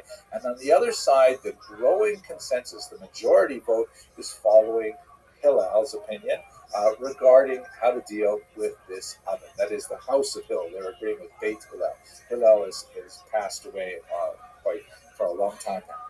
And what ends up happening is really remarkable. The Talmud says that Rabbi Eliezer says, if the law follows my opinion, let this river reverse course. And the river does. And the rabbis say, doesn't matter, we follow the argument of logic, and you can bring as many supernatural proofs as you like. That's not how we decide things here. So then Rabbi Eliezer says, if the law follows my opinion, let these carob trees be uprooted and be sent along the road. And the rabbi, that actually happens. And then the rabbis say, doesn't matter. The Torah is something that we debate amongst ourselves, and majority rules. And then finally he says, if the law follows my opinion, let the walls of the Beit Medrash crumble. And they crumble. Then at one point, one of the rabbis says, what? To the walls, what are you doing? Why should you be involved in this? And to the walls, they don't collapse completely. They sort of like stay in a meeting place. And then finally, the same argument goes on and on. Rabbi Eliezer says then, if the law follows me, let the heavens proclaim it. And a booming voice comes out from the sky and says, the law follows the opinion of Rabbi Eliezer.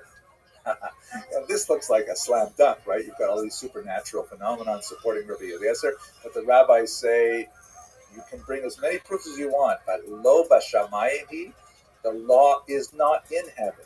The law is on earth, and on earth we follow majority rule. So Rabbi Eliezer's opinion is not followed. The dominant opinion, which is Beit Hillel, is followed in this particular case of this Havet Abachnai. Two reasons why this is really important. Let me start with perhaps the less important but very interesting reason, and that is associated with the tsunami. So I had this great opportunity. I got a call from National Geographic about a year ago, and they said they want to talk to me, which I was really honored, about the research of Dr. Beverly Goodman, who is a geoarchaeologist working at the University of Haifa. Dr. Goodman has looked at a lot of fascinating historical data and has determined that the earthquake, which is described, for example, as far away as Antioch in the year 115, probably destroyed ports along the coastline of Israel. And she argued, and this is why National Geographic wanted to ask me for my opinion. I don't know why me specifically, but it was really cool to get the call. Is it possible that the passage described in Bava Metzia is actually reflecting a historical event, a geological event, specifically a tsunami hitting the region of Yavne in the year 115? Wow. And it's so interesting because all of the phenomena that are described there, beginning with the river running backwards, the carob trees flying away, the walls of the Beit Midrash beginning to crumble, and then later there's a discussion of huge storms at sea. They all make sense with this particular event. Now, how to place that within the overall context of the discussion in the Gemara is a fascinating question. You can have a look at the podcast if you want and hear the interview, or we can go back and forth on what this might mean. But what is really significant, that's the kind of cool point, but the most important point is that the rabbis in Yavne, perhaps with the divine assistance of this tsunami, make a clear distinction that this is how we are going to go forward. We're no longer going to be able to rely on sort of like everybody decides what they want. Am I going to be Beis Hillel? Am I going to be Beis Shammai? Now it's time, especially with the loss of the temple, that we have to come together for sure around our rabbinic leaders. The rabbinic leaders are deciding we're going to follow Beit Hillel, and so the development of this majoritarian consensus rule after debate becomes an exceptionally important element in the way that Jewish communities will organize themselves for the next 2,000 years. Just to be clear, the tsunami and all of the possible impact it had on the discussion that's recorded in Bava Metzia does not affect the central thrust of the meaning of that passage, which is to say that Lo B'Shamayim, the Torah is not in heaven, that the Torah is here on the planet Earth, and human beings will debate it. Bringing a supernatural proof to advance your particular interpretation of Jewish law is not considered a valid argument, and therefore the rabbis will continue to maintain their standards, and this is a very important starting point for the organization of Jewry from there on after. But it's still very cool to think that a tsunami was happening at the time. There were two institutions that were especially important for the survival of the Jews after Yavne. You can see in this map here that the sages from Yavne, which is, you can see sort of on the lower left there, they've all spread out primarily to the north, where the majority of the Jewish population is going to be living after Bar Kokhba, but also some development in the south as well. The two institutions that they will ultimately coalesce around are the Sanhedrin and the Patriarchate. The Sanhedrin is the Jewish court that continued to function after the destruction of the temple, although it could not function in Jerusalem itself because Jews were forbidden to live there for a period of time. It moved, as you can see from these white arrows here, out to Yavne and then up to the north where it was located in a few different places until it finally settled in Tiberias, a relatively new city, but a very important center of Jewish activity for the period that we're discussing today. Related to the Sanhedrin, and sometimes overlapping in its leadership, is the so-called Patriarchate, or Nesiut in Hebrew. The Patriarchate is essentially the government of the Jews, which is led by a single individual, the Nasi. We don't have really good sense of exactly how it functioned. We also don't have a really good sense of the extent of its authority. We don't have a good sense of exactly how it related to the Roman government. There are some tantalizing elements of this relationship, in particular in the figure of one of the greatest of the Nasiim, Rabbi Yehuda Hanasi, Rabbi Judah the Prince, as is sometimes related. Rabbi Yehuda Hanasi was the prime figure organizing the codification of the Mishnah, which up until this point, as we mentioned, has been an oral document that has been transmitted by these Tanaim. He organized its codification into its textual form, its written form, which we have to this day. This happened around the year 200, perhaps 220 of the Common Era. And this is really the line that separates the Tanaim from the Amoraim. After the Mishnah is confirmed in writing, its primary exponents will be known as the Amoraim, and the documents that they will eventually produce are known as the Talmuds.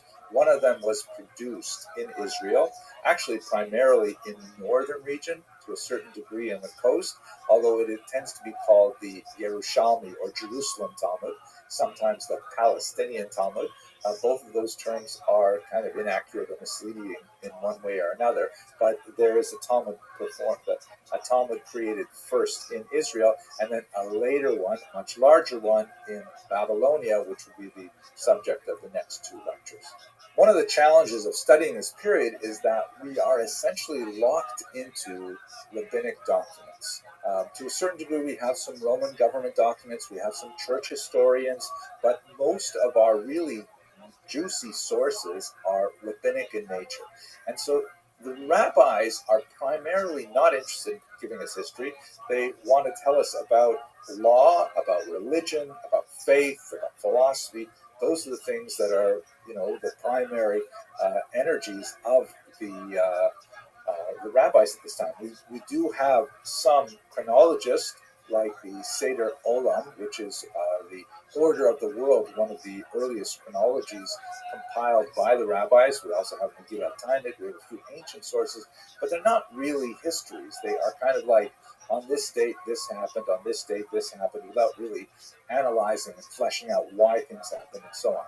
So when we look at other sources, we have, for example, the Babata archaeology, which we discussed a little bit when we talk about Bar Kokhba.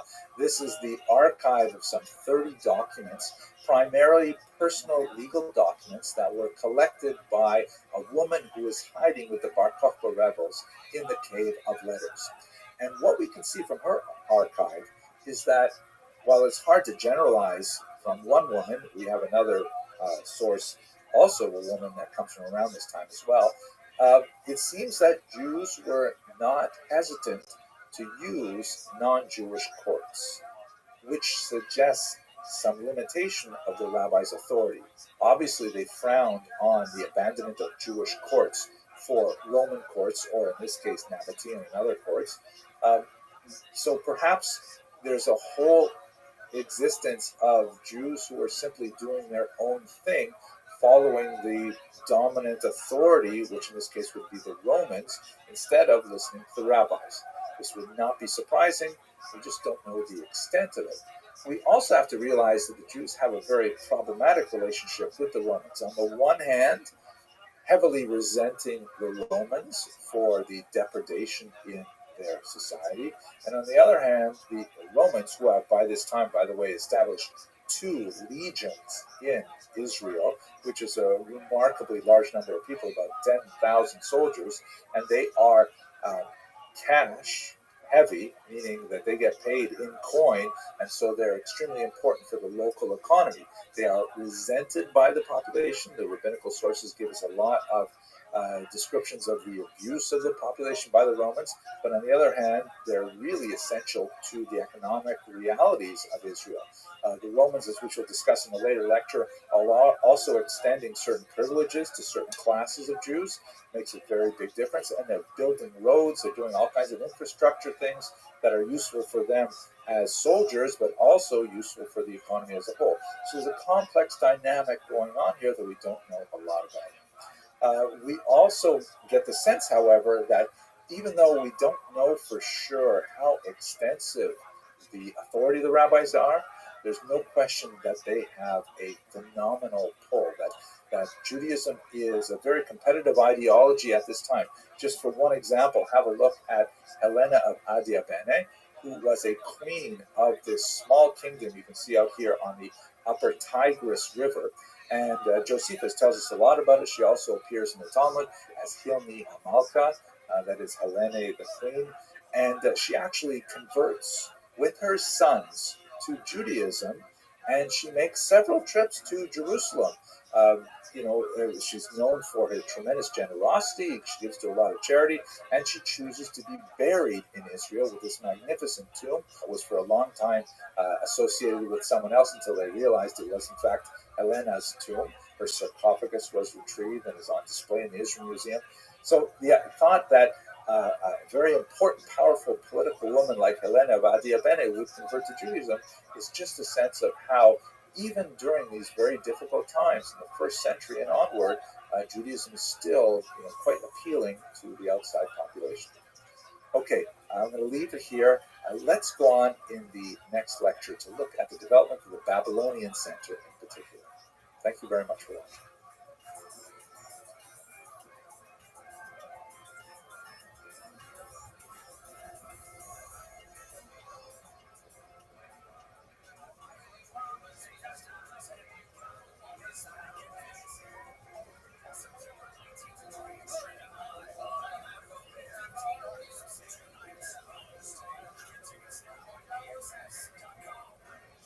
So continuing our discussion from the transition of the Tanaim to the Amoraim, from a period immediately following the disastrous two revolts against Rome, and culminating in the solidification of the Sanhedrin and the Patriarchate in Israel, and ultimately the composition of the Mishnah. Let us now transition to Babylonia, which will become the gravitational center of the Jewish world within a very short order, after the year 219, which is when Rav, a great scholar, arrived in the region after having studied in Israel. He was actually a native to Babylonia, went to Israel to study, came back, and was very much involved in establishing educational standards there. By the way, this overemphasis perhaps on the role of one particular person, Rav, that particular rabbi, is based on the traditional scholarship, which really dates from the 9th and 10th century, and we rely very heavily on that to understand this otherwise very poorly documented period. But what we can say with absolute confidence is that Babylonia becomes such an important center in the centuries that follow his arrival in the region. So let's just do a little bit of a background on political reality. The period that represents the golden age of the Jews of Babylonia in the development of the Talmud is a period when the Parthian Empire falls to the Sasanian Empire. That's in the year 224 of the Common Era and beyond. Again, we don't know very much about the region before 219 in particular. That's when we begin to have documentation from the Talmud itself, but also from the Gaonic authorities, like Rav Shvira Gaon, who wrote really the first Talmudic history to describe what was going on in the region at the time. It's a period of Zoroastrian resurgence, especially during the rule of Shpur Malka, Shapur I, also known as Shpur Malka. He appears every now and then in the Talmudic literature. And it represents a period where the Jews seem to have, for the most part, a tremendous amount of freedom of activity, that they have a widespread settlement in one concentrated area, particularly on the banks of the Euphrates and the Tigris rivers, and they're able to engage in tremendous internal creativity. And it will remain this way until the Muslim conquest in the 7th century, and then things are going to shift, just like we saw shifting from the Tanaim to the Amoraim. Then we begin to have a different kind of intellectual orientation once the Talmud is solidified in this format, but let me leave that till later on in the series. At any rate, what we're looking at today is the first couple of centuries after the Sasanian Empire began in the early 3rd century. Here's a map that shows where the Jews were settled. If you look on the right-hand side, you can see the larger scale, the two major rivers, in Hebrew, the Nahar Diglat, or Hiddekel, which is the Tigris, and the Nahar Prat, or the Euphrates, and they flow from the northwest down into the southeast, into the Persian Gulf. And there's a region at the waist of those rivers where they come together. That's where Jews were primarily settled. And there's much older settlements of Jews that we can trace in biblical literature, for example, but this is really where the heavy settlement exists in the Talmudic period. Now, in this particular map, it's called the area of pure lineage. You can see in the detail on the left there. And this is a determination that was made in the Talmud in one particular discussion about marrying Jews who come from faraway lands, where there is a question of rates of intermarriage and following divorce law appropriately, which has great significance in Jewish thought. I think this kind of like overstates it, the way it looks like a solid block, and if you were born on the other side, you were in big trouble. It's not necessarily the case, but I'll leave that to the rabbis to argue. You can see here, though, the number of small towns that are actually referred to several times in the Talmud, but they're all based on these two big rivers with canals that run between them. Here's a Hebrew map that I think condenses some of this information to some of the most important sites. You have the great yeshiva at Surah, the great academy at Surah, at Nehardah, and at Pumbedita. The story of these three yeshivot, and after the year 259, when Nehardah is overrun in a regional conflict of two yeshivot, Surah and Pumbedita, will last for hundreds of years and extend well into the Muslim period. These are the great academies, the centers of Jewish study, where the Talmud would be developed in Babylonia. And what I think is especially fascinating about this map is that if you look at the scale, you can see that it's 50 kilometers basically between each of these yeshivot. 50 kilometers in miles is something like 30 miles. Like conceivably, you could walk along the riverbank all the way from Surah to Pumbedita in one long day. Certainly, you could stop in Nehardah for a lunch and maybe stay the night and then walk into Pumbedita and have lunch there the next day. It's amazing how we're talking about places that have such phenomenal global significance for Jews studying the Talmud, but they're really so close to each other, even by foot. And the historical element of this is that when Rav came back from studying with Rabbi Yehuda Nasi and others in Israel, when he returned to Babel, he ended up establishing the yeshiva of Surah.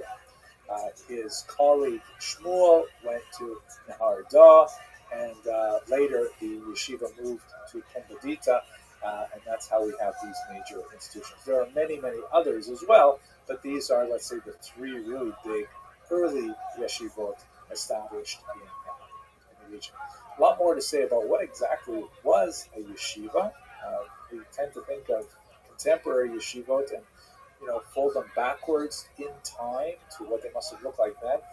Possibly it didn't look like that much at all. It may have been more like disciple circles or things like that. But we do know that there were three kind of institutional settings that were especially important in the early period. In the next short video, I'm going to tell you a little bit about what the Talmud is and what these rabbis in these yeshivot were doing. But we should understand that we are to a certain degree hindered by the fact that almost all the information we have about Jewish life in Babylonia at this time is from the rabbis. And the rabbis, by and large, are not really interested in giving us extraneous information that we might like as historians. They give us a lot of description about law, religion, philosophy, things like that, but not necessarily history. And when scholars begin to discover a little evidence recorded in non-Jewish sources or perhaps archaeological evidence, it's absolutely fantastic and amazing. Like, for example, this is a curse bowl. There are literally hundreds of curse bowls that were recently discovered in the region. It has a demon at the center, and it appears that these bowls were used in kind of like folk magic, that somehow Jews would produce these devices.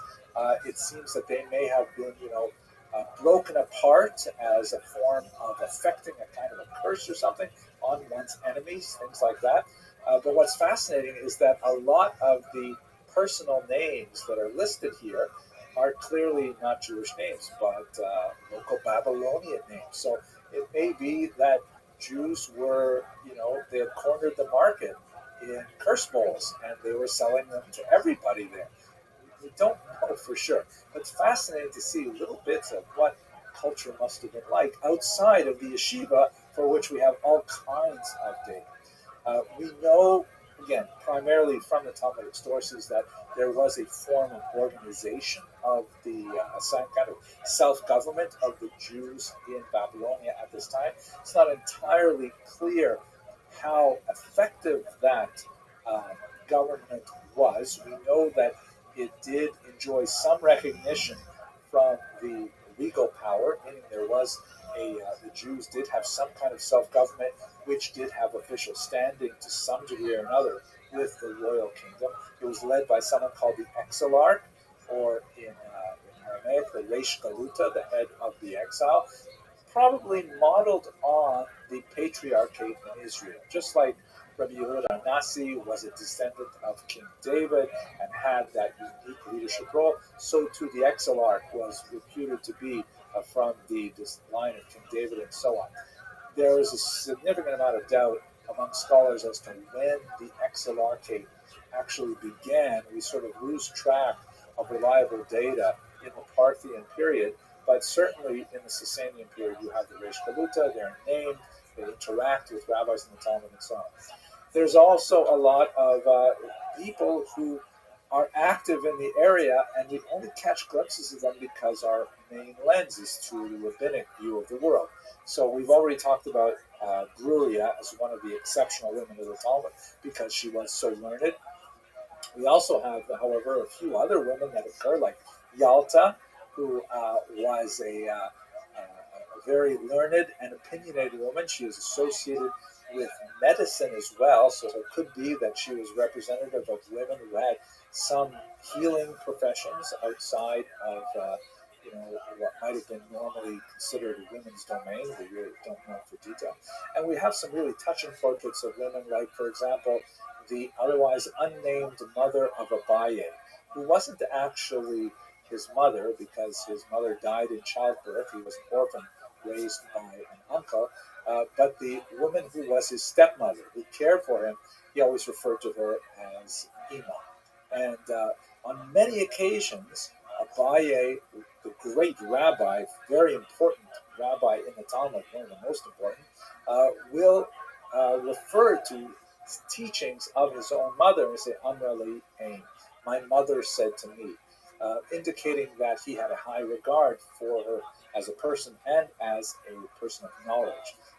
Fascinating, but just tantalizing bits of detail. We also have lots of fascinating non-Jews in the Talmud as well. The Magi, I was just learning the passage with Magi today. These are, of course, important in Christian tradition. They are the Magi come to visit, and they come far away from the east, drawn by the star, things like that. The gift of the Magi, the important O. Henry story. But the Magi are Zoroastrian priests who often mess around with the Jews. There's a lot of conflict with the Jews in the Talmudic period over things like the use of fire. Casual use of fire was something that was frowned upon by the Zoroastrians, particularly on specific days of the calendar.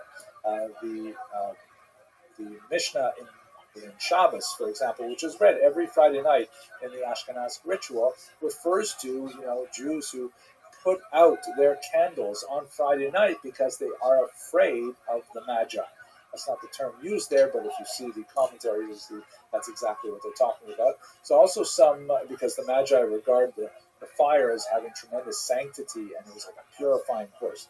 The Magi were also very concerned about issues of defiling the earth, and so they frowned upon burial, Jewish burial. Some conflict erupted over those kinds of things. So the Talmud gives us one look at the outside world, and it is an extremely rich and detailed look, but only from that one perspective. And a lot of data that we would have liked to have had just doesn't come through because it's not considered a relevant data point. But what exactly is the Talmud? Let's talk about that in the next video. Thanks very much for watching.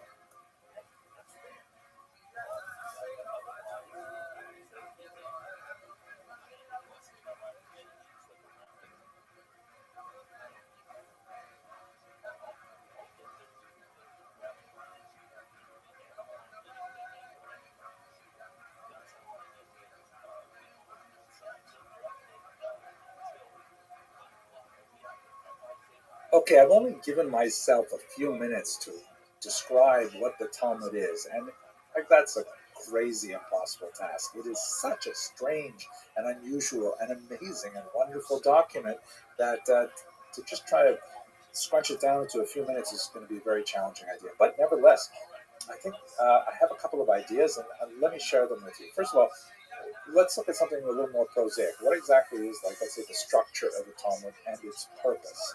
So probably the best way to understand is to have a look at a modern printing of a Talmudic page, as you can see here. And this has been helpfully color-coded to give you a sense of the kind of literary archaeology that is present on every page of Talmud.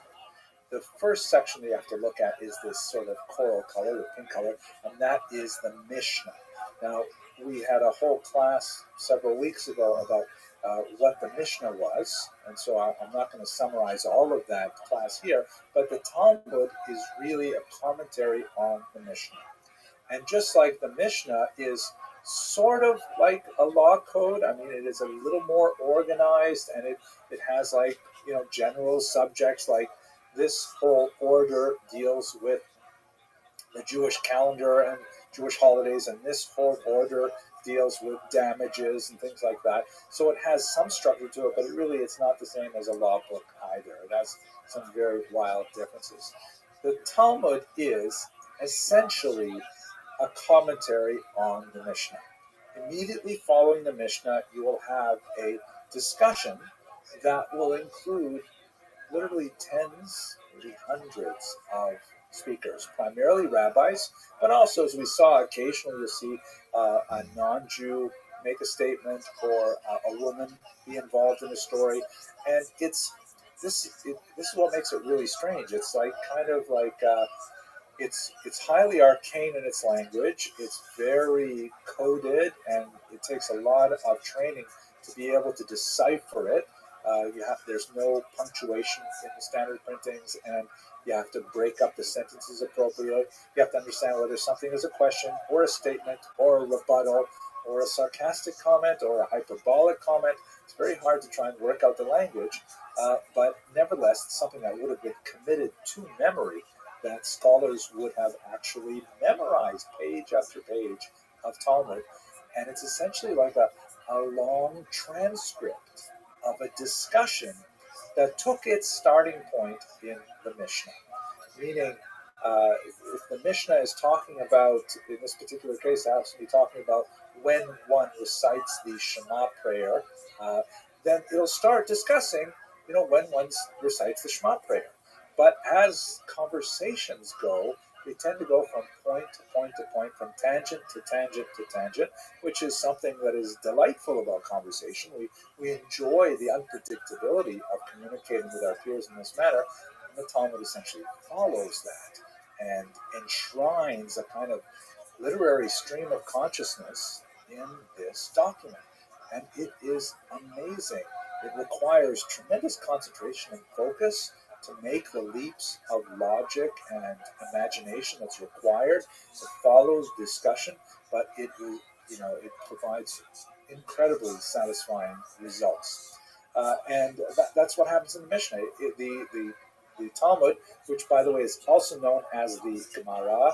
The word Gemara is Aramaic, and it means literally like finishing, completing, Gamar in Hebrew.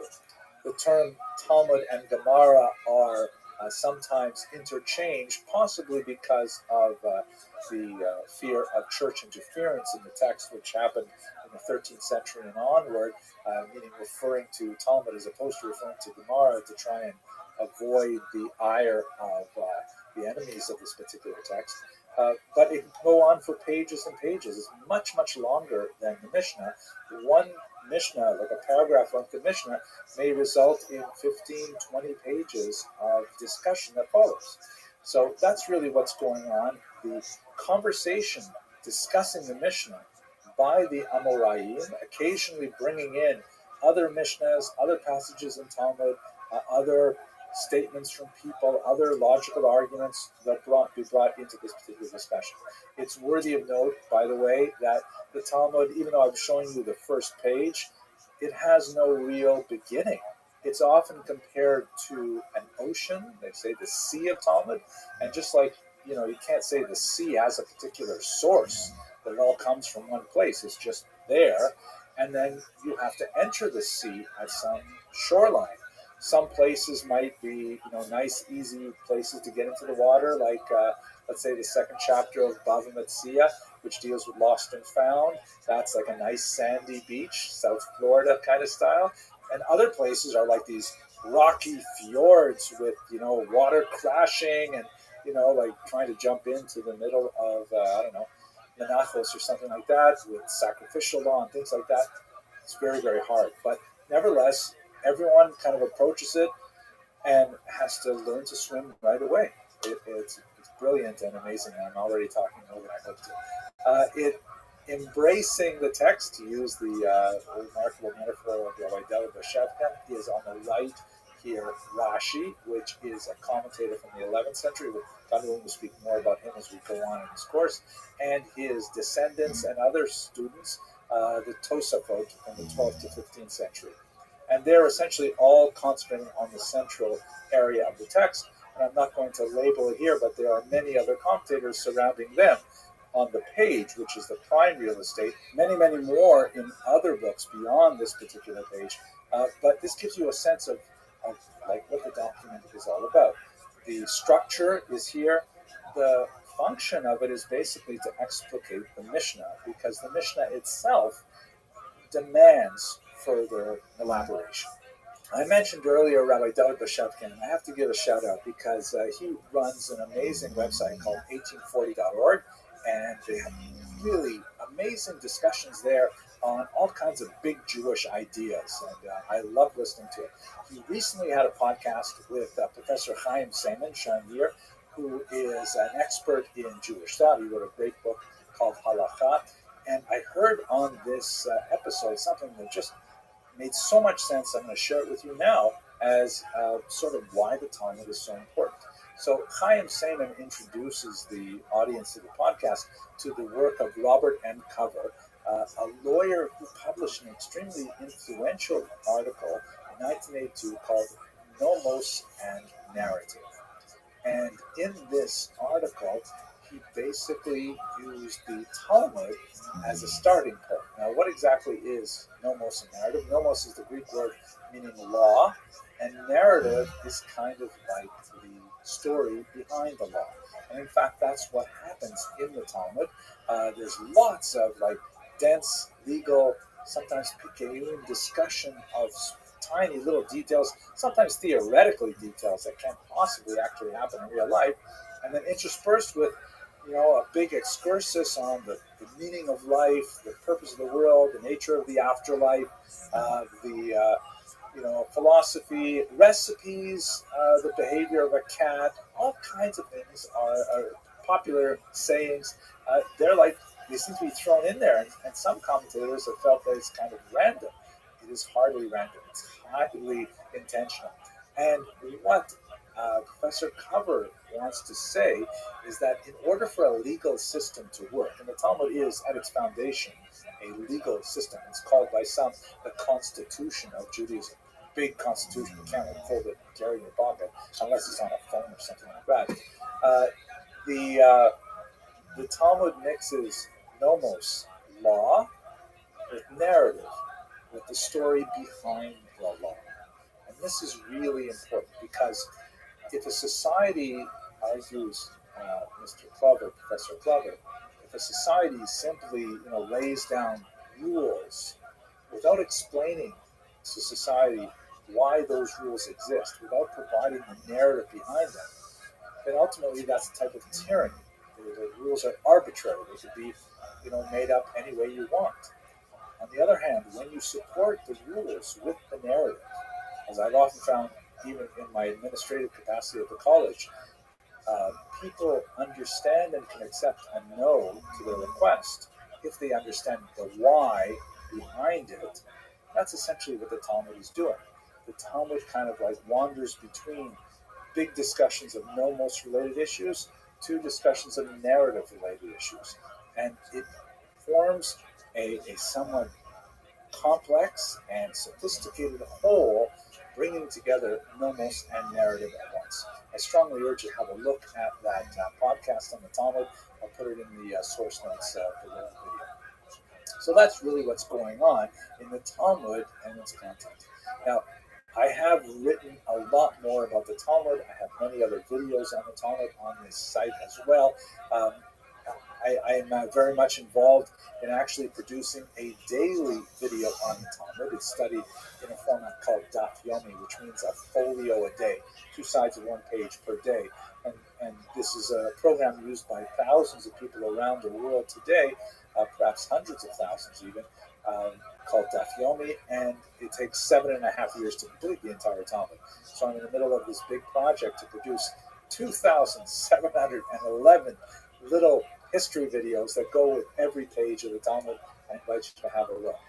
So I'm not going to say much more about the Talmud here. What I will say, though, is that it is a document that has managed to retain the fascination of its students for centuries.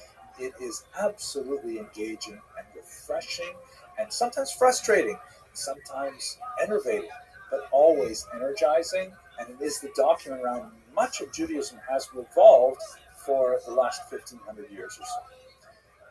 Am I enthusiastic about it? I hope so. Okay, I hope you found this video useful, and look forward to speaking to you some more.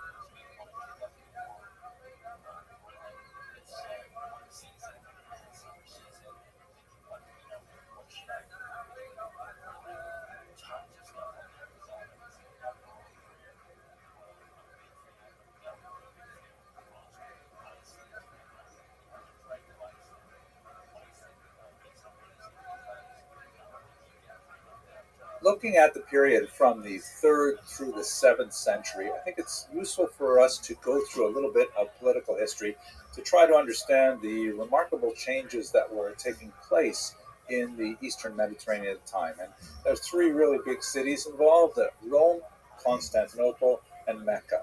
So from the 3rd through the 5th century, Rome goes through a pretty significant period of decline. As you can see in this 19th century Russian painting by Karl Bulov that shows Rome being sacked, and it was actually sacked several times by the Vandals and others coming from Central Europe. They're taking away here, you can see the menorah and all kinds of things like this, whereas the church seems kind of stable on the far right there. At any rate, it's a period when Rome is going to go through a series of significant steps downward in its authority, and this is going to affect the balance of power in the entire region, as we shall see. Israel will remain within the boundaries of the empire, but just barely, because as I'll show you on a map in just a second, the eastern border of the Roman Empire gets pushed steadily towards the west, and Israel just maintains, with the exception of about 15 years, that space on the easternmost part of the Roman Empire, which was once so huge, and it's just barely hanging on in there. The Christian population in Israel during this time, however, is growing significantly, both from conversion to Christianity from the indigenous populations, Jews and others, and also from immigration into the region for a whole host of reasons. Remember, Israel is a kind of a crossroads, and so as Rome was able to consolidate its control in the region, the presence of the legions, and so on, development of infrastructure, there's attractiveness in that region for many settlers, and we see the population actually increases at this time, but the balance of the population will change. The local Christian population in Israel will grow, which is not necessarily a good sign for the Jewish population. In the middle of the 4th century, there is a revolt that erupts in northern Israel, where Jews are very dissatisfied with the leadership of one Gallus. This is, however, put down quite decisively, and ultimately will just accelerate the pro-Christian orientation of the Roman Empire to the detriment of the local Jewish population.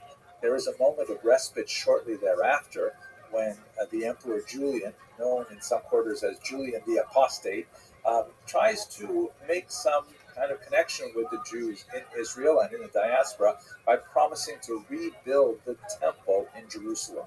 This generates a lot of enthusiasm among Jews because you'll recall until this time the temple has been desecrated by Hadrian, who rebuilt a temple dedicated to Zeus there, and actually, or Jupiter actually, and also even forbade the visiting of Jerusalem by Jews except on the anniversary of the destruction of the temple. So Julian the Apostate's offer to rebuild the temple, although it's short-lived because he will be killed in battle, ultimately increases the enthusiasm of Jews and evokes even more ire of the local Christian population. The tensions are increasing, and one of the last things that the Patriarchate was able to do, you recall that the Jews do have some kind of self-governing rulership under the Patriarch, the Nisiut.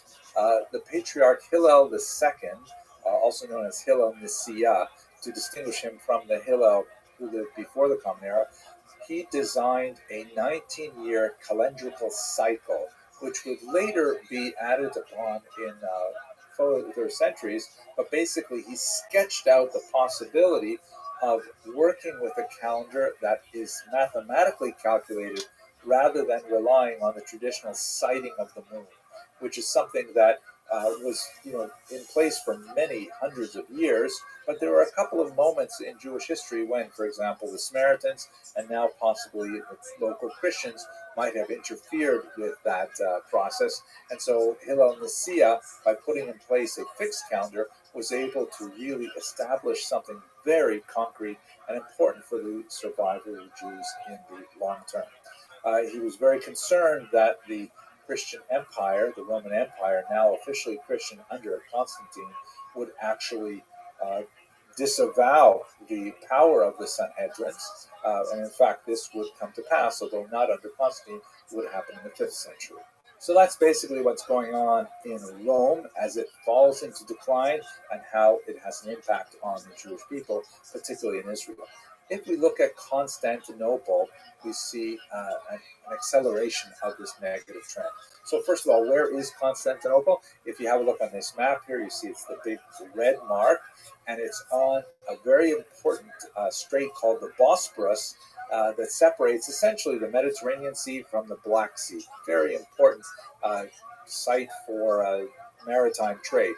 It was originally known as Byzantium, and the Emperor Constantine in the year 324 renames it Nova Roma, the New Rome. And it was also known as Constantinople, which is Greek for Constantine City. And this essentially becomes the center of what's called later the Byzantine Empire. It's the Eastern Roman Empire. And as Rome goes into further decline and is sacked many times, Constantinople becomes even more important. It is, by the way, now known as Istanbul because when it was conquered in 1453 by the Turks, then it received this new name. So Byzantium becomes Constantinople, becomes Istanbul. And one last detail while we're at it, not relevant to our period, but since we already went to the 15th century, when Istanbul is no longer a Christian city, then Moscow takes upon itself a kind of mantle of Eastern Christianity, understanding itself as the third Rome, right? You have Rome, the first Rome, and you have the second Rome, or Nova Roma in Constantinople, with the Byzantine Empire, and then finally Moscow is, or at least self-understands, as the third Rome, the inheritor of this entire Eastern Christian tradition. The implications for Jews of this shift from Rome to Constantinople are also generally negative. There's increasingly worse conditions for Jews as we move through the 5th century, as the Roman Empire, now ruled from Constantinople, is more and more pro-Christian. The Patriarchate is formally abolished at the beginning of the 5th century. The kinds of things that they were charged with is illustrative of the kind of hostility. The emperor charged that Jews were using the Patriarchate to build synagogues, right? The idea being that synagogues should fall into disrepair and then never rise again. We're going to talk a little bit more of that in the next lecture. That Jews were holding Christian slaves, or at least non-Jewish slaves, and were circumcising them, which is part of halakha. There's a whole discussion here of how slaves are to be treated in Judaism, and circumcising them, essentially making them partially Jewish. Upon manumission, they would be completely Jewish. That was something which was viewed with tremendous hostility. And finally, the rabbis in Israel under the Patriarchate were occasionally adjudicating legal cases that also involved Christians, and this was seen as an affront to Roman law and especially to Christian sensibilities. So this is a period of time when there are more and more legal restrictions placed upon Jews in Israel. The Patriarchate is declining and eventually is completely abolished in the 5th century. Definitely not a great time for the Jews. Now let's go quickly to the final city, Mecca, and I'm only just going to touch on it because really we're going to spend a lot more time talking about Islamic influence and rule in Israel, which will last much longer.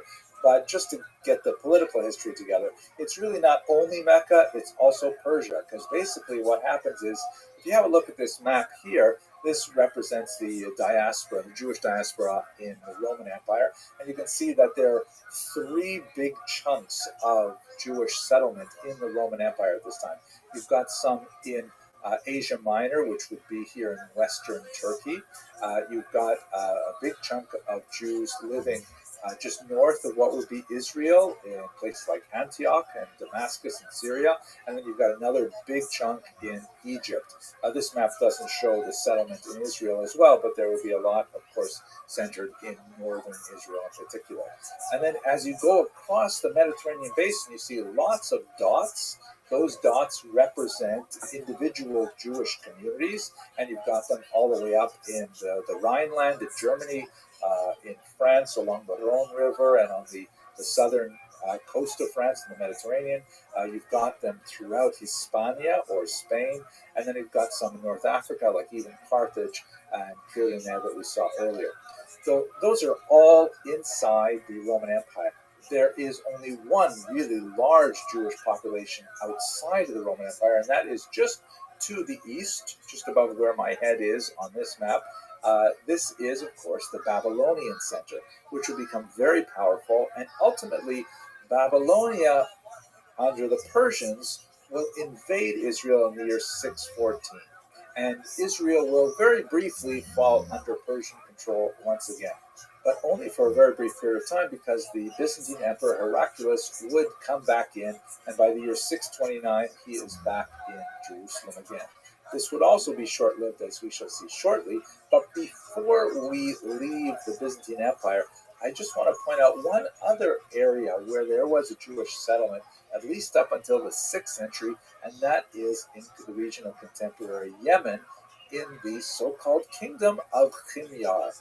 This is so bizarre and fascinating. So here's the Arabian Peninsula, and you can see where the kingdom of Himyar is in the southern part of it. There's a new book out by Professor Bauerstock called The Throne of Abdulis, which tells the amazing story of this Jewish kingdom in the region, which lasted for quite some time. So here's the story. We know that Jews lived in this region for centuries before the period we're discussing here. We know, for example, that Herod sent a brigade of Jews there in the year 25 before the Common Era, and it's highly likely that there were settlements of Jews that met them when they arrived.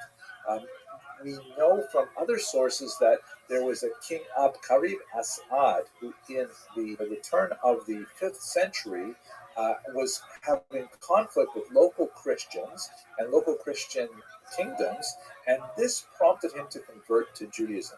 This, by the way, is not an unusual kind of story.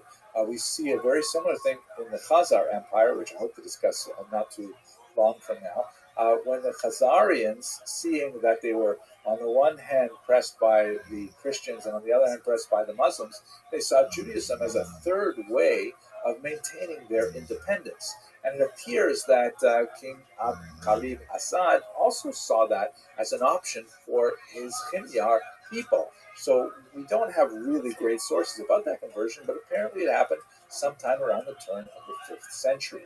We have other sources, Christian sources, that describe a King Yusuf Asar Yatar du Nuwas that lived about 100 years later, and presumably Himyar is basically a Jewish kingdom this entire time. And this King Yusuf is at war with neighboring Christian territories and persecuting local Christians. Again, this is a Christian source that is not sympathetic to King Yusuf, but there's no reason to specifically doubt that there was conflict going on. And what's fascinating is that, so far we only have kind of sketchy little bits and pieces of data to suggest that this kingdom was Jewish, but a lot of new material has been discovered in funeral inscriptions, for example, in Beit Shan in northern Israel and elsewhere, that specifically refers to these Himyarites as being Jewish, and that they want to be buried in Israel and all kinds of things like this. So it's actually quite likely that, in fact, there was this Jewish kingdom in southern Yemen at this time. We know they went to war with neighboring Ethiopia, and that King Yusuf was dethroned at this point from the kingdom of Aksum, which was in the region, and that signaled the end of the Himyarite Jewish kingdom. But we're talking about something that lasted for well over a century. Really fascinating. I wish I had more time to study this stuff. Anyways, let's go back to the bigger picture. The big picture is, remember that the Sasanian Empire makes a quick penetration into Israel, displacing the Byzantine Empire in the year 614, but only lasts a very brief time, because in 629, Heraclius reconquers the region, and then he lasts for about 15 odd years, and the Muslims conquer it in the year 646. The Muslims, of course, will be in control of the Middle East and North Africa for quite some time, and we'll have a large Jewish population living under Muslim rule, and so we're going to look at a lot of these communities in the following lectures. But before we get to Muslim rule, let's talk a little bit about the Diversus Judaeos tradition in the Byzantine Empire, which will take us a little deeper into, unfortunately, the negative circumstances that Jews experienced at this time. Thank you very much for watching.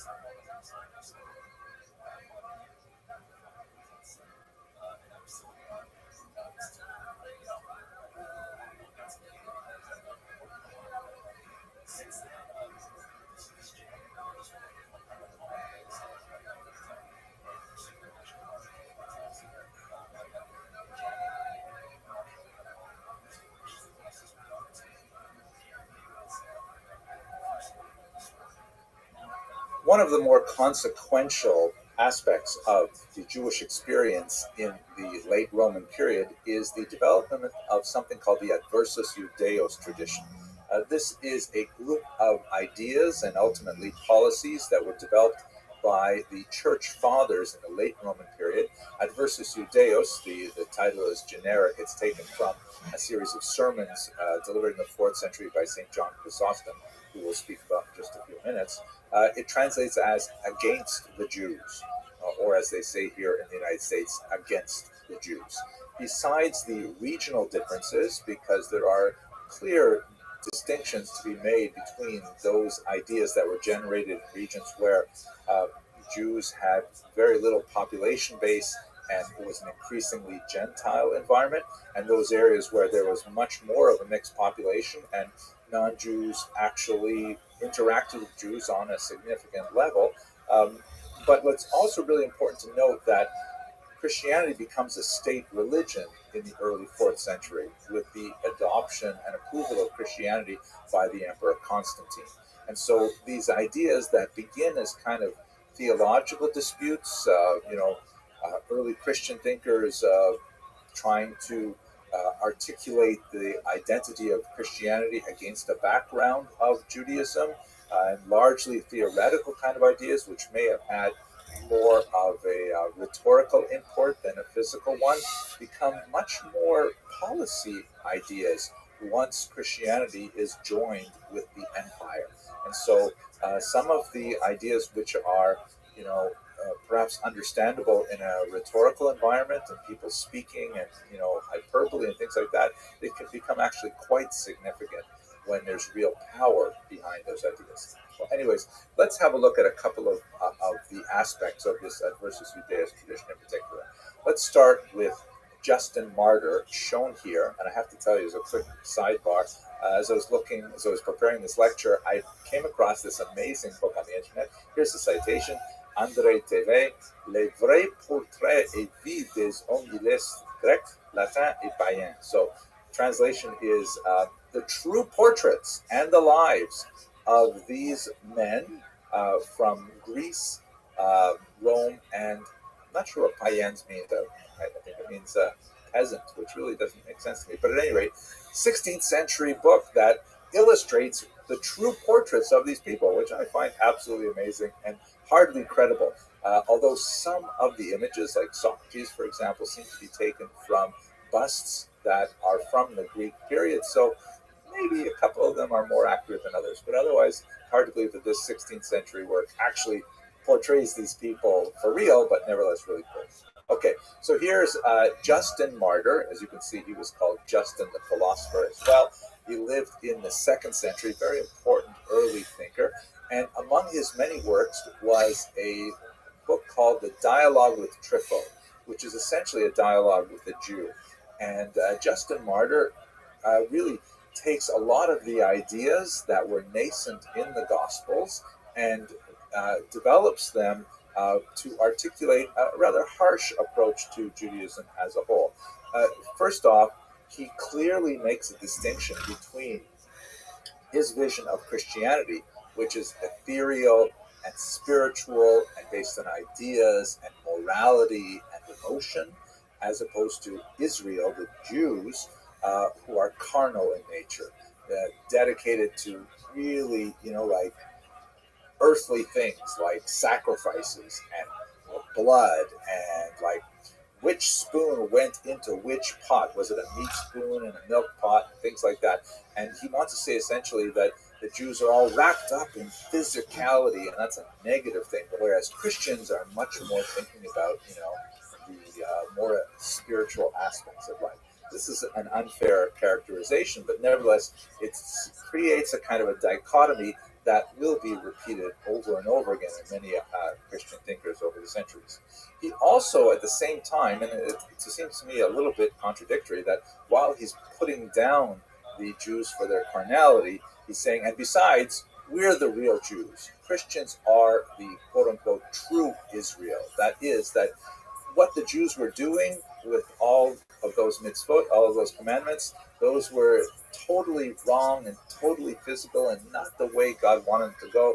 Christianity, which has abandoned all of these things, is much more of the true Israel. I have to tell you, as a little bit of an aside, I often get a lot of comments on this site about, You guys are not the real Jews. You are Khazarians, or the true Jews are actually Black Americans. And I like.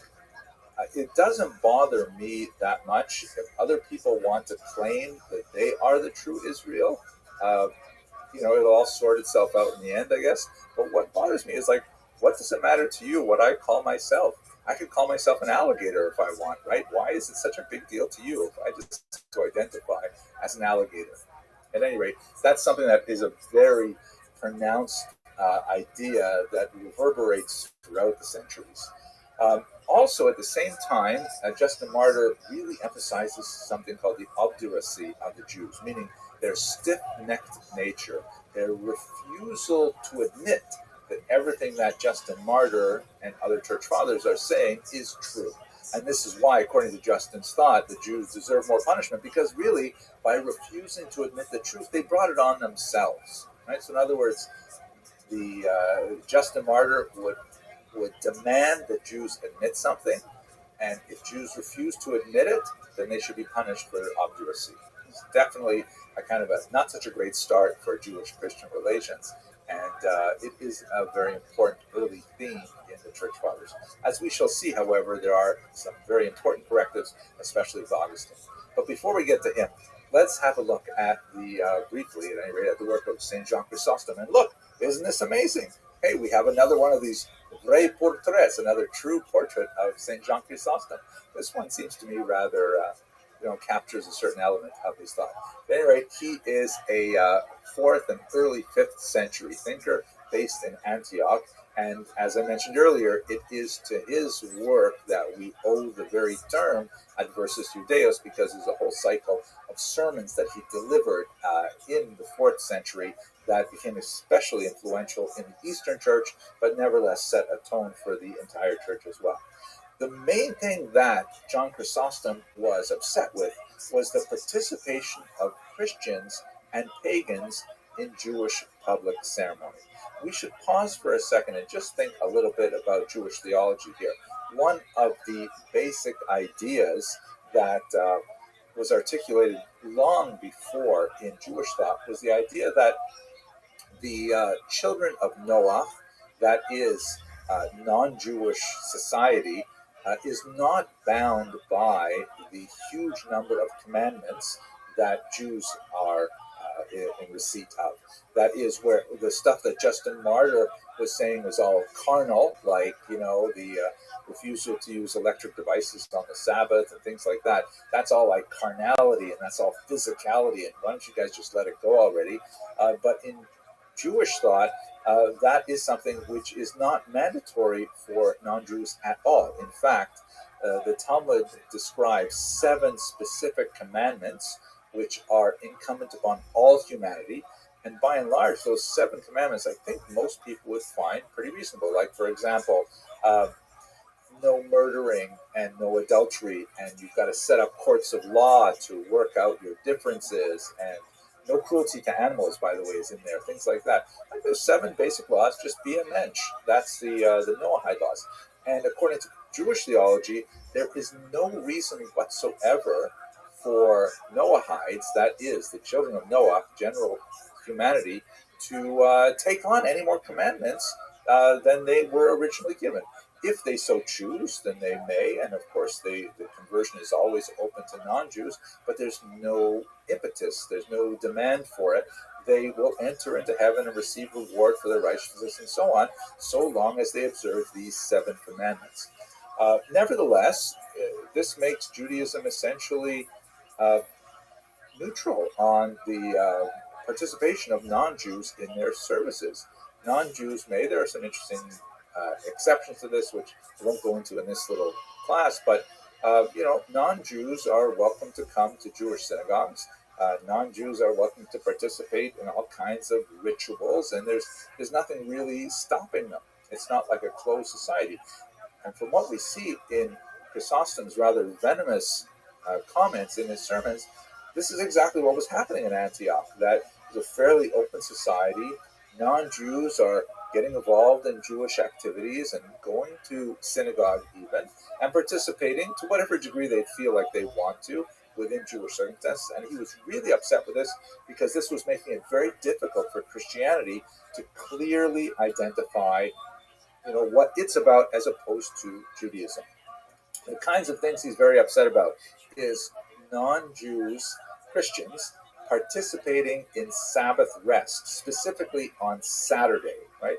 A little bit earlier in the 4th century, the very important Council of Nicaea that adjusted the calendar in some significant ways, making sure that Christians would observe the day of rest on Sunday, not on Saturday, the Jewish day of rest, and that Easter would always be unlinked from Passover, and this was apparently not happening. And so he's very upset that a lot of Christians are resting on Saturdays and working on Sundays.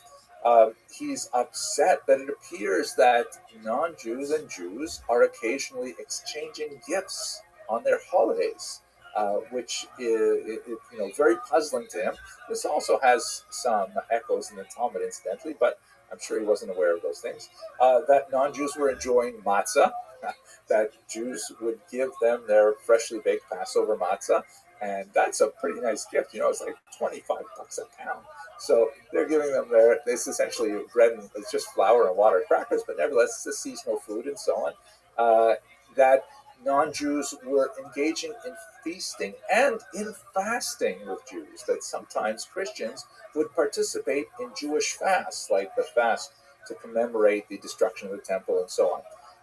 That he refers to non-Jews kindling lights on the Jewish festivals, which appears to be some kind of reference to non-Jews acting as a Shabbos goy. The term goy, by the way, can be used in a derogatory sense, depending on how it's used, how it's, the tone in which it's stated, but it literally means nation. In fact, the Jews themselves are called a goy, a nation, in the Bible and in the liturgy.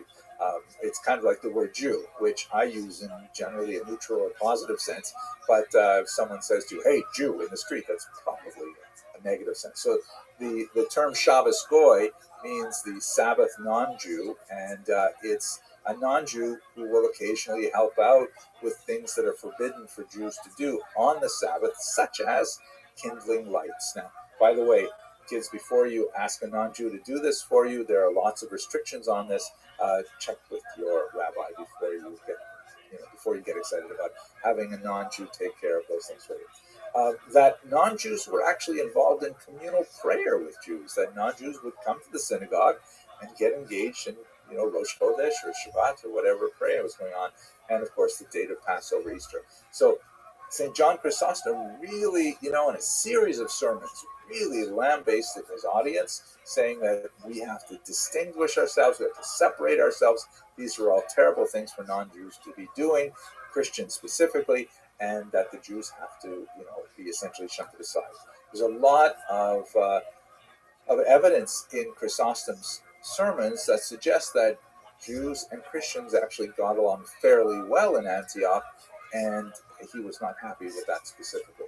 Now, let us conclude with something a little more positive about the Adversus Judaeus tradition, or perhaps more generally about the Church Fathers as a whole. If I had to pick my favorite Church Father, which no one has ever asked me to do, but I would definitely say it's St. Augustine of Hippo.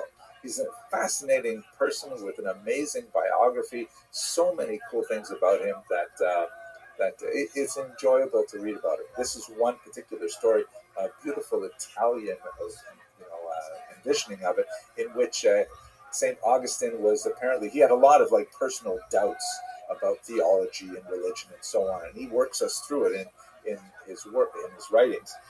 He was really confused by the Trinity, could not understand how the Trinity could work. So he came upon this young child who in the original version was standing by the ocean in this particular beautiful late Renaissance picture. It's in the forest or something, and the little child was with a small spoon scooping out water from the ocean and putting it in a little hole. Here you can see the little hole right in front of him. There's the halo indicating that it's kind of like a supernatural vision. And St. Augustine says to him, what are you doing? And you'll never be able to fill up that hole. And the child says, exactly. There are some things which, you can think about, but you'll never get. So therefore you have to kind of let go sort of approach to it. Anyways, let's talk about what St. Augustine had to say about the Jews, which was very useful and positive, actually. One of the things that he says, and again, this is around the same time as Chrysostom, he writes that, wait a second, let's just rethink this whole carnal Israel thing. Because after all, Christianity is built on the foundation of the Torah. And the Torah clearly has God commanding the Jews to do these things, to not eat meat and milk, to observe the seventh day of rest, to not mix wool and linen in their clothing, all kinds of really carnal things. Who are we to say that God is not allowed to make these commandments for Jews? And should we not, praise the Jews for remaining steadfast in their commandments, right? They are not in any way binding on non-Jews, very similar to Jewish theology in this case, but the fact that the Jews would remain steadfast to the Torah, that's a positive thing. Why are you criticizing them? In other words, he's taking issue with a lot of the other church fathers, like Justin Martyr several centuries earlier. In fact, Augustine writes that Judaism functions as the desk of Christianity that supports all of Christian teachings. It is the foundation, to use another metaphor, and therefore the Jews should be valued as they are without demanding them to convert to Christianity. And this will actually have some explicit reference. He developed something extremely consequential for Jewish history called the doctrine of witness. It argues that the presence of Jews and their maintenance of the Torah is an essential testimony to the validity of the entire enterprise, including Christianity. That since Judaism is the desk of Christianity, that it is the foundations of Christianity, you can't destroy the foundation and hope the superstructure will continue to stand.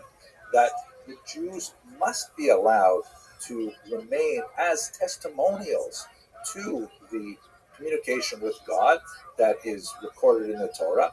And in fact, when the Messiah returns in Christian thought, they will once again testify to his identity. So, contra Justin Martyr, contra Chrysostom, and many other church fathers, St. Augustine is saying that the Jews should be preserved. Now, this is not uniformly positive. They are like, he uses the metaphor of Cain. You'll recall that early on in the book of Genesis, Cain kills his brother Abel, and then God punishes him by placing a mark upon his forehead and causing him to wander forever. And the most important element of that mark is that although there was opprobrium associated with it, he was not to be killed. That anyone who were to slay Cain, the mark was there to indicate they should not be killed, that he should not be killed. That's exactly the way, says St. Augustine, that we should relate to the Jews. Now, that sounds kind of negative, but in reality, this principle, which he articulated using a citation from Psalms, slay them not, was hugely consequential because it essentially defined a church policy that Jews should not be killed, God forbid. They should not be subject to forced conversions because they must, according to the doctrine of witness, remain as Jews. And this is essentially a way of testifying or witnessing to the validity of Christianity in St. Augustine's thought. Now, it is important to note that this particular set of ideas was interpreted in various ways over the next few centuries. There were certain thinkers, like Pope Gregory the Great, for example, who definitely hewed to St. Augustine's positive approach with huge benefits for Jews.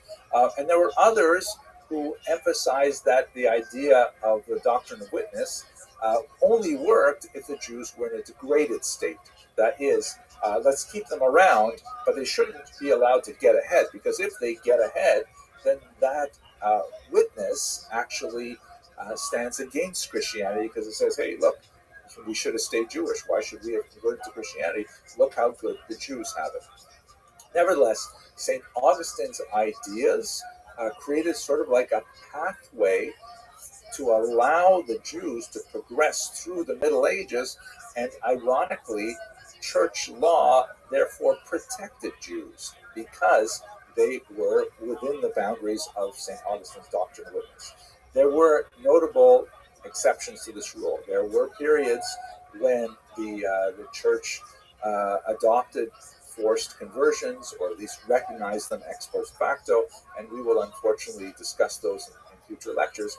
But by and large, St. Augustine's contribution was actually very, salutary for the survival of the Jews.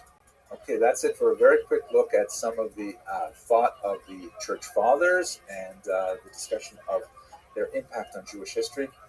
Let's look a little bit more now at the interior life of the Jewish world, and specifically at the world of the synagogue and the development of something called piyut. Thanks very much for watching.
In the last couple of videos, we spent a lot of time talking about how Jews were acted upon by larger forces, the state and the church and so on.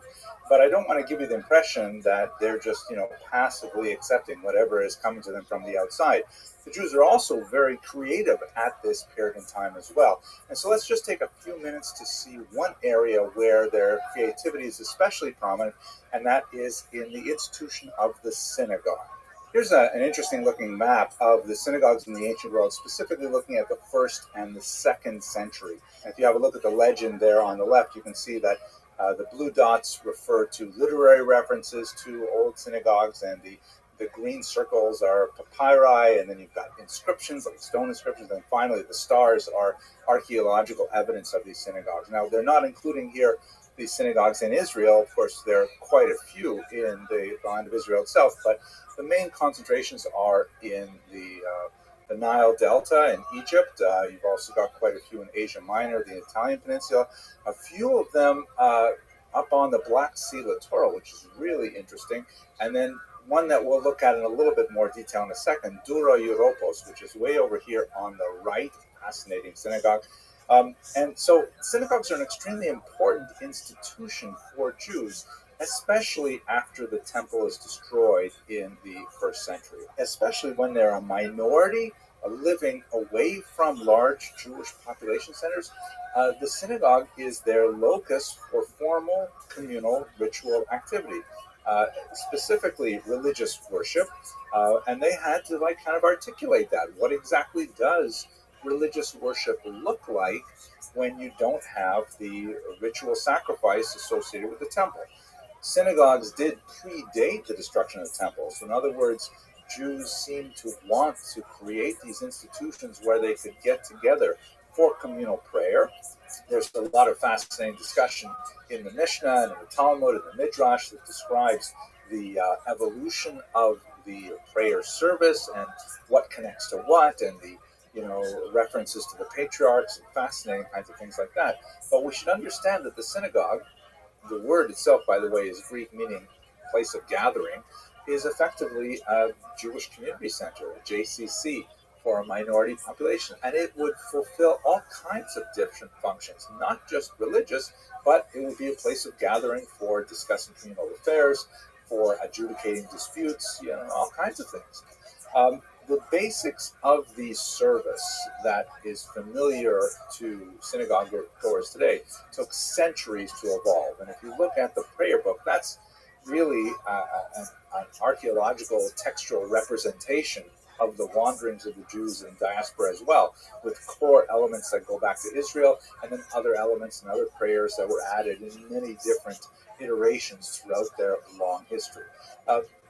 One of the things that I find especially fascinating is that women are remarkably well represented in the sources that we have.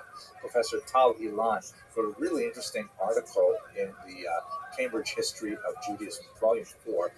Have a look at the notes, and I'll give you a reference to that. In that, of the synagogues where we know there are lists of donors, like this is something in contemporary synagogues as well. You'll have like a plaque here and a plaque there, and you'll have a plaque on top of a plaque. Everyone who gives anything to the synagogue is recognized in some kind of public way. So looking at these ancient inscriptions that have survived, 1/3 of the names of donors to the synagogue were women. In some cases, they're mentioned in leadership positions as well. So that's a really fascinating statistic, and I wish we knew more about that, but maybe we'll get back to it later on in the series. At any rate, the synagogue is forming as a major locus of Jewish activity, and innovations are replicated across Europe. And let's look at two of them in particular.